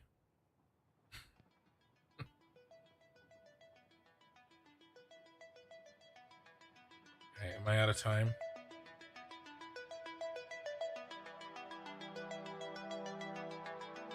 Yep, I missed it by less than a minute. All right, that's fine. That's not the end of the world. There's always the next 6 hours. Okay. We're back to it. We're gonna start. We're gonna see what else we can finish up in here. I have been trying to turn over a new leaf. No more 12-hour streams unless it's a very special occasion. I used to play Clash of Clans. I did. I used to play that. But no, it's not Clash of Clans. It's Sunday morning here on the East Coast, which means coffee and kin time. Glad I'm able to see the end of the stream. Well, yeah, I am too. Let's check out what we were working on here. And I'm happy to, okay. Start a timer, 20 seconds. I am looking, me and my guild are looking for somebody to take over one of these accounts. I've already had somebody from my viewership, from my channel, join our guild.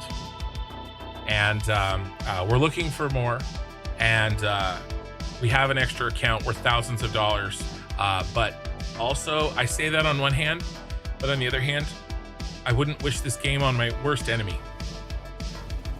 It's the Star Wars version of Raid, Star Wars Galaxy of Heroes. So there you go. If you're at all interested, or if you play that game and you're aware of the danger, you can tag me in the Discord. I love Star Wars. I'm sorry. If I could go back and tell my earlier self to not play, I would, but I would also know that my earlier self would go tell me to F myself. I'm gonna play anyway. Because I knew at the time that it probably wasn't a good idea, but I've had a lot of fun. But my life is probably a net negative because of that game. Okay, so here's what we've worked on. We've done a lot here. I did want to do one last thing. I want to finish off the connection that these pipes have. I did that in the other save, and I want to do that, or in the other factory, and I want to do that here as well.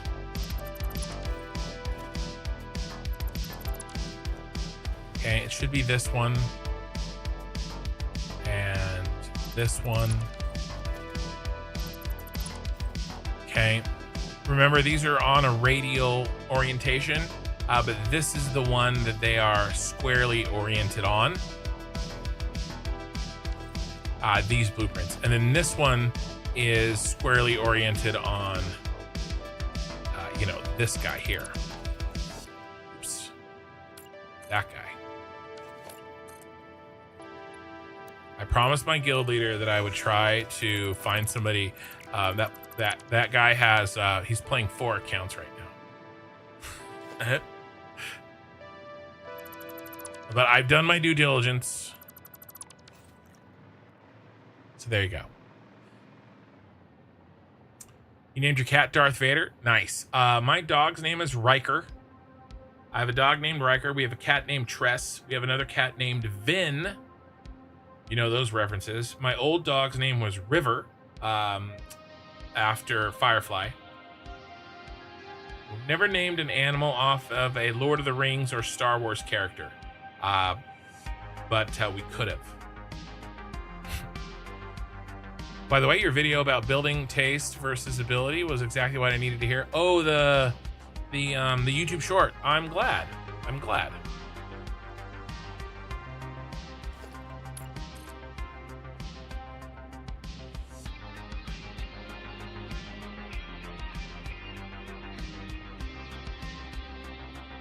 Okay, right in the middle. Is that what I'm hearing?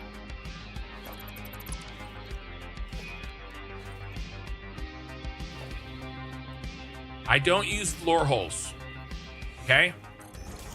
I don't. I have been trained to hate and fear floor holes. I am floor hole phobic. I don't use them. If you use them, good for you. But I do not. I use wall supports that pretend to be floor holes. These wall supports identify as floor holes. And in fact, one may say that they are indeed floor holes. Can we do better? I think I did the other ones. Yeah, I think this is wrong, actually. Yep, it is wrong. We go here. Yeah, these are off. Not straight.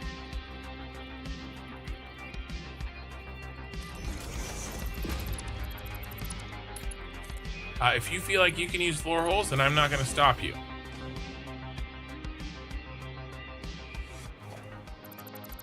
But I am not going to.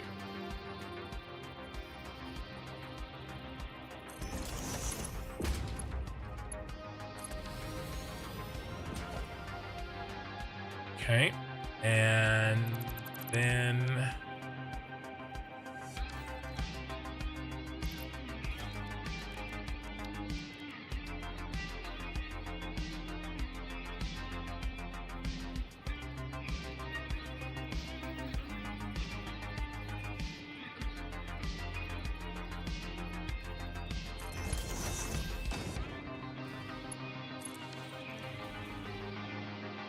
right, and so now when we cover this up, nice and clean, looks like a floor hole, even though it isn't, because I've been burned in the past by floor holes.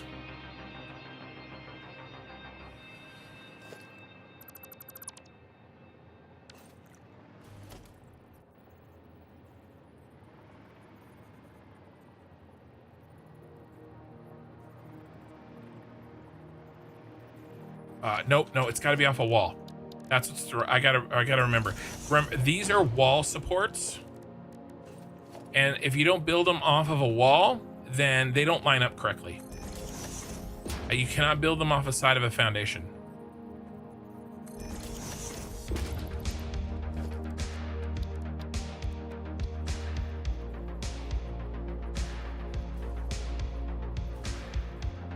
Dang it. Ooh, that looks good.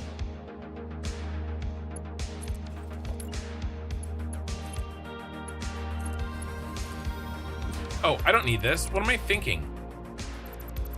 What am I thinking? I only need the one. Stupid, stupid, stupid.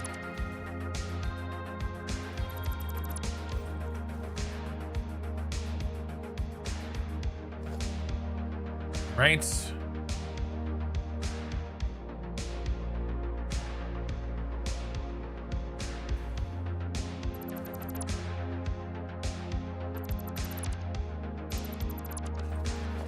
This one.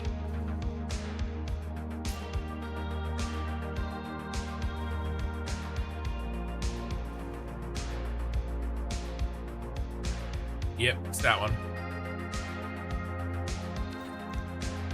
Okay. Let's build the wall.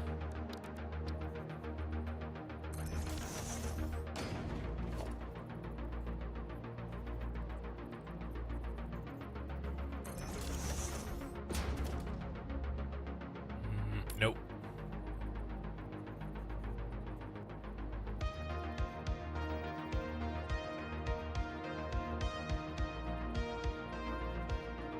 There we go.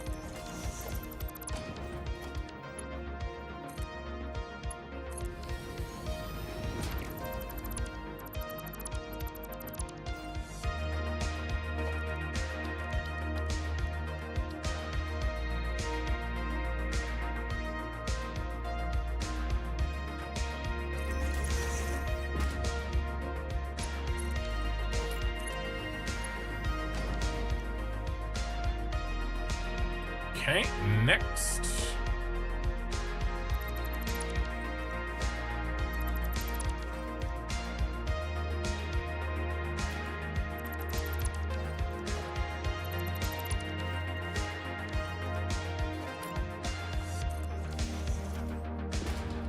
Okay, so 2 and then 1, 2, 3, 4.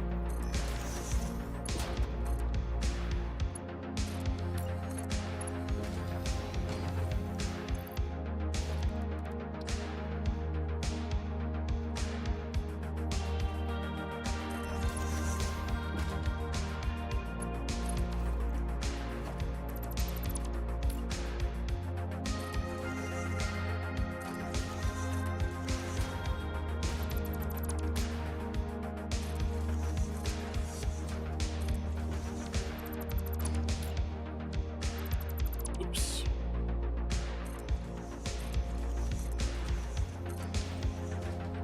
You could blueprint that? I could.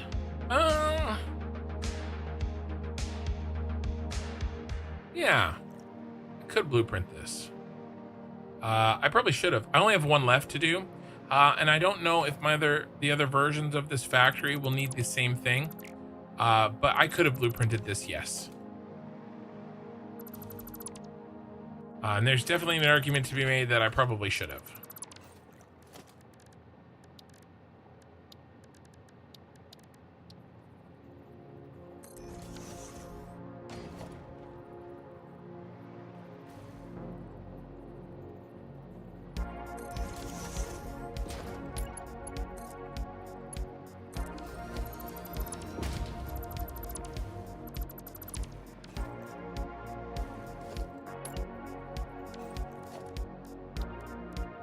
Miss.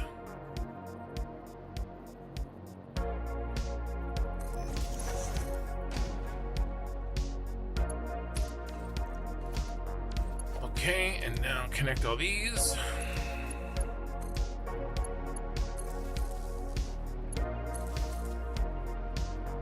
No.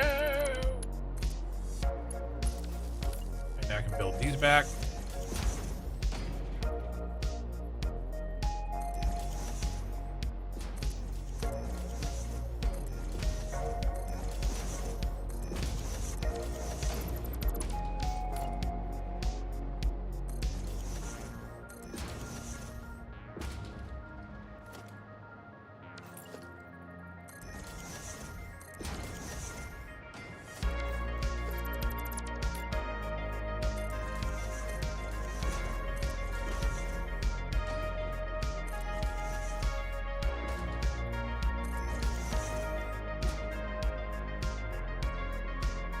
Oh, no.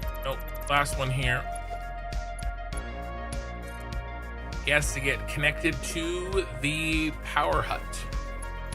It's kind of like Pizza Hut, but instead of pizza, you get power.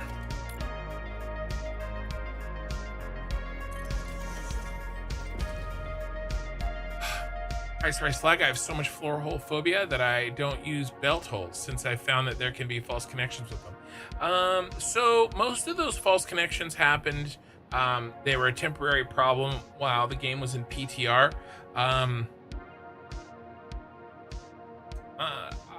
Conveyor floor holes are there. There are some cases where they're not quite perfect. I haven't had any widespread issue with them. Yeah, Jabba the Hutt's better than Pizza the Hut. Well, I mean, not if you're a Gamorrean. Rancor's got to eat.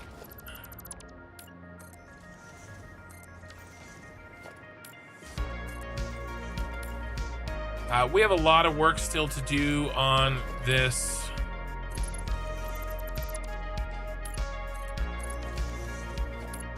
particular factory here. We got to figure out the flooring, because we have this thing over here to deal with.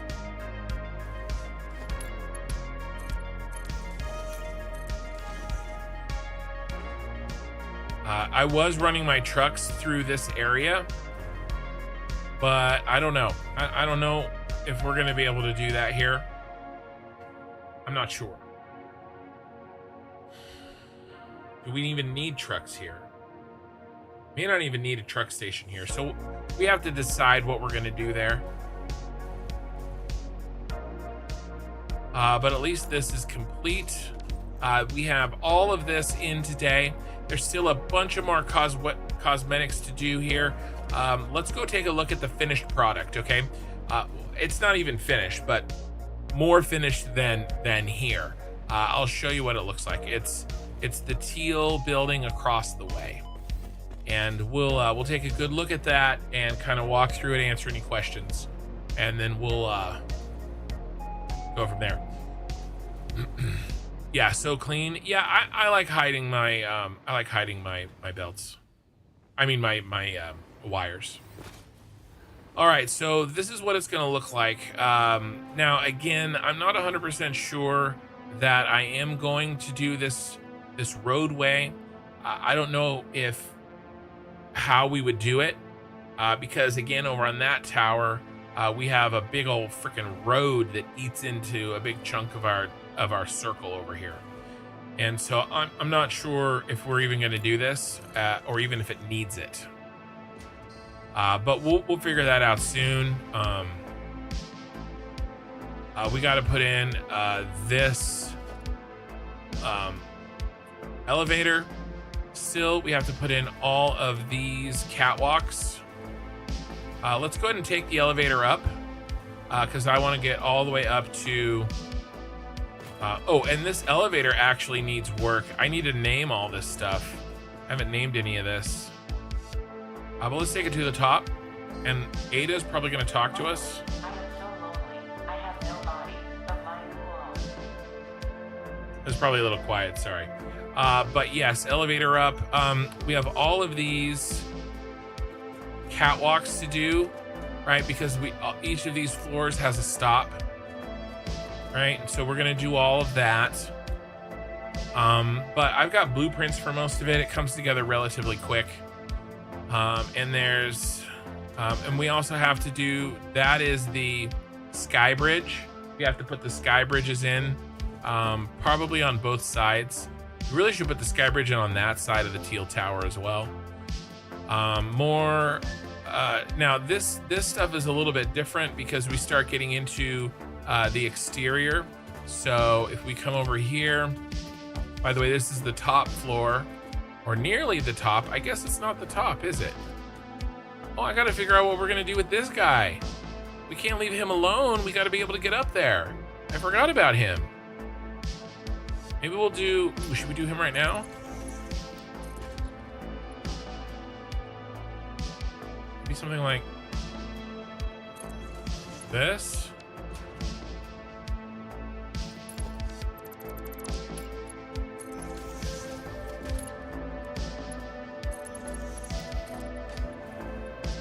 Oh, it's too much. Still too much.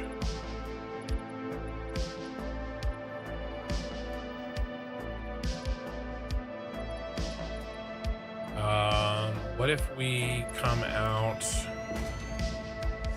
like this?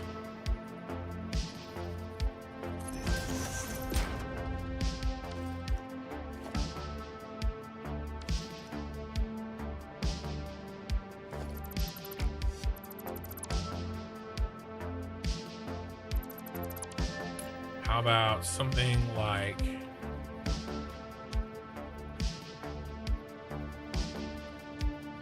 how about something like this?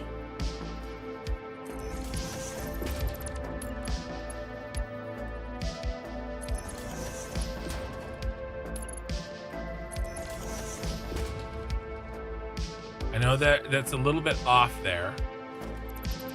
Some of this didn't line up perfectly, but it should be close enough for government work.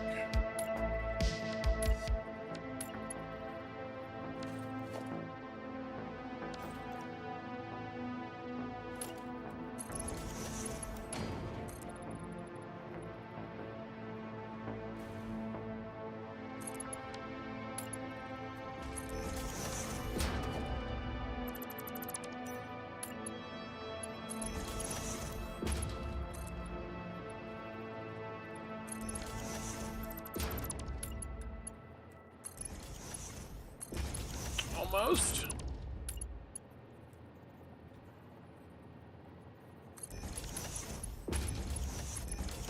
All right. And then we have a light that we can put up here, a light blueprint that we already made.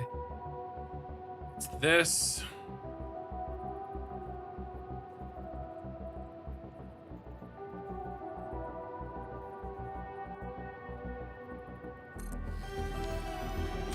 Makes a little bit too much in this case, so we'll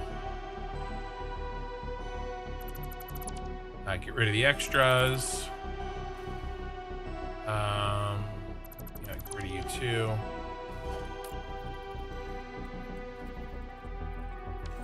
Yeah, that's fine. I mean, it's kind of lame actually. The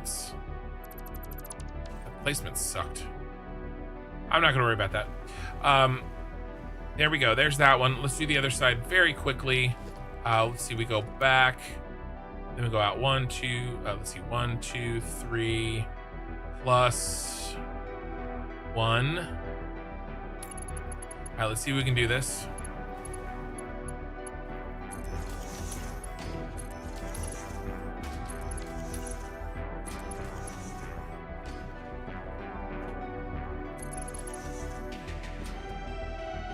One, 2, 3.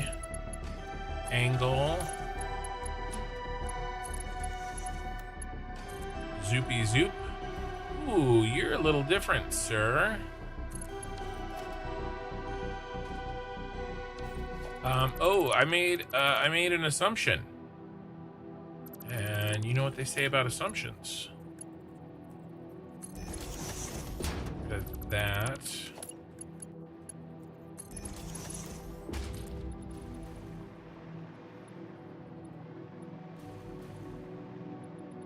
We don't have to get rid. We don't need that extra.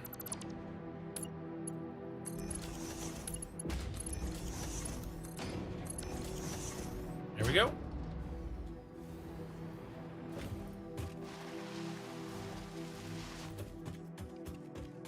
We can get everywhere. Sorry, side note there, but we got her done. Rid of that. And then this leads out to where we are housing our particle accelerators outside of the blueprint. There's still one that keeps appearing in your build. I like to connect splitters and mergers directly to the end of the belt lifts. I do that too. If you put a merger or splitter before the bottom lift is placed, a false connection will appear on the bottom lift. That was, I actually made a video about that. You can do the connection with a belt. There's actually a way to do that. Let me show you. I think. This place. Yeah, if you put a vertical splitter before the bottom lift, if you put a splitter before the bottom lift is placed. Yeah. Let me show you a little thing. Just you know, for your own personal edification. All right, so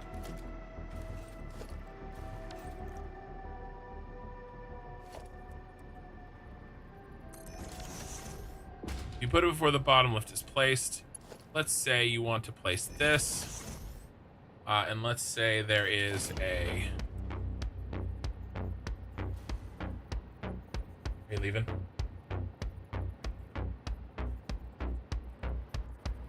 Wife's taking off.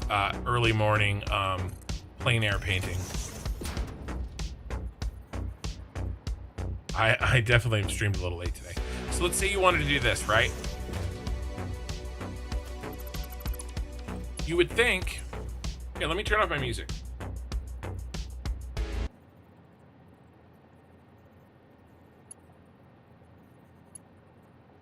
You would think that this should work, right? You can hear it click. You guys hear it click?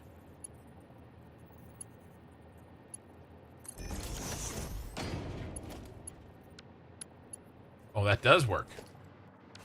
How do I get it to fail?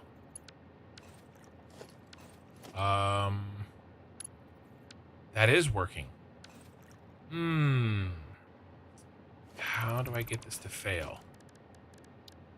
I've gotten this to fail before. Let's try this.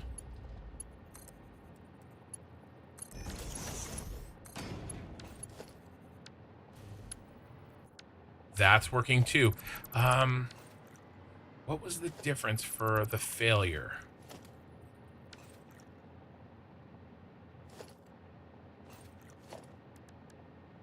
Let's try.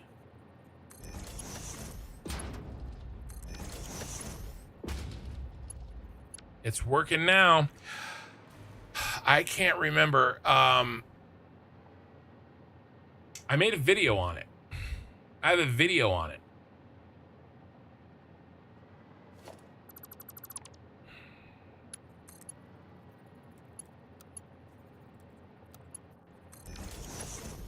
But I was having a problem getting these to connect.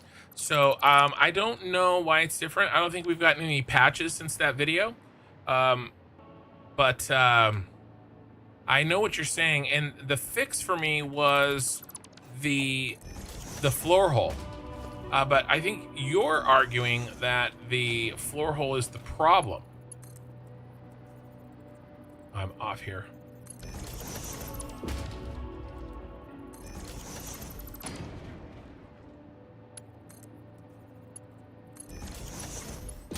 So that's working for me there too.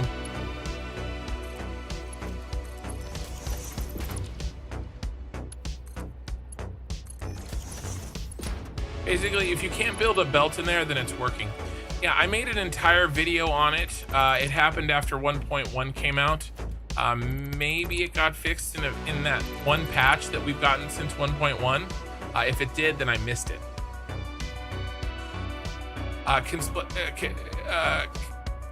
Construct the splitter off of it. Yeah, you can definitely do that.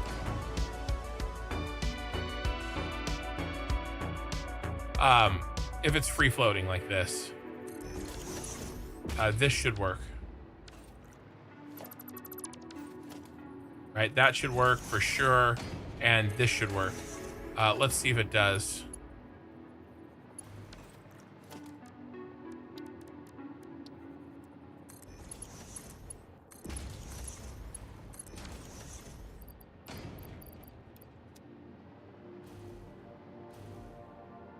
Yeah, it's working.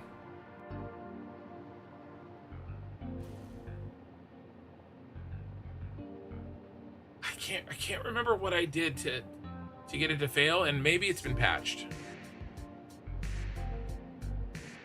All right, there's another connection bug. If you do it in this order: floor hole, top, lift, then splitter directly to top, lift, then bottom lift. I'm not sure if I'm following you.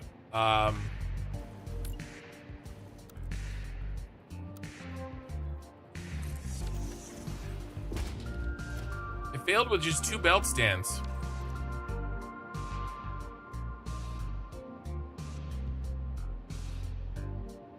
Well, it was 1 belt stand. I don't know how it could be 2. I thought it was 1 belt stand into a machine. Okay, if it was just okay. There's another connection button. If you do it in this order: floor hole, top lift, okay. Then splitter directly to top lift, okay. Then bottom lift.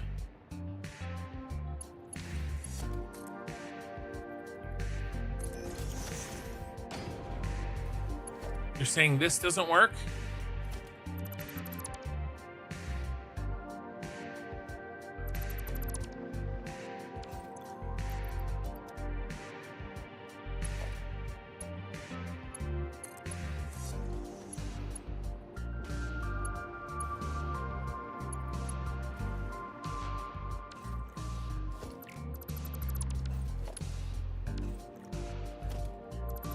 It doesn't work. You have to switch it. That did not work. Should have auto completed. Yeah. Where's it broken? It's broken here. Now, if you do it the other way, it'll work though, right? All right, interesting. All right, as long as you do this first. Then you do this, then you do that. Interesting. You guys want to know when to really bake your noodle? We found this out on the Discord. I didn't find this out. Another guy did. Since we're talking about obscure bugs, check this one out. You guys are really gonna like this one. We'll shut down the stream after this. But all right, let's pretend that you're a person, unlike me, that uses the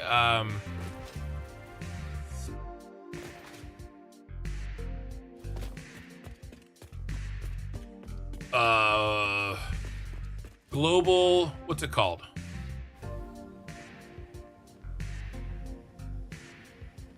The network, the global grid. Okay. So let's build on the grid. All right.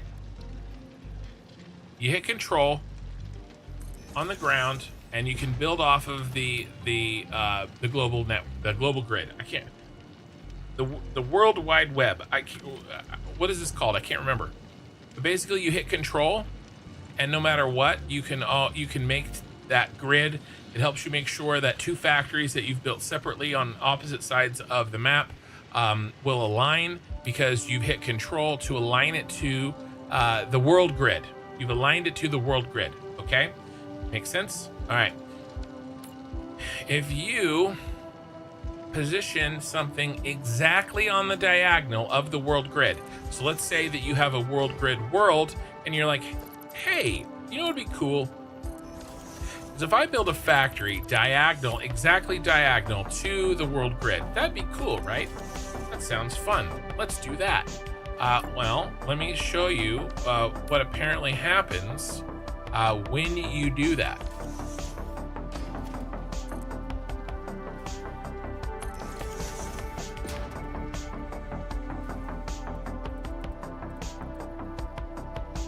Do you see the problem?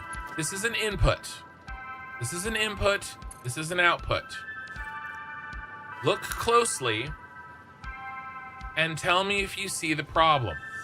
I am rolling my mouse in the same direction.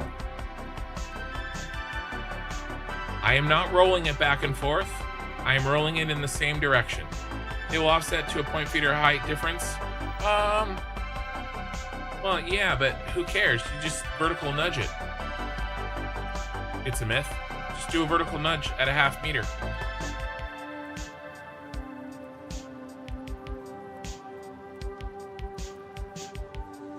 I hear you, Ice Rice Flag.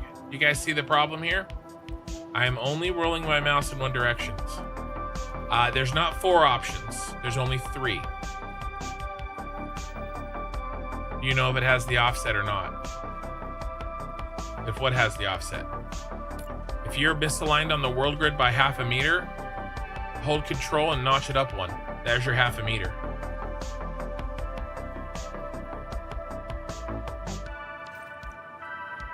Right? 1 meter foundation here. 1 meter foundation here. Normally, okay, that's a full. It's a full.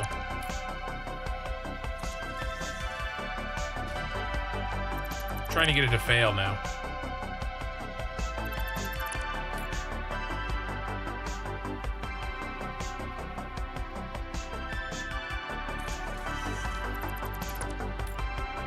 Come on, world grid, fail.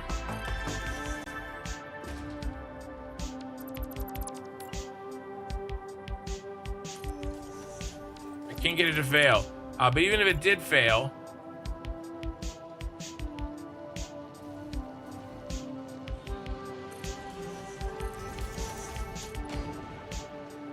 yeah, these are all failing in 1 meters. When I say 0.5, it means no vertical nudging will work. Why would no vertical nudging work? This is 0.5.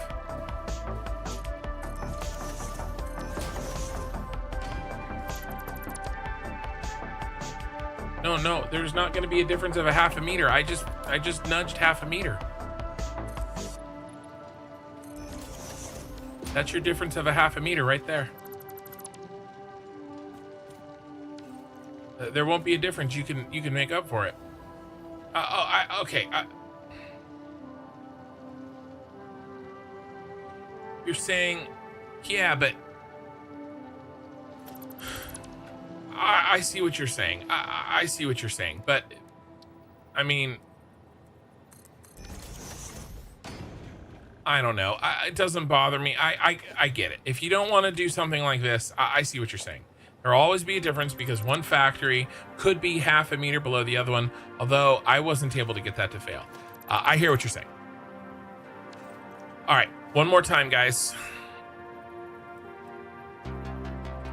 Now, there will never be 4 options. There will only ever be 3 because one of the options has been eliminated by the fact that we're trying to attach it to a lift. I don't know why, but there's no way to do an input to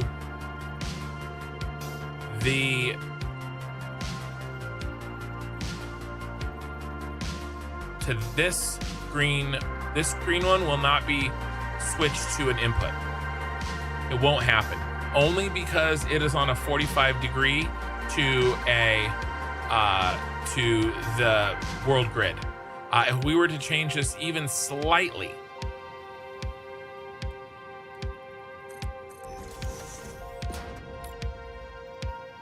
Bink.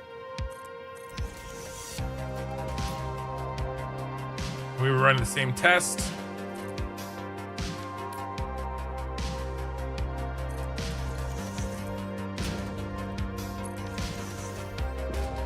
It works just fine. See the difference?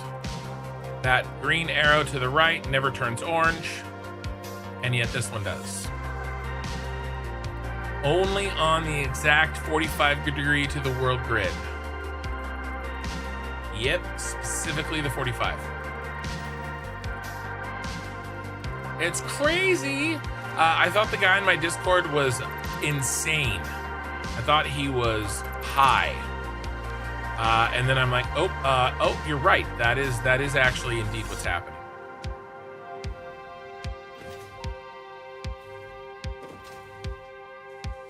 Yeah, pretty wild. I mean, it's pretty easy to do a workaround. Smart splitters and programmable splitters do work, and then you can replace them and they continue to work. So it's a pretty easy workaround there. But it definitely threw him off. All right, let's get back to, we gotta take a picture. What are we gonna take a picture of, guys?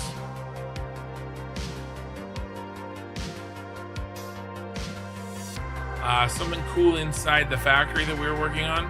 Maybe a close-up of the blueprint.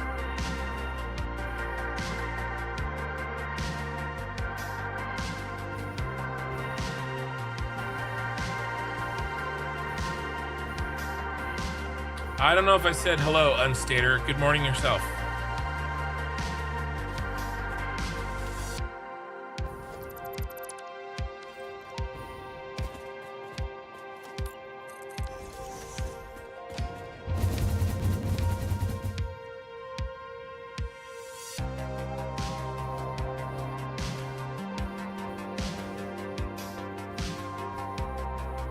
Oh my God, those white dots are individual signs? Yes. Yes, they are. Thank you for noticing.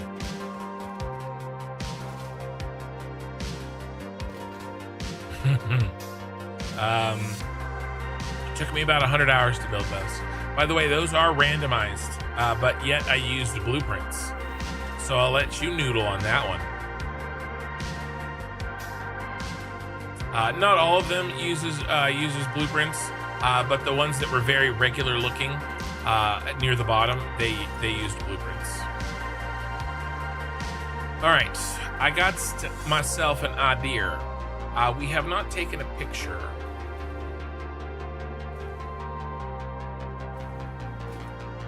Let's get some interesting looking light in here.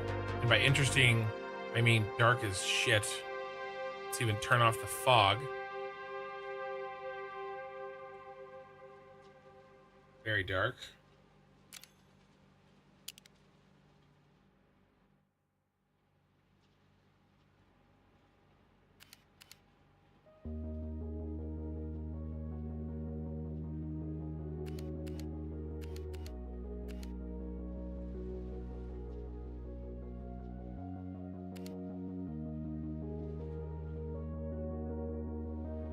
Now, this side gets the really cool uplighting on the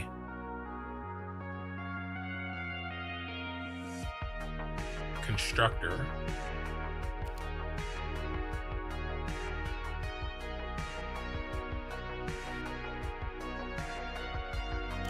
Yep. But I need a little cheat. I need...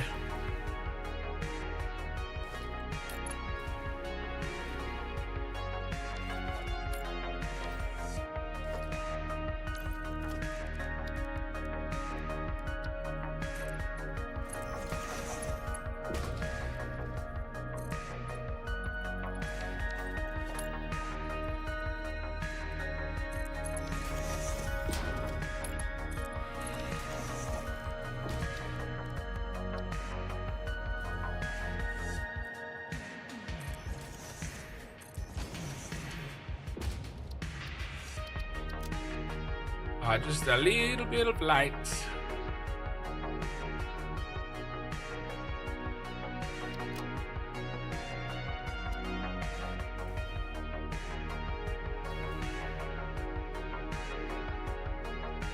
That'll work.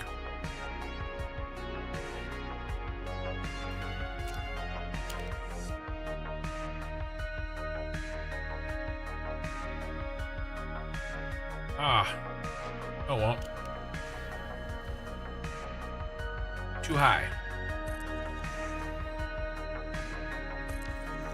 Rent is too damn high. There we go. Orange lights. Now we can actually see these things. They're not too dark.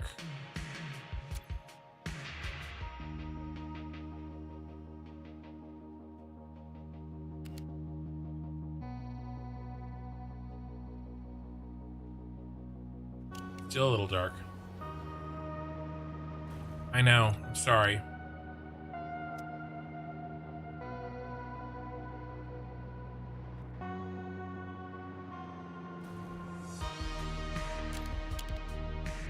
Good art can't be rushed. This isn't good art. This is just a thumbnail. But I'm just as picky about my thumbnails as I am about my factories. This shouldn't be surprising.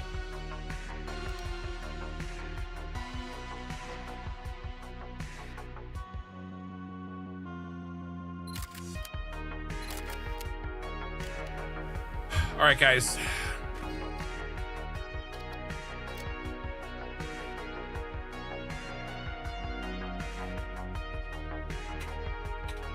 That was VOD 121. It'd be good if I could spell that correctly. I'm having a spelling day, apparently. That's a big flash. No thanks, the game's already hurting your brain loads. Thanks for the stream, kids. See you next time. Appreciate you and our hard work. I appreciate it too. Is the copper powder in full production yet? No. We have a long way to go before we turn on this factory. Half of the blueprints are in place. Actually, all the blueprints are in place. Most of a big chunk of the logistics are in place. But no, there's a lot more that needs to be built on the factory before we can turn anything on. The copper powder is just, I mean,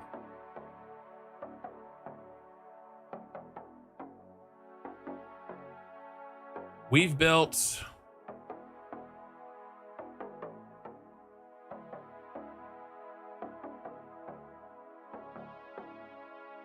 many of these, all of these, and that's it. We've built probably, I don't know, 300 of these and 40 constructors. That's all we've done. You still have to do everything else. There's a long way to go on these 4 factories. Well, one big factory chopped in 4 pieces. I don't care about that. Ice Rice Flag, thanks for the company kit. I enjoyed it. Yeah. So we're gonna raid on so Twitch, if you wouldn't mind a like on the if you can hear my voice, liking the video would be amazing. It would be very helpful. There are 66 likes. Thank you very much. Thank you for watching. And the average view duration is over an hour. That is awesome. I appreciate it. And Twitch, you guys, 47 of you, anytime I'm near 50, that's a good day for me on Twitch. We're gonna raid. We always raid into the same game that we're playing. And I try to raid people I know. It looks like Horsey Mart is indeed playing. And I haven't rated him in a while. He was in the chat earlier. He's the one that asked me about if Americans only care about money.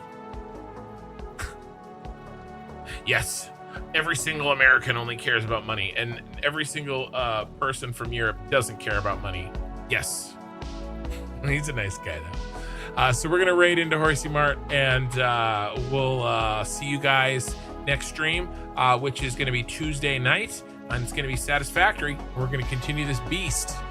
And thank you for the 7 likes you guys just gave me on YouTube. Appreciate it. And we're raiding. As soon as we're all raided out, we'll shut down YouTube.